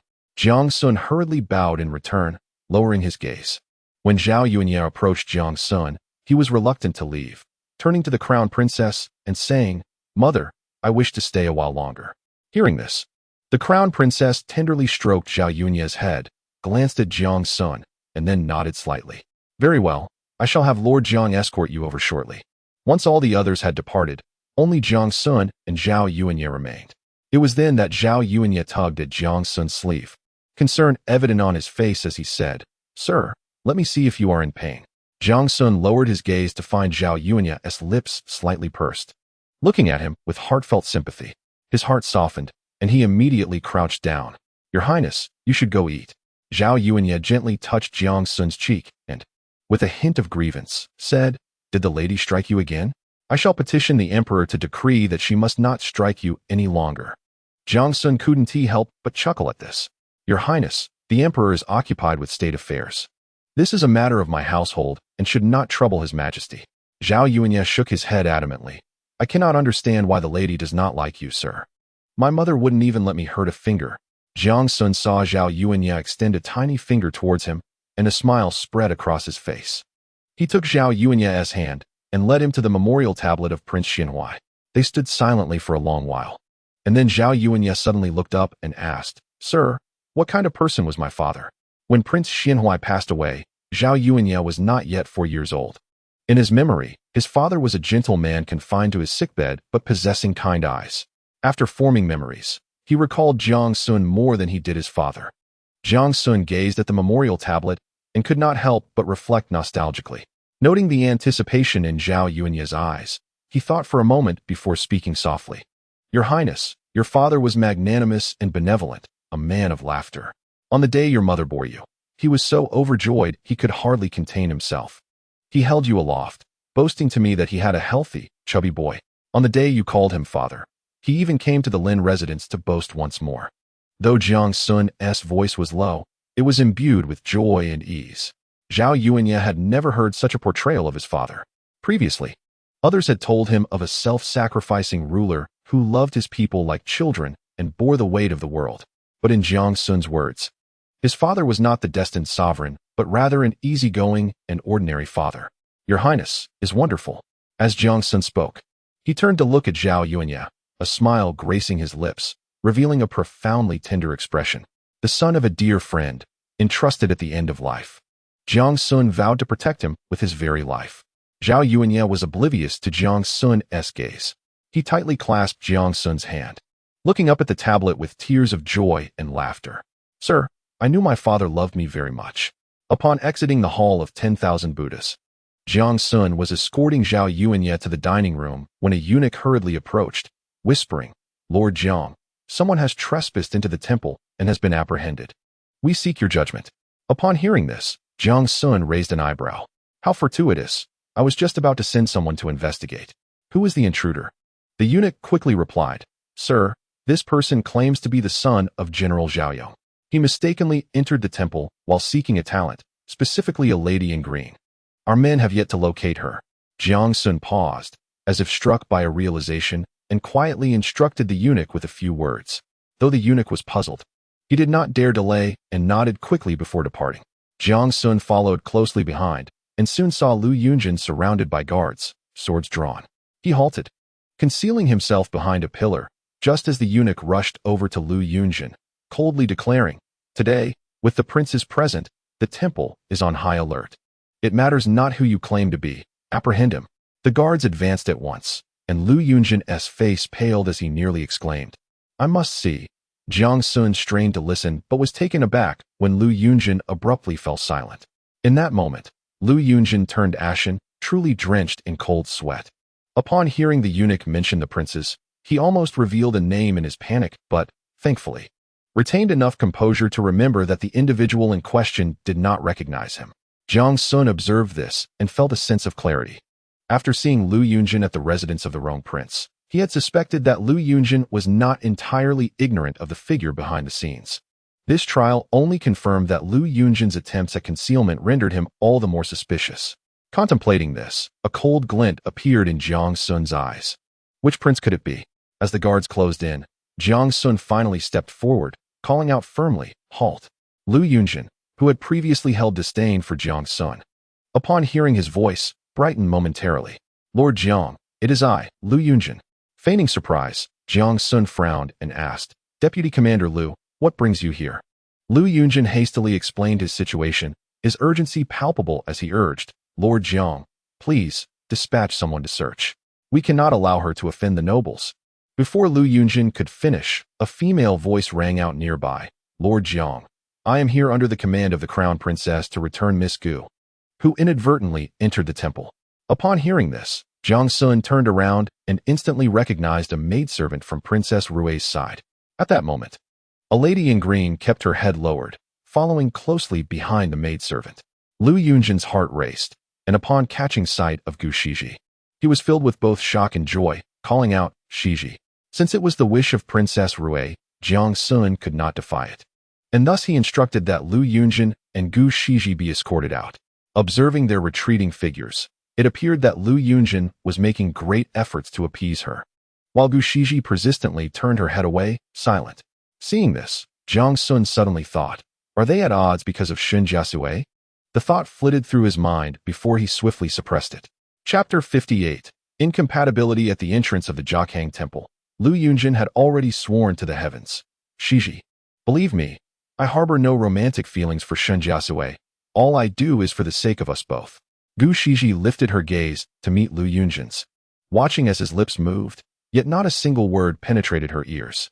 She could hardly recall whether her initial attraction to Lu Yunzheng stemmed from genuine affection or jealousy of Shen Jiasui. Perhaps it was a blend of both. She had exerted every effort to divert Lu Yunzheng's attention away from Shen Jiasui, believing him to be the highest branch she could grasp, a person to whom she could dedicate her life. However, with the emergence of Ning Fengyu and others, despite her painstaking attempts to persuade Madame Lu and her firm resolve to remain by Yunzhen's side, it was evident that he still held a lingering affection for Shen Jiasui. If that were the case, why could she not? Perhaps Gu Shiji's excessive coldness unnerved Lu Yunzheng, who then embraced her tightly, his voice trembling. Shiji, please do not remain silent. Trust me. Gu Shiji slowly raised her hand and wrapped it around Lu Yunzhen's waist, softly murmuring, Yunzheng, I trust you. Lu Yunzheng, believing that Gu Shiji had finally forgiven him, tightened his embrace. Yet, unbeknownst to him, a peculiar glimmer flickered in Gu Shiji's eyes, though conflicted. It seemed she ultimately made a decisive choice. In the Duke of Dinghua's residence, upon returning to the courtyard, Shen Jiasui was soon approached by Ji Wan, who, with a concerned yet subtle expression, inquired, Jiasui, did you have a pleasant day? Shen Jiasui tilted her head in contemplation. The outing was hardly enjoyable, but it had served to remind Jiang Xun, who, with his capabilities, would surely evade the impending disaster. Thus, she smiled and nodded. Ji Wan, noticing this, pondered whether Jiasui had truly enjoyed her time with the Duchess of Anyang. Seeing her mother in high spirits, Shen Jiasui began to describe the scenery of the Jiang Temple while leisurely sipping her tea. Ji Wan, unable to contain her curiosity, boldly stated, Jiasui, it seems you truly have an interest in Jiang Xun. Just as Shen Jiasui was about to swallow her tea, Ji Wan's words startled her, causing her to freeze with wide eyes. The tea lodged in her throat, reddening her face. Ji Wan misinterpreted her reaction as embarrassment from having her feelings exposed, feeling both regretful for her bluntness and secretly delighted. Well, aside from the troubles of the Duke's residence, Jiang Xun is far superior to Lu Yunzheng. Jiasui, it's all right, your mother understands. Ji Wan reassured her while playfully patting her shoulder. Shen Jiasui finally managed to swallow her tea. Suddenly recalling old Lin's random question, what do you think of Xiaoji? Alarmed, she sprang up, exclaiming, oh no, where did this misunderstanding arise from? After much effort, Shen Jiasui clarified matters with Ji Wan, who now wore a look of disappointment, prompting Shen Jiasui to find the situation amusing. Mother, please have father swiftly return to Prince Rome. Jiang Xun and I are indeed ill-suited. In truth, Ji Wan had gradually come to accept Jiang Xun as her future son-in-law, and now realizing it was all for naught, she felt a bit deflated. Very well, since you have no such intention, I shall have your father decline. Shen Jiasui nodded repeatedly, already contemplating how to inform Aunt Zhou of this matter. At that moment, Ji Wan could not help but murmur, with such a talented man and beautiful woman, how could they be incompatible? Over the past few days, she had diligently inquired about Jiang Xun's character, growing increasingly fond of him. Indeed, as her husband had mentioned, Jiang Xun had made many enemies, and his path was fraught with peril, making it uncertain whether he would end well. However, their family was of military lineage, and with Jiasui's dream, were they not also risking their necks? When she wished to marry her husband, her father had been opposed, yet she had married him nonetheless. Life is but a few fleeting decades. To hesitate and dwell on the past would only lead to a life of regret. She understood her daughter well. Jiang Xun's way of handling affairs must surely align with Jiasui's preferences. Hearing her mother's musing, Shen Jiasui was momentarily lost in thought, awkwardly envisioning herself nestled in Jiang Xun's embrace, calling him husband. The next instant, she shivered, horrified at the sacrilege of such a thought. Amitba. Shen Jiasui quickly chanted a Buddhist phrase. Ji Wan, observing her daughter's reaction, realized that this match was ultimately a one-sided affection on her part, and with a sigh, she rose to leave. Shen Jiasui remained seated for a while, calming her thoughts before meticulously recalling the sights she had seen at the Jiakhang temple. Once assured there were no oversights, she moved to her desk and decisively penned a letter to Aunt Zhou. Although she was uncertain of what Gu Shiji had discussed with Madame Lu, it was always prudent to remind Aunt Zhou to exercise caution. Next, she awaited news regarding the witchcraft case. In recent days, Jiang Xun had been residing at the Lin residence, ensuring someone kept watch over the movements of the Duchess of Anyang. Witchcraft, often a malevolent art, would certainly involve individuals of high status if it were to escalate. Jiang Xun pondered deeply. If the puppet master sought his demise, they would surely exploit his mother to provoke the emperor's wrath. The prince's birthday was next month. To curse the living is condemnable. To curse the deceased is even more heinous. If this matter were to reach the emperor unguarded, coinciding with the prince's birthday, who could withstand the emperor's fury? That individual would risk not only his life, but also the lives of his mother and the entire Duchess of Anyang's household. A cold glint flashed in Jiang Xun's eyes, his hands clenched into fists. At that moment, the candlelight in the room flickered and extinguished, leaving him enveloped in darkness. Knock! Knock! Knock! Suddenly, a loud voice rang from outside. Xiuji, I know you have yet to retire. Bang! The door swung open forcefully, the candlelight piercing through the darkness and illuminating Jiang Xun. What are you doing? Not speaking? Are you trying to scare this old man to death? Old Lin barged in, placing the candlestick on the desk in a huff. Humph. Did you offend the Shun family girl at the steel force the other day? Jiang Xun looked up, still cloaked in gloom. Observing his demeanor, old Lin furrowed his brow and sat beside Jiang Xun, letting out a sigh of disappointment. Look at you, still refusing to marry. When I depart this world, who will light your candles? I just received word that the Shun family has rejected Prince Rome. The young lady is not interested in you. Why are you so unambitious? I can see people clearly. That Shen family girl is one in a million. To be with her would be a blessing for you. Old Lin's frustration mounted as he spoke, and seeing Jiang Xun remain unresponsive only added to his vexation. Unexpectedly, Jiang Xun stood up and walked toward the inner chamber. Finally speaking, that is fine. I am unworthy of the young lady from the Shen family. Please, master, do not harbor such hopes. You, old Lin, furious, was about to reprimand him when he suddenly paused. Hold on, something about that didn't quite ring true. He lifted his gaze, fixated on Jiang Xun's receding figure, and a sudden spark of realization ignited in his eyes. Chapter 59. Parents. As November swiftly approached, tranquility enveloped the Lu residence. Those dispatched to observe Lu Yunzheng and Gu Shiji reported daily, finding no peculiar behaviors from either of them. Conversely, Mama Zhao, who attended to Madame Lu, made 2 visits to the other courtyard, carrying a bundle, which was meant to deliver silver to Lu Yunzheng and his companions. This further solidified Shen Jiasui's conviction that Gu Shiji had indeed gained Madame Lu's approval during their encounter at the Dazhao temple, prompting her to send another letter to remind concubine Zhou. Concubine Zhou replied with gratitude, assuring Shen Jiasui not to worry, fully aware of concubine Zhou's capabilities.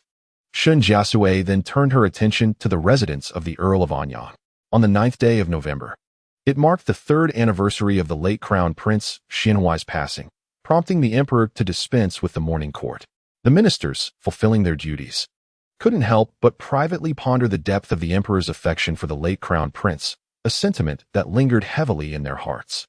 With the throne vacant, even the slightest disturbance was scrutinized and mulled over repeatedly. After all, the emperor was only 45, still in the prime of life, and though the royal grandson was young, he would inevitably grow in due time. With the bond of father and son between the emperor and the late crown prince, who could say what might transpire? At this thought, the ministers dared not delve deeper, hastily attending to their own affairs before returning home, where familial warmth awaited, a source of simple joy. In the Earl of Anyang's eastern courtyard, Earl Jiang Kaishuo lounged in a loose azure robe, one foot propped beneath him, his posture languid. With a sprig of cricket grass in hand, he idly teased it into the cricket jar on his desk. A young servant, Fugui, stood quietly by, evidently accustomed to the Earl's despondent demeanor. "I hear the madam has returned home today?" The Earl suddenly inquired, his voice low and indifferent, startled from his drowsiness. Fugui quickly nodded. "Yes, my lord. The madam returned in the afternoon, and she should be resting now." With a dismissive grunt, the Earl tossed the cricket grass onto the desk and reclined lazily against the chair's back. "It's been 10 days since her return. Perhaps I should gather her belongings and move them to the Dazhao temple to avoid unnecessary trips." Fugui dared not respond, but listened as the Earl continued. "Where's the young master? Why has he not come to pay his respects in recent days?" Glancing cautiously at the Earl's expression, Fugui replied, "The young master has been at the Lin residence and has yet to return home." The Earl scoffed. Well, he truly treats the Lin residence as his own. Let him be. Perhaps he should never return." After a moment of sulking, the Earl abruptly rose. "Fugui, fetch some silver." Fugui hurriedly cautioned, "My lord, today is the anniversary of the late crown prince's passing. Though the court has not forbidden revelry, you might want to." "What nonsense!" the Earl interjected, delivering a sharp slap to Fugui's head. "Am I so lacking in decorum? The madam has finally returned. Go buy her some of her favorite pastries. Deliver them to the western courtyard, mentioning that everyone in the household has received some, not just her." As the Earl strode purposefully outside, Fugui rushed to keep pace, calling, "My lord, at least change your clothes first."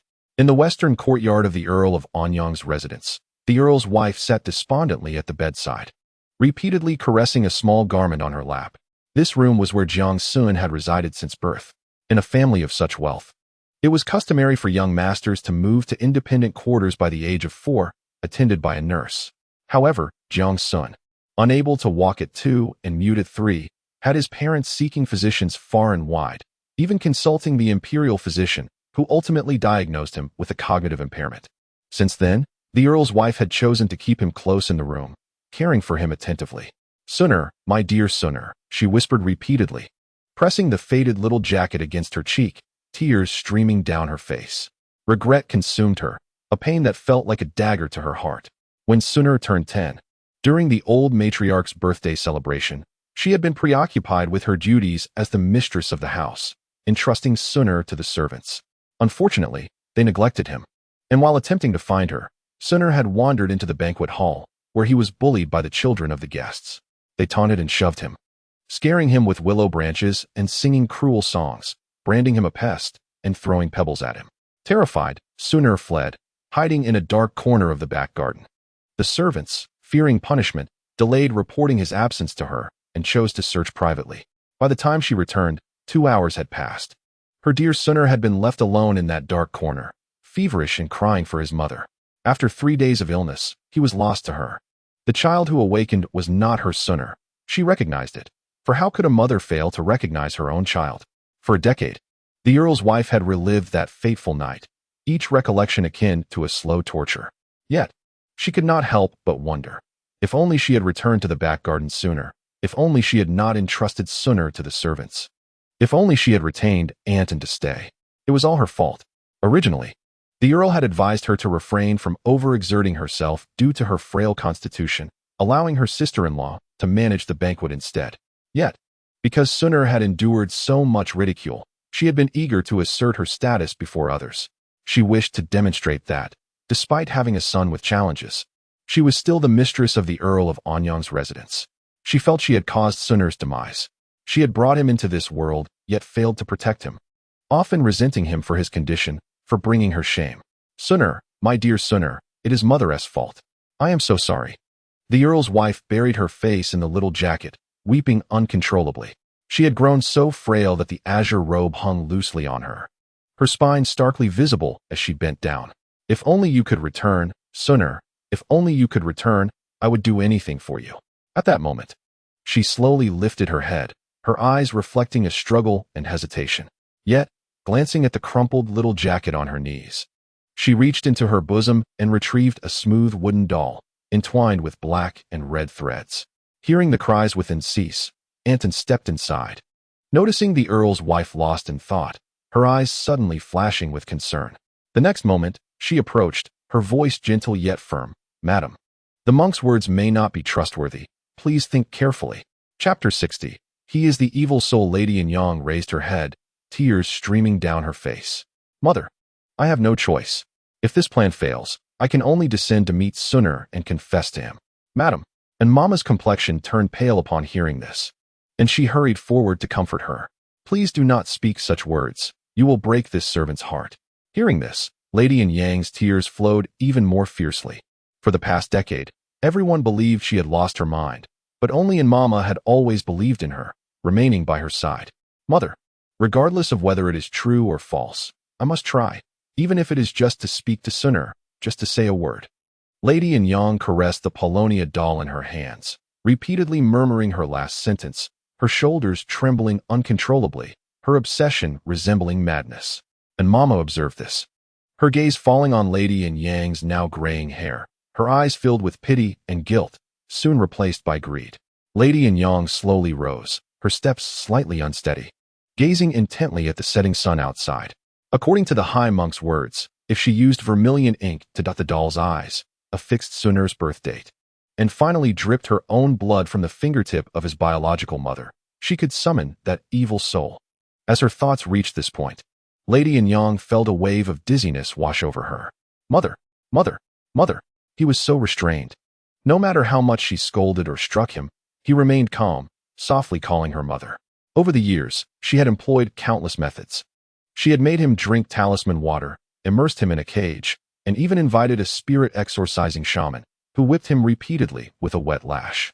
Yet, no matter the torment, upon opening his eyes, he still called her mother. Once, after being beaten to the brink of death, she shook him, weeping as she asked him why he would not tell her a single lie.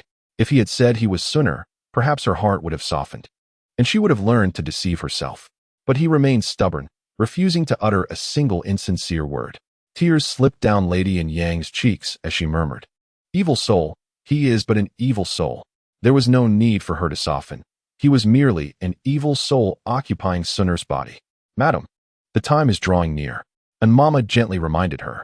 Years ago, Jiang Xun had a high fever for 3 days, waking on the 3rd day at the hour of you.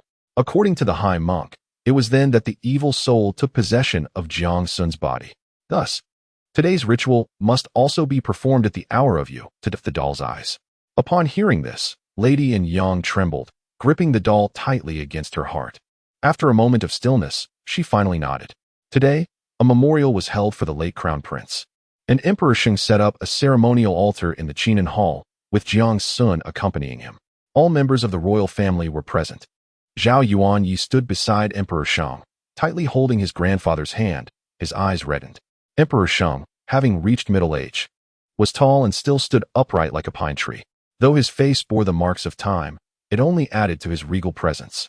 At this moment, tears welled in his eyes, his sorrow unmistakable. Emperor Sheng had 3 sons. The late crown prince was gentle yet frail. The Prince of Xiang resembled his biological mother, Consort Chen, with delicate features, while the Prince of Rui bore the closest resemblance to Emperor Sheng himself. At this moment, the Prince of Rui stepped forward to offer incense. Dressed in plain white, his long black hair tied high with a white jade crown, he raised his gaze, his eyes slightly reddened, softly calling, "Elder brother." When the late crown prince was alive, the 3 brothers had always been harmonious, at least in the eyes of outsiders. Privately, the Prince of Xiang and the Prince of Rui referred to the late crown prince as elder brother rather than royal brother. Hearing this whisper from his second son, Emperor Sheng felt an acute pang in his heart. Even now, he often dreamed of Huaiji. Zhao Huaiji was the name of the late crown prince, a name that carried Emperor Sheng's boundless expectations. As sorrow permeated the hall, a flustered eunuch, De Shun, peeked into the hall, his expression anxious. Jiang Xun noticed De Shun's unusual demeanor and felt a chill in his gaze, knowing that the inevitable had arrived. That person was unwilling to spare even the deceased prince, and indeed had chosen this day. Upon realizing this, Jiang Xun's indifferent gaze swept across the assembly, yet every face in the hall displayed just the right amount of sorrow, betraying no flaws. De Shun was anxious. Just then, a report arrived that Grand Historian Zhang sought an audience, stating that there was an urgent matter that required the emperor's attention. Having served the emperor for over 30 years, Shun knew well the emperor's temperament. The late crown prince held great significance in the emperor's heart, and even he did not dare to disturb the emperor at this moment. Just as Shun was feeling troubled, he suddenly met Jiang Xun's eyes. A spark of hope ignited in his heart, and he quickly bowed to Jiang Xun, signaling with a glance. Lord Jiang was a rising star in the court, highly regarded by the emperor. Moreover, the late crown prince had repeatedly praised Lord Jiang in front of the emperor, leading to the emperor's increasing appreciation for him over the years. If he could gain Jiang Xun's assistance, perhaps the emperor would not be angered. As Shun pondered this, another young eunuch rushed in, looking urgent, whispering something into Shun's ear. Upon hearing this, Shun's expression changed, and he was immediately alarmed. It turned out that Grand Historian Zhang had waited too long and sent word that he intended to impeach none other than Lord Jiang's son, and the matter involved the late crown prince. Shun immediately sensed something was amiss and no longer dared to delay. He entered the hall quietly, approaching Emperor Shang and whispering in his ear. All eyes in the hall turned toward them. Even Zhao Yuanyi looked up, his expression filled with confusion as he gazed at his grandfather. Still young, he shook Emperor Shang's hand and asked, "Grandfather, what is the matter?" At that moment, Emperor Shang turned to glance at Jiang Xun. By imperial decree, all unauthorized personnel withdraw immediately. A battalion of imperial guards clad in bright armor and wielding weapons rushed past Qingtian Street, their voices resonant as thunder. "Withdraw! Withdraw!" The pedestrians on the street panicked and hurriedly stepped aside, while some shopkeepers peered out in alarm, only to quickly retreat. The imperial guards, faces grim, swiftly vanished around the corner, leaving only a cloud of dust in their wake. People were shocked and exchanged glances. And soon someone brought back news that the imperial guards had surrounded the Anyang Duke's residence. While many did not recognize the Anyang Duke's residence, upon hearing Jiang Xun's name, they immediately understood. It was the home of Lord Jiang, the vice minister of the Dali Temple. With the imperial guards surrounding the residence under the emperor's orders and coming in force, could it be that something had happened to Lord Jiang? The Anyang Duke had purchased many pastries and had just chosen a hairpin from Bao Huaxian, now sitting in his carriage, just to turn away from his residence. He was playing with the newly bought hairpin and casually instructed, "Once we return, send someone." "No, Fu Gui, you go personally. Deliver some pastries to the Lin residence. That boy loves them. This hairpin, just send it along with the pastries to the west courtyard. Don't say I bought it, master." Fu Gui suddenly pulled back the carriage curtain, his face filled with panic. The Anyang Duke frowned. But before he could reprimand Fu Gui, his peripheral vision caught sight of the imperial guards standing at attention with weapons drawn at the entrance of the residence. His eyes widened in shock, the color drained from his face, and the hairpin slipped from his hand, clattering to the ground. Chapter 61. Guardian of the heir, the Earl of Anyang stumbled down from the carriage, his face ashen. In noble families such as theirs, much depended on the merits amassed by their ancestors, followed by a succession of titles passed down through generations, their fortunes and disgrace hinging upon the emperor's whims. If no promising successor emerged from the lineage, the family was fated to gradual decline. He had inherited the title of Earl of Anyang, yet he was not suited for the scholarly and official pursuits, content to relish his current wealth. Alas, his eldest son turned out to be a simpleton. Despite his desire for another child, neither his wife nor the concubines showed any sign of pregnancy. As the earl's house waned in influence, his younger brother proposed adopting his second son to uphold the family name. He was tempted, for Sun'er, being simple-minded, could not inherit the title.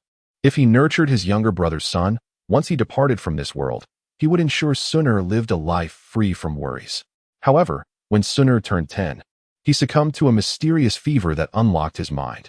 Subsequently, he became a companion to the crown prince, taking on a mentor, Master Lin, and embarking on a promising career path. Sun'er had become the undeniable pillar of the earl's household. With such a bright future ahead, all he needed to do was tread carefully and move steadily forward.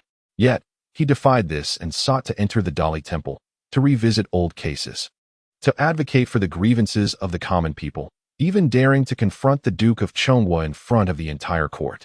Contemplating this, the earl's heart tightened.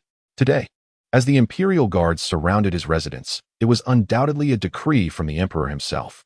Surely, the boy had committed a grave error. He had warned Sun'er that such actions could lead to his doom. He still recalled the previous year when Sun had been attacked by masked assailants on his way home, returning in a bloodied state, his complexion as pale as paper. Yet, he remained oblivious to this lesson. What fate had befallen this rebellious child now? Could he have already been imprisoned? The thought made the Earl feel weak, darkness encroaching upon his vision. He staggered but resolutely rushed toward the main gate of the Earl's residence, only to be suddenly blocked by several figures who had evidently been waiting there. In a daze, the Earl mistook them for the Imperial Guards come to apprehend him, only to realize upon closer inspection that they were his younger brother and some relatives. Kaishuo, brother. The commotion was overwhelming. His younger brother, Jiang Xun, gripped the Earl's arms tightly, urgently saying, "Brother, it must be Sun who has caused this trouble. The Imperial Guards are here," indicating the Emperor is angered. There is no turning back now. Wasn't sister-in-law always insisting that Sun is an impostor, possessed by a spirit? You must explain this to the Emperor, lest this false Jiang Xun bring ruin to our family. The uncles and relatives nodded in agreement, echoing, "Indeed, I have said before. How could a fool suddenly gain clarity? He must be possessed. Whether we exorcise the spirit or burn him, we must not let him bring disaster upon the Jiang family." The Earl, pulled in different directions, gaped in disbelief at those around him. When Sun was chosen as the Crown Prince's companion, their attitudes had shifted. Frequently visiting to ingratiate themselves, eager to place their children beside Sun, hoping to bask in his glory. What had they said back then? They had praised Sun as a late bloomer, a talent destined for greatness, the hope of the Jiang family. "Brother, do you hear? Sister-in-law has never favored him. This is no baseless rumor. Yes, Kaishuo, do not lose sight of what is important. Preserving the Earl's residence and title is paramount." The Earl lifted his head, his eyes reddening as he scanned the faces before him, feeling a chilling dread. As others approached to pull him away, he suddenly shook them off forcefully, shouting, "Leave. All of you leave. A bunch of self-serving, heartless wretches. He is my son, Jiang Kaishuo. If you dare to slander him, I shall take you all down with me." Panic swept through the crowd as they attempted to reason with him, but the Earl had already rushed toward the guards stationed at the entrance. The others, seeing the guards brandishing their swords, dared not follow. "I am Jiang Kaishuo, Earl of Anyang. Pray tell, what offense has occurred in my household? Is there a decree from the Emperor regarding the encirclement of my residence?" As his words fell, a red-armored guard, adorned with a long blade, stepped forth from within. The Earl quickly recognized the insignia of the leader of the Imperial Guards, Commander Wen Xingye. "Ah, it is you, Commander Wen. Where is my son, Jiang Xun? Is he in trouble with the Emperor?" the Earl asked, maintaining a facade of calm despite his growing unease. Commander Wen raised an eyebrow, noting that the Earl, despite his reputation for idleness and ineffectiveness, did not appear as inept as rumored. "Since you are the Earl, please come inside," he said, stepping aside with a neutral tone. The Earl's heart raced with apprehension, yet he stepped inside without hesitation. Outside, the servant Fugu hurried to follow but was halted by the guards. Weeping and terrified, he cried out, "My lord! My lord!" The Earl glanced back at Fugu, feeling a pang of sorrow but simply gestured towards a distant spot before continuing inside without looking back. Fugu, tears streaming down his face, found himself at a loss as the guards stood firm, blocking his way. As the doors of the Earl's residence were cruelly shut, Fugu stomped his feet in desperation and turned to look in the direction the Earl had indicated. There, parked was the very carriage he had just driven. What had happened to the carriage? Suddenly, Fugu froze. Wait, the master had asked him to personally deliver pastries to the Lin residence for the young master. The Lin residence. Yes, he would seek out Master Lin. A glimmer of hope ignited in Fugu's eyes as he dashed toward the carriage. Just then, he caught sight of another carriage, tucked against the wall across from the Earl's residence. Noticing his gaze, a figure inside quickly lowered the curtain, revealing a glimpse of a yellow skirt, likely belonging to a young lady. Fugu assumed it was merely a bystander drawn to the commotion and returned his focus, driving the carriage straight to the Lin residence. Inside the corner carriage, a voice rang out. "Miss, do you think Lord Jiang will be all right?" "Surely," came a clear, reassuring voice, imbued with confidence. Meanwhile, upon entering the Earl's residence, he anticipated being detained by Commander Wen, still believing the trouble had been caused by Jiang Xun. He sought to gather more information before any confinement. "Commander Wen, where is my son Jiang Xun? Has he angered the Emperor? He is a man of integrity. Selfless in his duties, he could not have erred. Someone must have framed him. Please, take me to see the Emperor." As the Earl continued to ramble, Commander Wen suddenly extended his hand, saying calmly, "My lord, I suggest you proceed to the west courtyard of your residence." Upon hearing west courtyard, the Earl was momentarily taken aback, but his expression swiftly transformed. He disregarded Commander Wen, hastening deeper inside, nearly breaking into a run. The west courtyard was in utter disarray. Chapter 62. Have compassion for the young master. As the hour of you approached, Mama and had arranged the incense altar, the cushions, and offerings, ensuring everything was in readiness. At this moment, the Lady of Anyang was kneeling on the cushion. Beside her, a low table held a piece of talisman paper inscribed with Jiang Xun's birth details, prepared red ink, and a dagger. The Lady of Anyang tightly clutched a puppet, trembling as she dipped the brush into the red ink, hovering it above the puppet. Noticing the lady's hesitation to write, Mama and softly reminded her, "Madam, look at the time. It is time to awaken the eyes." Upon hearing this, the lady shuddered, suddenly lifting her gaze with reddened eyes and asking Mama, if Sun Er's soul returns to his body, where will his soul go? It was evident that the he referred to was the current Jiang Xun. Mama and perceived the lady's uncertainty and, with an impassive frown, leaned closer and gently said, "Madam, it seems you have developed feelings for him. After all, he has called you mother for 10 years, though not overly intimate. He has always shown you utmost obedience." Hearing this, a fierce struggle flashed across the lady's brow, causing her hand holding the brush to tremble. Mama and continued, "If young Master Sun returns, perhaps he will become a wandering spirit." The lady suddenly lifted her gaze, but Mama and quickly added, "Yet if he does not leave, then young Master Sun is also, you must understand. He has occupied young Master Sun's body for 10 years. At these words, the lady's complexion turned increasingly pale. She slowly lowered her gaze, tears streaming down her face. Yet without hesitation, she took up the brush to the puppet's eyes. This puppet had been gifted to her by a high monk, who recognized her sincere intentions. The craftsmanship was exquisite, yet the moment the vermilion eyes were dotted, a strange aura seemed to emanate from it. Mama and then presented the talisman and dagger. No longer hesitating, the lady affixed the talisman to the puppet's forehead and pricked her fingertip with the dagger. Blood oozed from her finger and was dripped onto the puppet's heart. Seeing this, Mama and quickly reached out to take the puppet and softly reminded her, "Madam, you must now call for young Master Sun." According to the monk's instructions, after the blood was dripped, the lady was to sincerely call for the one she wished to summon, while the puppet had to be placed on the incense altar immediately to receive the offerings and incense. Trusting Mama and implicitly, the lady placed the puppet carefully into her hands and joined her palms together, repeatedly calling Jiang Xun's name. Her heart wavered, her brows knitted tightly. However, the thought of what Mama and had just said, that her Sun had been a wandering spirit for 10 long years, made her resolve firm once more. Sun please come see your mother, come see your mother." Mama and turned away, her eyes filled with hesitation and guilt. The lady had treated her with utmost sincerity. Yet since the young master regained his wits at the age of 10, the lady had become unhinged, incessantly muttering about her son being possessed, opposing everyone, and always driving the master away. The lady spent her days either hiding in the courtyard or going to the great Zhao temple, unaware of how others mocked the Anyang residents. But she was different. With children of her own, she faced ridicule every time she stepped out. Recently, someone had come to her with a hefty sum.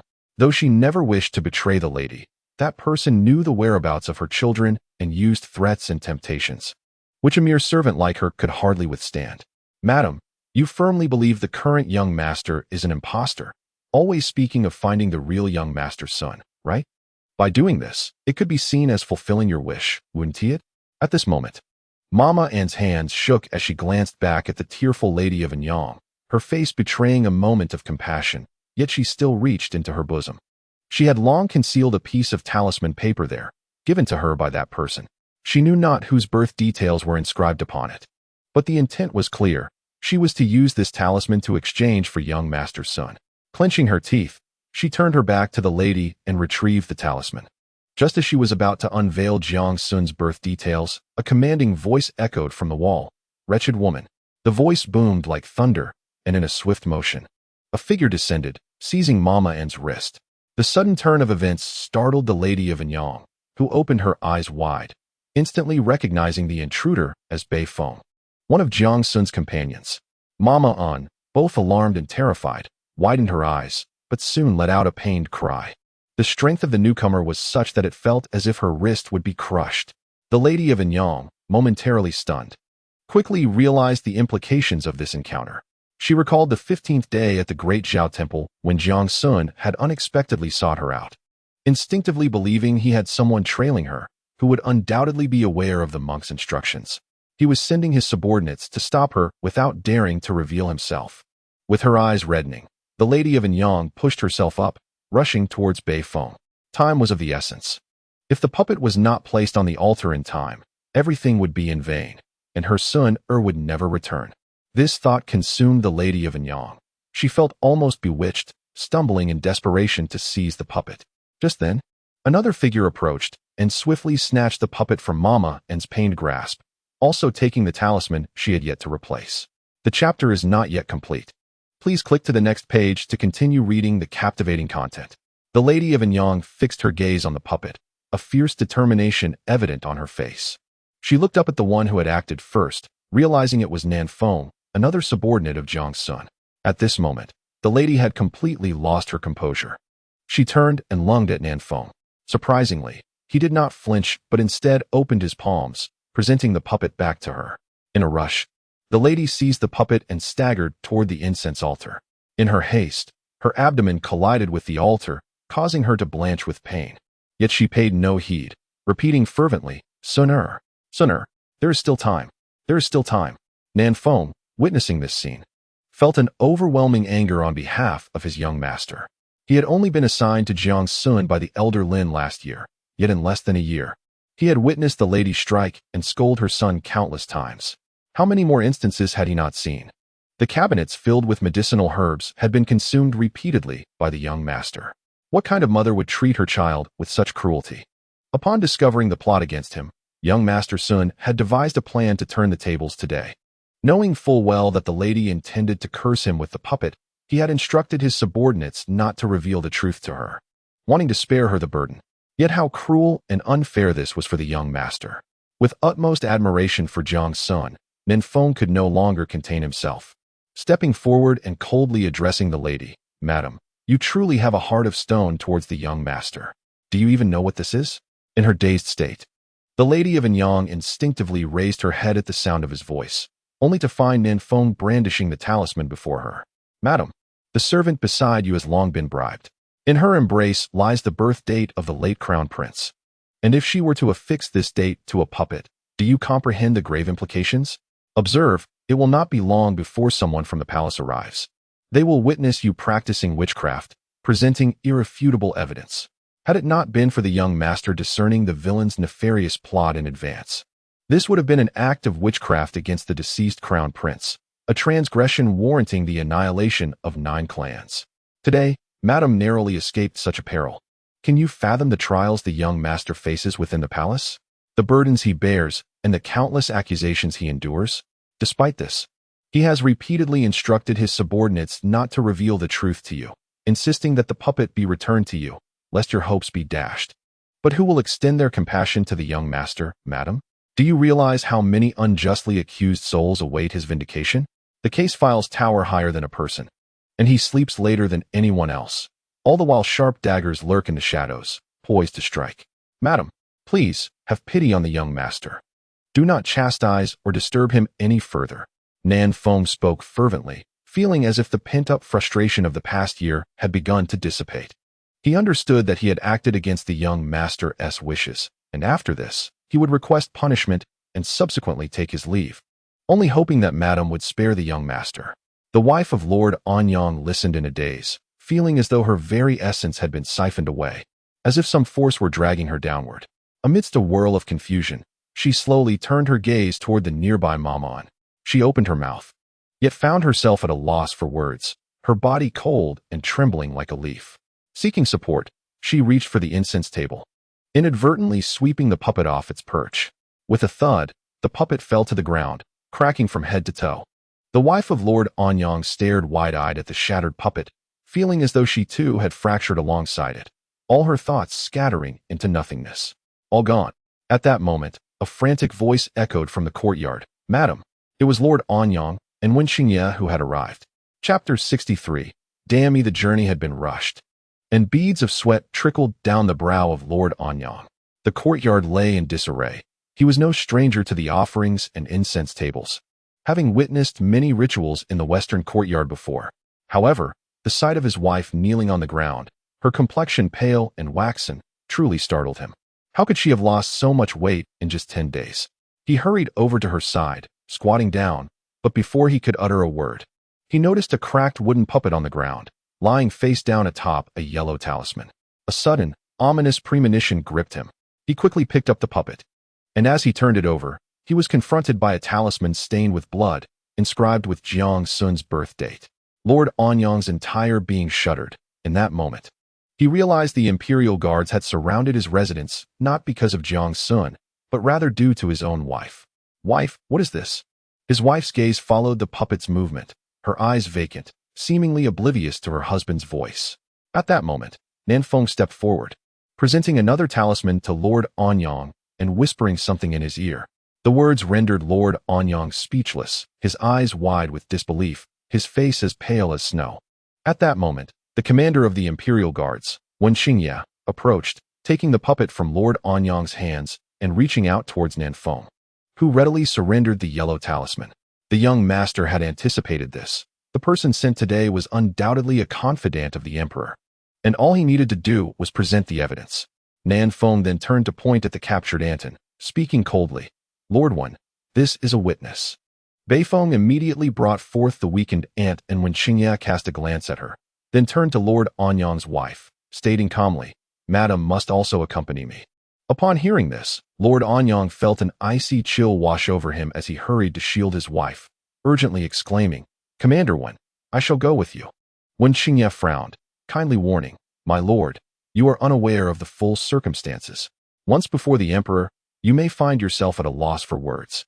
Furthermore, Lord Zhang's situation in the palace is precarious. Delaying here any longer might further worsen it.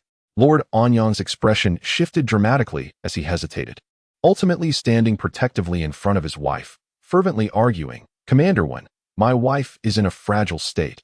She has been gravely affected. If she were to face the emperor now, it could spell disaster. Might I request some time to uncover the truth? I will accompany you into the palace afterward. When Xingya glanced at Lord Anyang's wife, her face ashen, and after contemplating the emperor's edict before leaving the palace, he nodded after a moment's thought. Very well, my lord. Please be swift, for the sake of Lord Jiang. Grateful, Lord Anyang nodded in appreciation, inviting Wen Xingya and Nanfeng to leave the courtyard. As they departed, Wen Xingya couldn't help but glance back, reflecting on the predicament of such a family, which had led Lord Jiang to his current position. The courtyard was left with only Lord Anyang and his wife. He gazed at her withering visage, his eyes growing moist with unshed tears. He was unaware of the profound torment that had consumed her. He bent down, grasping her hand, feeling its icy chill, and trembled as he murmured, My dear, I am so sorry, so very sorry. His wife remained in a daze, as if her soul had been extracted. Witnessing her state, Lord Anyang's throat tightened with sorrow, guilt flooding his heart, almost overwhelming him. The path they had walked together had led to this moment, and it was all his fault. My dear, forgive me. The most despicable of all is I. The most culpable is also I. He was painfully aware of certain truths, yet he had chosen to ignore them, fearing to contemplate deeply, for he needed a wise Jiang Xun to uphold the dignity of their household, to restore its former glory, and to alleviate his long-held grievances. In the past, his half-brother excelled in every regard, while he relied on his fortunate birthright, inheriting the title. Yet who could have anticipated that he and his wife would bear a foolish child? He became the subject of mockery and derision, yearning for another child but finding his desires unfulfilled, feeling inferior wherever he turned. Those around him coveted his title, and he could not shake the thought that upon his death, Jiang Xun, a simpleton, would be incapable of safeguarding their grand estate, likely unable to secure even a peaceful end. And he, a weak and ineffectual father, had refrained from confronting those who bullied Jiang Xun. But then, he had arrived. The moment Jiang Xun awoke, he sensed something was amiss. Though previously foolish, Jiang Xun had been well versed in propriety, yet now, he had forgotten all rules and could not recognize them. Though he spoke fluently, many of his words and actions were strange, often tinged with fear. as he constantly murmured about going back. The physician suggested that Jiang Xun's condition was likely due to trauma. But how could he fail to recognize his own foolish son? The Jiang Xun of today bore no resemblance to the Jiang Xun of yesteryear. About a month later, despair began to settle within him, and he gradually found peace, revealing an extraordinary talent and aptitude. While his wife could not accept this transformation, he reveled in the vanity it brought him, gaining face and respect from others. Yet, it was from this very moment that he utterly abandoned the true Jiang Xun, drifting further away from his wife. Reflecting on this, Lord Anyang felt an indescribable pang of sorrow. He was weak, selfish, vain, and cruel. He dared not let his wife know that he had perceived Jiang Xun's strangeness. He merely wished to maintain the status quo, allowing rumors of his wife's madness to circulate, all to legitimize Jiang Xun's identity. Over the years, he would occasionally dream of Jiang Xun, envisioning him stumbling toward him, calling out father with a silly grin, offering him candied hawthorn and sweet cakes, exclaiming, "Father, sweet. Father, eat." Sometimes, after returning home in a foul mood, he would shove Jiang Xun away. Yet, Jiang Xun would fall and come running back again and again, clinging to him. Truly a fool, too naive to comprehend his father's disdain, mistaking it for play, offering unwavering love in his repeated attempts to reach him. "Father, mother, Jiang Xun is cold." These were the last words Jiang Xun uttered to him during a fever. Recalling this, Lord Anyang could no longer contain his anguish and wept bitterly. He collapsed before his wife, almost in a posture of penance, trembling as he cried. At that moment, his wife finally reacted. The sound of his weeping reached her ears, and as she looked down at Lord Anyang, witnessing his profound remorse, she suddenly understood everything. "So it was, you had known all along." She tugged at the corners of her mouth, suddenly bursting into laughter, her mirth growing louder, even drowning out Lord Anyang's sobs. She laughed at him, laughed at herself, laughed at the whims of fate, and laughed at the absurdity of the past decade. Chapter 64. This is our fate. Lord Anyang raised his head and beheld his wife, who was smiling with an almost deranged glee. A wave of dread washed over him, prompting him to hastily grasp her hand. Yet, Lady Anyang did not recoil. She lowered her gaze upon her husband, whose face was streaked with tears, and gradually stifled her laughter. After a prolonged silence, she spoke in a hushed tone, "There is no need for such despair. In terms of depravity, I have surpassed you in every regard." Over the years, many had mocked her for having lost her mind. How could she possibly be unaware? She was indifferent, solely yearning for her son Suner to return. Yet, deep down, she had long accepted that Suner would never come back.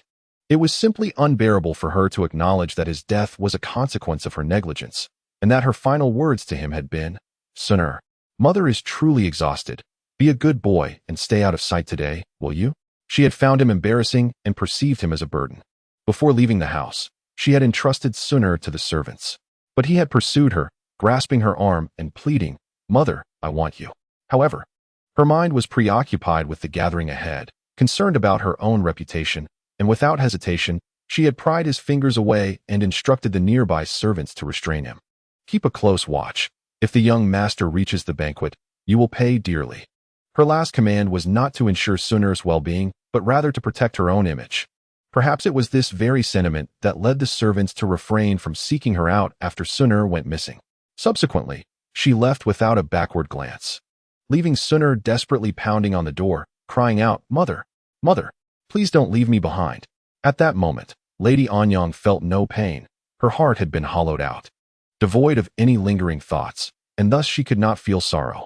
The instant Suner opened his eyes, she sensed something amiss. When he had looked at her before, his eyes brimmed with joy and dependence, yet Jiang Xun's gaze was filled only with unfamiliarity and fear. In the initial days of his recovery from fever, she had personally kept vigil over Jiang Xun, hearing him awaken from nightmares, calling out in terror, and enduring sleepless nights.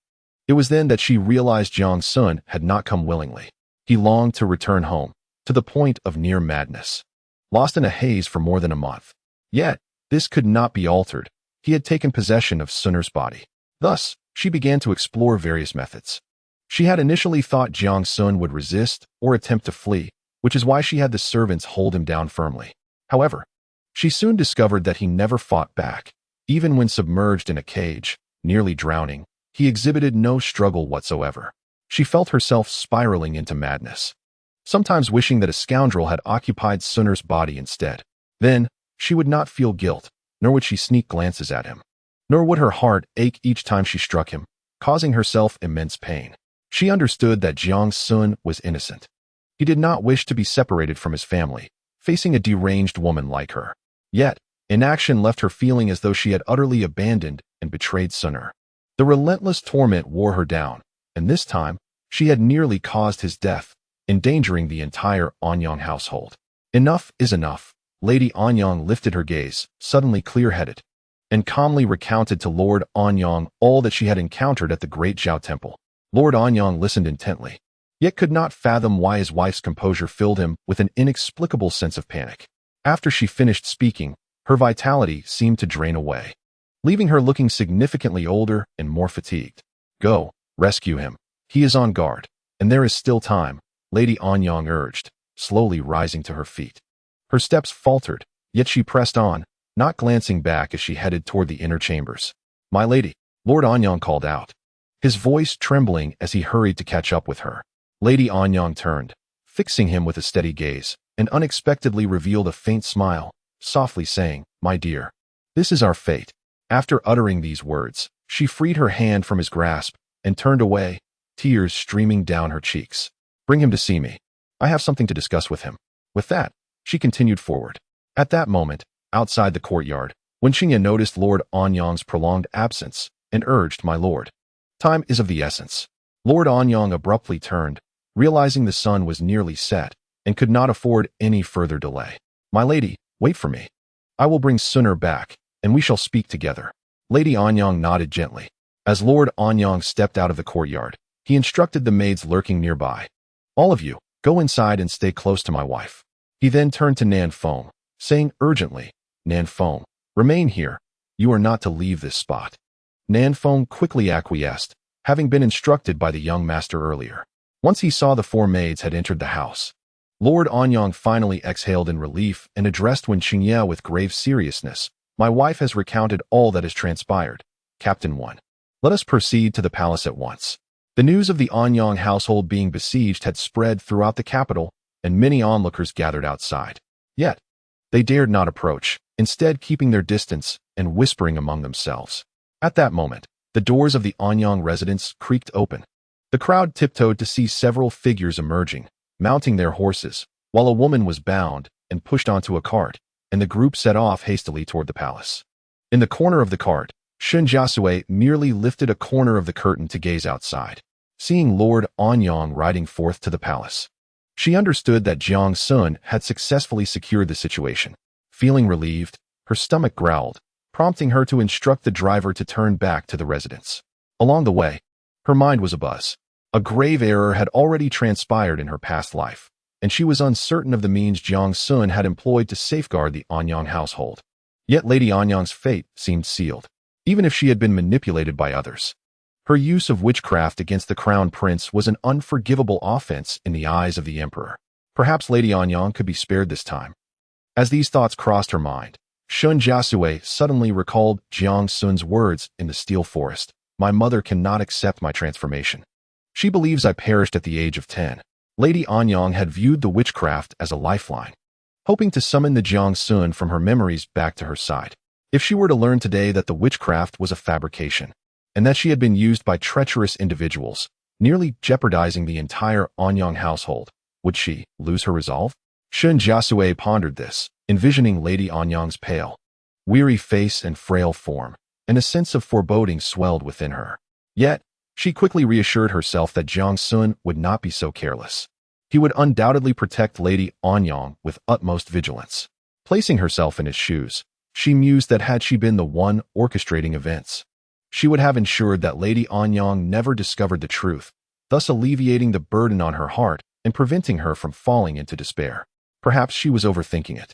The carriage glided smoothly along the road back to the estate, having traveled quite a distance when suddenly an urgent voice broke through the calm. Turn back. We are heading to the Duke of Anyang's residence. Shen Jiasui could not find peace of mind. Human life is of utmost importance, and if necessary, it would be worth the journey in vain. Chapter 65. Do you acknowledge your crimes? Lord Anyang followed Commander 1 to the palace gate, where they encountered another group rushing toward them.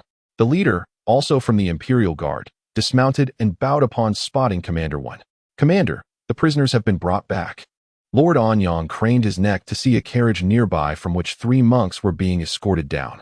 He was already aware that his wife had been deceived and exploited by the monks from the Great Zhao Temple, and anger surged within him as he cursed under his breath, "Heartless, thieving bald donkeys." Under the guidance of Wen Qingye, the group hurried toward the imperial study. At this moment, Lord Anyang's mind was consumed with the single thought of seeing Jiang Xun safe and sound.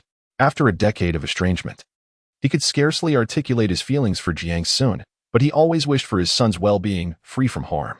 As the summons echoed in the study, Lord Anyang quickly adjusted his attire, took a deep breath, and stepped inside. To claim he was not anxious would be a falsehood. The Lord Anyang estate had long since fallen from grace, though they had once been invited to royal banquets. His seat now did not afford him a clear view of the emperor. Moreover, being of a timid disposition, he wished to press his face to the ground whenever the sovereign passed by. His thoughts were tumultuous. Yet all distractions ceased upon seeing a solitary figure kneeling in the vast study, Jiang Xun, who had been there for an indeterminate length of time. Lord Anyang hurried forward, lifted his hem, and dutifully knelt beside Jiang Xun, respectfully greeting, "Your humble servant pays his respects to your majesty." Emperor Sheng waved to one side, summoning a figure forward. It was Jiang Xun, the imperial censor who had come to present a case. At 56, his gaunt face bore a perpetually stern expression. Holding a document, he addressed Lord Anyang in a cold tone. Today, a confidential letter arrived at the censorate, accusing Jiang Xun, the vice minister of the Dali Temple, of practicing sorcery at Lord Anyang's estate to curse Prince Xianhui. "May I inquire, Lord Anyang, is there any truth to this matter?" Though Lord Anyang had braced himself for such an inquiry, the oppressive atmosphere of the study made his legs tremble with fear. He could hardly fathom the consequences had Jiang Xun not stationed Beifeng and Nanfeng at the western courtyard in advance, had the prince's birth date been affixed to that effigy. Even if it were a frame-up, his family would surely face annihilation. Casting a sidelong glance at Jiang Xun, he found his son unwaveringly kneeling, calm and composed. Seeing this, Lord Anyang felt a surge of reassurance. Inhaling deeply before recounting the events of the afternoon in the estate, he added, "Your Majesty, my wife has lost her senses and has been prone to bizarre behaviors these past years, which allowed rogues to exploit her and ensnare the estate and my son Jiang Xun. I implore your Majesty to investigate thoroughly." After speaking, Lord Anyang remained prostrate, hesitant to rise. Jiang Xun, still with lowered eyes, focused intently on the feet of those standing nearby, Prince Rui Zhaohui Lang, Prince Xiang Zhaohui Xiang, and the royal grandson Zhao Yuanyi. Just moments ago, Jiang Xun had brought forth accusations against him, and with the commander dispatched to Lord Anyang's estate, the truth remained shrouded in uncertainty. Yet not only had the royal grandson stepped forth without hesitation to plead for him, but both princes had also voiced their support. Prince Rui praised his noble character, Prince Xiang spoke highly of his reputation, and the royal grandson referred to him as Sir, garnering a meaningful glance from the emperor. This nefarious plot had failed, all thanks to Ms. Shun's timely warning. Otherwise, even he might have been caught unawares, left to scramble for damage control. Thus, the rogue must be feeling quite astonished at this moment. As these thoughts raced through his mind, Jiang Xun focused intently. He observed the royal grandson stepping forward with an expression of youthful exuberance. "Grandfather," he exclaimed, "I know Sir would never harm my father." Prince Rui shifted slightly, while Prince Xiang remained steadfast. Jiang Xun noted their reactions, maintaining his silence. Emperor Sheng, inscrutable as ever, had yet to speak, but suddenly turned his gaze toward Wen Qingye. Understanding the unspoken communication, Wen nodded slightly, affirming the truth of Lord Anyang's words. Next, he presented the wooden effigy and the birth date of Prince Xianhui to eunuch Fushun. The eunuch hastened to receive them, his expression changing dramatically upon a mere glance. He cautiously placed the evidence before the emperor. As Emperor Sheng accepted the effigy, fury ignited in his deep-set eyes. With a resounding crash, he slammed his hand on the imperial table, the echo reverberating through the study, causing a pin-drop silence. His brows knitted in anger. He surveyed the room before letting out a cold laugh. Well. He recognized that the effigy was carved in the likeness of Jier, yet it bore Jiang Xun's birth date affixed to it. Jiang Xun, Do you acknowledge your crimes? Emperor Sheng's sudden shout startled Lord Anyang, who had believed his words sufficient to prove Jiang Xun's innocence. Now, witnessing the emperor's wrath, his face turned ashen, trembling uncontrollably. He opened his mouth, beads of sweat forming on his forehead, desperate to speak, but in his panic, only incoherent sobs escaped. I acknowledge my crimes, came Jiang Xun's calm and decisive admission. Lord Anyang's heart quivered, and an unexpected courage surged within him as he raised his head, crying out, Your Majesty, please investigate thoroughly. My son is innocent. It is my wife and I who are foolish and gullible, easily manipulated by others. Yes. The Imperial Guard just apprehended the bald monks from the Great Zhao Temple. Moreover, the servants by my wife's side. Your Majesty, they are witnesses. I beseech Your Majesty to investigate. If anyone is to be punished, it is my wife and I, not my son. At this moment, Lord Anyang was utterly distraught, tears streaming down his face as he repeatedly bowed his head, a pitiful sight. Yet his protective instinct for his son was evident to all present. Finally, Jiang Xun, who had remained impassive throughout, cast a glance at Lord Anyang. The usually restrained young man wore an expression of incredulity, for he had never anticipated, nor dared to hope, that anyone beyond his teacher would stand to defend him. After a brief moment of surprise and astonishment, Jiang Xun quickly composed himself, speaking respectfully, Your Majesty, I acknowledge my fault lies in involving my insignificant self in matters concerning His Highness, nearly disrupting his peace. I am filled with regret and deem my life unworthy. However, the rogue's heinous actions cannot go unpunished. I implore Your Majesty to summon the witnesses and apprehend the villain, to resolve today's matter and bring justice for His Highness. Upon hearing this, Emperor Sheng's gaze roamed over Jiang Xun's face, assessing him from various angles, before shifting to his two speechless sons. Finally, he uttered coldly, Summon them. Chapter 66. Kneeling on the ground when Qingye retreated, soon bringing in Aunt Un and a monk. Anton was already so terrified that her soul seemed to have fled. Her legs could barely move, and she was dragged inside. Without needing to be asked, she trembled and revealed everything she knew. Fully aware of the scene in the imperial study and the identity of the person seated there, the supreme ruler. However, when asked who had coerced her, or what that person looked like, Anton could not articulate it. The individual had concealed their identity, their face obscured by a veil, and they seemed to know the whereabouts of her children all too well, leaving Aunt and too frightened to inquire further. This response was anticipated, yet it sufficed to prove that the Lady of Anyang was indeed ensnared in a plot, orchestrated by someone close to her, truly a lamentable and laughable affair. Initially, 3 monks had been brought into the palace, yet only one now stood before them, as Aunt and had identified him as the eminent monk referred to by the Lady of Anyang. At this point, the entire situation reeked of the bizarre. Why would an esteemed monk, after imparting knowledge of sorcery, remain at the Great Zhao Temple? Was he not merely inviting capture? As the monk noticed everyone's gaze fixated upon him, he boldly recounted how he had deceived the Lady of Anyang. Tears had yet to dry on Anyang's face, and now, witnessing the monk's calm and audacious demeanor, her mouth fell agape in shock. What was happening here? At this moment, the Emperor's expression turned icy as he pointed to a nearby wooden puppet and inquired, Who gave this to you? Who instructed you to act in this manner?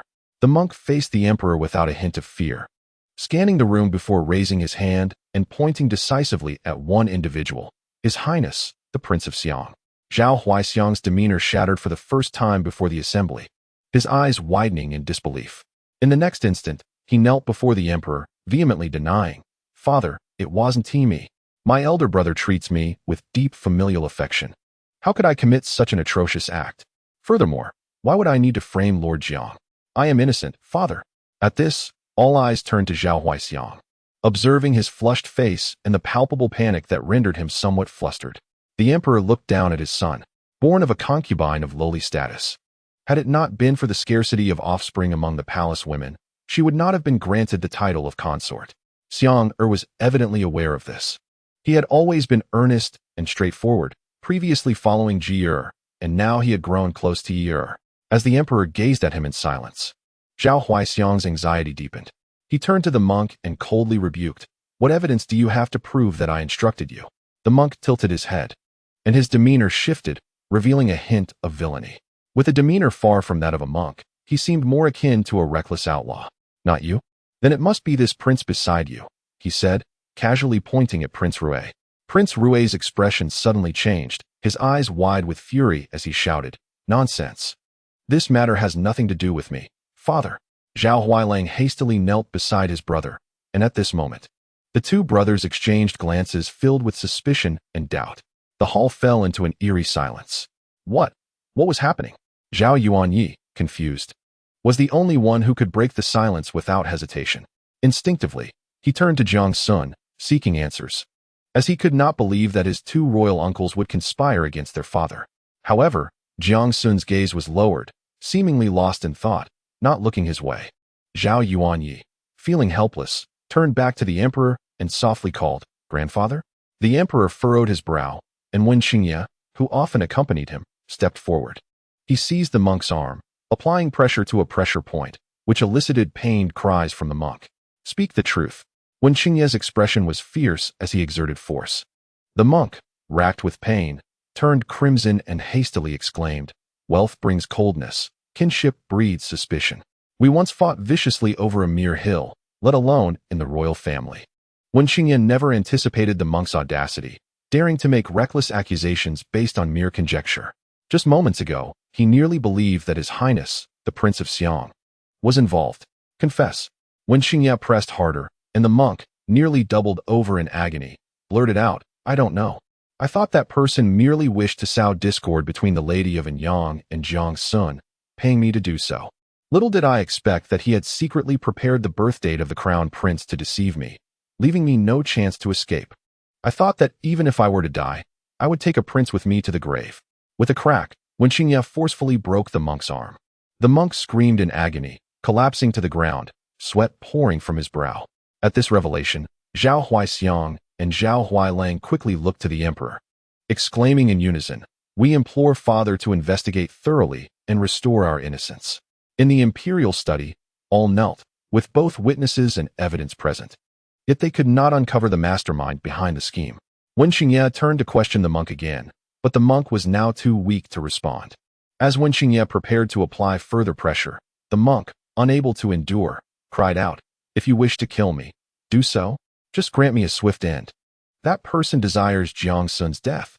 I was merely carrying out orders for payment." This statement prompted a collective realization among those present. Regardless of the methods employed, the evident aim was to eliminate Jiang Xun.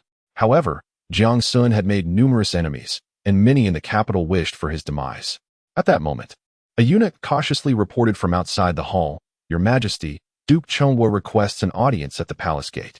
If anyone in the capital harbored a deep-seated hatred for Jiang Xun, Duke Chengwa undoubtedly ranked among them. His grandson had brutally seized a commoner's daughter, disregarding life and death, believing his power could shield him. Yet, he had not anticipated crossing paths with Jiang Xun. Presently, Duke Chengwa's grandson remained imprisoned, awaiting sentencing. The incident at the Anyang estate had only just unfolded, yet Duke Chengwa had arrived to add insult to injury. Instantly, suspicions arose regarding Duke Chengwa among all present. At this moment, Jiang Xun finally raised his gaze, his eyes swirling with hidden currents, a sharp glint passing through. What a masterful scheme. It appeared even the scapegoat had been arranged. Chapter 67. Are you Jiang Xun? Duke Chong had reached the venerable age of 60. Evidently accustomed to a life of luxury, his jade belt supporting a round belly. As he hurried along the palace path, his abdomen swayed slightly, beads of sweat rolling down his forehead. Today, the Imperial Guard had unexpectedly surrounded the residence of the Earl of Anyang. He had dispatched numerous people to inquire about the situation, and upon receiving the news, he rushed to the palace to seek an audience with the emperor. At his age, he should have been enjoying a peaceful retirement, yet he was tirelessly toiling for the sake of his beloved grandson. His grandson had merely developed an interest in a certain lady and wished to bring her into the household, offering her father a substantial sum of money. To his dismay, the man proved ungrateful and caused a ruckus. When his grandson had simply given him a light shove, the unfortunate man struck his head against a stone and met his demise. What a trivial matter. In the capital, which young master did not behave similarly. Yet, Jiang Xun insisted on pursuing the matter relentlessly, imprisoning his grandson and demanding punishment. In recent days, Duke Chong had been racking his brain, seeking any means to rescue his grandson from this predicament. However, the Minister of Justice, as Jiang Xun's superior, was utterly helpless against him. He had also approached Prince Rui, but the prince had consistently refused to meet. As time passed, the duke's hair was nearly turning white from worry, until suddenly, an opportunity presented itself. Jiang Xun had, by his own actions, sought his own downfall. With this thought, Duke Chong quickened his pace, arriving at the emperor's study. Hastily wiping the sweat from his brow and neck to present himself properly, the doors opened, revealing the voice of eunuch Fu Shun. As Duke Chong lifted his gaze, he saw the Earl of Anyang and Jiang Xun kneeling within the hall. The Earl appeared distressed, his back drenched in sweat. Duke Chong's heart soared with joy at the sight. The information he had gathered was indeed accurate. The Earl's household was truly in peril. He hurried into the hall, knelt, and respectfully spoke. Your Majesty, I have just learned with great alarm that Jiang Xun, the Vice Minister of Justice, has allowed his mother to practice witchcraft within their residence, cursing the Crown Prince. Such a loss of conscience warrants execution. Such duplicity, a man of two faces. How could he possibly hold the position of Vice Minister of Justice? And how could anyone trust his integrity in law enforcement? Your Majesty, my grandson is unjustly imprisoned due to Jiang Xun's malfeasance and remains in the dark depths of the imperial prison. I implore you to appoint another to review this case and grant justice to my grandson. Once Duke Chong had finished speaking, he deeply bowed his head. He had believed that Jiang Xun had brought about his own demise, and what he requested was entirely reasonable, almost certain to succeed. Yet, after his words, the hall fell into an unsettling silence. Duke Chong's heart raced with trepidation as he dared to glance up, only to meet the emperor's frosty gaze, which pierced through him. Startled, he quickly bowed once more. Your Majesty, I do not know where Chong Qing, the emperor interrupted. I have already dispatched individuals to seal off all news from the Earl of Anyang's residence. How did you come to learn of this witchcraft? Or do you think you are so well connected that even my imperial guard is insignificant in your eyes? As the emperor spoke leisurely, he crumpled a yellow talisman inscribed with the crown prince's birth information into his palm. Duke Chong's eyes widened in shock. The surrounding of the earl's residence was common knowledge throughout the capital. He had sent many to inquire, and soon they returned with similar reports regarding the witchcraft. Eager to save his grandson, he had hastily assumed that the rumor was widespread, leading him to rush to the palace. As this realization dawned upon him, a chill ran down his spine, and his thoughts whirled. He turned to observe the reactions of those in the hall. Jiang Xun remained eerily calm. While the Earl of Anyang was indeed in disarray, but had ceased his tears, the two princes bowed their heads, gazing at the ground, while only the young imperial grandson fixed his gaze intently upon Duke Chong. Duke Chong was not foolish. He slowly began to comprehend the gravity of the situation. He opened his mouth, his heart sinking, cold sweat trickling down his cheeks, pooling at his chin, and ultimately falling to the ground. Everything that followed seemed inevitable. The emperor promptly ordered Commander Wen to search Duke Chong's residence, and it was clear that they would uncover some incriminating evidence. Meanwhile, Duke Chong feigned ignorance, weeping and pleading his case, yet the investigation pointed squarely at his estate, and the clues led back to him. Having lived a life of wealth and privilege, Duke Chong had never anticipated such a day. He trembled in fear, unable to articulate his thoughts. The emperor waved his hand, and eunuch Deshan understood, summoning people to drag Duke Chong away. The duke immediately struggled violently, crying out, Your Majesty, I am innocent. Even if you gave me 100 or 1,000 lives, I would never dare offend the crown prince. Duke Chong's cries faded into the distance, presumably being taken to the imperial prison. Silence fell over the hall. The emperor raised his eyes, suddenly glancing at his two sons standing to the side. The emperor's thoughts were as deep as an abyss. No one could fathom the turmoil within his heart. The silence stretched on, an oppressive atmosphere that left everyone uneasy, their throats tight. In this stifling ambience, the emperor abruptly hurled a wooden puppet forcefully onto the ground. Bang! It landed at Jiang Xun's feet. Father, quell your anger. Grandfather, please calm your rage. Your Majesty, please do not be angry. Voices rose in unison, and everyone in the hall knelt once more. Prince Rui and Prince Xiang, having been caught in the crossfire, pressed their foreheads to the ground, not daring to breathe. Jiang Xun lowered his gaze, and as his eyes fell upon the puppet's face, a hint of sorrow welled in his eyes.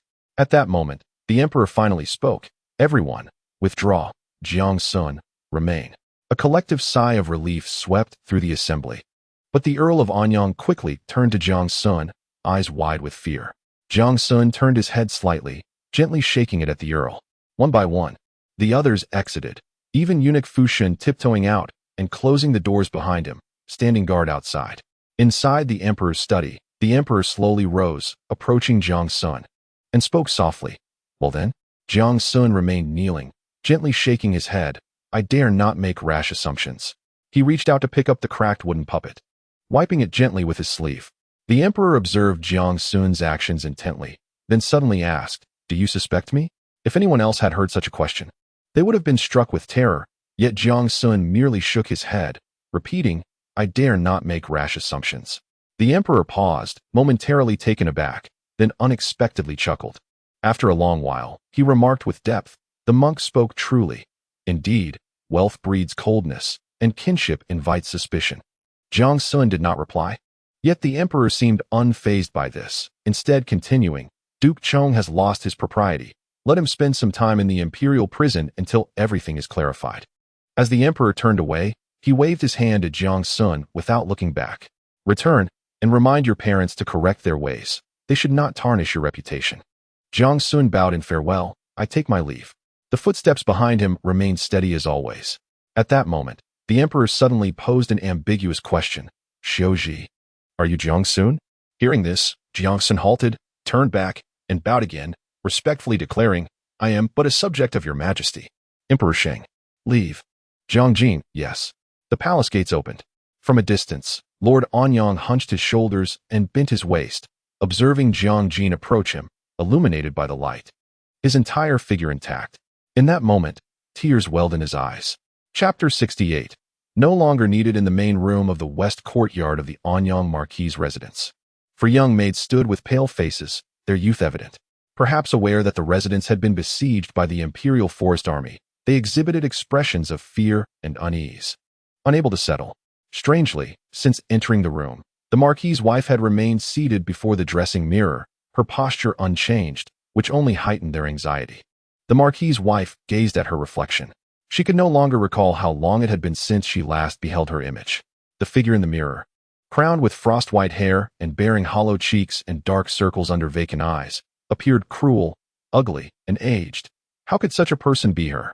"Anma," the Marquis' wife rasped, calling out, but upon realizing the oddity of her own voice, she fell silent.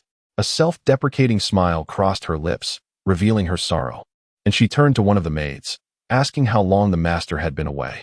One slightly older maid cautiously replied, "Madam, it has been about an hour." An hour, the Marquis' wife murmured, repeating the words. It had been so long, yet no one from the palace had come to summon her, indicating that the master and Jiang Xun were capable of handling matters without her. She thought to herself that she was no longer needed. With that thought, she finally mustered the strength to rise from the dressing table. The maids rushed to support her, but she shook her head, declaring, "I am tired and need to rest." She waved them away and unsteadily walked back into the room, the four maids trailing closely behind. The Marquis' wife turned with a frown, saying, "There is no need to follow." The young maids, feeling a bit anxious, explained, "Madam, it is the master's order for us to stay close to you. We are merely obeying orders." She glanced at them, lost in thought, and suddenly quickened her pace to open the door. Outside, the sound caught the attention of Nanfeng, who turned to look. Upon seeing him, the Marquis' wife closed the door again and turned back, allowing the four maids to follow closely. As she entered the bedroom, a rich scent of sandalwood enveloped her. Inside was an exquisite altar, adorned with a plaque dedicated to none other than her beloved son, Jiang Xun. The four maids gasped in horror, their faces paling as they shivered. The Marquis' wife approached the altar with familiarity, lighting incense and meticulously arranging the offerings, then stood before the altar, murmuring softly. The maids were truly frightened, for in their eyes, young Master Jiang Xun was still alive and well. Her whispered words did not last long. She lifted her gaze, fixating on the yellow plaque, tears streaming down her cheeks once more. In the next moment, she reached up on tiptoe, took down the plaque, and tossed it into a copper basin filled with yellow paper and handwritten scriptures. With a swift motion, she ignited a firecracker and threw it into the basin. "Madam?" The maids trembled, unsure of what the Marquis' wife was doing. She did not respond, squatting down to watch the plaque consumed by flames, burning away until nothing remained. This was a wound that had not healed for over a decade, occasionally painful, sometimes itchy, but mostly it bled profusely. She had once foolishly sought liberation through Jiang Xun, exploiting his guilt and kindness to vent her own regrets and self-reproach. She had been deceiving herself, while the wound remained honest, growing deeper until it was embedded in her very bones. When the master had departed earlier, she had insisted he bring Jiang Xun back to see her. But how could she possibly face Jiang Xun again? That statement had merely served as a comfort for the master, allowing him to leave with peace of mind. She had long since deserved death. That fever 10 years ago had claimed her son's spirit, as well as her own life. With these thoughts, the Marquis's wife slowly rose, suddenly kicking the copper basin towards the bed. The clang echoed as flames leaped from the basin, wrapping around the bed curtains and igniting them in an instant, prompting the 4 maids to scream in terror. The Marquis's wife positioned herself before them, her voice sharp and commanding, "Run. All of you get out." Driven by instinct, the 4 maids abandoned everything and rushed outside.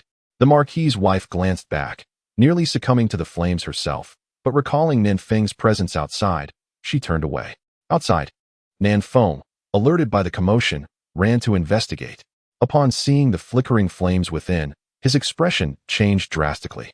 He dashed forward, flinging open the door, and through the billowing smoke, he saw the 4 maids and the Marquis's wife escaping in disarray. With a surge of relief, he exclaimed, "Madam, are you all right?" The Marquis's wife shook her head, murmuring, "Quick, extinguish the fire." In a state of urgency, Nan Feng hurried towards the corner where a large vat filled with water stood. Meanwhile, the 4 maids, having narrowly escaped, trembled in fear on the ground, huddling together and weeping. For a moment, no one attended to the Marquis's wife. She stood frozen in the courtyard, watching the flames lick up the side of the building, consuming the very place where Jiang Xun had once resided. Tears streamed down her face, yet she hesitated not for a moment, resolutely turning away. She had intended to perish in the flames, but feared that if Nan Feng entered to save her and perished as well, her sins would never be redeemed. As long as she did not harm the maids, did not harm Nan Feng, did not harm Jiang Xun, and carried her guilt alone into oblivion, that was all she desired. Young master, this chapter continues on the next page. Please click to read further. The story grows even more captivating. Today's witchcraft incident, even if manipulated by others, had ultimately offended the crown prince. It was likely that the master and Jiang Xun would not escape unscathed. Should news of her death reach the palace, the emperor might, in light of her demise, allow them to return home. Now, there was only one concern. Would Jiang Xun be unwilling to see her? After all, she was such a despicable and selfish mother. The Marquis's wife hurried through the small paths of the residence, her pace quickening at the thought of possibly seeing Jiang Xun again, a surge of anticipation filling her. This was perhaps the lightest moment she had felt in 10 years. She had envisioned countless times how it might end, even having selected the place for her demise long ago. Just in the front courtyard, by the artificial hill where Jiang Xun used to hide, there was a pond. She intended to sit by the spot where Jiang Xun had once taken refuge, to speak with him, and then calmly leap into the lake, truly seeking him out. To extinguish the fire, water would need to be drawn from the pond, thus allowing the residents to discover her body swiftly. This way, the news of her death could reach the palace with utmost haste. At this moment, outside Anyang Marquis's residence, Old Lin, this is merely the speculation of a junior, but life holds greater value than anything else. I believe only you can persuade the Imperial Forest Army to relent, Shen Jiasui remarked, riding alongside a carriage, respectfully addressing the window. The carriage curtain lifted to reveal a gentle face. Old Lin wanting. It turned out that Shen Jiasui had recently returned to Anyang Marquis's residence and, after careful observation, confirmed that it was indeed surrounded by the Imperial Forest Army. Worried for the safety of the Marquis's wife, but lacking the standing to approach the soldiers, she thought of Old Lin. Being decisive, she unhitched the horse from the carriage and sped towards Old Lin's residence. As she journeyed halfway, her vision momentarily flickered, and she seemed to catch a glimpse of the young servant trailing beside Lord Anyang. Shen Jiasui had a vivid recollection of this lad, who had earlier stood at the gate of the Lord's residence, weeping and calling out for his master, displaying far more loyalty and affection than the Lord's own opportunistic relatives. Just moments ago, this young servant had hastily departed in a carriage, and she had not given it much thought. Now, reflecting on it, she wondered if he had returned to summon reinforcements. What kind of assistance could the Anyang residents possibly provide? Surely, it could only be old Lin. Upon this realization, Shen Jiasui hurriedly turned back to pursue the carriage, and fortuitously, her efforts were rewarded. Within the carriage sat none other than old Lin, accompanied by another middle-aged man, purportedly his nephew. Consequently, Shen Jiasui followed the carriage back to the Anyang residence, where, just as she was about to speak, she noticed old Lin suddenly adopt a grave expression and solemnly declared, "This is bad. Miss Shen, I fear you may have truly guessed correctly." At these words, Shen Jiasui's heart raced, and she turned to see a blaze erupt within the Anyang residence, illuminating the night. Chapter 69. Rescuing in the mansion. Elder Lin hurriedly dismounted from the carriage, accompanied by Lin Zhouji, the commander of the Eastern City Military Division. Shen Jiasui followed suit, disbelief flickering in her eyes.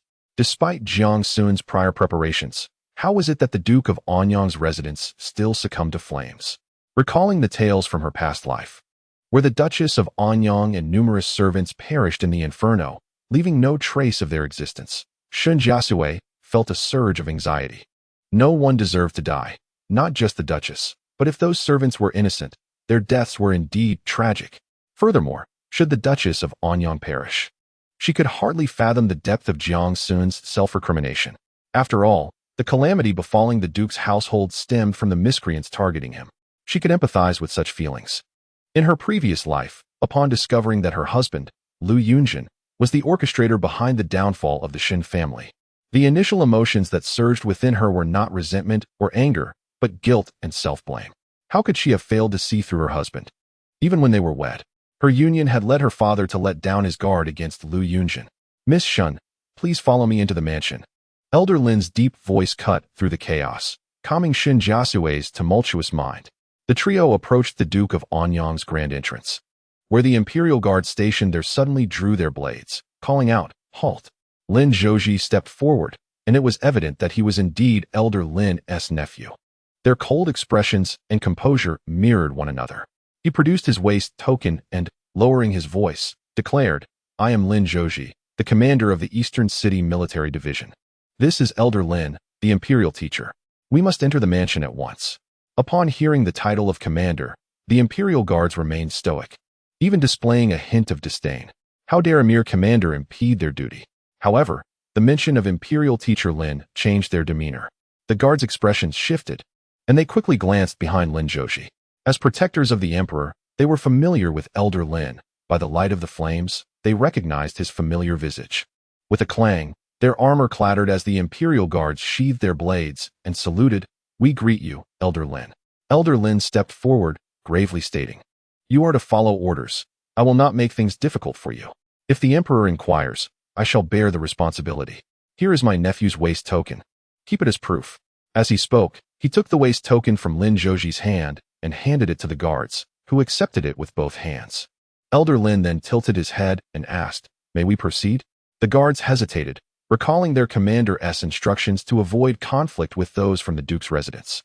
It seemed that no grave matter had transpired. Moreover, given that even the Emperor regarded Elder Lin with respect, and with the waist token as verification, why would they risk offending him? Considering this, the guards dutifully glanced at Shen Jiasui, who was shrouded in a veil, and finally inquired, "And who might this be?" Elder Lin had already begun to enter when he calmly explained, "This is my niece." Upon hearing this, the guards dared not contest further and immediately stepped aside. Shen Jiasui. In times of urgency, she thought, it mattered little. Once inside the Duke's residence, they made their way directly toward the flickering light. The estate was in chaos, having been besieged and suddenly flooded, with both the Duke of Anyang and Jiang Xun absent, leaving a void of leadership. Lin Zhouji seized a passing servant and urgently inquired, "Which direction is the flood coming from?" The servant, in a state of panic, could hardly discern who was questioning him, but replied hastily, "It's the western courtyard, where the lady is." Shen Jiasui's heart sank at the news, exchanging a glance with Elder Lin. She spoke resolutely, "Elder Lin, I shall go ahead." Acknowledging Shen Jiasui's martial prowess, Elder Lin nodded.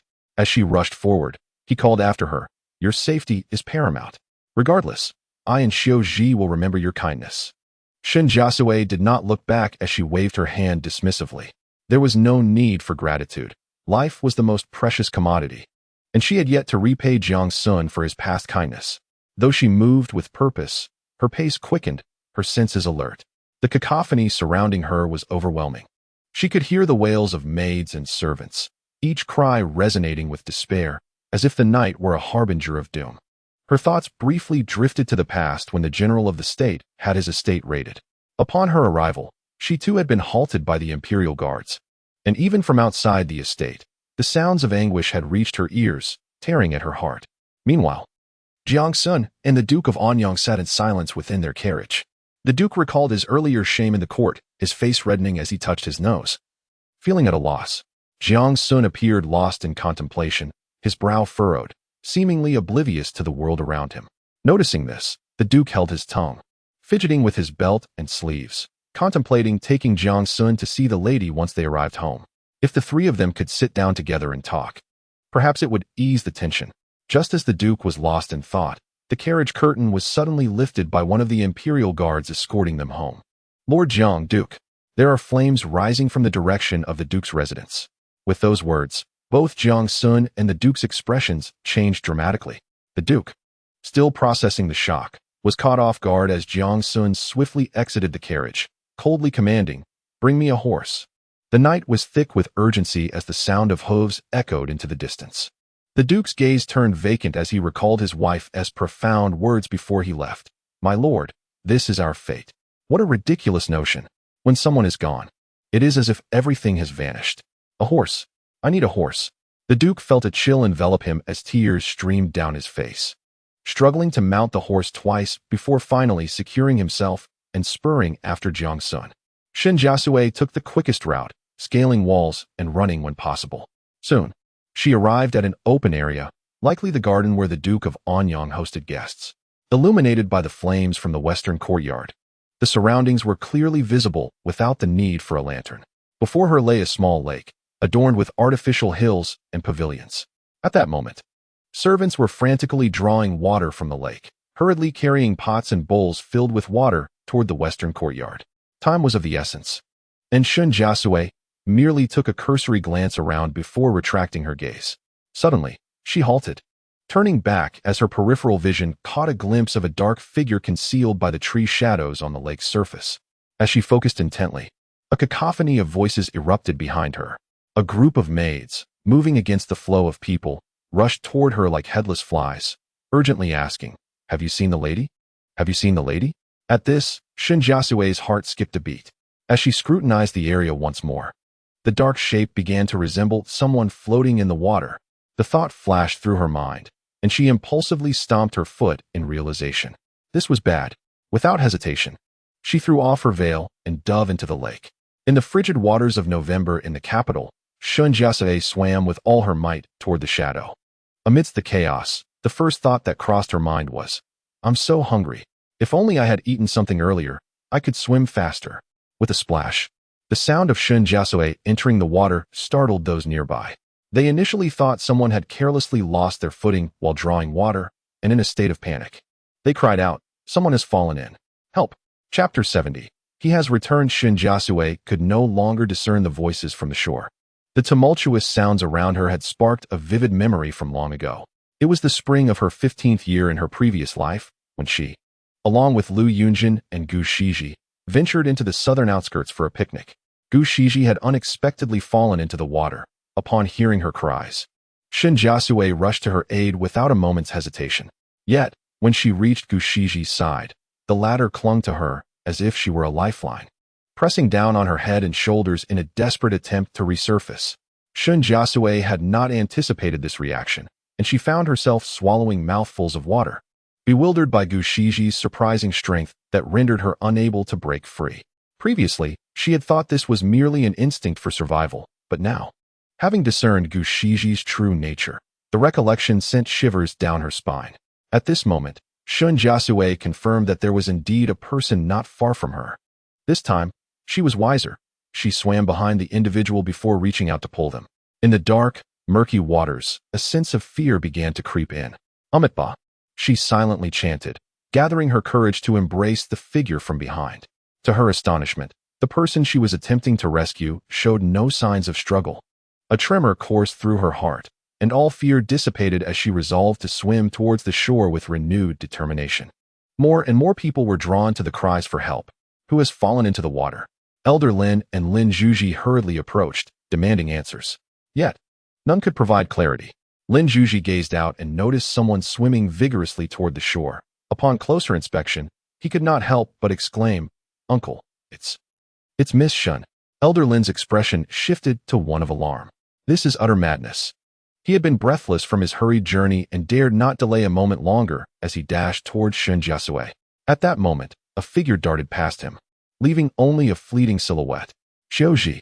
Lin Zhuji's eyes widened in surprise before his face broke into joyful disbelief. Uncle, Xiaoji has returned. Elder Lin looked up just in time to see Jiang Xun running while removing his outer robe, arriving at the shore nearly simultaneously with Shen Jiasui. Shen Jiasui was panting heavily, her attention solely on the person before her, when she felt a shadow loom overhead and instinctively pushed the individual upward. Quick, help! See if they can be saved. Get them up. As Shen Jiasui felt a strong grip on her arm, pulling her upward, she looked up in shock to discover that it was Jiang Xun. He had returned. Without hesitation, she leveraged Jiang Xun's strength to assist the drowning person, climbing onto the shore alongside him. The night breeze carried the acrid scent of burnt charcoal, causing Shen Jiasui to feel an involuntary chill sweep over her. At that moment, an outer robe was thrust into her hands. Looking down, she saw Jiang Xun had crouched beside the submerged individual, checking for signs of life. Disregarding any propriety between genders, she quickly unfolded the robe and wrapped it tightly around herself before crouching down beside him. Upon seeing the face of the drowning person, she could not suppress a gasp. It was Lady Yang. Concerned that Jiang Xun might not know how to perform a rescue, she hesitated. Lord Jiang Yu. Without turning around, Jiang Xun nodded affirmatively. I will. In the next instant, he unfastened Lady Yang's belt, tilting her forehead back and lifting her chin, seemingly preparing to clear her airway. Shen Jiasui had never witnessed such a method of resuscitation and felt both astonished and intrigued. She understood that Jiang Xun would never gamble with Lady Yang's life, and her eyes widened in anticipation.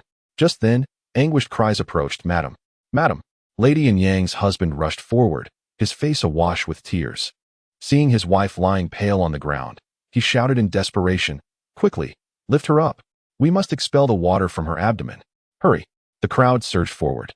But Jiang Xun remained with his hands firmly placed on Lady Yang's chest, commanding her husband in a steady voice, Everyone, stand back. Father, give her air. Jiang Xun's tone was so resolute that Lady Yang's husband froze in shock. His lips trembled, wavering in uncertainty, but Jiang Xun's calm demeanor instilled a sense of trust, prompting him to nod. He knelt beside his wife, trembling yet earnestly following Jiang Xun's instructions, pinching Lady Yang's nose to administer breaths. Stop! At Jiang Xun's command, Lady Yang's husband looked up to see Jiang Xun pressing down repeatedly on her chest. The onlookers were rendered speechless by the scene unfolding before them. Shen Jiasui's heart raced. She had never heard of such a rescue technique. If they failed to save Lady Yang and lost this critical moment, the consequences would be dire for Jiang Xun. As she pondered this, Elder Lin appeared beside her, observing Jiang Xun's extraordinary methods with eyes full of trust. Devoid of any doubt, having spent countless days and nights with him, he understood better than anyone the unique gifts of his disciple. Though Jiang Xun had endeavored to conceal his brilliance, it shone through unmistakably. Many in the capital may resent him, but there were just as many who cherished and protected him, much like Elder Lin himself, who valued the pure spring amidst the murky waters. Administer breaths. Stop. Administer breaths. After several attempts, Lady Yang's husband was on the brink of despair, his eyes reddening as he nearly urged Jiang Xun to try a different method. Just then, cough, cough, cough. Lady Yang's eyelids fluttered, and she began to cough violently, her once pale lips regaining color as she expelled water from her mouth. The crowd gasped in astonishment, witnessing the miraculous revival of Lady Yang, and even Shen Jiasui found herself stealing glances at Jiang Xun, marveling at his extraordinary capabilities. What amazed Shen Jiasui even more was that the rescued individual was his mother. She could hardly fathom how Jiang Xun maintained his composure. Even as Lady Yang's husband wept tears of joy, Jiang Xun remained quietly crouched, his expression unwavering. With Lady Yang saved, Shen Jiasui felt a weight lift from her heart. Aware that she should not linger, She tightened the robe around herself and quietly bid farewell to Elder Lin. He accompanied her a few steps, but upon noticing her drenched appearance, he urged her to stay, at least change into dry clothing. Wait until Xiao Ji expresses his gratitude before you leave. Today, you have done him a great service. At Elder Lin's words, Shen Jiasui recalled the misunderstandings that had arisen due to the connection with the Prince of Rome.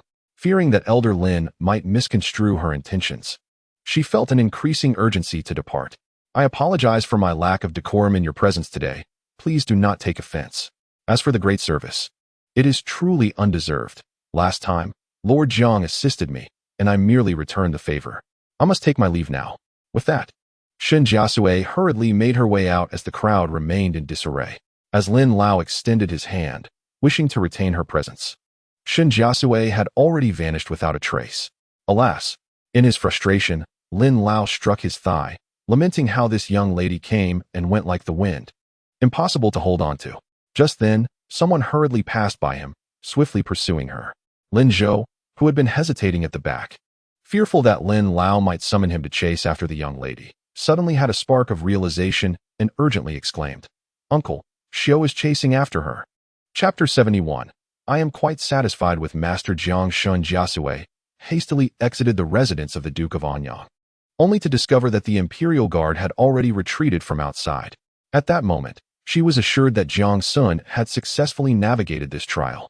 Observing that the curious crowd had long dispersed, she noted that only the Duke's relatives remained, anxiously pushing one another, eager to enter the estate for news, yet hesitant to proceed. Thus, in times of adversity, one's true character is revealed. This cunning maneuver had allowed the Duke to see through the facades of his relatives. Casting a fleeting glance at them, Shen Jiasui withdrew her gaze and made her way toward the carriage tucked away in the corner. She had not anticipated being out for so long today, inadvertently causing Bai Ji to go hungry alongside her. The straightforward girl probably dared not move an inch, unaware that she could have procured some food in the meantime. As this thought crossed her mind, warmth surged within Shen Jiasui, prompting her to quicken her pace. Once the fire at the Duke's estate was contained, the outside was shrouded in shadows, especially with the carriage still stationed in the corner, half of it engulfed in darkness. As she approached the carriage, her brow furrowed in concern. Suddenly, she stopped and called softly, "Bai Ji?" Under normal circumstances, Bai Ji would have been lifting the carriage curtain to await her, and before Shen Jiasui could reach her, the girl would have joyfully descended to greet her. Something felt amiss. Shen Jiasui clenched her fists, preparing to approach stealthily, when the curtain was abruptly lifted, revealing an unexpected face, Lu Yunzheng. In that moment, Shen Jiasui did not dwell on the encounter, but eagerly cast her gaze behind him. Upon seeing Bai Ji and the driver leaning against the carriage wall, eyes closed yet breathing steadily, she exhaled a sigh of relief, only for her anger to surge forth. Noticing Shen Jiasui's gaze, Lu Yunzheng offered a nonchalant explanation. "I merely let them rest for a while. Get down." Shen Jiasui's voice was icy as she scolded him. Lu Yunzheng, observing her disheveled appearance, with wet hair clinging to her cheeks and an ill-fitting robe draped over her, raised an eyebrow in curiosity. "What happened?" His tone was casual, as if the prior events were mere figments of imagination, seemingly unfazed by her anger. "Get down," Shen Jiasui repeated, her usually bright eyes darkening, her voice unnaturally calm. Having spent many years in Shen Jiasui's company, Lu Yunzheng recognized the perilous edge of her temper. He shrugged, leaping down from the carriage and taking measured steps toward her until he stood 3 paces away. Shen Jiasui, ignoring him, strode toward the carriage but was intercepted by Lu Yunzheng's outstretched arm. "What are you doing here?" he queried, tilting his head with a glint of scrutiny and suspicion in his eyes. A month ago, at the flower banquet at the Prince of Rome's residence, the previous incarnation of Shen Jiasui had not attended, yet this time, she had. The scandal involving the crown princess had vanished entirely, and she remained unscathed. Today, the Duke of Anyang's estate should have faced consequences due to the witchcraft incident. He had come to witness the commotion, only to find the Imperial Guard had retreated early, and both Jiang Xun and the Duke returned to the estate unscathed. Each instance was different, yet Shen Jiasui was present at all of them. This led Lu Yunzheng to suspect that Shen Jiasui had been playing a role before him all along. She must have also returned from a rebirth, meddling repeatedly to thwart his ascent, thereby disrupting the schemes of those behind the scenes. The moment Lu Yunzheng appeared, Shen Jiasui sensed trouble. She had anticipated his presence and thus chose to travel by carriage, donning a veil. However, her concern for the Duke's wife contemplating suicide had compelled her to ride out in haste to find old Lin. It seemed that this back-and-forth journey had resulted in Lu Yunzheng recognizing her. Stay calm, Shen Jiasui reminded herself internally, lifting her gaze to meet Lu Yunzheng's, addressing him coolly. On what grounds do you question my whereabouts? Lu Yunzheng leaned closer, a flicker of malice crossing his eyes as he continued his probing at the Dazhao temple. Did I not promise you? Upon your return home, did you mention anything to your uncle and aunt? Shen Jiasui paused, momentarily taken aback. Before she could not suppress a laugh. You made a promise, but what of Gu Shiji? Did she agree? The mention of Gu Shiji caused Lu Yunzheng to straighten. Shiji is understanding, she would not refuse. When the time comes, you two will reside separately, and you must not disturb her. Shen Jiasui could not help but let out a cold laugh at his words. She must have deep feelings for you if she can tolerate being shared by one man. Lu Yunzheng raised his chin, a hint of pride evident. Shiji and I share a profound bond. Before he could finish, Shen Jiasui forcefully swatted his hand away and interrupted. If you two are so deeply connected, why must I intrude and make a fool of myself? Moreover, my parents have already arranged another match for me. If you continue to proclaim that I will marry no one but you, ruining my reputation, neither of you will find peace. As she turned to leave once more, Lu Yunzheng's eyes flashed with disbelief as he seized her arm. How can this be? Who is it? Suppressing her disdain, Shen Jiasui turned to him, her voice icy. Can you not discern who it is? Lu Yunzheng was taken aback, but then an absurd thought struck him, and he could not help but exclaim, Jiang Xun? Shen Jiasui hesitated, but this explanation fit perfectly with all her previous actions. My lord, I believe it would not be inappropriate to borrow Master Jiang's name without his knowledge. Considering this, Shen Jiasui nodded. At the last flower banquet, I met with Master Jiang.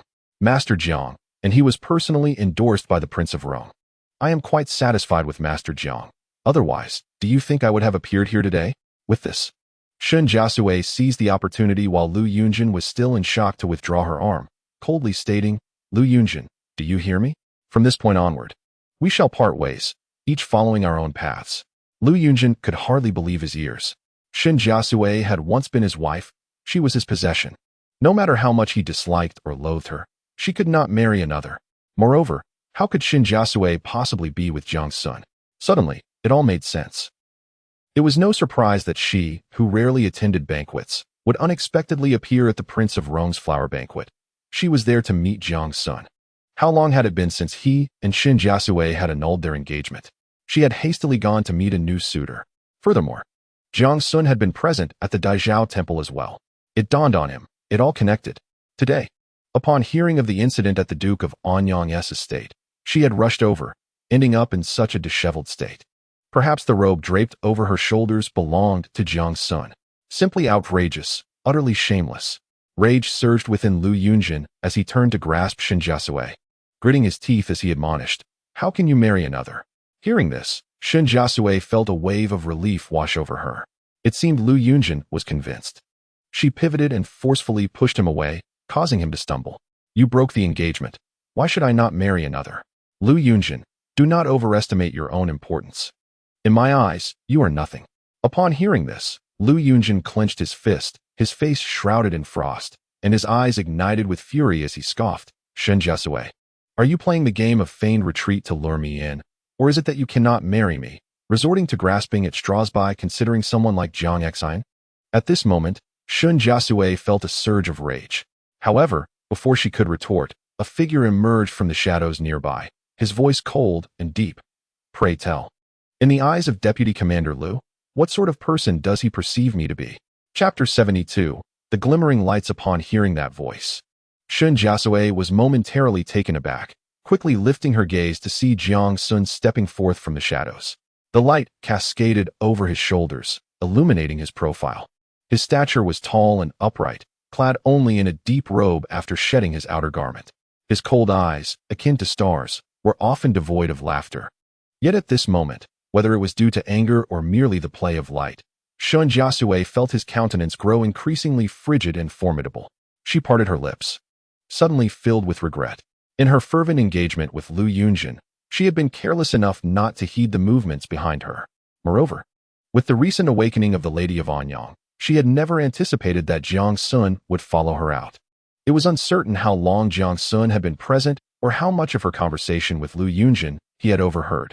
Hearing the voice, Lu Yunzheng turned.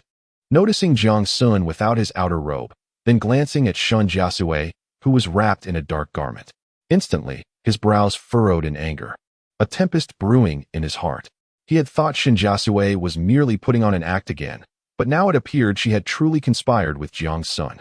Having once been his wife, even if he no longer desired her in this life, she could not marry another. No one else would dare claim her. With this thought, Lu Yunzheng turned to face Jiang Xun, a cold sneer escaping his lips. It is said that Lord Jiang is noble and upright, yet it seems that is merely superficial. Lord Jiang, this is my fiancé. Even if I have temporarily withdrawn from our engagement, it is not your place to interfere.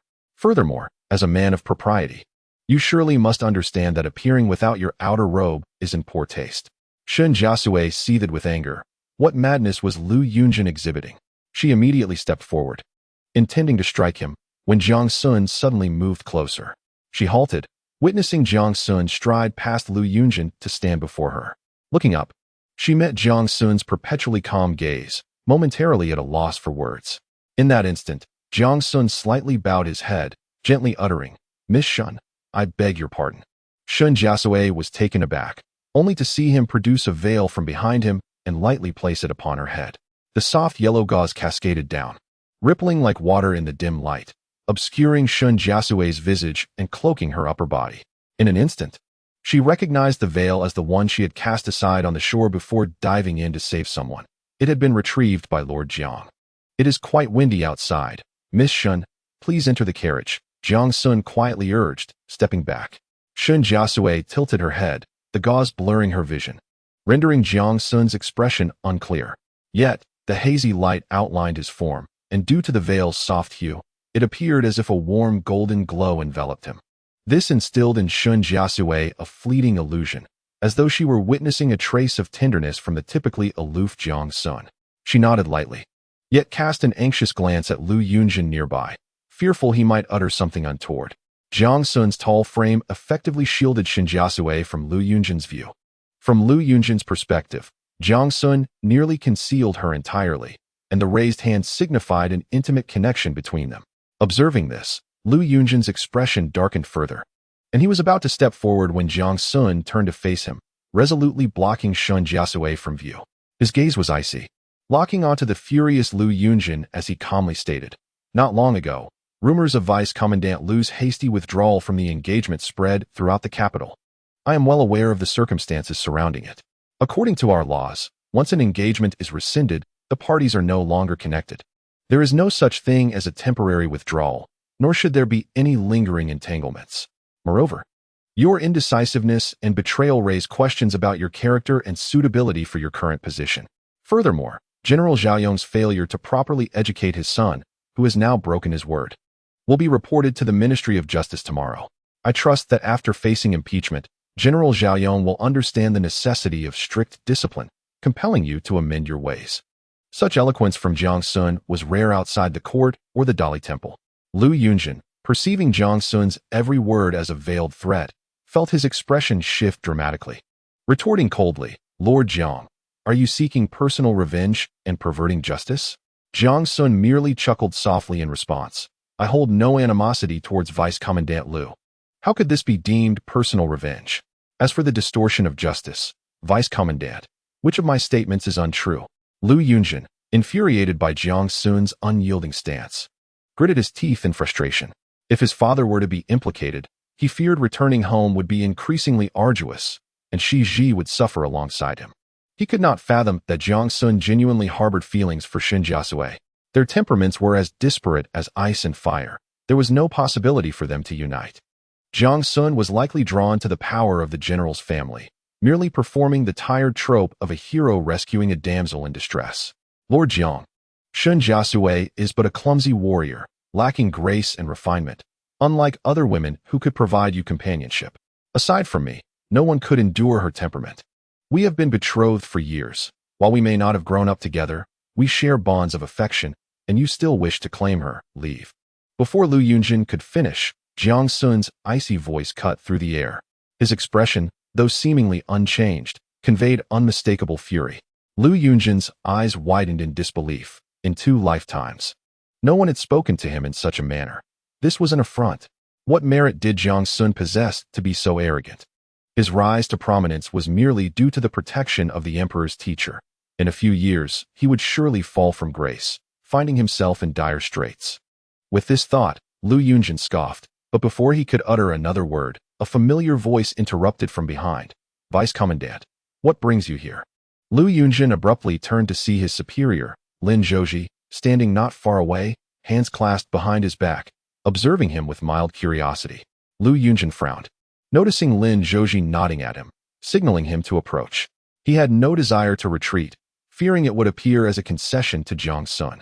Yet, considering the long duration he would remain under Lin Zhouji's command, he hesitated before reluctantly stepping forward. Before departing, however, he cast a cold glance at Jiang Xun, warning, Lord Jiang, the world is still in flux. Do not be too presumptuous, for everything remains uncertain. He longed to gaze at Shen Jiasui once more. Yet Jiang Xun stood unwavering, allowing him only a glimpse of the veil's edge. Seeing Shen Jiasui still silent, Lu Yunzheng scoffed and turned away. Suddenly, silence enveloped the surroundings. Shen Jiasui. It felt rather nice to have someone standing in front to shield her. If only Jiang Xun had not overheard the excuse she had just fabricated. As for Lu Yunzheng's earlier remarks, she had not taken a single word to heart. Lord Jiang. Miss Shen. Thank you. Thank you. Ah, Lord Jiang, regarding what I mentioned about mutual regard, I understand it was merely a temporary measure. Hearing this, Shen Jiasui exhaled softly, her previously tense shoulders relaxing in an instant. How delightful it was to converse with someone astute. It truly required no effort at all. Now that everything has been resolved, she must hasten to awaken Bai Ji and the coachman. If she delays any longer, her parents will surely grow anxious. As Shen Jiasui was lost in her thoughts, she suddenly heard Jiang Xun gently calling her, Miss Shen. When absorbed in contemplation, one tends to respond swiftly when addressed. Jiang Xun paused briefly, his gaze stirring yet remarkably restrained, and after a moment, he spoke softly. Please, get into the carriage quickly. We wouldn't want you to catch a chill. Upon hearing this, Shen Jiasui nodded repeatedly, smiling as she replied, Rest assured, Lord Jiang, Lu Yunzheng spoke truly just now. I am well versed in wielding blades and weapons, and my constitution is robust. Jiang Xun's brow furrowed slightly upon her words. His lips moved as if to speak. Yet no words escaped. Observing Shen Jiasui, and nimbly climbing into the carriage, he momentarily hesitated, his outstretched hand faltering before he retracted it. Then formally bowed in gratitude. I am deeply indebted to Miss Shen for rescuing my mother from peril. Please accept my humble bow. Hearing this, Shen Jiasui quickly turned to assist him. At that moment, the night breeze swept by, lifting the delicate gauze. Its soft yellow hue transformed into a warm orange by the distant light, yet it paled in comparison to the brilliance of Shen Jiasui's smile. Jiang Xun tilted his head back slightly, witnessing Shen Jiasui leaning towards him, her hand gently poised to support his arm, their proximity akin to a cascade of shimmering light. Lord Jiang, it is I who must express my gratitude to you, she said, her eyes curved like crescent moons. Chapter 73. A rare kind of confusion, the carriage slowly made its way to the end of the street, then turned a corner and vanished from view. Jiang Xun turned slightly to watch until the evening breeze brushed against his damp outer robe, bringing a chill to his forearm, prompting him to slowly withdraw his gaze. Just moments ago, Miss Shen had entered the carriage and returned his outer robe. She remarked, If I return like this, my parents will undoubtedly question me. If they see you, it could lead to misunderstandings that might tarnish your reputation and cause you unnecessary trouble. She had drawn the line quite clearly, which was indeed a good thing. As he pondered this, Jiang Xun suddenly heard the teasing voice of old Lin from behind. He turned around, his face maintaining a calm demeanor, and saw old Lin looking at him with a playful expression. He greeted softly, Teacher. Old Lin, seeing Jiang Xun's expression, waved his hands dismissively. All right, I won't say another word. Is that acceptable? How is the palace? Upon uttering this question, old Lin's demeanor shifted abruptly. Jiang Xun gently shook his head, saying nothing. Old Lin understood instantly, sighed deeply, and patted Jiang Xun's shoulder. "It's settled then. You may head to the residence. I must return. This old body of mine nearly fell apart tonight." "I will see you off, sir," Jiang Xun said, raising his hand to support Old Lin's arm. Old Lin, dismissing the gesture, waved his hand. No, I'm not at the age where I need assistance. Zhouji, come here and help me a bit." Jiang Xun. Lin Zhouji. Jiang Xun still helped Old Lin into the carriage. As he bowed to bid farewell, he saw Old Lin lift the curtain of the carriage and, with a serious expression, instruct him, "Xiaoji." As the ancient said, a drop of water should be repaid with a fountain of water. Miss Shen saved your mother today. Her kindness is as heavy as a mountain. Jiang Xun nodded in acknowledgement and replied earnestly, "I will remember it in my heart." At this moment, the carriage began to move. Old Lin, noticing that Jiang Xun had not grasped the implication of his words, leaned out and exclaimed, "You blockhead! What good is just remembering? You must repay her with your life." "Xiaoji, do you remember my words? You must strive for success." Inside the carriage, Lin Zhouji remarked, "Uncle, if you haven't finished your instructions, shall we stop the carriage so you can speak at your leisure?" Old Lin shook his head vigorously. "No, that would give that young man a chance to argue back. I was holding my breath, waiting until I got into the carriage to speak." Lin Zhouji. "Xiaoji, I take that as your agreement." Old Lin finally peeked his head out, thinking they had traveled far enough, and added one last comment. Jiang Xun, still standing in place. "This old man is rather one-sided. Setting aside his current circumstances, starting a family would merely burden others. Moreover, Miss Shen might not regard him highly. I am quite satisfied with young Master Jiang." A thought unexpectedly flickered through Jiang Xun's mind. He had been delayed by retrieving his hat, and upon catching up, he overheard Miss Shen say she attended the flower viewing banquet to see him. Indeed, much had transpired that day. At that moment, Jiang Xun resolutely refused to allow himself to dwell further on such thoughts. As Old Lin's carriage disappeared into the night, he turned and swiftly walked inside. Just then, Fu Guo hurriedly emerged, spotting Jiang Xun and exclaiming tearfully, "Young master, you must go see the madam." Jiang Xun's heart tightened at his words, and he hurried towards the eastern courtyard. Upon entering the main room, he heard Duke and Yang sobbing and calling for the madam. Jiang Xun's expression changed. He feared something had happened to her. However, when he entered the inner chamber, he found Duke and Yang's wife sitting on the couch, bewildered. While Duke and Yang held her tightly, weeping profusely, Jiang Xun halted abruptly, turning aside as his tense heart gradually relaxed. "Father, mother," Jiang Xun bowed his head in reverence. Duke and Yang, hearing his voice, quickly rose, wiped his tears, and pulled Jiang Xun to the couch, crying out to his wife, "Madam, this is Sun'er, our Sun'er." Upon hearing this, Duke and Yang's wife raised her gaze to Jiang Xun, her eyes filled with astonishment and a trace of doubt. After a moment's hesitation, she reached out her hand toward him. "Sun, Sunu?" Jiang Xun furrowed his brow at her reaction and turned to look at Duke and Yang. Duke and Yang quickly pushed Jiang Xun forward, whispering, "Sun'er, your mother has been like this since she woke up. She has forgotten many things. I have inquired. And your mother now only remembers that you just turned 9. Everything after that is lost to her. Sun'er, perhaps this is a good thing." Jiang Xun was taken aback by this revelation. Just then, a hand gently rested on his head, bringing warmth. He slowly turned back to see Duke and Yang's wife leaning forward to observe him, her gaze earnest and focused, scanning his features inch by inch until she finally trembled and called, "Sun'er? You are Sunu? You are your mother's Sunu?" Jiang Xun felt a tightening in his throat, his heart churning painfully. At that moment, Duke and Yang gently tugged at Jiang Xun's sleeve. His eyes were filled with unshed tears. Gazing at Jiang Xun with a pleading expression, as if to say, "Sun'er, please, just acknowledge it." Jiang Xun parted his lips, yet before he could respond, Duke and Yang's wife had already thrown herself into his arms, enveloping him tightly. She buried her head in his shoulder, sobbing softly and mumbling, "Mother Sun'er has grown so big, but why? Why can mother not remember? Sun'er, mother misses you." Jiang Xun could feel the warmth of her tears soaking into his robe. At that moment, his heart trembled and his eyes stung with emotion. This was the first time in 10 years that his mother had treated him with such tenderness. There was no slap, no whip, but a gentle caress. "Sun'er, why don't you call me mother? Sun'er, please call out to me so I can hear it, all right?" Duke and Yang's wife gradually released her embrace, her face streaked with tears. Yet her eyes sparkled with anticipation as she gazed at Jiang Xun, filled with warmth and love. "Sooner," Duke Yang urged, drawing closer, his pleading tone intensifying. Jiang Xun hesitated, the word lingering on his tongue, heavy as lead. He lowered his gaze for a moment, ultimately unwilling to disappoint the parents before him. "Mother," he softly called, his tone as calm as ever, yet laced with tremors. "Ah!" Duke Yang's wife wept with joy, embracing Jiang Xun once more, laughing and crying simultaneously. But soon her expression grew weary, and she could no longer maintain her composure. Duke Yang and Jiang Xun urged her to rest. Yet she continued to hold onto Jiang Xun, her gaze filled with longing, as if she could never gaze upon him enough.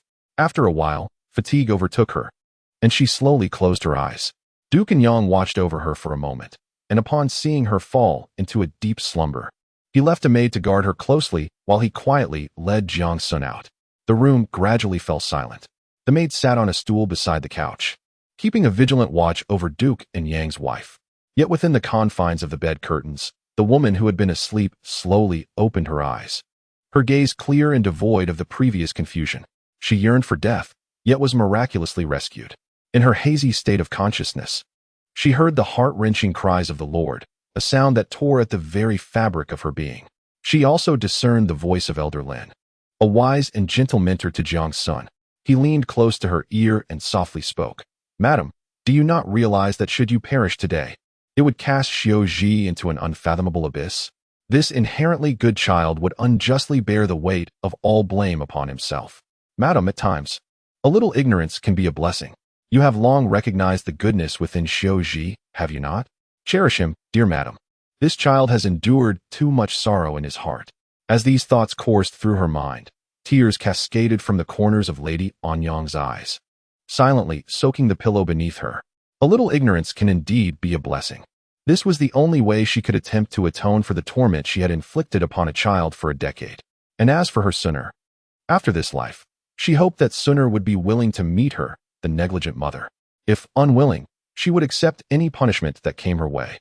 She could only wish for Sooner to be reborn into a kind and gentle family, with a mother who would love and protect him, one who would be 1,000 times better than she ever could be. Chapter 74. Frugality and Household Management. After Lord Anyang brought Jiang Xun into the study, the room was enveloped in silence, leaving him at a loss for words. Suddenly, the stillness was broken by the chirping of a cricket. Lord Anyang spoke. "Sooner, regarding your mother's current condition, the physician has just informed me that she may have suffered a significant shock, and whether she will regain her memory remains uncertain. I believe that in some ways, this might be for the best." As he spoke, he nervously tugged at his sleeve, glancing at Jiang Xun's expression. Jiang Xun hung his head, his brow furrowed, gripping the damp outer robe in his hands, lost in thought. Observing his son's demeanor, Lord Anyang slowly took a seat, unable to suppress a long, weary sigh. Today felt particularly protracted. He felt utterly exhausted, yet Jiang Xun stood there, impeccably composed, betraying no trace of fatigue. He recognized the debt they owed Jiang Xun. Over the years, his wife had treated him poorly, and out of guilt towards both Jiang Xun and his wife, he had turned a blind eye to her actions. He had hoped Jiang Xun would learn to protect himself, yet he remained silently submissive. There had been a time when he had quietly visited Jiang Xun, who lay breathlessly on the couch, his body marked with intersecting lash marks, bloodied and raw. Stealthily, he had applied medicine to Jiang Xun's wounds, hearing him murmur in his dreams, "Home." Remembering this, Lord Anyang could not help but glance at Jiang Xun once more, reflecting on the depth of those scars, wondering if remnants still lingered on his skin. He pondered where Jiang Xun's true home might be. He opened his mouth, but could not voice the question, as if the veil of ignorance could be maintained as long as he remained silent. After a long day, it would be wise to rest. "I heard from old Lin that it was Miss Shun who saved your mother today. I shall personally visit her family tomorrow to express my gratitude." Upon hearing this, Jiang Xun finally stirred. He lifted his gaze and spoke softly. "Father, I shall forever remember Miss Shun's kindness. However, today's events should not be made public, lest we tarnish her reputation. It would be best if you refrained from visiting the general's residence." Lord Anyang, upon hearing this, recognized the validity of his son's reasoning. Yet, how could one disregard the debt of life? He contemplated for a moment before replying. "Once your mother's condition improves, She may host a banquet to formally thank Madame Shen and express our gratitude to Miss Shen in person. That would be appropriate. No, Jiang Xun suddenly raised his voice, firmly rejecting Lord Anyang's suggestion. Taken aback, Lord Anyang stared at his son in astonishment. It was rare for Jiang Xun to exhibit such resolve. Jiang Xun, realizing his tone had been too forceful, slightly furrowed his brow, appearing contrite. Father, you are aware of my current situation. Today's events serve as a cautionary tale. Please do not involve others further. You ought to stay at home and accompany mother for a while longer. With that, Jiang Xun bowed slightly and turned to leave. Fuguwei had been waiting outside, and only after Jiang Xun departed did he cautiously enter. Upon seeing Lord Anyang's gloomy expression behind the desk, he quickly called out, "My lord." Lord Anyang snapped back to reality, recalling Fuguwei's loyalty, and his demeanor softened. "Fuguwei, I am grateful for your timely summons of old Lin today. Come here. I would like to reward you a little." As Lord Anyang spoke, he reached for his purse, but Fuguwei leaned in with a mysterious air, whispering, "My lord. Just now I overheard you and the young master discussing Miss Shen. You may not know, but it was thanks to her tonight that we were alerted to Madame's potential plight, prompting old Lin to rush to the residence. After you and the young master returned, I witnessed him giving his outer robe to Miss Shen and even chasing after her as she left." Fuguwei's words were laden with implication. Lord Anyang, having experienced such matters before, gradually grasped the deeper meaning behind Fuguwei's observations, a look of realization dawning upon his face. No wonder Jiang Xun had reacted oddly upon mentioning Miss Shen. He was typically so composed. Realizing this, Lord Anyang could not help but rise, pacing the room in contemplation until he abruptly halted. It was clear now why old Lin had emphasized mentioning Miss Shen. It was a reminder. He understood that the years of estrangement and neglect meant he and his wife might never fully enter Jiang Xun's heart. What they could do now was to refrain from hindering him, at the very least ensuring the Shun family did not perceive the Anyang household as unworthy. This matter required careful deliberation. Jiang Xun returned to his courtyard. The walls adorned with yellow talismans and bells caught his eye, yet he paid them no heed. As he entered the main room, he found Nanfeng kneeling inside. He placed the damp robe on the rack and approached Nanfeng, quietly saying, "I have told you. There is no need to kneel." However, Nanfeng did not dare to rise, instead bowing lower and recounting how he had disobeyed orders by reprimanding Lady Anyang. "I have committed a grave error that nearly cost Madame her life. My sins are unforgivable, and I beseech you for punishment." Upon hearing of the fire in the western courtyard, Jiang Xun had suspected that Nanfeng might be at fault. According to his plan, the night should not have been so perilous. Maintaining his calm demeanor, he looked down at Nanfeng and said, "Nanfeng, as I have previously stated, a single misstep can lead to total failure. Especially now, when I am under scrutiny, even the smallest mistake could have dire consequences. If you continue to be overly emotional, you may as well return to your teacher." Nanfeng's head shot up, filled with regret and guilt. "Young master, I shall not dare again. Whatever punishment you deem fit, I shall accept, but I wish to remain by your side." As he spoke, Nanfeng's voice faltered. He had prepared himself to accept punishment and resign, but the mere thought of leaving the young master filled him with reluctance. Unexpectedly, Jiang Xun leaned down to assist him. "Nanfeng, I understand your character and intentions. Your loyalty is indeed precious. However, you must realize that we may not always be so fortunate as to receive assistance from benefactors again. No one is without flaws. This time, I shall not send you away, but there can be no second chances." Nanfeng met Jiang Xun's stern yet gentle gaze, feeling a lump rise in his throat, desperate to lay bare his unwavering loyalty. The young master was the most worthy recipient of his devotion. No second chances. Nanfeng nodded earnestly, affirming not only to Jiang Xun, but to himself as well. The lessons imparted through experience could not compare to mere admonishments. "Go rest. There is no need to attend to me." Jiang Xun lightly patted Nanfeng's shoulder and walked towards the desk. Seeing this, Nanfeng hurried to follow, preparing the ink. "It is late. Do you still have work to do?" Jiang Xun shook his head, speaking softly, "Not busy. I simply wish to draft a letter of complaint. Tomorrow morning, I shall deliver it directly to Inspector Zhang." Nanfeng, taken aback, was filled with curiosity about whom the young master intended to report. Casting a glance that seemed to reveal the name General Zhaoyong, realizing that Jiang Xun indeed did not require assistance, Nanfeng prepared to leave. Being observant, He noticed the crumpled outer robe on the rack. Upon closer inspection, he found it soiled with dirt and in a pitiful state. "Young master, it appears this outer robe cannot be worn any longer. Shall I take it away for disposal?" Nanfeng reached out to retrieve it. Upon hearing this, Jiang Xun lifted his gaze from the desk, cast a fleeting glance, and then lowered his head once more. Noticing this, Nanfeng proceeded to carry the outer robe out the door. However, just as he crossed the threshold, he heard Jiang Xun casually remark, "Have it cleaned and return it to the wardrobe." Nanfeng was taken aback, realizing that the young master was referring to the outer robe in his possession. He nodded in a daze and began to examine the robe critically. Such an outer robe. Surely the young master had plenty in his wardrobe. Nevertheless, it is a virtue to be frugal and manage one's household wisely. I shall heed the young master's words and keep it. Chapter 75. No longer coveted Lu Yunzheng stormed away from the residence of Lord Anyang, his heart brimming with indignation. His thoughts were tumultuous. The mere notion that Shen Jiasui might wed another filled him with an intense sense of unwillingness, coupled with a wave of revulsion. He had exchanged vows with Shen Jiasui, and although their union had not been consummated, she was his in life and in death. Had he known it would come to this, he would never have allowed the betrothal to be severed. This thought had arisen in his mind countless times since his rebirth.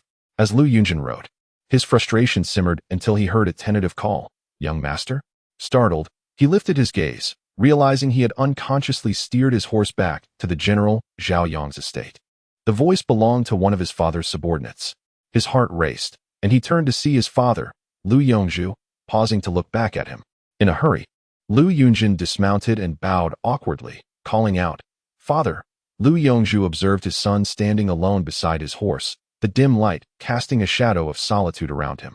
A pang of softness struck his heart. After all, this was the son he had painstakingly nurtured and held great hopes for. Yet, having been strict with Lu Yunzheng for so long, he hardened his expression, his voice cold as he reprimanded. "What is it? Can't manage out there. So you've come back to admit your faults?" Lu Yunzheng had intended to soften his stance, for he had indeed faced many setbacks and was not faring well. However, his father's sharp words extinguished his resolve, and he chose to remount his horse once more. Witnessing this, Lu Yunzheng's anger flared, and he snorted disdainfully before turning to stride back inside.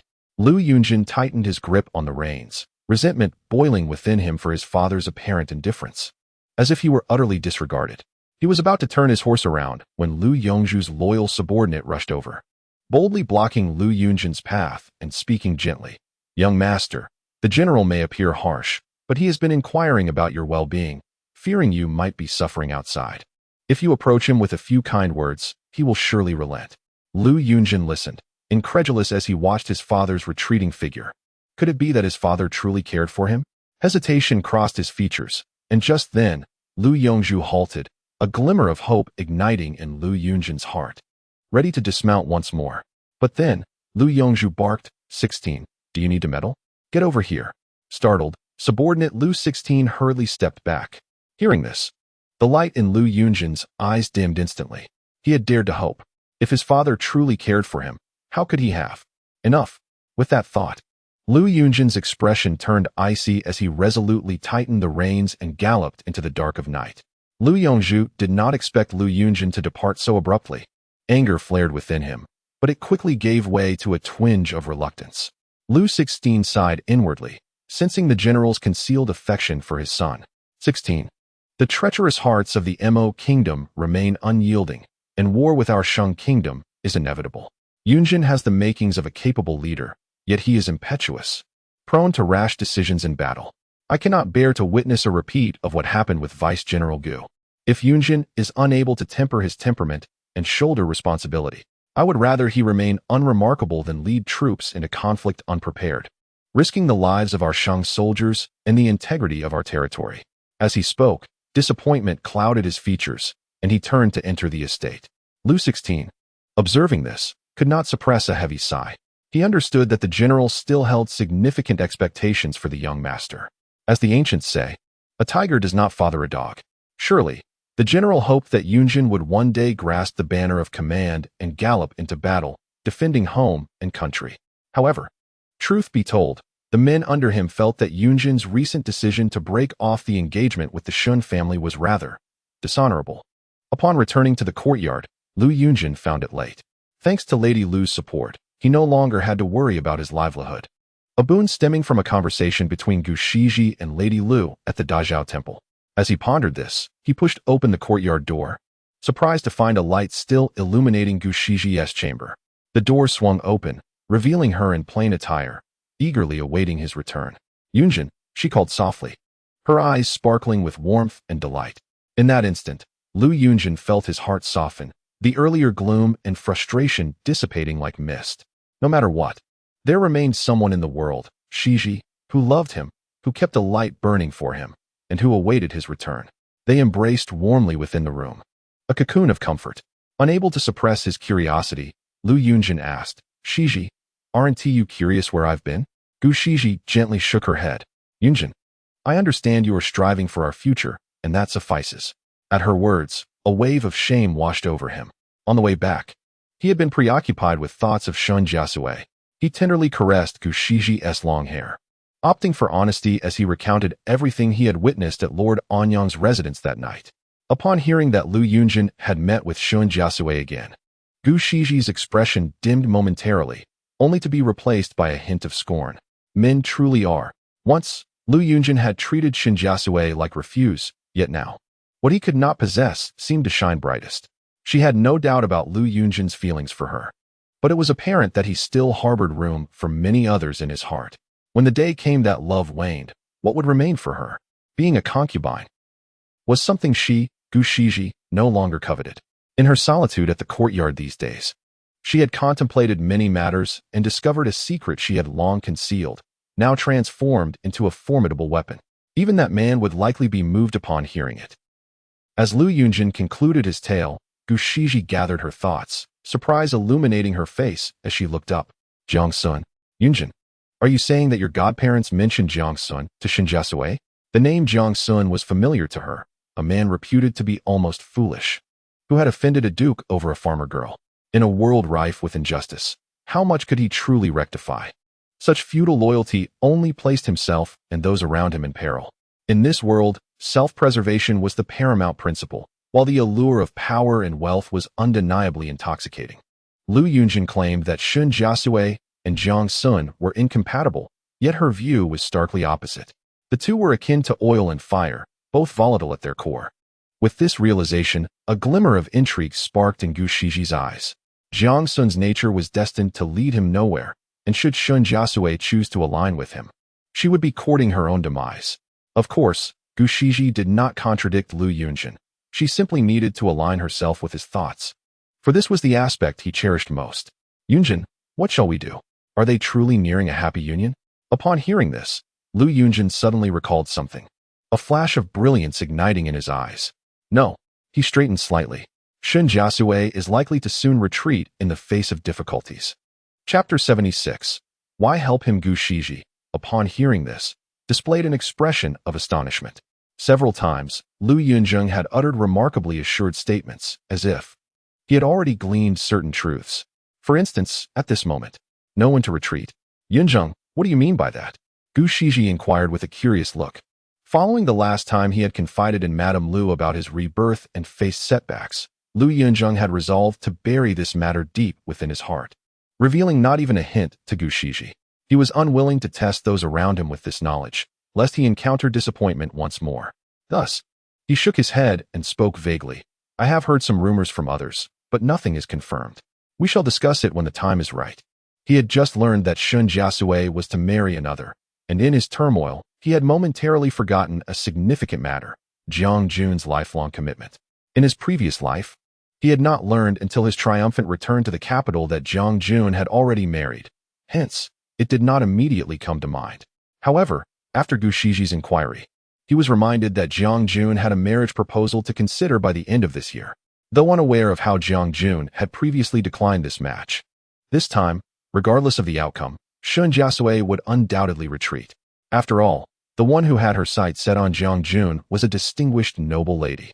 Gu Shiji sensed Lu Yunzheng's evasion, her brow slightly furrowing before quickly relaxing. What Lu Yunzheng had said tonight was sufficient for her to convey to that individual.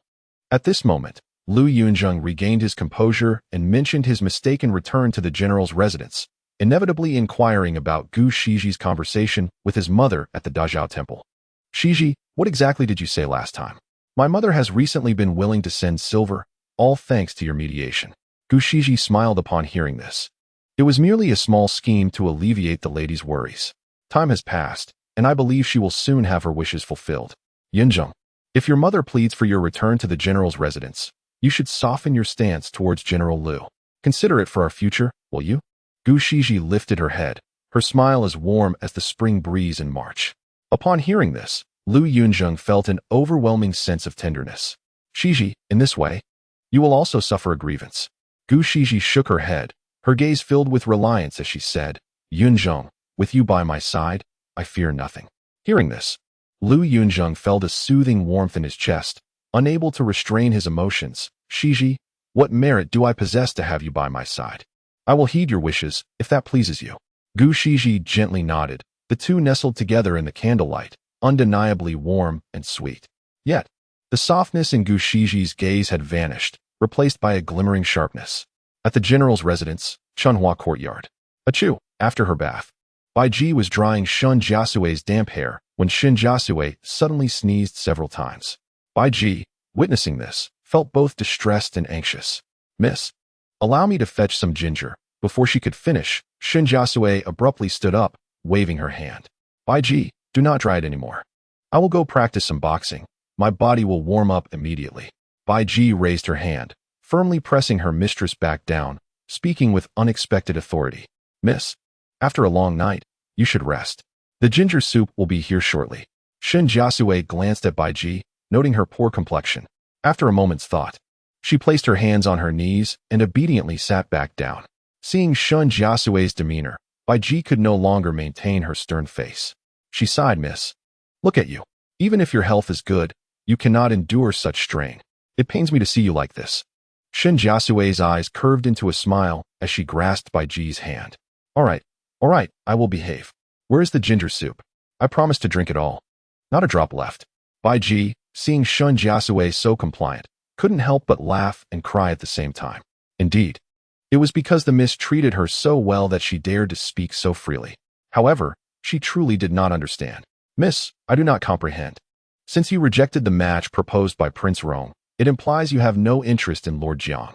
Why then go to such lengths for him? Shen Jiasui was momentarily taken aback. Why go to such lengths for Lord Jiang?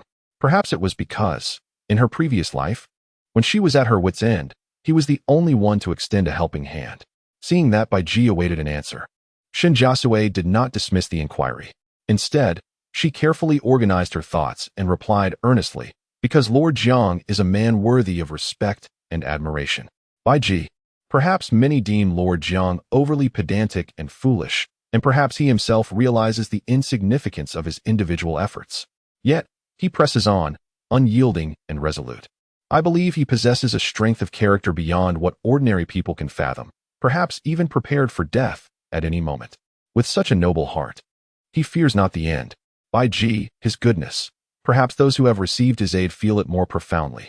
For in my previous life, the brilliance emitted by Lord Jiang truly illuminated my path. Bai Ji, observing her mistress's admiration for Lord Jiang, her eyes sparkling with reverence, felt a mix of confusion and hesitation. I digress. In any case, Lord Jiang ought to be helped. Achoo! Shen Jiasui relaxed her serious demeanor and sneezed once more. Bai Ji snapped back to reality, hastening her actions, unable to resist commenting. Last time I heard the young master and cousin mention that Lord Jiang was once not of sound mind, and it seems that the couple from the Anyang Marquis did not favor him. It is remarkable that Lord Jiang has developed such a character. Miss, you praise Lord Jiang to the heavens. I wonder what kind of noble lady will be deemed suitable for him in the future? This remark carried a hint of probing intent, as Bai Ji recalled her lady's affinity towards her. Shen Jiasui was momentarily stunned, as a thought crossed her mind. In her previous life, she had heard someone mention that Princess Anning had set her sights on Lord Jiang, seemingly with intentions of a union. This conversation slipped her mind. So why had Lord Jiang remained unmarried thereafter? It was well known that Princess Anning came from a significant lineage. The ongoing strife between the Shang state and the Mo state had long been established, with the Western Yu state remaining aloof, thus becoming the target of both nations' attempts at alliance.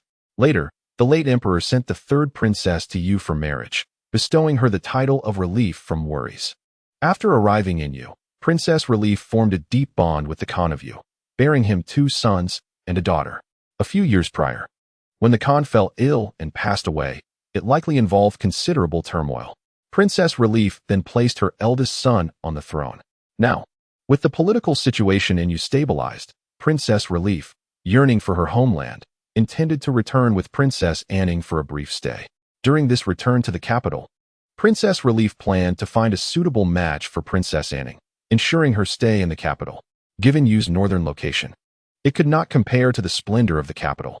Moreover, with their current identities differing, the stakes involved in this alliance had increased significantly. Princess Relief's visit also represented Yu's interests. Shen Jiasui could roughly deduce these complexities and had indeed heard that Princess Anning had taken a liking to Jiang Xun. But she remained uncertain about why the matter had not come to fruition. Calculating the days, it had only been a little over a month.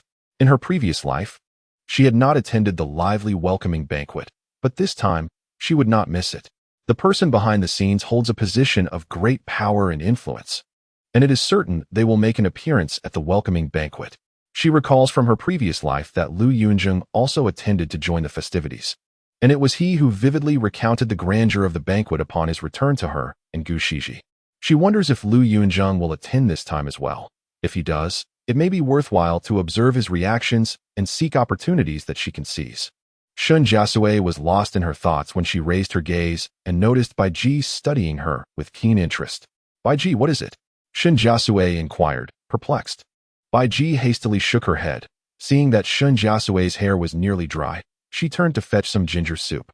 Just before stepping out, she couldn't resist glancing back. Noticing her young mistress still deep in contemplation, she muttered under her breath, "The lady truly overestimates her. I cannot fathom even the slightest hint of her thoughts." Chapter 77. The ineffectual way of parenting. The following day, at the residence of General Zhao Yong, Mrs. Lu awoke to the news that Lu Yunzheng had returned home the previous night. In a flurry of excitement, she dispatched a servant to inquire about the situation from Lu Shirlu, who, wishing for the well-being of both the general and the young master, spoke favorably. He did not fabricate tales. Indeed, after returning to the study last night, the general had sighed deeply for a considerable time, even taking out the young master's childhood sword to polish it. Upon hearing this, Mrs. Lu's heart swelled with joy. She knew that the master held Lu Yunzheng in the highest regard. Regardless of how much Madame Zhou's son schemed and displayed himself, he could never surpass Yunzheng. Zhao Mama, quickly instruct the kitchen to prepare some of the master's favorite dishes. Today, I shall wait in the front yard and invite him to dine in the main courtyard. Let us seize the moment and speak favorably to encourage Yunzhen's return to the estate. Mrs. Lu was brimming with enthusiasm. Zhao Mama, equally elated, promptly agreed and hurried away. Mrs. Lu indeed arrived early at the front yard, rehearsing her well-chosen words in her mind. However, she found herself waiting longer than expected, as General Lu returned from court half an hour later than usual. When she spotted him approaching, she hurriedly went forth to greet him.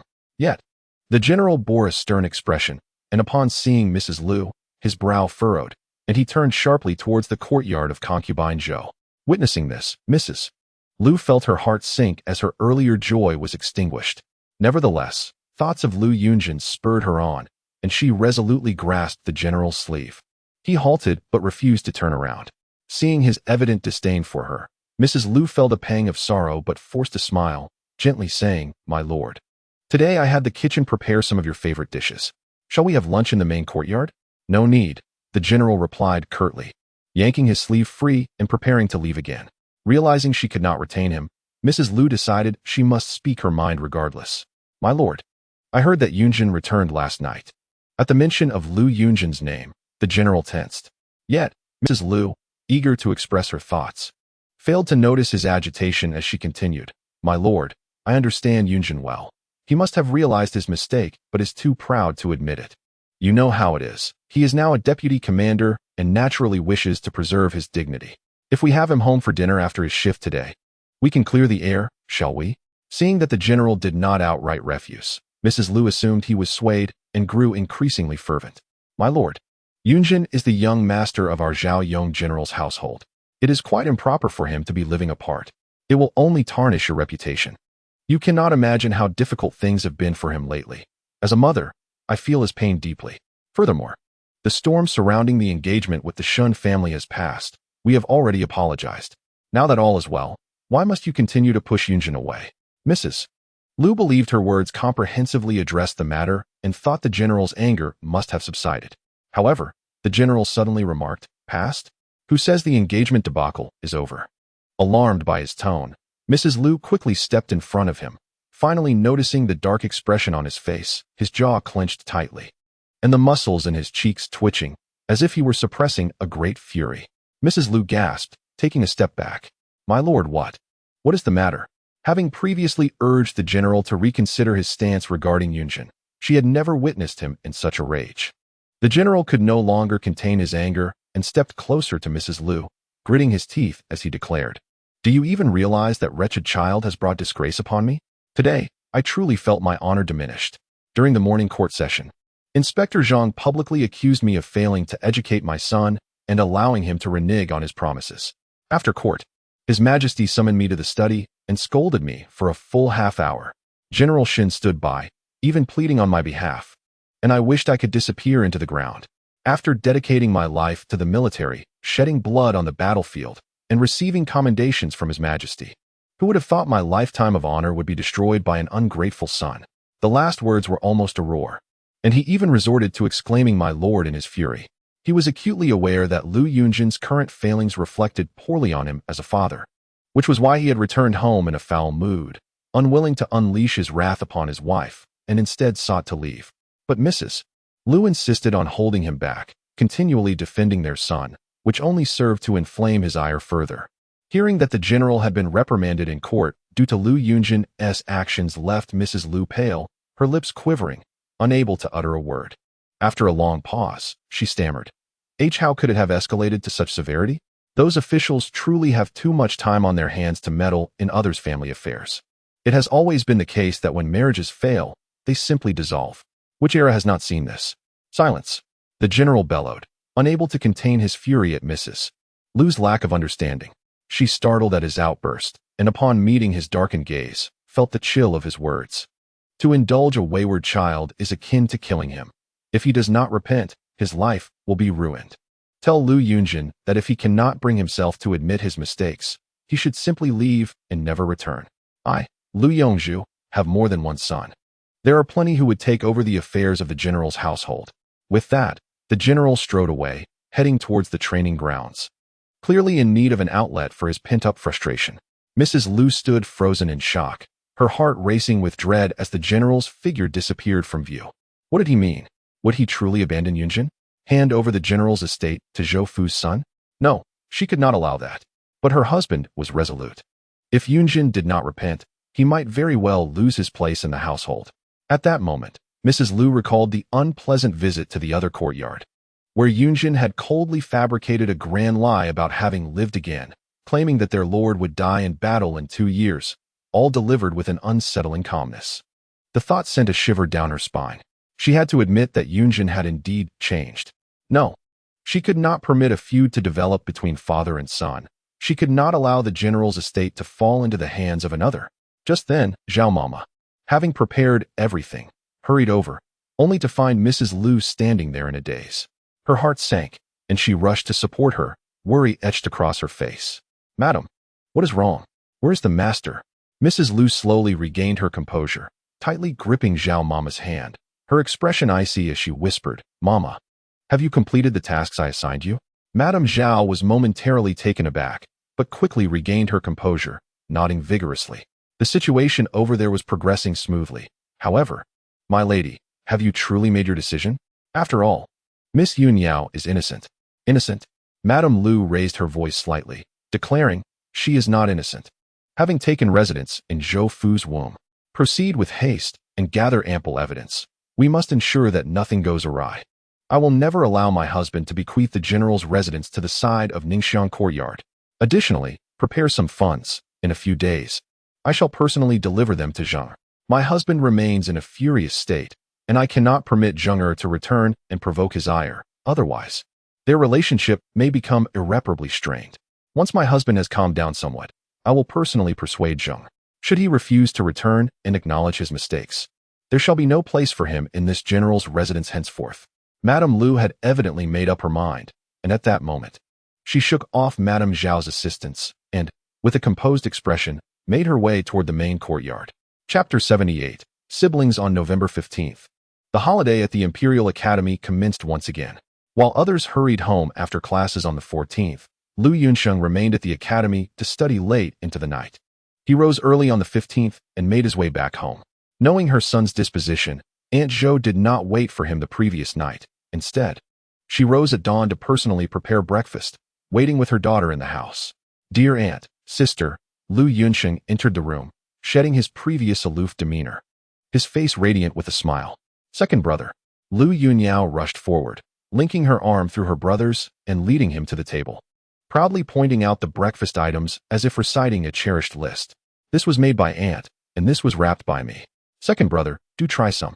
Lu Yunyao, being well protected by Aunt Zhou and Lu Yunzheng, remained innocent and romantic at the tender age of 15. Lu Yunzheng smiled and sat down to sample each dish. Aunt Zhou sat nearby, her heart brimming with satisfaction as she watched the siblings share amusing anecdotes about the academy. Noticing Lu Yunzheng's hearty appetite, she excused herself to the small kitchen to fetch more porridge. With only the two siblings left in the room, Lu Yunyao lowered her gaze, fidgeting with the handkerchief on her lap. After a moment of hesitation, she casually inquired, Second brother, is anyone still bullying you? Lu Yunzheng shook his head and replied with a smile, I attend the academy to study and avoid trouble, so there is no need for you to worry. Upon hearing this, Lu Yunyao responded lightly and then asked, Is there still any conflict with the young master of the Shen family? Lu Yunzheng was taken aback by his sister's sudden question about Shen Jiasui, his expression turning puzzled. Sensing his confusion, Lu Yunyao's heart raced, and she hurriedly explained, Did he not hit you last time? I am concerned. Hearing this, Lu Yunzheng's doubts evaporated. He gently ruffled Lu Yunyao's hair, chuckling as he said, Not at all. It was merely a misunderstanding. Shen Jiasui apologized that day, and since he is upright, I have no intention of holding a grudge. Lu Yunyao nodded. And just then, Aunt Zhou returned with the porridge, prompting her to fall silent. Around the hour of you, Lu Yunzheng had finished dinner and prepared to return to the academy. Aunt Zhou gazed at her son with concern, yet refrained from saying much. Instead, she adjusted his collar and tenderly advised, Do not overexert yourself, and take care not to catch a chill. Remember to pay your respects to your father before you leave. Lu Yunzheng obediently nodded, reassuring her that he understood. Aunt Zhou felt comforted, knowing her child was considerate, and she encouraged him to take care of himself. With a sudden gleam of joy in her eyes, she added, Sheng'er, go see Yaoer again. She has prepared a gift for you, but was too shy to present it. Intrigued, Lu Yunzheng hurried to the side room. Sister? He knocked on the door. Lu Yunyao opened it, and her brother's face lit up with a fond smile. I heard from Aunt that you have prepared a gift for me. Lu Yunyao's cheeks flushed as she pulled him inside, bashfully handing him a wrapped bundle. Lu Yunzheng opened it with a beaming smile, revealing two sets of knee garments in deep blue and lake blue. The stitching along the edges was somewhat coarse, indicating they were crafted by Lu Yunyao's own hands. Lu Yunzheng's face glowed with surprise as Lu Yunyao, filled with concern, stated, The weather is growing colder. You should not overexert yourself with your studies, especially your knees. He examined the garments with great affection, repeatedly expressing his gratitude. Just then, Lu Yunyao blushed again and presented him with another bundle. Another? Lu Yunzheng asked, astonished. Lu Yunyao shook her head, her ears reddening with anxiety. Biting her lip, she hesitantly said, This is a favor to ask you to deliver to Shen Jiasui. Shen Jiasui? Lu Yunzheng's brows furrowed at the mention of his name.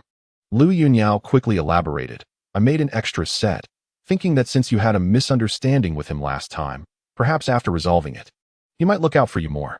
Brother, I know you are reserved and likely have few friends at the academy, and I only hope to help you make a friend, so your days there might be more pleasant.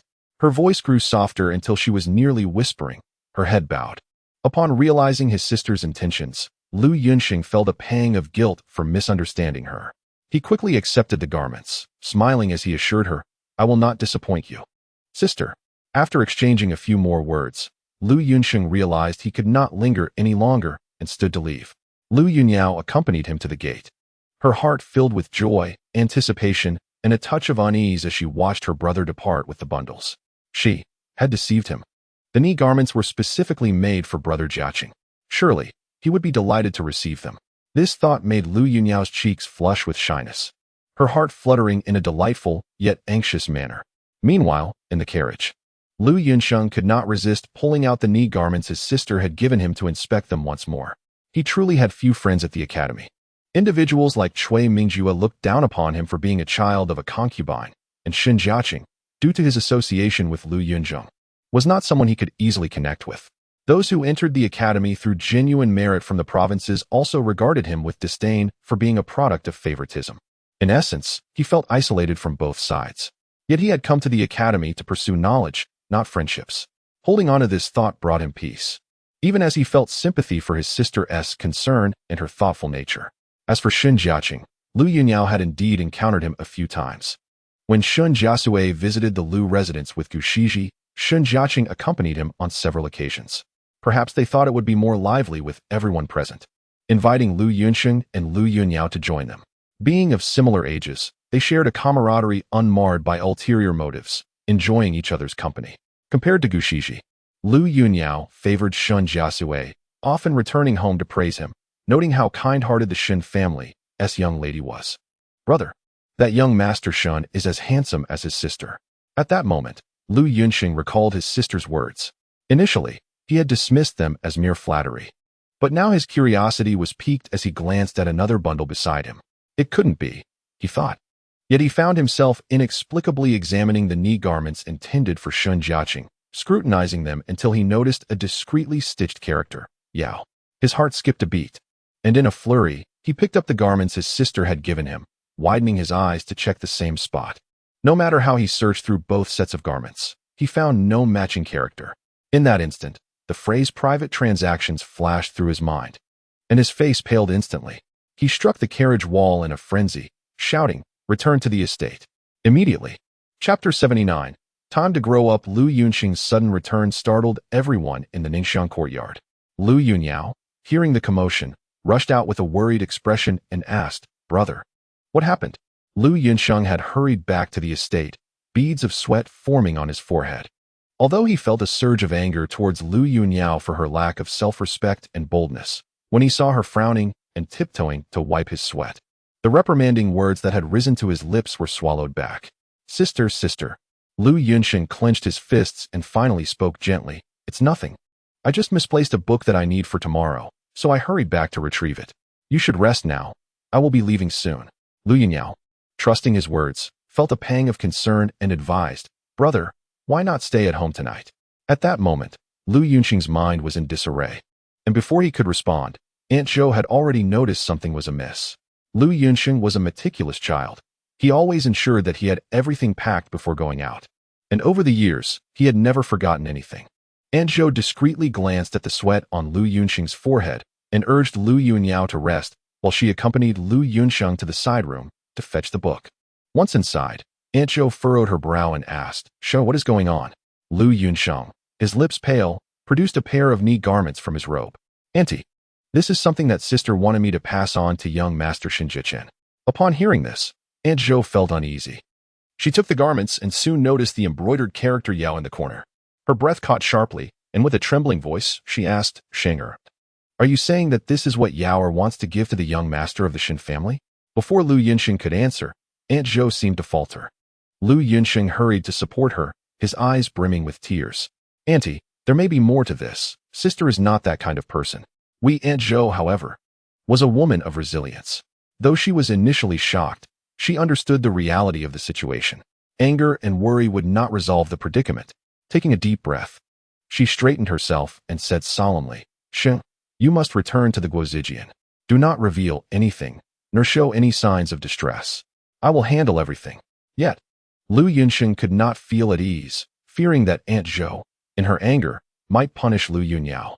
He implored, "Auntie, it would be fine for me to take a day off tomorrow.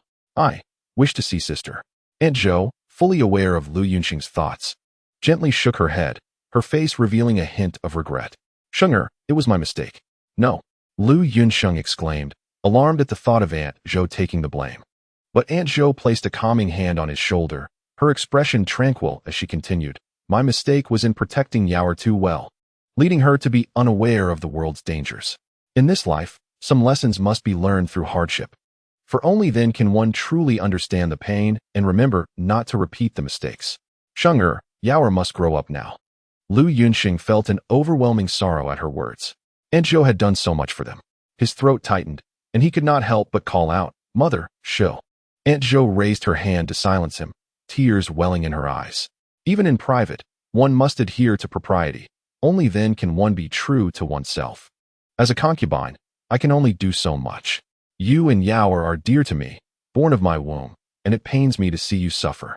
Sheng'er, I have been strict with you since childhood. Do not hold it against me.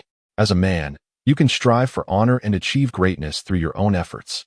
I hope that one day, you can realize your ambitions without being burdened by your origins and help Yaoer find a better path. Aunt Zhou's voice trembled as she spoke. Fully aware of the challenges Lu Yunzheng had faced over the years, this child was far too sensible. But children must eventually soar, and as an aunt, she wished to support him with all her might. Go now, return to the Guozijian. I will take care of everything in the estate. Do you not trust my abilities? Aunt Zhou smiled gently, reminiscent of when Lu Yunzheng was younger, as she pinched his cheek lightly. With tears in his eyes, Lu Yunzheng nodded obediently. He knew well that Aunt Zhou was the most formidable mother. Over the years, he and his sister had grown up smoothly, and his ability to study at the Guozijian was all thanks to her efforts. Aunt Zhou escorted Lu Yunzheng to the courtyard gate, smiling and waving as she always did, ensuring no one could detect any hint of distress. Once Lu Yunzheng's figure disappeared around the corner, Aunt Zhou turned and calmly walked towards Lu Yunyao's door. Lu Yunyao had yet to settle down, her heart filled with unease. Sending the knee garments to Brother Jiechin had been her own decision, and she had not mentioned it in her letter. Could it truly be that brother returned because he misplaced a book? This did not align with his character. As Lu Yunyao was lost in thought, a sudden knock at the door startled her. Rushing to open it, she found Aunt Zhou standing outside. Quickly, she ushered her inside. But just as the door closed, Aunt Zhou's cold voice pierced the air. Kneel. Lu Yunyao trembled, feeling guilty, and immediately bent her knee, kneeling before Aunt Zhou. Seeing Lu Yunyao's submissive posture, Aunt Zhou's eyes flickered with compassion, but she soon steeled her heart, pulling out the knee garments and throwing them at Lu Yunyao's feet. Lu Yunyao, do you know what this is? Lu Yunyao's vision blurred as the very garments she had just sent out were now before her. She shivered with shame and guilt, tears streaming down her face before she could even explain. Aunt Zhou did not relent but stepped forward, leaning down, her voice colder than ever as she enunciated each word. This is a private exchange. It has ruined your brother's years of hard study, destroyed my decades of efforts, and has cast you into an irretrievable abyss. Lu Yunyao, how dare you? Despite the furious tempest within her, Aunt Zhou kept her voice suppressed, unwilling to let it escape into the outside world. Lu Yunyao raised her head, tears streaming down her face. She crawled forward on her knees, embracing Aunt Zhou's legs, and pleaded, Auntie, I was wrong. Please do not be angry with me. I will never dare again. Seeing Lu Yunyao in such despair, Aunt Zhou's tears fell as well. She had always cherished Yaoer dearly, never imagining that overprotectiveness could lead to such disastrous consequences, almost ruining Yaoer's future. When she spoke again, her voice was tinged with emotion, but she still struck Lu Yunyao's shoulder firmly. Child, how could you make such a foolish mistake? Your brother's past experiences with Gu Shiji are a cautionary tale. Have you forgotten? Society is often harsh on women. Look at your brother. After that incident, he could still walk boldly to his duties. But Gu Shiji? After being expelled from the general's residence, she was trapped in a small courtyard, unable to move freely, just like a bird in a cage. If she were to appear in public, the spit of others would drown her. Your aunt has taught you to cherish and love yourself since childhood. Is this truly how you have conducted yourself? Do not hesitate to recount the entire story, including all its antecedents and consequences. Chapter 80. The heart of a young girl, Lu Yunyao, chastised by Aunt Zhou, was left pale and filled with regret. In that moment, she dared not conceal anything and recounted all that had transpired in recent days. It turned out she had long harbored feelings for Shen Jiasui. Previously, Shen Jiasui had visited the general's residence a few times alongside Shen Jiasui and Gu Shiji. During those encounters, she had spoken with him and found him exceptionally handsome, possessing a refined demeanor and courteous manner. Yet, she was acutely aware of the disparity in their social standings and never entertained any other thoughts. This admiration had remained hidden in her heart, a secret she shared with no one. However, a few days ago, she unexpectedly received a letter delivered stealthily by a servant. Aware of her aunt and brother's precarious situation within the household, she initially intended to hand the letter to her aunt. To her astonishment, upon turning it over, she discovered it was signed by Shen Jiasui. Her heart raced, and after much contemplation, she succumbed to curiosity and quietly opened the letter. The contents stirred her emotions, revealing that Shen Jiasui had long held an affection for her, wishing to see her more frequently during his visits to the Lu residence. Yet, with the fallout between Shen Jiasui and Miss Shen, he was left without reason to come, thus resorting to desperate measures to send her a message. Naturally, Lu Yunzheng was not naive enough to believe it easily, but the letter mentioned an incident known only to the two of them. Last Mid-Autumn Festival, the Shen siblings and Gu Shiji had come to the residence to enjoy the moon. She and her brother had also been invited. That night, as she released lanterns by the lakeside, she became so entranced that she nearly fell into the water. At that moment, Shen Jiasui happened to pass by and caught her just in time. Once she regained her footing, he released her, and they had not crossed any boundaries. However, the enchanting moonlight and the floral lanterns made it impossible for her not to feel a flutter in her heart, and she vividly remembered that scene. Concerned that others might misinterpret their interaction, she had scanned the surroundings but found no one else present. Thus, when the letter specifically referenced this event, her heart raced with surprise and joy. After a restless night, she mustered the courage to reply and waited anxiously for the messenger the following day. To her amazement, the messenger indeed arrived.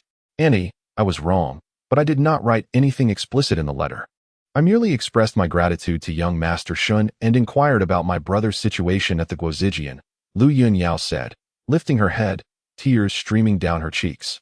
Her nose red from weeping, filled with regret. Aunt Zhou shook her head, her tone still stern. "But my dear, you harbored feelings in your heart, otherwise you would not have replied to that letter, nor would you have asked your brother to deliver a garment to young Master Shen." Upon hearing this, Lu Yunzheng's long lashes fluttered, a hint of embarrassment washed over her, and a wave of sorrow surged within her. Trembling, she admitted, "Auntie, I should not have aspired so high, nor should I have developed feelings for young Master Shen, or harbored any extravagant hopes." Yaoer. Aunt Zhou could no longer bear to listen, and she stooped down, embracing Lu Yunzheng with compassion. "My dear Yaoer understands everything. Yet the heart of a young girl is difficult to conceal, especially with nefarious individuals scheming and leading her astray, stirring her emotions." Aunt Zhou was filled with a sense of guilt. The realities of their social standings were stark. Shen Jiasui, as the legitimate son of the general, could never take Lu Yunzheng as his wife. She could not bear the thought of her dear Yaoer, like herself, becoming a concubine for another. The two of them were simply incompatible. Yet, Yaoer was so innocent, almost to the point of foolishness. Shen Jiasui sending her a letter? Establishing connections with the general's residence? Engaging in correspondence with her? There were clear inconsistencies, yet Yaoer remained oblivious. Aunt Zhou felt both pity and indignation, convinced that this was a carefully orchestrated plot, targeting not just Yaoer but also herself, Cheng'er, and even implicating the Shen family. Lu Yunzheng buried her face in Aunt Zhou's shoulder, weeping uncontrollably. She realized her mistakes, yet her worries extended beyond herself, encompassing her aunt and brother. If the truth were to come to light, it could very well implicate her aunt, and perhaps even her brother, possibly preventing him from attending the Guozijian altogether. The thought of this made her sob even harder. She lifted her head, her voice trembling as she asked, "Auntie, what should we do? Have I harmed you and my brother?" Aunt Zhou sighed deeply, holding Lu Yunzheng close. "Do not fear, Yaoer. We have not yet reached a point of no return. I only hope you remember to be cautious and think twice before acting in the future." In the past, her sole desire was to protect Yaoer, but now she realized she could not shield her forever.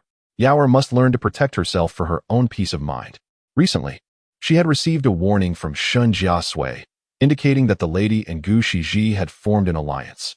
Coupled with Yaoer's revelations today, it was evident that this scheme originated from Gu Shiji, who had likely witnessed the moment between Yaoer and Shen Jiasui last Mid-Autumn Festival. Gu Shiji, having guessed Yaoer's feelings, concocted this plan to curry favor with Madame Lu. Furthermore, she herself had engaged in correspondence with Lu Yunzheng, making such devious tactics entirely expected.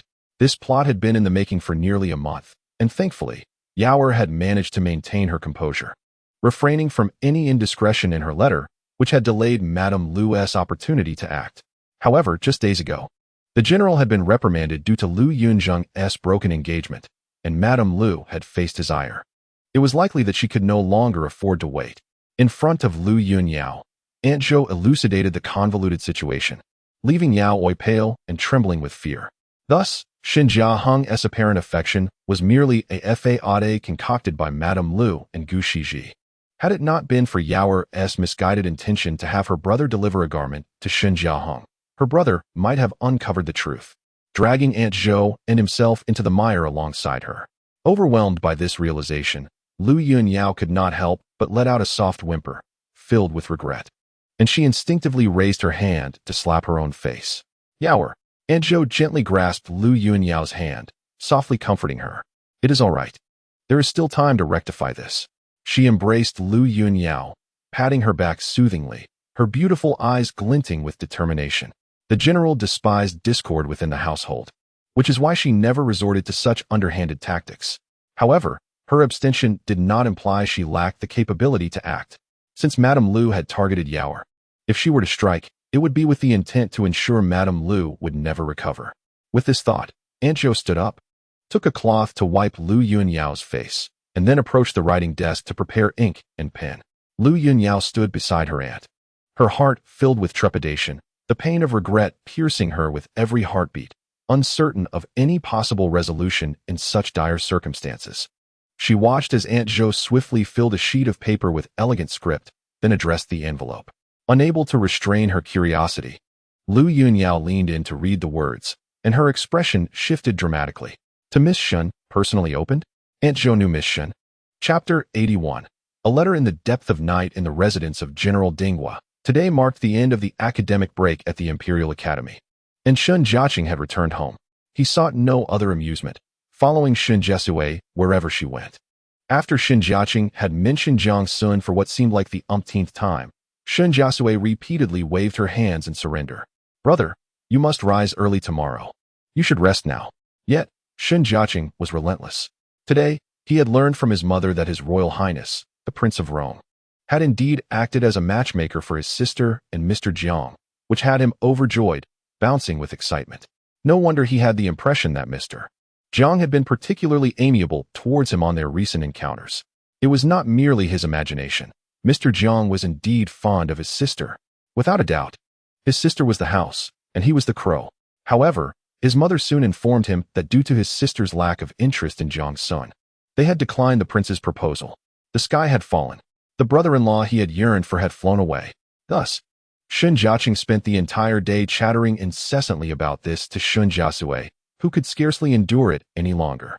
With no one else present in the room, Shen Jiasui looked at her with a pitiful expression and asked, Sister, did you not say that in your past life, it was Mr. Jiang who was willing to assist you? How could you possibly overlook such a wonderful person? Shen Jiasui replied, Today, I truly have had enough of this. If I do not clarify matters, I fear you may remain awake all night. With that thought in mind, she sat across from Shen Jiasui and earnestly said, Brother, I do not belittle myself. We have status and skills. Everything a lady ought to learn, I have mastered, and I am truly not lacking in any regard. In my past life, I was blind and lived in a muddle.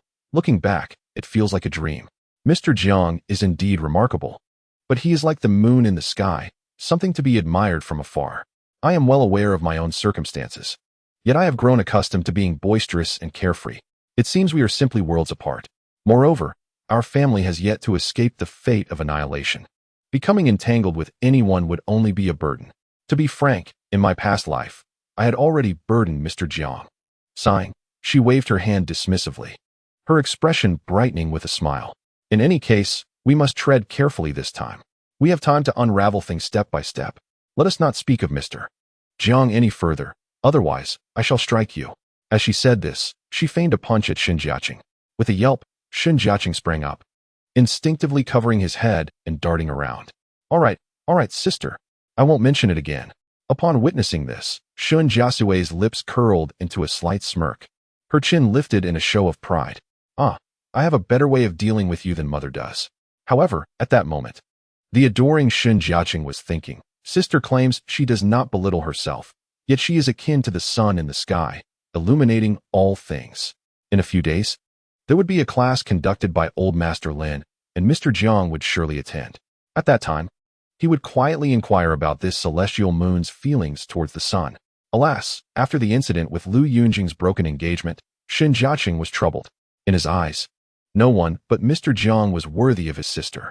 Enough of this nonsense. Go to bed, Shen Jiasui commanded, rising to firmly press down on Shen Jiaqing's head, turning him towards the door and promptly opening it. The action was seamless. Creak. Outside stood Bai Ji, who had just raised her hand to knock. The three of them were startled.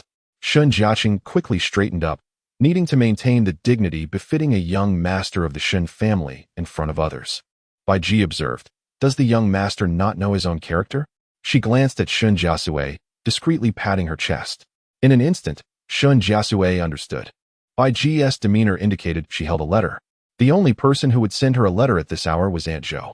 Shen Jiasui nodded at Bai Ji and chose not to dismiss Shen Jiaqing, instead inviting him to stay. He had grown up, and no matter the matter, they should face it together as a family. "Come in, brother. I have something to discuss with you." The three entered the room, and Bai Ji indeed produced a letter from her bosom. Shen Jiasui accepted it while explaining her correspondence with Aunt Zhou to Shen Jiaqing, then pulled out the letter. Aunt Zhou was a woman of discretion. Her letter arriving at such a late hour surely indicated urgent matters. Shen Jiasui dared not delay and quickly began to read. Shen Jiaqing, standing beside her, was taken aback. It was difficult for him to associate his sister with a concubine from the Lu family. As Shen Jiasui read swiftly, she lifted her gaze to meet Shen Jiaqing's, her expression filled with surprise. She had been unaware of Lu Yunyan's feelings towards him. In Shen Jiasui's eyes, Lu Yunyan had always been a shy yet kind-hearted girl, rarely speaking and easily blushing. After marrying into the Lu family in her previous life, Lady Lu disapproved of her closeness with the Ningxiang courtyard, leading to a rather polite relationship between them. However, every time they encountered each other in the family, Lu Yunyan would softly engage her in conversation. She recalled that in her past life, right before General Lu's sacrifice for his country, Aunt Zhou had already begun arranging a match for Lu Yunyan. The suitor was a classmate of Lu Yunzheng, rumored to have excelled in both character and academics, having entered the Imperial Academy from the countryside. At the time, Aunt Zhou had mentioned it, and she had looked at Lu Yunyan, who kept her head down, silent. Yet a blush had spread from her ears to her neck. In her past life, Lady Lu had not taken action against Lu Yunyan, but in this life, everything began to change following Lu Yunzheng's broken engagement. Since realizing Aunt Zhou's wisdom and insight, Shen Jiasui felt that Lu Yunyan's temperament bore no resemblance to Aunt Zhou's. It was evident that no one is perfect. Even someone as astute as Aunt Zhou would protect her daughter with such diligence. Yet, in navigating this world, mere kindness is insufficient. One must possess cunning and capability to traverse the righteous path for a longer duration. This was a truth Shen Jiasui had gleaned from her life experiences. At this moment, she handed the letter in her hand to Shen Jiaqing and then extracted another piece of paper from the envelope. Aunt Zhou had mentioned in her letter that she had enclosed a letter from Shen Jiaqing for Shen Jiasui to examine the handwriting. As Shen Jiasui unfolded the letter, her pupils slightly contracted. It resembled. The handwriting bore a striking resemblance to her brother's. In an instant, the name Gu Shiji flashed through Shen Jiasui's mind. The two siblings had lived with Gu Shiji as if she were family for 5 to 6 years, becoming well acquainted with each other as handwriting. This familiarity also extended to their parents' handwriting. At this moment, a thought darted through Shen Jiasui's mind, almost transporting her back to her past life. She had once intercepted Jiang Xun outside the Dali Temple. That day, the rain had poured heavily, and she had stood in a corner holding an umbrella, waiting until the surroundings were deserted, until the night deepened, finally waiting for Jiang Xun to finish his shift. Her hands and feet were cold and numb. Yet she dared not approach, only standing at a distance, trembling as she inquired about the progress of the Shen family case. At that moment, Jiang Xun had approached her without hesitation. To this day, she could vividly recall the scene. Jiang Xun held an oil paper umbrella in his left hand and a lantern in his right. The light from the lantern flickered dimly amidst the torrential rain, barely illuminating his crimson official robes. Yet it was the only color her eyes could perceive in that dark, rainy night. She opened her mouth, her voice barely escaping from her chest. "Mr. Jiang, what has happened?" Jiang Xun lifted the edge of the umbrella, his face shrouded in the mist of rain. Amidst the cacophonous and somber resonance of rain lashing against the aged brickwork, she discerned Jiang Xun's pronouncement. The evidence is irrefutable. Chapter 82.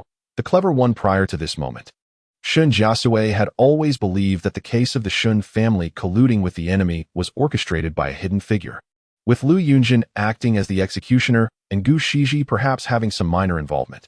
However, upon seeing a letter that bore a striking resemblance to the handwriting of her brother Shen Jiasui, she could not help but doubt that Gu Shiji's involvement was far greater than she had previously imagined. Jiang Xun asserted that the evidence was irrefutable. What could be more convincing than a personal letter from her father? Yet, could a few letters alone seal the fate of treason? It was insufficient. There must be something more. Shen Jiasui became lost in thought. She even began to suspect that Lu Yunzheng's reckless decision to withdraw from the engagement after his rebirth was not solely due to his love for Gu Shiji or his hatred for her. But perhaps, Gu Shiji was also a key factor in his rise to prominence. Sister? Sister? As the gentle calls pulled her back to reality, Shen Jiasui saw Shen Jiaheng waving the letter with a worried expression. She hurriedly adjusted her emotions, gathered her thoughts, and asked softly, Jiaheng, let me first ask you, what do you think of Miss Lu? Shen Jiaheng immediately shook his head, a rare seriousness in his tone. Sister, it is too early for me to think about marriage. I have never considered such matters. If it weren't for seeing this letter today, I would have even forgotten last year's Mid-Autumn Festival. Having received his answer, Shen Jiasui felt reassured and nodded. It's no matter. Who isn't he had youthful infatuations? Although Miss Lu is somewhat naive, she possesses a sense of propriety. You should remain oblivious to this matter and refrain from mentioning it to others, lest it embarrass Miss Lu. Shen Jiaheng promptly agreed and then asked. I observed that Aunt Zhou's plans in the letter are quite well thought out. Yet she also inquired about your opinion at the end. Sister, what do you say? Shen Jiasui smiled knowingly as she took the letter, her eyes sparkling with anticipation. Aunt Zhou is quite astute. She is aware of a more brilliant strategy. But it requires our involvement, which is why she refrained from mentioning it, waiting for me to speak. Jiaheng, Aunt Zhou truly is a clever one. This time, Madame Lu has touched her sensitive nerve. Since Aunt Zhou aims to strike decisively, it is only natural that we assist her in wielding the metaphorical knife. Come, prepare the ink. We shall respond to Aunt Zhou's letter. Shen Jiasui smiled with profound meaning, and as she began to write, she composed several letters, even having Shen Jiaheng write one. Once everything was in order, night had fallen, and both sides were locked away. Thus, these letters would only reach Aunt Zhou's hands the following morning. Upon receiving the letters, Aunt Zhou, accompanied by Lu Yunzheng, opened them one by one in her room, a smile betraying her amusement. Noticing Lu Yunzheng's bewilderment, Aunt Zhou began to explain in detail, earnestly saying, Yaoer, these are truly clever individuals. Aunt need not elaborate. They have already managed everything perfectly. Such a clever one. Yet Lu Yunzheng seems to have pushed her aside, opting instead for the scheming Gu Shiji. Huh. Aunt Zhou chuckled with derision, but quickly regained her composure. After all, one should not underestimate anyone. Gu Shiji, capable of devising such convoluted plots, was certainly shrewd. Otherwise, why would I have sought Shen Jiasui's assistance yesterday? Nevertheless, owing Shen Jiasui a favor is not necessarily a bad thing. Yaoer, learn well, and let it sink into your heart. She had once lived a difficult life, only finding stability after meeting the general. Thus, she always thought as a daughter, Yaoer should simply seek a stable life, marrying into a straightforward family without the intrigues of court politics. Yet now, she realized her error. Thankfully, it was not too late. With all preparations in place, they would wait patiently for Madame Lu to dig her own grave. Madame Lu had been counting the days on her fingers for several days. Noticing that Lu Jiajun's complexion had improved significantly over the past couple of days, she decided to take some silver to Lu Yunzheng's residence after dinner. Unexpectedly, Lu Yunzheng was uncharacteristically late that day, leaving Gu Shiji at home, who, unbeknownst to her, had invited two young maidservants to attend to her. Upon seeing Madame Lu arrive, Gu Shiji quickly stood up to greet her, wearing a smile as if there had never been any discord between them. Deep down, Madame Lu still looked down on Gu Shiji. But after their previous conversation at the Dazhao Temple, she had tolerated her. Though she could not help but make a pointed remark, one must be capable of managing a household. You've even hired two maidservants. No wonder Yunzhen's salary is insufficient. She moved closer to inspect them, Are they of reputable background? We cannot have any dubious characters around Yunjin. Madame Lu's words dripped with sarcasm, causing Gu Shiji's smile to falter for a moment. However, she quickly regained her composure and nodded at the maidservants. The two maidservants approached respectfully, but Madame Lu could not help but frown upon seeing them. Where did these two come from? As the matriarch of the general's household, she could easily discern that these maidservants were not merely inexperienced, they were exceedingly well-mannered, akin to those from noble families. Gu Shiji noticed Madame Lu's expression and realized this, causing her heart to race. She hurriedly explained, I purchased them from a matchmaker. They are quite clever. I have only taught them for a few days, and they quickly learned all the rules. Madame Lu remained skeptical. Just then, Lu Yunzheng's voice echoed from the entrance. Mother. Madame Lu turned around to see Lu Yunzheng striding in, and her heart instantly focused on her son, momentarily forgetting about the maidservants. Gu Shiji, observing this, secretly breathed a sigh of relief and discreetly signaled the two maidservants. Young master, there is more to this chapter. Please click the next page to continue reading. It gets even more exciting. They were all sent to serve her. She thought Madame Lu was rather foolish, lacking in caution, forgetting to instruct them to maintain appearances. The two maidservants, understanding the signal, quickly retreated. Gu Shiji then smiled as she approached, just in time to hear Madame Lu advising Lu Yunzheng to return home and apologize. Yunzheng, your father was recently impeached by the censors due to your withdrawal from the engagement. He made a stern declaration upon returning home. If you do not return to apologize, the general's residence may very well fall into the hands of Zhou Fu's son. Impeached? Lu Yunzheng suddenly raised his voice, startling both Madame Lu and Gu Shiji. Madame Lu steadied herself and nodded repeatedly, unable to suppress her inner disdain. Those censors neglect the pressing matters of the realm, fixating instead on the trivial affairs of others' households. It is utterly unreasonable. Lu Yunzheng's expression shifted, his anger palpable as he gritted his teeth. This is not an impeachment. It is clearly Jiang Xun's machinations. I initially thought he was merely boasting outside the Yongbao residence, but I never imagined it would escalate to the court. What a despicable man. Yunzheng, listen to your mother. Tomorrow, after your shift ends, return home and sincerely apologize to your father. Do not worry. I have arranged a splendid show. The three individuals from the Ningxiang courtyard will encounter grave misfortune tomorrow. At that time, your father will surely understand that the general's residence still relies on you. You merely need to utter a few soft words, and you and your father will reconcile, allowing you to return to the general's residence. At this point, Madame Lu glanced at Gu Shiji, recalling that this plan was her contribution, and softened her tone, saying, As for Miss Gu, you may take her back if you wish. I will no longer oppose it. After all, the residence has many courtyards. Setting one aside for her is no trouble. Upon hearing this, Lu Yunzheng turned to look at Gu Shiji. In truth, he too wished to return home. He could not bear the thought of remaining in the command office forever. In the previous life, although the war with the Mogu Kingdom would not erupt until 2 years later, it was anticipated that the Mogu Kingdom would make its first moves when the ice of the northern lands melted next year. He needed to win back his father's favor before that time, seeking to have his name put forward. Gu Shiji felt a chill in her heart as she observed Lu Yunzheng's complete lack of intention to vie for a rightful position before Madame Lu. Ultimately, she was profoundly disappointed. When Lu Yunzheng had taken her away from the general's residence of Dinghua, his words had been so sweet. Gu Shiji tugged at the corner of her mouth, concealing the sarcasm within, and spoke gently. Yunzheng, heed your mother. Your future is of utmost importance.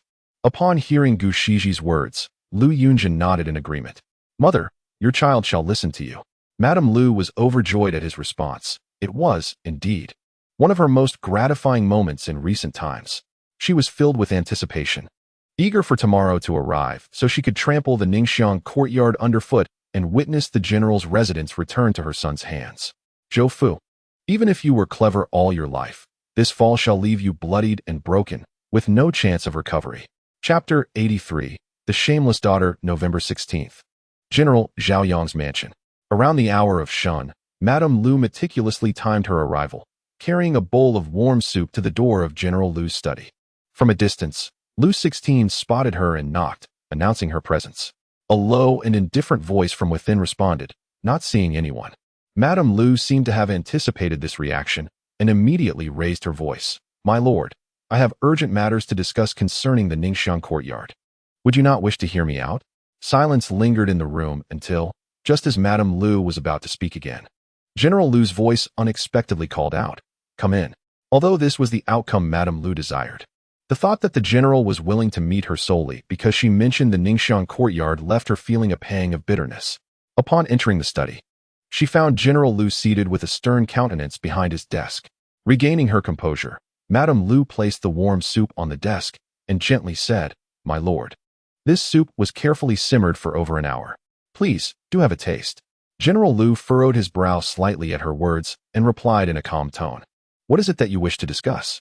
Madame Lu hesitated momentarily, then said, "My lord, yesterday, Zheng sent a message to me, stating that he would return home today to apologize to you.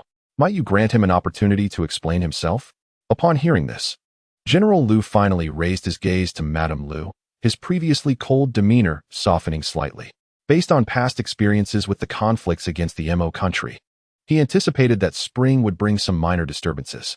After the morning court session, the emperor had specifically asked him to discuss this matter with General Shen, emphasizing the need to train new soldiers and cultivate emerging talents. At that moment, he thought of Yunzheng, contemplating whether to send him for some training, yet worried that his character was still uncertain and might lead to further issues. If Yunzheng truly recognized his mistakes and sincerely repented, being his son, General Lu could swallow his pride and discuss it with General Shen, granting Yunzheng a chance. With this thought, General Lu's heart softened. However, recalling that a lenient mother often spoils her son, he maintained a stern expression, unwilling to let Madame Lu discern his internal conflict and inform Yunzheng. Observing the tension, Madame Lu felt a sense of relief. She knew that due to the recent reprimand, General Lu likely still harbored resentment towards Zheng. Moreover, General Lu had always shown favoritism, especially since yesterday when Lu Yunzheng had just returned home, undoubtedly influencing General Lu against Zheng. Fortunately, she had devised a plan to pave the way for Zheng. Noticing Madame Lu lost in thought at the desk, General Lu furrowed his brow and was about to dismiss her when, unexpectedly, she spoke up. "My lord, I understand that I may not have your favor, but I have diligently managed the household affairs over the years without error. Surely, I can claim some merit. If not in achievements, at least in toil." General Lu assumed Madame Lu was about to deliver a lengthy defense for Lu Yunzheng, revealing a hint of impatience on his face. However, he was taken aback when Madame Lu abruptly changed her tone. "When I mentioned the Ningxiang courtyard earlier, you did not think it was merely an excuse to see you, did you? Fortunately, my strict management of the household has uncovered a scandal. Had it gone unnoticed, it would not only tarnish the reputation of our general's residence, but I would also be too ashamed to show my face in public." General Lu's expression tightened further, demanding to know what she was insinuating. Madame Lu raised an eyebrow, her lips curling slightly. "My lord, that shameless Gu Shiji has seduced Jing, and I know you detest such women. What if I were to say that within our own household, there exists a Gu Shiji, your most cherished daughter?" General Lu was momentarily stunned. Then his anger surged as he sprang to his feet, exclaiming, "What nonsense are you spouting?" Madame Lu had anticipated his reaction and let out a cold laugh. "You may say that, but when I first learned of this matter, I too could hardly believe it. I have only given birth to Zheng. When concubine Zhou birthed Yao, I wished to raise her myself. Yet, you forbade it. And now, look at how Zhou has raised Yao." Madame Lu produced 2 letters from her bosom and slammed them onto the desk, continuing her scathing remarks. "Climbing the social ladder, shameless. Engaging in illicit exchanges. My lord, you see, Yao embodies all these traits." As she uttered these words, Madame Lu felt a surge of satisfaction. Although this was her orchestrated scheme, had Lu Yunzheng not harbored such intentions, she would not have fallen into this trap. It was evident that she had not wronged her. The only regret was that Lu Yunzheng lacked the courage to express anything explicit in the letters. She could have waited longer, exchanged more letters, and guided the situation further to ensure Lu Yunzheng's downfall. However, due to the recent reprimand, Zheng required an opportunity to return home, leaving no time to spare. Nevertheless, with these 2 letters, Lu Yunzheng was doomed. Correspondence with an outsider was a capital offense. At that moment, General Lu seized the 2 letters. Recognizing the familiar handwriting at a glance, it was undoubtedly Yao's. Upon seeing the name Young Master Shen at the beginning, General Lu's mind went blank, more bewildered than when he first stepped onto the battlefield. Young Master Shen? But that is... Madame Lu observed her husband, a formidable general, now pale and trembling. and found it utterly ironic. My lord, do you see? Yaoer has such lofty aspirations. She, a mere illegitimate child, dares to seduce the young master of the Shen family. Perhaps she is even counting on Zheng to marry Miss Shen and solidify her ties with the Shen family. You know young Master Shun has visited our residence more than once. It is unclear when Yaoer started harboring such thoughts. This is merely one instance I managed to catch. I shudder to think of what else may have transpired in the letters I did not seize. Our family has already offended the Shen family due to Zheng's missteps. If General Shun learns that Yaoer has been seducing young Master Shun, our ties with the Shen family may very well be severed. Madame Lu was well aware of what General Lu valued most, and thus aimed directly at his vulnerabilities. Upon hearing this, General Lu pressed his lips into a thin line, veins on his forehead bulging like mountain ridges, as he gripped the letters tightly, making a cracking sound. At that moment, Madame Lu let out a long sigh, her voice laden with concern. But my lord, there is one thing I cannot fathom. Yaoer has always been a sensible child. I pondered long and hard. And if not for external instigation, she would hardly dare take such a step. Concubine Zhou has always coveted my position as the matriarch of the Lu household. I wonder if this was her foul scheme, to push her own daughter into the flames for her own gain. Ah Fu is not such a person. Upon hearing this, General Lu's gaze sharpened like an arrow, fixing intently on Madame Lu as he gritted his teeth to say, "You dare speak of Zhou Fu?" Madame Lu was taken aback for a moment. Then a chill ran down her spine, quickly replaced by a surge of jealousy that consumed her entirely. Her husband was still defending that wretched woman. She laughed coldly, stepping boldly towards General Lu, meeting his anger head-on, and seized the hand that clutched the letters, exclaiming sharply, "My lord, with such undeniable evidence, you still defend Zhou Fu? You would rather believe your daughter is despicable than question Zhou Fu? Since you hold such faith in Zhou Fu, why not inquire at the Ningxiang courtyard and see what they have to say?" Before she entered the study, she had already instructed Mama Zhao to gather a group of maids to the Ningxiang courtyard, where they swiftly bound Zhou Yinyang, catching her completely off guard. In other households, concubines are merely lowly servants, and it would be of little consequence for a mistress to strike them down. Yet for the past 20 years, she had not dared lay a finger on Zhou Fu. Now, at last, she had found her opportunity, and it felt exhilarating. General Lu's chest heaved violently, his breaths hot and rapid. Upon hearing this, he abruptly shook off Madame Lu's hand and strode purposefully toward the exit, clutching the letter tightly. Madame Lu stumbled slightly before regaining her balance, her gaze fixed on the furious silhouette of General Lu, a cold smile curling at the corners of her mouth. Go on. Go on. With this incident now exposed, only by taking the blame could Lu Yunzheng be somewhat extricated. Zhou Fu, who so dearly loved her daughter, would undoubtedly not hesitate to shoulder the responsibility, would she?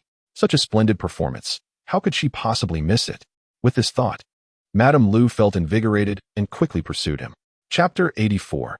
A life of little worth. At this moment, the Ningxiang courtyard was in utter chaos. Mama Zhao, accompanied by a group of stout matrons, forcefully barged into the courtyard, binding Aunt Zhou and Mama Lin without hesitation. As the master, Lu Yunzheng was spared from their hands, but they firmly blocked her from intervening. To vent her grievances on behalf of Lady Lu, Mama Zhao resorted to cruel methods. Being experienced, she refrained from striking Aunt Zhou's face, yet discreetly pricked her with a slender needle, leaving Aunt Zhou pale and on the verge of fainting from the pain. General Lu arrived at Ningxiang courtyard in a fit of rage, and in his haste, he kicked the courtyard door, producing a resounding crash. Bang! The people inside were startled, turning their gazes towards the sound. Aunt! Lu Yunzheng cried out in despair, seizing the opportunity to break free from the servant's grasp and rush to Aunt Zhou's side. Seeing Aunt Zhou's disheveled and weak state, tears streamed down Lu Yunzheng's face as she looked at General Lu, crying out, "Father, please save Aunt." Ladies' people suddenly barged in and bound Aunt. Mama Zhao has been secretly plotting against her. Aunt Zhou leaned weakly against the wall, cold sweat beading on her forehead. And with little strength, she called out, "General." Mama Zhao, hearing this, quickly denied any wrongdoing, spreading her hands innocently. "My lord, this is an injustice. How could I dare?"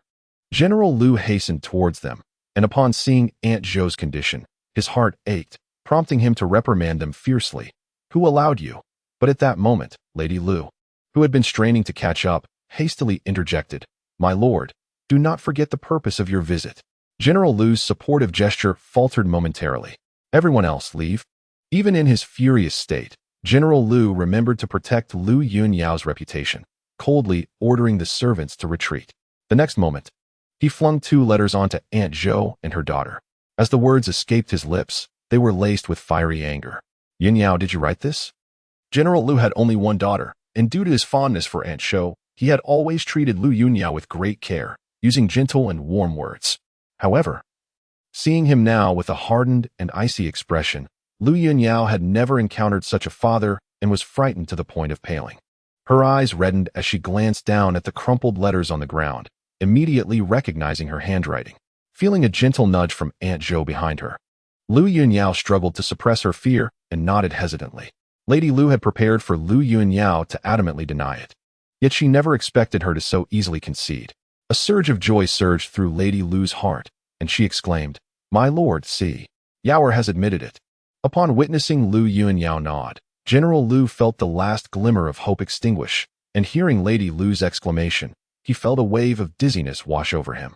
He closed his eyes, his face betraying an intense disappointment. The depth of love brings forth a sharp responsibility. When General Lu turned to Lu Yunyao again, his anger swiftly took over, and he raised his hand in fury. Lady Lu, witnessing this, was filled with eager anticipation. "General." At that moment, Aunt Zhou urgently whispered, her face filled with fear. "General, why must you act this way? How could Yaoer withstand such a blow from you?"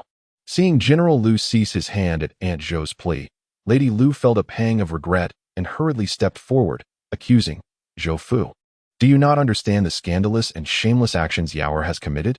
As the concubine, you cannot escape the blame." Aunt Zhou appeared bewildered. In the depths of General Lu's despairing gaze, she seemed to realize that the issue lay in the letters on the ground. She bent down, struggling to read the letters.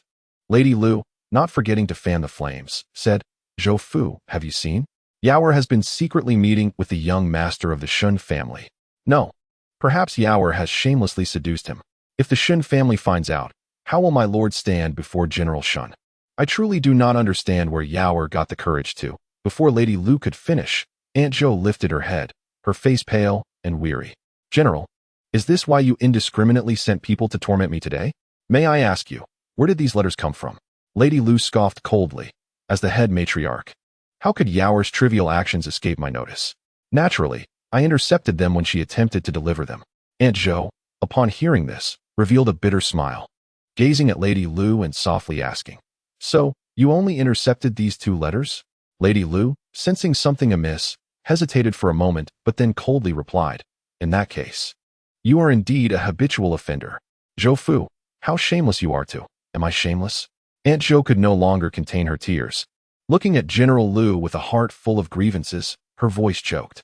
"General, based solely on these 2 polite letters, without first inquiring with me or seeking the truth, Lady has rushed to distort the facts, suspecting me of collusion with Yaoer. Were it not for the general's compassion in deigning to inquire after me, I would have been sold off or beaten to death in any other household. Now that the general has inquired, the madam presses me relentlessly, her words sharp and merciless, kicking me when I am already down. Is it truly I who covet the position of the mistress of this house? Or is it the madam who can no longer tolerate my children and me, wishing to see us dead and gone?" At this, Consort Zhou was overcome with tears, her entire being trembling weakly, barely able to remain seated. Lu Yunyao, weeping uncontrollably, rushed to support Consort Zhou, only to hear her sob, "Yaoer, fetch all the letters. My humble life is of little consequence, but I cannot allow the madam to tarnish your reputation and ruin your entire future." Chapter 85. Counterattack. Upon hearing the words, Lu Yunyao realized that the opportune moment had finally arrived. She wiped her tears with her sleeve, nodded at Aunt Zhou, and then hurried towards the main house. Lu Madam furrowed her brow, questioning what tricks Zhou Fu would still attempt at such a dire moment. "Sir," Lu Madam began to speak, but Aunt Zhou had already deprived her of the chance. "General, not long ago, due to the engagement withdrawal of the eldest son and the Shen family, Sheng'er and young Master Shen found themselves embroiled in a misunderstanding at the Imperial Academy, resulting in Sheng'er receiving a punch to the nose." Aunt Zhou raised her chin. Though her eyes were red and her hair disheveled, her demeanor was resolute.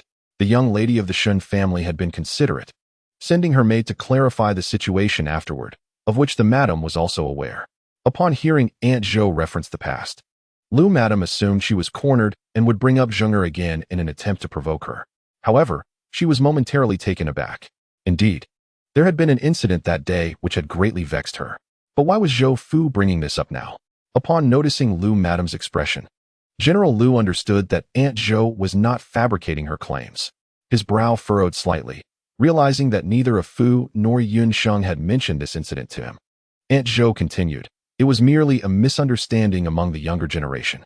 At that time, the general was troubled by the eldest son's matter, and I did not wish to add to his worries, so I chose to remain silent." In fact, the young lady of the Shen family, concerned that her maid might not articulate well, even took the trouble to write a letter. I, knowing my lowly status, did not dare to neglect her. So I had Yaoer pen a polite reply to the young lady of the Shen family. To my surprise, she took a liking to Yaoer and sent someone with another letter. Thus, they became pen pals. Recently, perhaps the young lady of the Shen family mentioned this to young Master Shen, who, in turn, sent a letter specifically for Yaoer. This letter had been delivered by the young lady of the Shen family and received by me, all above board. So how could it be deemed inappropriate? At this moment, Aunt Zhou pointed to the 2 letters on the ground. These were indeed letters Yaoer had written in response to the young lady and young Master Shen, crafted word for word in my presence, with no inappropriate language whatsoever. How could there be any shame in that? Lu madam's eyes widened upon hearing this. Aunt Zhou was indeed lying without a hint of hesitation. She was fully aware of the origins of those 2 letters. Zhou Fu, do you dare to argue? If you speak so, why don't you produce the letters from Shen Jiasui and her brother? Aunt Zhou had been waiting for this very moment. She immediately turned to the door just as Lu Yunzheng rushed in, holding a stack of letters. Father, Lu Yunzheng offered the letters with both hands. General Lu casually pulled one out, opened it, and saw that it was signed by Shen Jiasui. Lu madam hurried closer, realizing she did not recognize Shen Jiasui's handwriting, and instantly concluded that the letters were forgeries concocted by Aunt Zhou. After all, Shen Jiasui was the legitimate daughter of the Shen family, and no legitimate daughter in the capital would lower herself to engage warmly with a concubine, especially one from a different province. As far as she knew, Shen Jiasui had only met Aunt Zhou once or twice at the Lu residence, and they likely hadn't even exchanged words.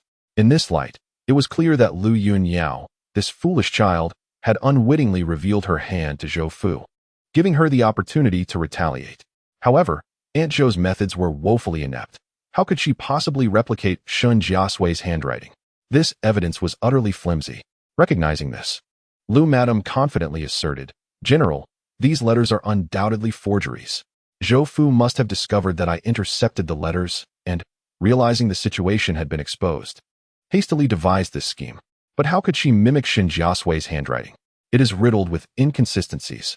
Aunt Zhou did not deign to look at Lu madam, but instead gazed at General Lu, her countenance revealing a hint of despair as she mournfully declared, "Initially, I saw that the general was troubled by the withdrawal of the eldest son's engagement, and thus seized the opportunity to mend the relationship between our families through correspondence with the young lady of the Shen family.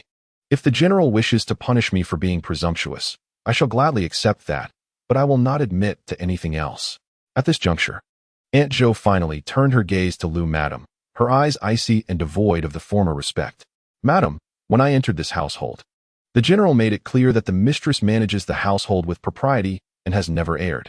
I have adhered to this principle throughout my life, and I have always been aware of your hostility towards me. Yet, over the years, I have respected the mistress and remained within my bounds without any transgressions. Despite this, you still cannot tolerate my presence. Should you wish to strike, scold, or punish me, I would not dare to utter a word of complaint. But why must you direct your animosity towards Yaoer? In your attempt to deal with me, you have chosen to ruin Yaoer's reputation and have allowed the general to bear the blame of having failed in his duty as a father. Today, with so many witnesses, if this matter were to spread, how could the general, already criticized for the withdrawal of the eldest son's engagement, face the world? What families would dare to marry their daughters into our household in the future? Or do you believe, madam, that you have already settled on Gu Shiji as your daughter-in-law, allowing the eldest son to recklessly destroy his future and thwart his path to success? Such treacherous schemes and cruel intentions are truly chilling. Is this the measure of a mistress of the household, the breadth of your vision? Aunt Zhou spoke with righteous indignation, her chest heaving as she glared at Lu madam, Even while bound and kneeling on the ground, her presence remained formidable. Lu Madam was forced back a step by Aunt Zhou's relentless questioning, her complexion paling. Meanwhile, Lu Yunzheng stared in astonishment at her aunt, feeling a mixture of respect and shock. A spark of realization illuminated her eyes, as if she had found her own strength and a worthy example. "Zhou Fuyu, you are full of lies," Lu Madam stammered, at a loss for words. Compared to Aunt Zhou, her cunning was clearly lacking. Fortunately, she had not forgotten that the basis of this lengthy discourse lay in the letters held by General Lu. All these letters are falsified. Aunt Zhou could speak eloquently, but it could not alter the reality of Lu Yunzheng's clandestine correspondences. With this in mind, she quickly glanced at General Lu, who wore a gloomy expression, seemingly swayed by Aunt Zhou's words. In her urgency, she seized the letters and exclaimed, "My lord, Zhou Fu is a silver-tongued deceiver. Everything she says is untrue. These letters are irrefutable evidence." At that moment, a commotion suddenly erupted outside the Ningxiang courtyard, indicating that someone had arrived. The crowd turned to see Lu Yunzheng striding in. Chapter 86. The handwriting of Shen Jiasui. Upon catching sight of Lu Yunzheng, Madame Lu was momentarily taken aback, only to be overtaken by elation. How could she have forgotten that her son had been betrothed to Shen Jiasui for many years, and their correspondence was frequent? All that was needed now was to prove that the letter was a forgery by concubine Zhou, and the matter concerning Ningxiang courtyard would be resolved once and for all. With this thought, she tightly clutched the letter, her eyes sparkling with joy, and hastened towards Lu Yunzheng. After finishing his duties, Lu Yunzheng rushed back to the general's residence.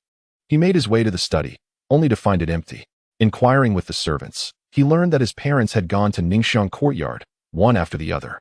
This reminded him of his mother's insistence the day before that today would be the day concubine Zhou would face repercussions. Now, seeing his mother approach him unscathed and smiling, while concubine Zhou was bound and kneeling in a pitiful state, alongside Lu Yunzheng, who was tear-streaked, he realized that his mother had indeed succeeded. A smile crept onto Lu Yunzheng's lips. He felt a surge of happiness for his mother, who had considered concubine Zhou a significant threat for so long.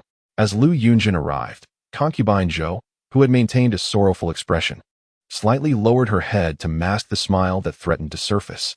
She was aware of the urgency with which Madame Lu had rushed to Lu Yunzheng's separate residence the previous day, and she had surmised that Madame Lu would confront her either today or tomorrow.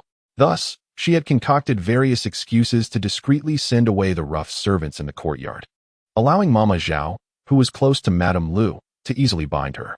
Only in this manner could the situation escalate, and once the truth was revealed, the general would feel indebted to her. Moreover, if Lu Yunzheng witnessed this scene, he would mistakenly believe that Madame Lu had outmaneuvered her adversary, leading him to lower his guard. As for the few painful pricks she had endured, they were indeed agonizing, but compared to the long-term resolution that awaited her, such pain was trivial. Furthermore, she had declared that if Madame Lu dared to harm Yunxiao, she would pay a steep price. Today, the one delivering the final blow to Madame Lu was her beloved son, Lu Yunzheng. How intriguing and wonderfully orchestrated this arrangement was. Surely Miss Shun would be delighted to learn of it. At that moment, Madame Lu had approached Lu Yunzheng, eagerly thrusting the letter into his hands and urgently asking, "Quickly see if this is Shen Jiasui's handwriting." General Lu cast a glance at Lu Yunzheng, awaiting the definitive answer. Lu Yunzheng lowered his gaze, and with a mere glance, he recognized it as Shen Jiasui's handwriting without a doubt. Having been betrothed for so many years, and having shared 2 years of marriage in a past life, aside from his beloved Shiji, no one was more familiar to him than Shen Jiasui. Though he was puzzled as to why his mother's scheme involved Shen Jiasui's personal letter, he naturally felt compelled to assist her in eradicating the threat posed by concubine Zhou and Lu Yunzheng. Thus, under the hopeful gaze of Madame Lu, Lu Yunzheng nodded without hesitation, affirmatively declaring, "Mother, indeed, this is Shen Jiasui's handwriting." At these words, an eerie silence enveloped the courtyard. Upon hearing this, Madame Lu's mind went blank, momentarily forgetting everything around her, standing dazed in place. Just then, General Lu strode forward, extending the letter he held to Lu Yunzheng, his voice low and ominous. "And what about these?" Lu Yunzheng took the letter, glanced at it, and nodded. "Father, these are all." At this moment, Lu Yunzheng found himself perplexed, wondering where his mother had acquired so many personal letters from Shen Jiasui. Are these all written by Miss Shen?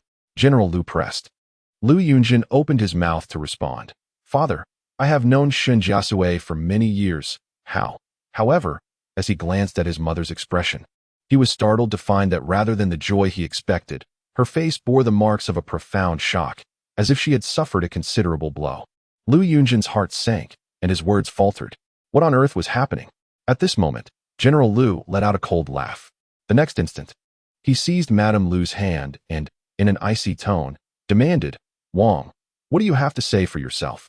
Madame Lu, still dazed, turned her head, unable to comprehend. How could this be? How could these letters truly be written by Shen Jiasui? How could Shen possibly have any connection with Zhou Fu? Could it be that Zheng had misread? Seeing that Madame Lu was unwilling to respond, General Lu tightened his grip, causing her to instinctively cry out in pain. Lu Yunzheng, witnessing this, grasped General Lu's arm and exclaimed, Father, what are you doing? General Lu turned to his son, his eyes ablaze with fury and disappointment. What am I doing? Why don't you ask what your mother has done?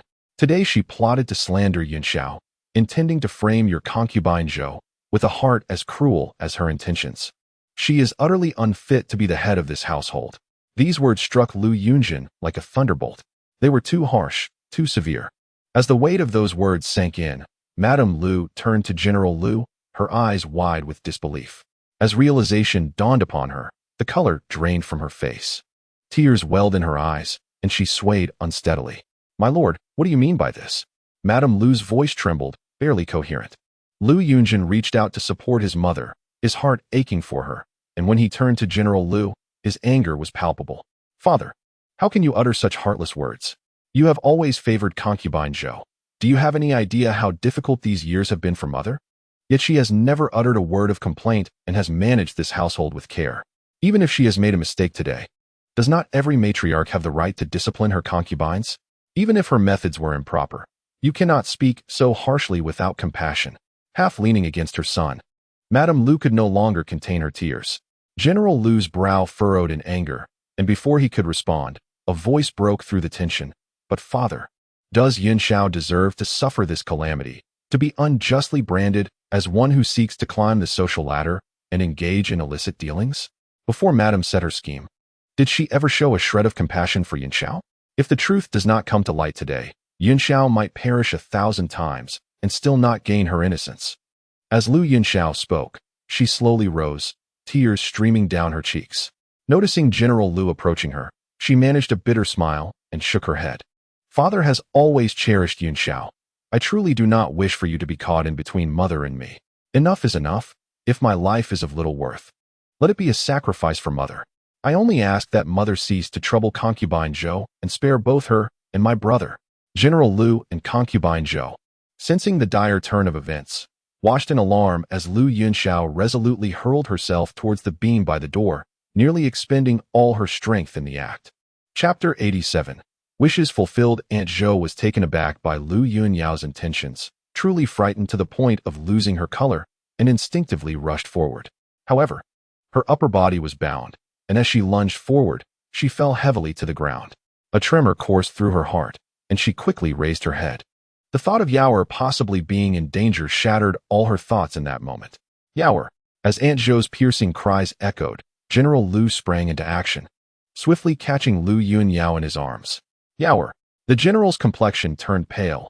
Despite his extensive battle experience and formidable skills, at that moment, he felt almost weak. This was his most beloved daughter. Lu Yunyao looked up and saw her father's face filled with panic and fear. Unable to contain her grievances any longer, she threw herself into General Lu's embrace, weeping uncontrollably. Father! General Lu's eyes glistened with tears as he held Lu Yunyao tightly, softly comforting her. Aunt Zhou could no longer hold back her own tears, but at that moment, Lu Yunyao winked at her over the general's arm. Aunt Zhou's heart skipped a beat as she realized this was her daughter's deliberate act. In that instant, she felt a mix of shock and heartache, yet couldn't help but reflect. After this incident, Yaoer has indeed matured. Before Yaoer spoke, she had intentionally diverted the general's attention, only to then express her determination and dash towards the pillar. It was evident that she had thoroughly contemplated her actions, not treating her life lightly. With this thought, Aunt Zhou let out a gentle sigh, feeling somewhat reassured. Moreover, the timing of Yao's ploy was impeccable. Had she not acted first, Aunt Zhou would have spoken out herself. Once Lu Yunyao's cries began to subside, General Lu helped her to Aunt Zhou's side, and then bent down to draw a dagger from his waist, personally unbinding Aunt Zhou. "Afu, take good care of Yao," General Lu said softly. Aunt Zhou nodded but wore a worried expression, tugging at General Lu's sleeve. He gently patted her hand, his silence indicating his intention to uphold justice. Aunt Zhou then released her hold, embracing Lu Yunyao. General Lu turned to face the weeping Lady Lu, and the warmth on his face instantly vanished. "Wang Shi, you and I were wed by our parents' command, and for these years, my favoritism towards Afu has left me feeling guilty towards you. Thus, even when you occasionally resorted to petty schemes, I feigned ignorance and allowed Afu to endure various grievances. I once thought that while you may falter in trivial matters, you would never be careless with the bigger picture. Little did I expect you to harbor such malicious intentions, willing to ruin Yao to deal with Afu. Do you understand that in our general's household, we rise and fall together? There are no secrets that do not come to light. With Yunzheng's withdrawal from the engagement and now being impeached by the censors, our general's residence is currently at the center of controversy. Yet you, as the head of the household, instead of ensuring our family's peace, exploit your power to execute such treacherous schemes. Wang Shi, you have truly disappointed me." Lady Lu trembled upon hearing this, nearly collapsing to the ground. "My lord, I only..." General Lu waved his hand, unwilling to hear any further excuses from Lady Lu, and coldly stated, "From today onward, you are confined to the Xinya courtyard with no set end date. As for the authority of the household, it will be entirely handed over to Aunt Zhou. If you cannot manage this family well, someone else will take over." As these words fell, Lady Lu felt as if struck by lightning. Her mouth opened slightly, breath coming in heavy gasps, her body transitioning from a slight tremor to violent shaking. "No, no." Lady Lu shook her head, tears streaming down her face, revealing a pallor of despair. "My lord, you cannot treat me this way." Lu Yunzheng could hardly believe how the situation had turned so dire. He now realized that Shen Jiasui's letter was the crux of the matter. He had inadvertently become a pawn for Aunt Zhou's counterattack. Shen Jiasui, how deeply was she involved, and what had she done? But at this moment, Lu Yunzheng had no time to pursue Shen Jiasui's actions, for not only was his mother confined, but she had also been stripped of her authority. This was as if half of her life had been taken away. Furthermore, with Aunt Zhou now managing the household, was the general's residence truly about to change hands? In his past life, Lu Yunzheng held his father's heart. Even before his death, his father considered Lu Yunzheng's future. Now, it seemed that Lu Yunzheng was about to eclipse him. "Father, how could it come to this? Your actions leave mother's dignity in tatters. If word gets out, you will not escape the label of favoring a concubine over a wife." General Lu scoffed, turning to Lu Yunzheng with a self-deprecating look. "What remains of my reputation now? Even if I am impeached for favoring a concubine over my wife, it is better than living in a household rife with turmoil, constantly on edge. Come." General Lu called out loudly, summoning the servants waiting outside. "Take the lady back to the Xinya courtyard. Without my command, she is not to step outside, even a single step." At this declaration, the servants' expressions changed in unison, and Mama Zhao was so frightened that she fell to the ground. Lu Yunzheng, seeing this, pushed away the servants who came to help and shouted in anger, "I will see who dares. Father, how can you be so biased? In the past, you favored the Ningxiang courtyard, repeatedly suppressing both me and mother. Now you don't even bother with appearances. Am I not your legitimate child? In your heart, am I so worthless, inferior to the illegitimate Lu Yunzheng?" General Lu's eyes widened in shock upon hearing this. He looked at Lu Yunzheng, filled with resentment and unwillingness, and felt an overwhelming chill. "I have painstakingly nurtured you, personally taught you martial arts and military strategy, sought a marriage with the Shun family for you, and sent you to the command department for training. In your eyes, is all of this just oppression? You claim I favor Shunger, but aside from sending him to the Imperial Academy, have I meddled in anything else? Your mother said you have genuinely repented and returned home to admit your mistakes today, yet I see in your eyes only unwillingness and resentment, clearly indicating you have not truly reflected and remain obstinate. I had intended to shamelessly seek out General Shun to send you to the north for training, but now, seeing your temperament, forget about standing out. With your current mindset, You will only act impulsively and jeopardize military affairs. Get out.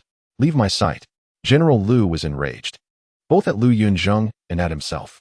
He had held too many expectations for his eldest son, thinking that his step-by-step cultivation would lead to a day when he would shine brightly and serve the country. Yet, he had not realized when his son had gone astray to such an extent. Upon hearing this, Lu Yunzheng felt an icy chill in his heart, indescribable and profound. Other parents would do everything to provide the best for their children.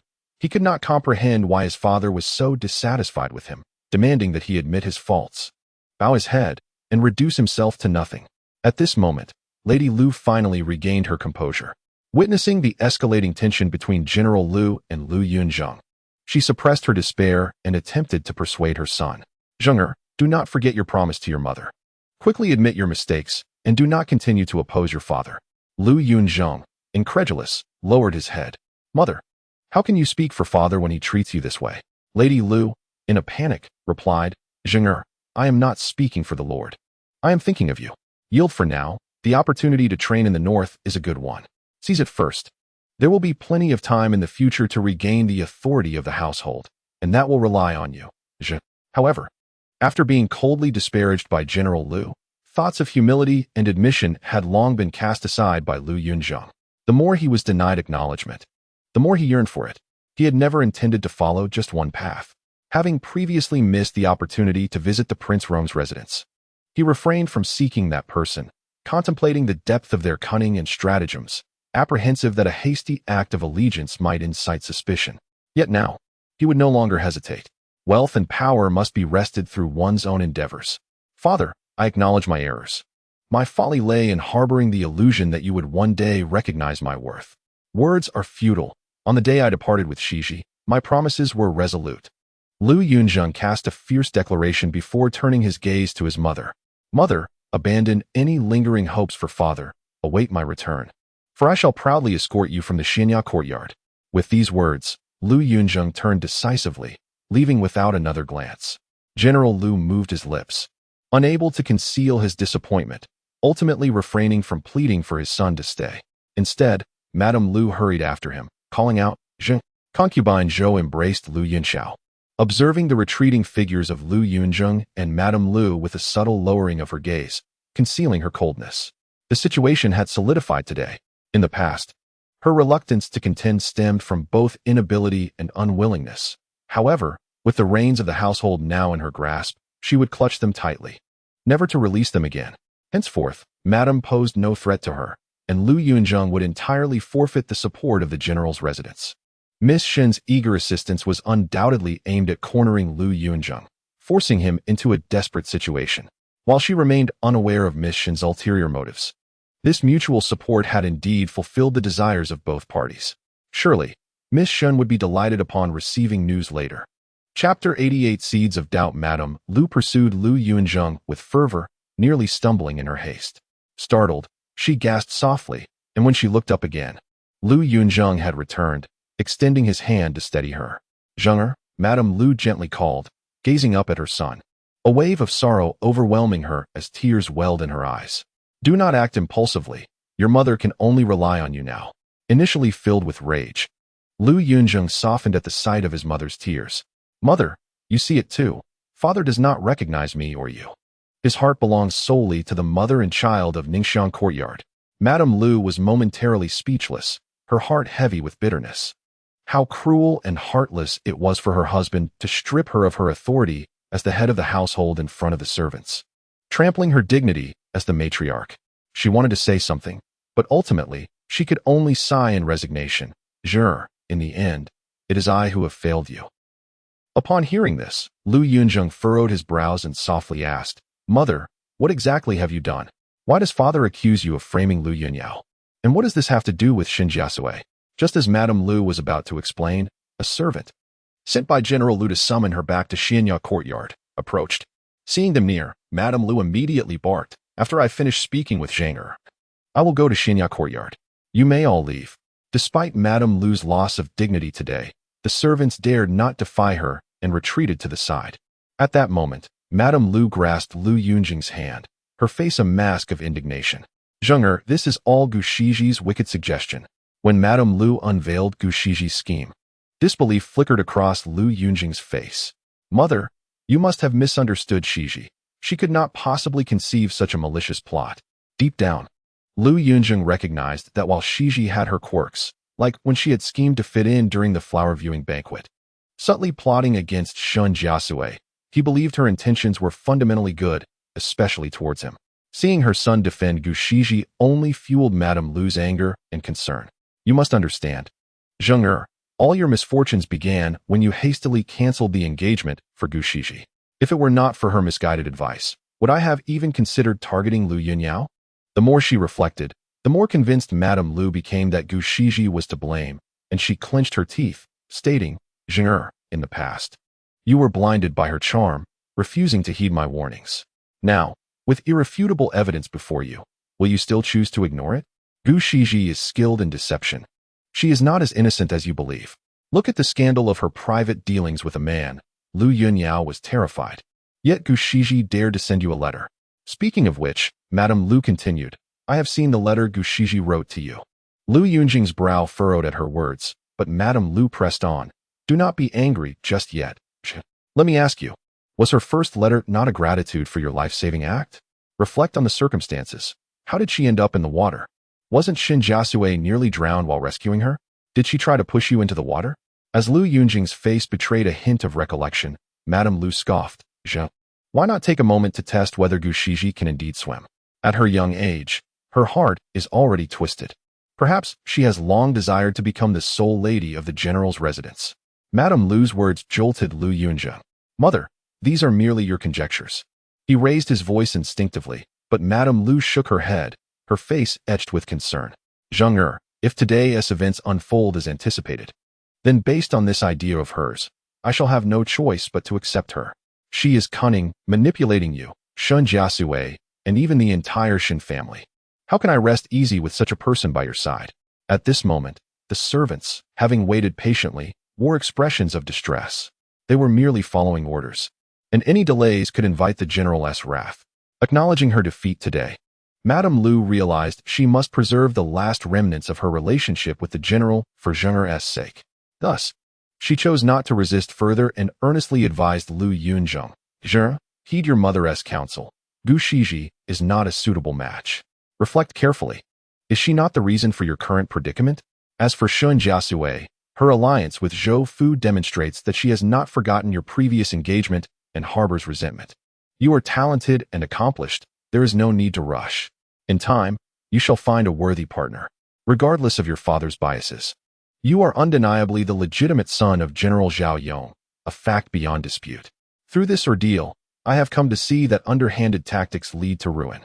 Once defeated, they spell complete disaster. Therefore, Zheng, you must tread carefully. With your abilities, success will surely come. Your mother awaits that day, all right?" After pouring her heart out, Madame Lu noticed Lu Yunzheng standing in a daze, and her heart ached. With resolve, she turned to the servants. As long as she remained the general's legal wife and the matriarch of the household, Zheng's position as the legitimate heir would remain unshakable. No matter how accomplished Lu Yunzheng became, he could never surpass Zheng. With the mountains still standing, she could no longer act impulsively. As Lu Yunzheng exited the general's residence, his steps felt unsteady, and he found himself in a daze.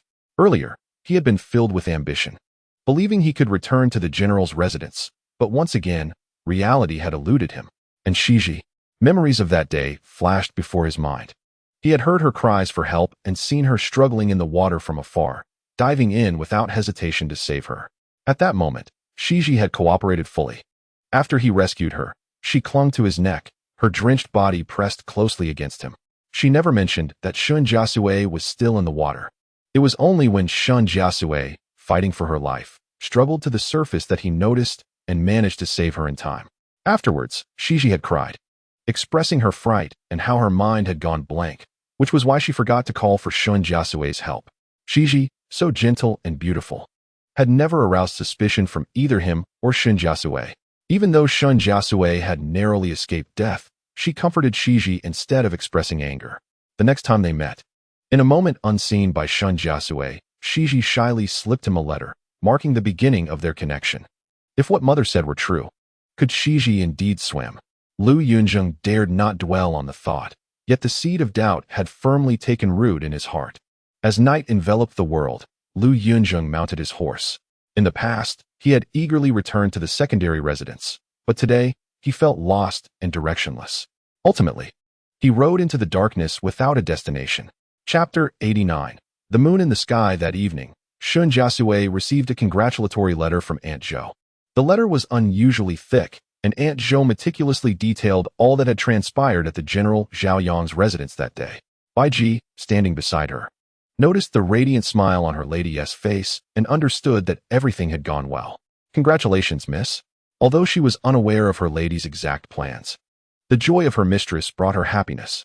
Shen Jiasui carefully stored the letter and, beaming at Bai Ji, said, "You have such a sweet tongue. I shall take you out to play tomorrow." Bai Ji's eyes lit up at the words. "Miss, where are we going?" Shen Jiasui replied with a smile. "To find Brother Heng and to deliver some knee clothing to him." She had not kept Brother Heng in the dark about the affairs of the Lu family, and now that he was at the Imperial Academy, he was likely still concerned. Given the multitude of people at the academy, sending a letter would be risky. Thus, she decided to visit him herself. Moreover, she felt a twinge of shame as she realized she had yet to prepare any clothing for him, unlike Miss Lu, who had been more thoughtful. Finally understanding her mistress's intentions, Bai Ji recalled how Shen Jiasui had suddenly begun packing in the afternoon. However, she couldn't help but notice that her mistress had stuffed a dozen pairs of knee clothing into her bag, questioning whether Brother Heng truly needed so many. When she glanced back at Shen Jiasui, who wore a proud expression as if she were the best sister, Bai Ji chose to swallow her words. After freshening up, Shen Jiasui reclined on the couch to contemplate future matters. It was evident that Lu Yunzheng had been driven to a desperate situation. With Madame Lu confined and stripped of her authority, no one would send him money anymore. Furthermore, Lu Yunzheng had completely fallen out with General Lu. Should she seek out the person behind this? Recently, Lu Yunzheng had been living in dire straits and had not been reassigned to the command post as in her previous life, leading Shen Jiasui to suspect he had not yet made contact with that individual. Now, the timing seemed just right.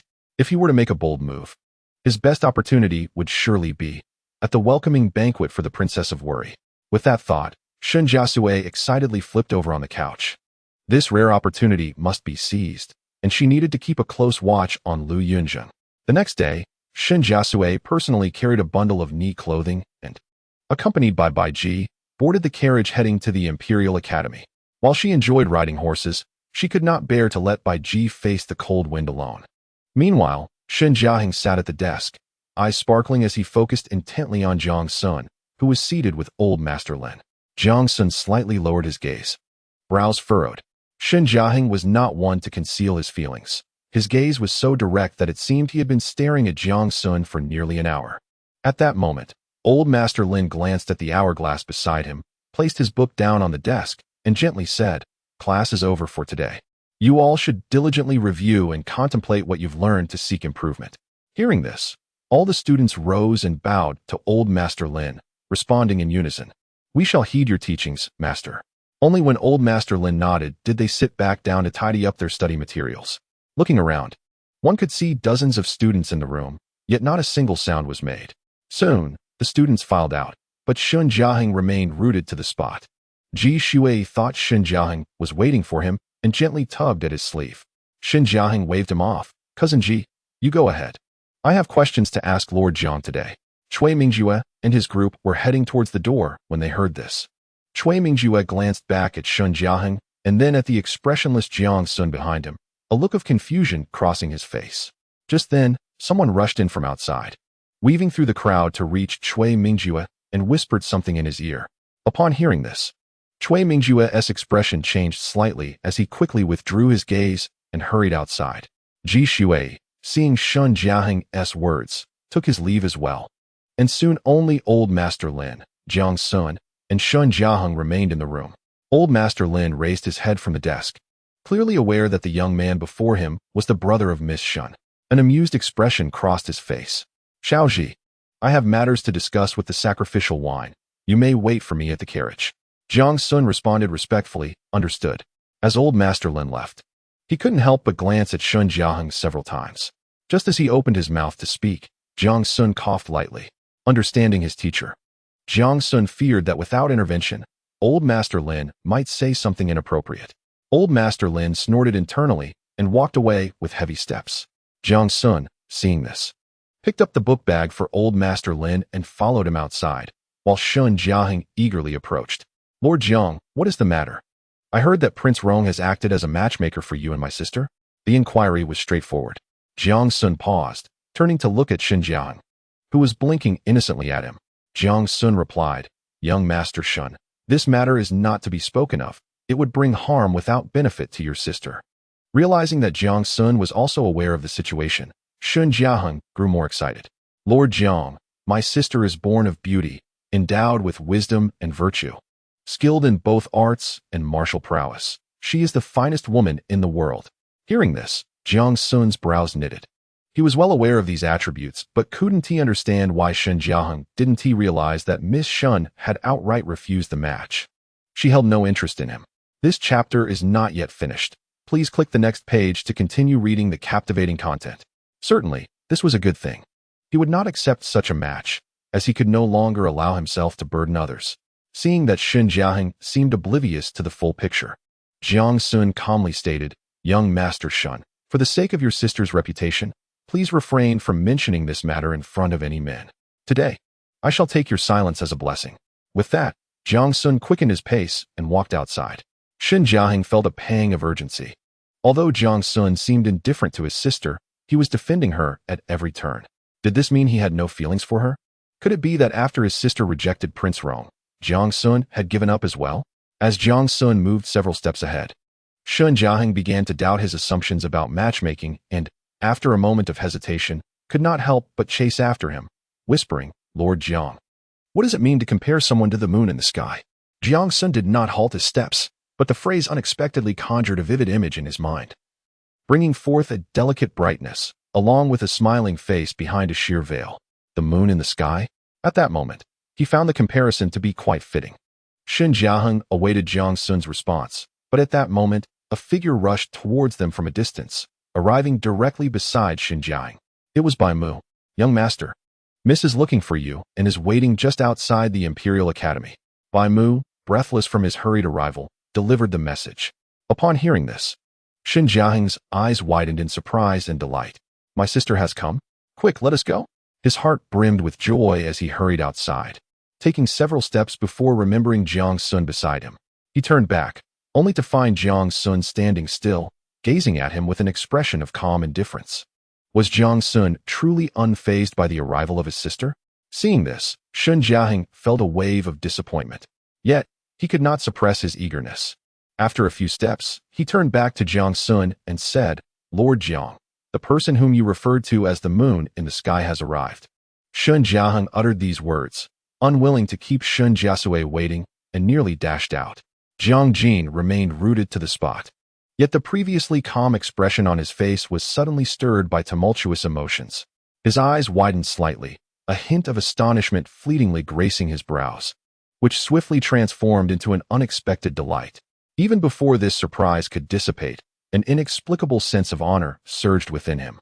Miss Shen declared that he was the moon in the sky, yet it was evident that she was the true luminary. Perhaps realizing the tumult of his emotions, Jiang Jin promptly lowered his gaze. However, in that moment, he unmistakably glimpsed a hidden yearning within his heart. He believed himself steadfast as iron. Yet several encounters and acts of assistance had ignited within him an unwarranted sense of indulgence and desire. Such restraint proved challenging to maintain. Rarely did Jiang Jin exhibit hesitation, but he lingered in contemplation for a considerable time before finally taking a step forward. He resolved to follow her instructions and wait for the teacher by the carriage. Thus, Jiang Jin mused. Chapter 90. The one who captivates the heart is Miss Shen. The carriage of Shen Jiasui came to a halt beneath the locust tree.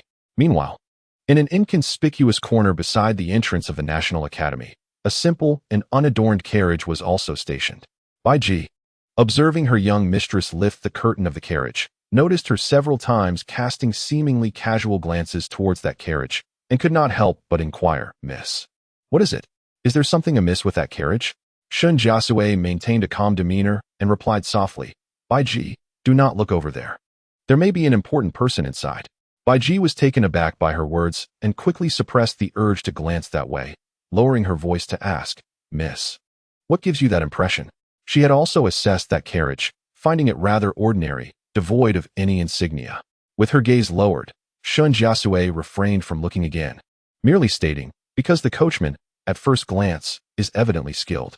Skilled individuals often possess a certain pride.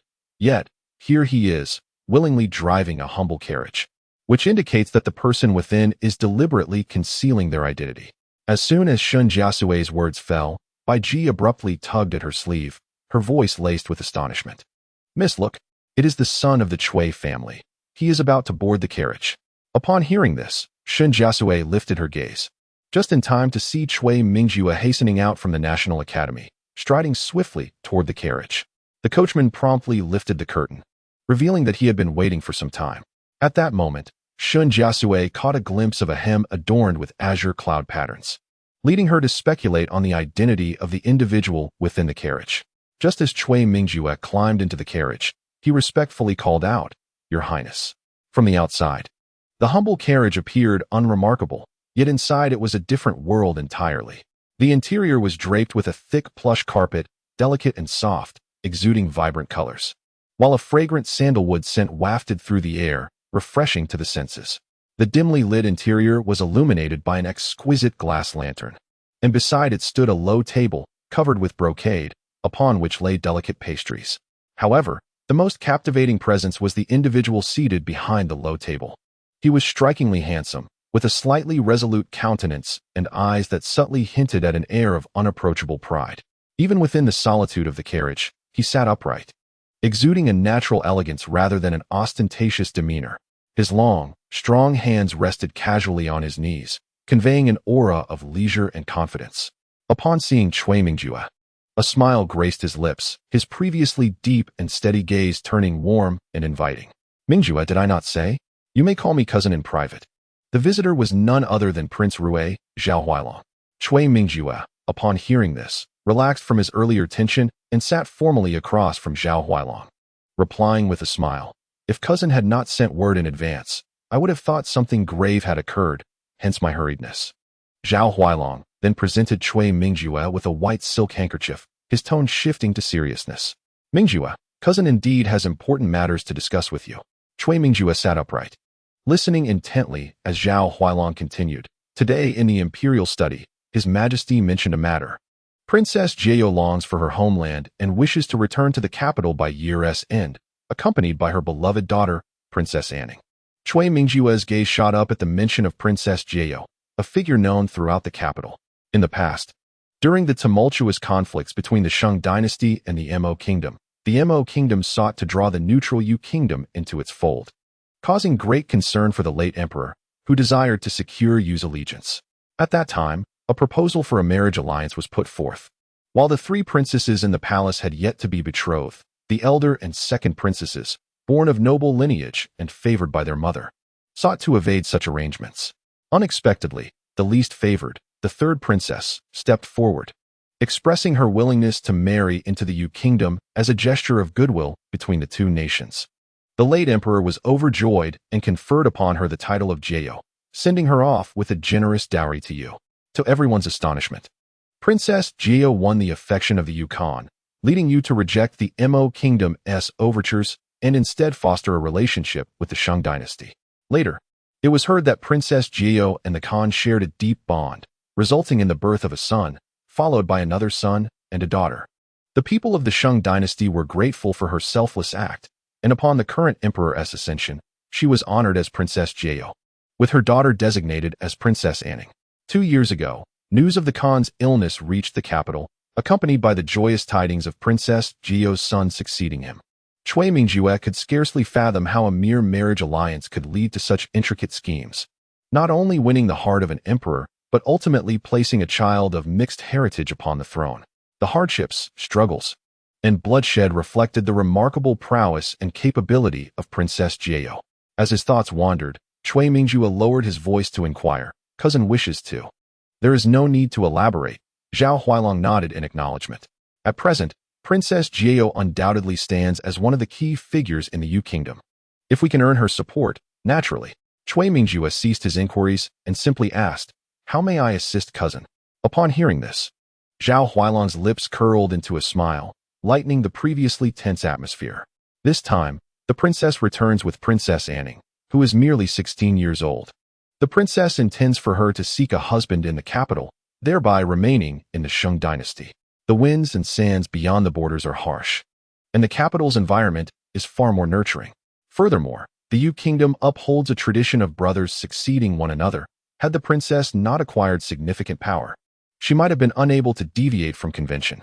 Thus, the princess has resolved to bring Princess Anning back to the capital, which is also His Majesty's intent. Young master, there is more to this chapter. Please click to the next page to continue reading. The following parts are even more enthralling. The latter phrase hinted at profound implications, unfit for further elaboration. Even though the current emperor and Princess Jiao are siblings, they are currently separated by two nations, necessitating certain strategies and considerations. Cui Mingjue's head shot up at this, his astute nature grasping the underlying meaning. His cousin was suggesting that he marry Princess Anning, thus forging a closer bond with Princess Jiao. Yet, at that moment, another radiant face unexpectedly flitted through Cui Mingjue's mind. Zhao Huailong. Noticing Cui Mingjue's slightly lowered brow and his delay in response, understood and gently remarked, "Mingjue, do you already have someone special in your heart?" Cui Mingjue's eyes flickered with panic, and just as he was about to deny it, Zhao Huailong waved his hand. "No need to deny it. It must be the young lady from the Shen family, am I right? You two first met outside the National Academy, and when she appeared, your ears turned red as she scolded you without reserve, yet you bore no grudge. Later, at the Prince Rome's residence, you paid her particular attention, not only assisting her in her time of need, but also, upon realizing she had been poisoned, you were willing to risk everything to save her. Subsequently, when your grandfather and cousin sought a suitable match for you, you remained indifferent. Is this not a sign of your affection for the Shen young lady?" Cui Mingjue's hidden feelings were laid bare by Zhao Huailong, and he felt a wave of embarrassment wash over him. Indeed, Shen Jiasui was extraordinary in his eyes. The moment he first saw her riding towards him, a phrase surfaced in his mind: "After the rain, the sun shines, and the grass and trees flourish." She was so bright and radiant that he instinctively felt that being with her would be lively, interesting, and comforting. His grandfather and cousin had presented him with many noble ladies, all impeccable in lineage, demeanor, and character, yet none stirred his heart quite like her. However, what he yearned for most was a companion with whom he could nestle beneath the window on an autumn day, sharing a divan, engaging in conversation, laughter, and playful banter. Someone with whom he could be both merry and tranquil. He mused that perhaps Shen Jiasui could be that person. In moments of exuberance, she could even venture into the courtyard, brandishing a spear and sword with unrestrained abandon, while he simply applauded and cheered from the sidelines. "Cousin, the grand undertaking takes precedence. Mingjue will heed your counsel." Despite the myriad thoughts swirling within his heart, the words articulated were invariably for the sake of Zhao Huailong, for His Royal Highness Prince Rui. This was the cardinal principle that his grandfather, father, and mother had instilled in him since his infancy, to prioritize his cousin above all else. Chapter 91. Do you have confidence in competing with Jiang Xun? Upon hearing this, Zhao Huailong could not help but let out a sigh. "Mingjue, do not be anxious, my words are not yet finished." His tone was gentle, imbued with a hint of empathy. "If you truly harbor feelings for the young lady of the Shen family, it is not unacceptable. As the legitimate daughter of General Shen, though she has once been betrothed, she bears no fault. In the coming spring, the Mo Kingdom may stir again. We are destined to face them in a fierce confrontation. Though General Shen has lost an arm and entrusted the great Liang to General Lu, in the eyes of the emperor and the soldiers of the Shang dynasty, General Shen remains a pivotal figure." Cui Mingjue's eyes brightened at these words, casting a glance of uncertainty and delight towards Rui Wang. Zhao Huailong gently patted Cui Mingjue's shoulder, speaking sincerely. "Mingjue, possessing a noble lineage and standing in a position that commands admiration indeed brings privileges. Yet it also confines one's freedom. In the past, my aspirations were never fulfilled. Although time has passed, the regret lingers, gnawing at my heart. Thus, before arriving at the Guozijian, I had already visited the Cui residence to persuade your grandfather. This time, let it be your choice." Upon hearing this, Cui Mingjue could no longer conceal his emotions, lifting his gaze in disbelief. Zhao Huailang, noticing his expression, could not help but smile. Mingju, I am aware of your exceptional talent. What you see now is merely the demands of the situation, a time for hiding one's light. I understand that you have many constraints, and even I, at times. He paused, refraining from further elaboration, at least regarding this matter. I hope you will not harbor regrets. The sincerity of Zhao Huailang's smile reignited Cui Mingju's previously suppressed hopes. He opened his mouth, momentarily at a loss for words. His grandfather and father had always instilled in him the belief that as long as it was for Zhao Huailang's benefit, the Cui family should brave any danger without hesitation. They had told him he was destined to be Zhao Huailang's right-hand man. Thus he must not act impulsively, but instead work diligently and strive to surpass others. Yet, at this moment, Zhao Huailang had declared that he could choose his future wife. It felt surreal, leaving him in a daze. Zhao Huailang, too, was lost in thought. In matters of lesser significance, he could not compromise, for the path they had traversed was fraught with peril. However, unrequited love would bring lifelong regret, at least in this instance. He was unwilling to impose upon Mingju or see him tread the same path he had. Seeing Cui Mingju's expression of astonished joy, Zhao Huailang smiled, yet felt compelled to temper his excitement. Mingju, do not rejoice too soon. The young lady of the Shen family may already have someone in her heart. Upon hearing this, Cui Mingju's thoughts coalesced, his expression shifting to one of astonishment. Are you referring to Lu Yunzheng? He had once discreetly observed Lu Yunzheng from a distance due to Shen Jiasui. Indeed, Lu Yunzheng was strikingly handsome, yet he was also ambitious and fickle. Cui Mingju found it hard to believe that Shen Jiasui could be so blind as to still harbor feelings for him. Zhao Huailang shook his head, locking eyes with Cui Mingju, and meaningfully uttered a name, Jiang Xun. Jiang Xun. Cui Mingju could not help but raise his voice slightly, but quickly subdued it. He never anticipated Jiang Xun would be involved. At that moment, Cui Mingju's expression shifted. He recalled how he had pretended to be a dandy and had conspired against Shen Jiasui. On that day at the entrance of the Guozijian, it was Jiang Xun who had stepped in to defend Shen Jiasui. If the opponent was indeed Jiang Xun, Cui Mingju's brow furrowed. For even he had to concede that Jiang Xun was exceptional, possessing enough prowess to pose a significant threat, even overshadowing him. Zhao Huailang's voice rang out again, for he had an extensive network, and the knowledge that others were oblivious to was not lost on him. Thus, he proceeded to recount the various interactions between Shen Jiasui and Jiang Xun to Cui Mingju. Mingju, observe, at the royal prince's residence. Jiang Xun saved Shen Jiasui, and at the Anyang Marquis's residence, Shen Jiasui saved Jiang Xun's mother. Such debts of gratitude have inevitably bound them together. If there is hope, it lies in the fact that Shen Jiasui rejected the proposal from the emperor's uncle, indicating that Jiang Xun does not occupy her heart as a suitor. This is your opportunity, Mingju, yet I fear your impression in her mind may not be favorable. Cui Mingju's face flickered with bitterness upon hearing this. Had he known sooner, he would not have acted so foolishly. Yet, if he had not clashed with Shen Jiaheng that day, he might never have been entangled with Shen Jiasui at all. Zhao Huailang allowed Cui Mingju ample time to gather his thoughts before continuing. Mingju, there is something you may not know. In his youth, Jiang Xun was in a situation similar to yours. The emperor and elder Lin arranged a marriage for him, yet he chose to refuse the emperor's goodwill, risking the wrath of the dragon's countenance. The emperor was indeed furious, scolding him for being ungrateful, as he was blessed with such favor and beauty. Yet he would not accept it. Jiang Xun, however, remained unfazed, uttering a single phrase that quelled the emperor's anger. He proclaimed that there are things in this world more eternal than honor and ease, even more important than life itself: faith and the duty to one's country. He aspired to remain unmarried like Elder Lin, dedicating himself wholly to the emperor, to the land of the Shang dynasty, and to its people, willing to sacrifice everything. Cui Mingju listened, his eyes reflecting a hint of shock. Even Zhao Huailang, in recounting those words, felt a swell of emotion. Mingju, if anyone else were to say such a thing, I would deem it flattery, mere words. But Jiang Xun, even I do not know how he manages to uphold such convictions. Should there come a day, as long as Jiang Xun remains steadfast, such a loyal minister must be entrusted with significant responsibilities. Upon hearing this, Cui Mingju fell into deeper silence. A person of such integrity, was he truly sincere and resolute? free from distractions, or was he concealing his true self so deeply that no one could decipher him? At this moment, Zhao Huailang spoke earnestly, Mingju. The human heart is indeed inscrutable. Jiang Xun may have spoken thus because he currently has no affections, thus he does not wish to marry easily. But what if he has found someone now? Human emotions are inherently fickle, especially love, which often leads one to lose control and become infatuated. Do you have confidence in competing with Jiang Xun?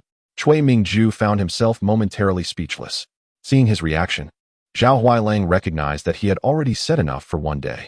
He pushed the pastries on the table towards Cui Mingju and finally said softly, Mingju, next month's welcome banquet is crucial. Whether it be Shen Jiasui or Princess Ning, you must choose one.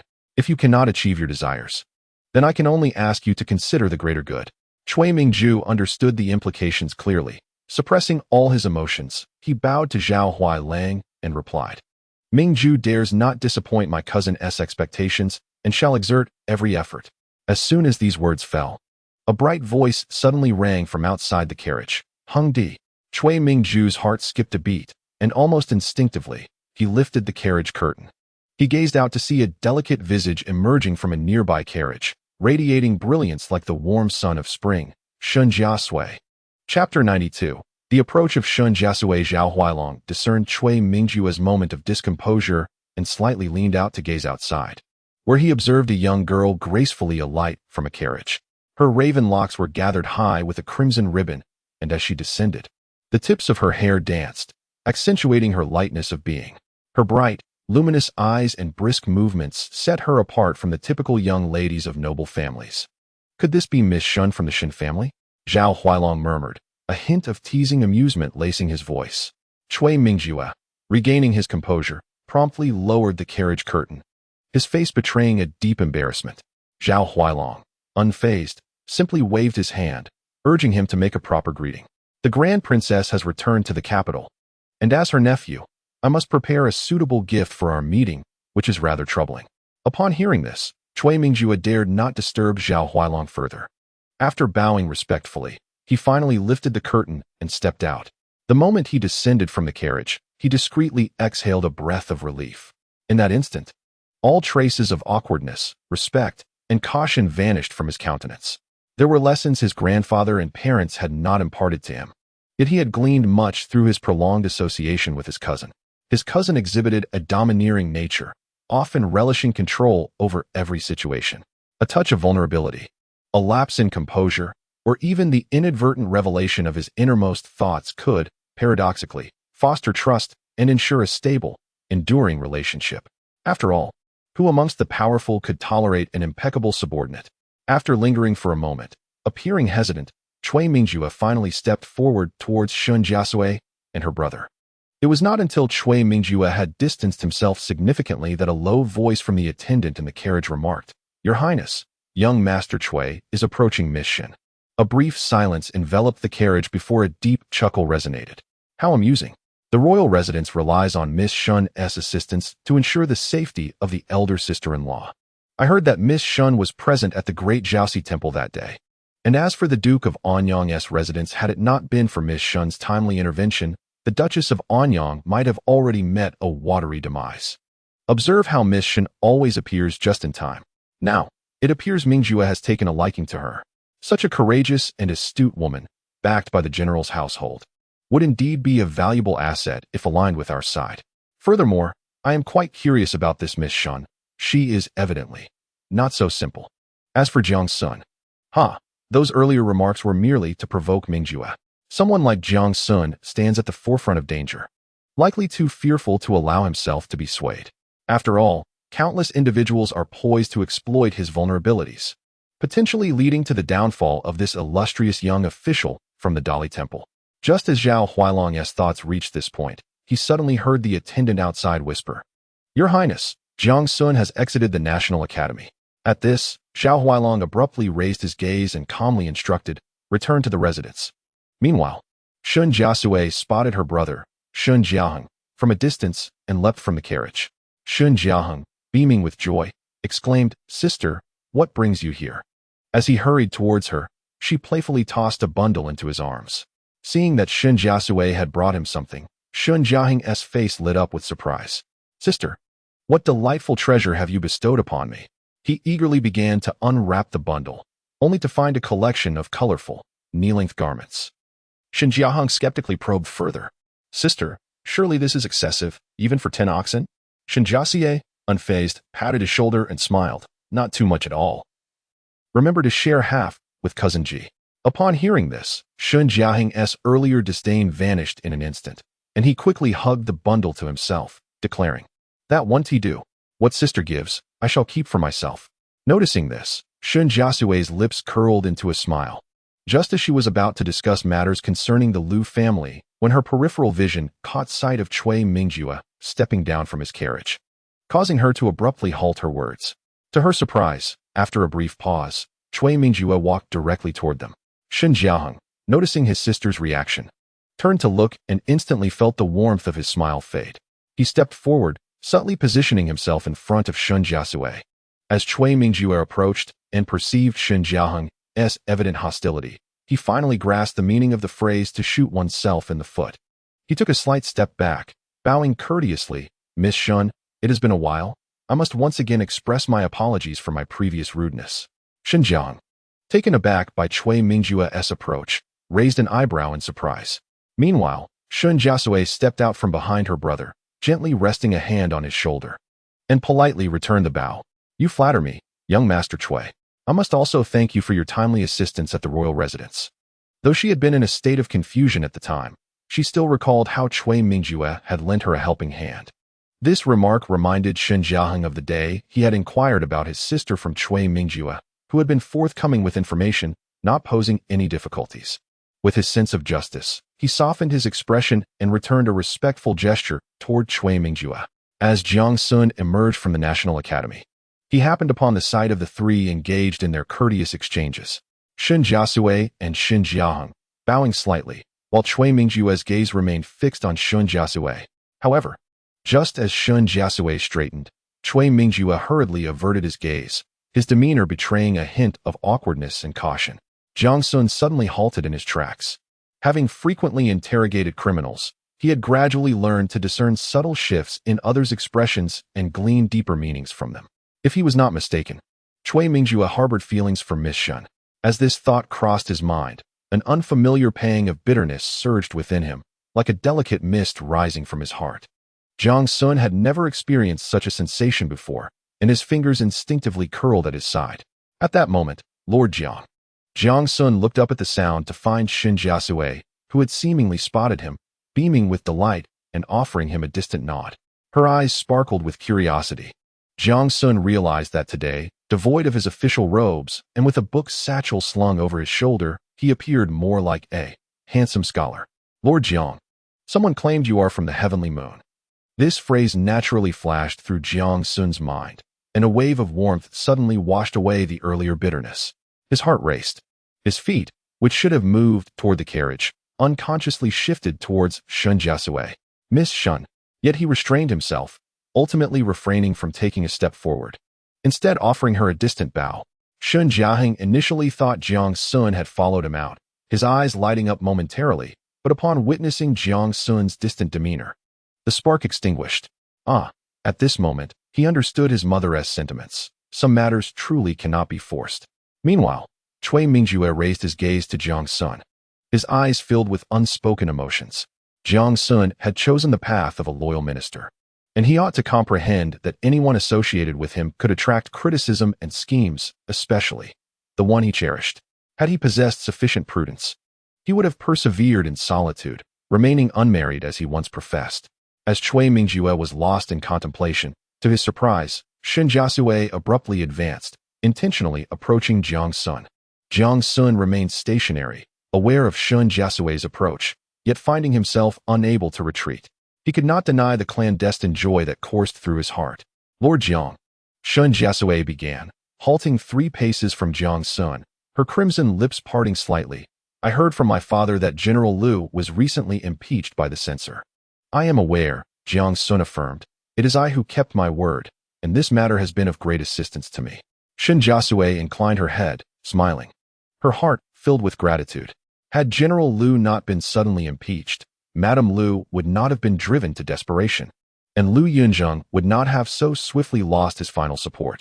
That day at the entrance of the Anyang Earl's manor, she had assumed Jiang Xun was merely making a statement, yet his actions were so swift, completing the matter the following day, whether intentional or unintentional. Lord Jiang had aided her time and again. Jiang Xun turned slightly, his countenance serene as he listened to Shen Jiasui's words, giving the impression of perfect composure. However, Jiang Xun's thoughts were consumed by the following. Shen Jiasui's crescent-shaped eyes, curved in a smile, resembled the celestial crescent moon. Chapter 93. Stirred Emotions. Lord Jiang. I must thank you, Shen Jiasui remarked, her tone laced with playful cunning, yet her expression bore no trace of flattery or insincerity. In that moment, Jiang Xun felt an almost uncontrollable smile tugging at the corners of his lips. He was well aware that Miss Shen was referencing their previous conversation at the Bo residence's entrance. Such words, spoken between them, were laden with unexpressed sentiments, evoking an inexplicable sense of intimacy within him. Shen Jiasui did not afford Jiang Xun the courtesy of a response after her statement. She merely smiled and nodded at him before turning to leave. At that moment, a hint of regret blossomed within her heart. She couldn't fathom why she had taken the step to approach Lord Jiang. Surely, she could express her gratitude upon their next encounter. Yet she had chosen to do so in front of Cui Mingjue and Prince Rui. Remembering this, she glanced back only to realize that Prince Rui's carriage had already departed. Still, she could not suppress her feelings of remorse. Perhaps it was because Lord Jiang's scholarly attire today made him appear particularly amiable and approachable, causing her to momentarily forget his status, prompting her to draw near. Wait, amiable? How could she describe Lord Jiang in such terms? Shen Jiasui hastily shook her head, leaving her brother Shen Jiaheng confused. Sister, what is it? Why are you shaking your head? Did Lord Jiang say something to you? Shen Jiaheng, now anxious, truly believed that Lord Jiang was quite suited to his sister. It was for this reason that he had impulsively revealed his sister's appraisal of Lord Jiang to him. Could it be that Lord Jiang had complained about him? Yet, he hadn't seen Lord Jiang say a word. His sister wouldn't be angry with him, would she? Just then, not far away, Cui Mingjue quietly focused his attention, revealing a hint of tension in his gaze. Perhaps it was the constraints of his own life that made him long for the uninhibited nature of Shen Jiasui, which had captured his attention from their very first meeting. If her heart already belonged to Jiang Xun, then he might truly have no chance. Is the clothing we provided sufficient for you? If not, I can have another carriage brought, Shen Jiasui said, still vexed by her own lapse in decorum, as she spoke nonsensically. Xinjiang, huh? Cui Mingjue, who had been eavesdropping. At this point, Shen Jiasui had drawn near, leaving Cui Mingjue with no reason to linger, and he could only bid her farewell. The timing was evidently inappropriate and abrupt, so he decided to save his thoughts for the welcome banquet in the 12th month. If he was not mistaken, it would be a grand event in the capital, potentially arranged in the imperial gardens on the outskirts, where the scenery was splendid, adorned with vast groves of winter plum blossoms. They would discuss it further then. Shen Jiasui courteously escorted Cui Mingjue away, and upon turning back, she found that Jiang Xun had also vanished from the spot. A sigh of relief escaped her as she boarded the carriage with Shen Jiang, recounting all that had transpired at the Lu residence. Shen Jiaheng was astonished by Aunt Zhou's cunning, and at that moment, Shen Jiasui added, Brother, Lu Yunzheng appears to be a good match, quite unlike Lu Yunzheng. If he encounters difficulties at the National Academy, perhaps you could discreetly lend him a hand. Considering your sister's connection with Aunt Zhou. Understanding her implication, Shen Jiaheng lingered in the carriage and chatted with Shen Jiasui for a while longer, ultimately refraining from revealing the matter of the moon in the sky, feeling a sense of guilt as he entered the National Academy. Shen Jiasui did not tarry, promptly returning to the General's residence. On the other side, as Jiang Xun approached the carriage, a southern breeze greeted him, and a low voice spoke, Young master. There was another carriage parked in the corner. Cui Mingjue has boarded it. Jiang Xun showed no signs of surprise at this news. During the morning court, the emperor had mentioned that the Princess of Wuri would soon return to the capital with the Princess of Anning, and various factions were undoubtedly stirring. Prince Rui must surely wish to strengthen ties with the princess, and Cui Mingjue was an excellent candidate. At this moment, Jiang Xun couldn't help but recall the way Cui Mingjue had looked at Shen Jiasui, his brows furrowing slightly. Not long after Jiang Xun climbed into the carriage, old Lin returned. How is it? I heard the Shen girl also came. The moment the carriage curtain was lifted, old Lin's smiling face entered, dispelling the silence within. Jiang Xun raised his head, a hint of gravity clouding his features. Master, what do you think of what I proposed today? Old Lin's smile faded as he settled down, his brow furrowing. Have you made up your mind? Did seeing Miss Shen change your thoughts? A flicker of hesitation crossed Jiang Xun's face, as if the weight of his contemplation wavered upon hearing Shen Jiasui's name. Just then, old Lin suddenly clapped his hands, his eyes sparkling with curiosity, exclaiming, Well, you truly have been moved by emotions. When have I ever seen such uncertainty on your face? Have I drawn it out of you? Old Lin was so elated he could hardly contain himself. Jiang Xun. He had underestimated his mentor. Old Lin was as sharp as ever. Attempting to redirect the conversation, he said, Master, what about my proposal? What do you think? However, old Lin was not swayed, leaning closer with an inquisitive expression. Quickly, tell me, when did this stone-hearted lad of mine finally awaken? Was it here at the entrance of the National Academy, where you fell head over heels? No. You cannot be so superficial as to value mere appearances. Then is it the Prince of Rome's residence? The Great Zhao Temple? Or perhaps the Bo residence? Young master, there is more to this chapter. Please click the next page to continue reading. The story becomes even more captivating. Old Lin continued to exclaim, my discerning eye has not failed me. I always said that the Shun girl is exceptional, yet you remained obstinate. Jiang Xun. Go on, speak. Until the old man tires out and stops. Old Lin indeed spoke until he was parched, while Jiang Xun, ever cautious, had not prepared any food or drink in the carriage, forcing old Lin into silence. Only then did Jiang Xun leisurely brush off his sleeves and say softly, Master, what do you think? Old Lin took a breath, ultimately conceding, and produced a letter from his robes, saying in a somewhat irritable tone, Take a look. Jiang Xun took the letter, scanning it swiftly before nodding seriously. Master, it is settled then. Seeing Jiang Xun's lowered gaze as he meticulously returned the letter, old Lin felt a pang of sympathy well up in his chest. Shouji, sometimes you need not, master. At this moment, Jiang Xun suddenly spoke, though he did not raise his head. How does one attain the moon in the sky? It seems one must possess unparalleled strength, ascending to great heights, to one day embrace the moon. Yet, at present, I do not possess such strength. Therefore, master, please refrain from mentioning Miss Shen again.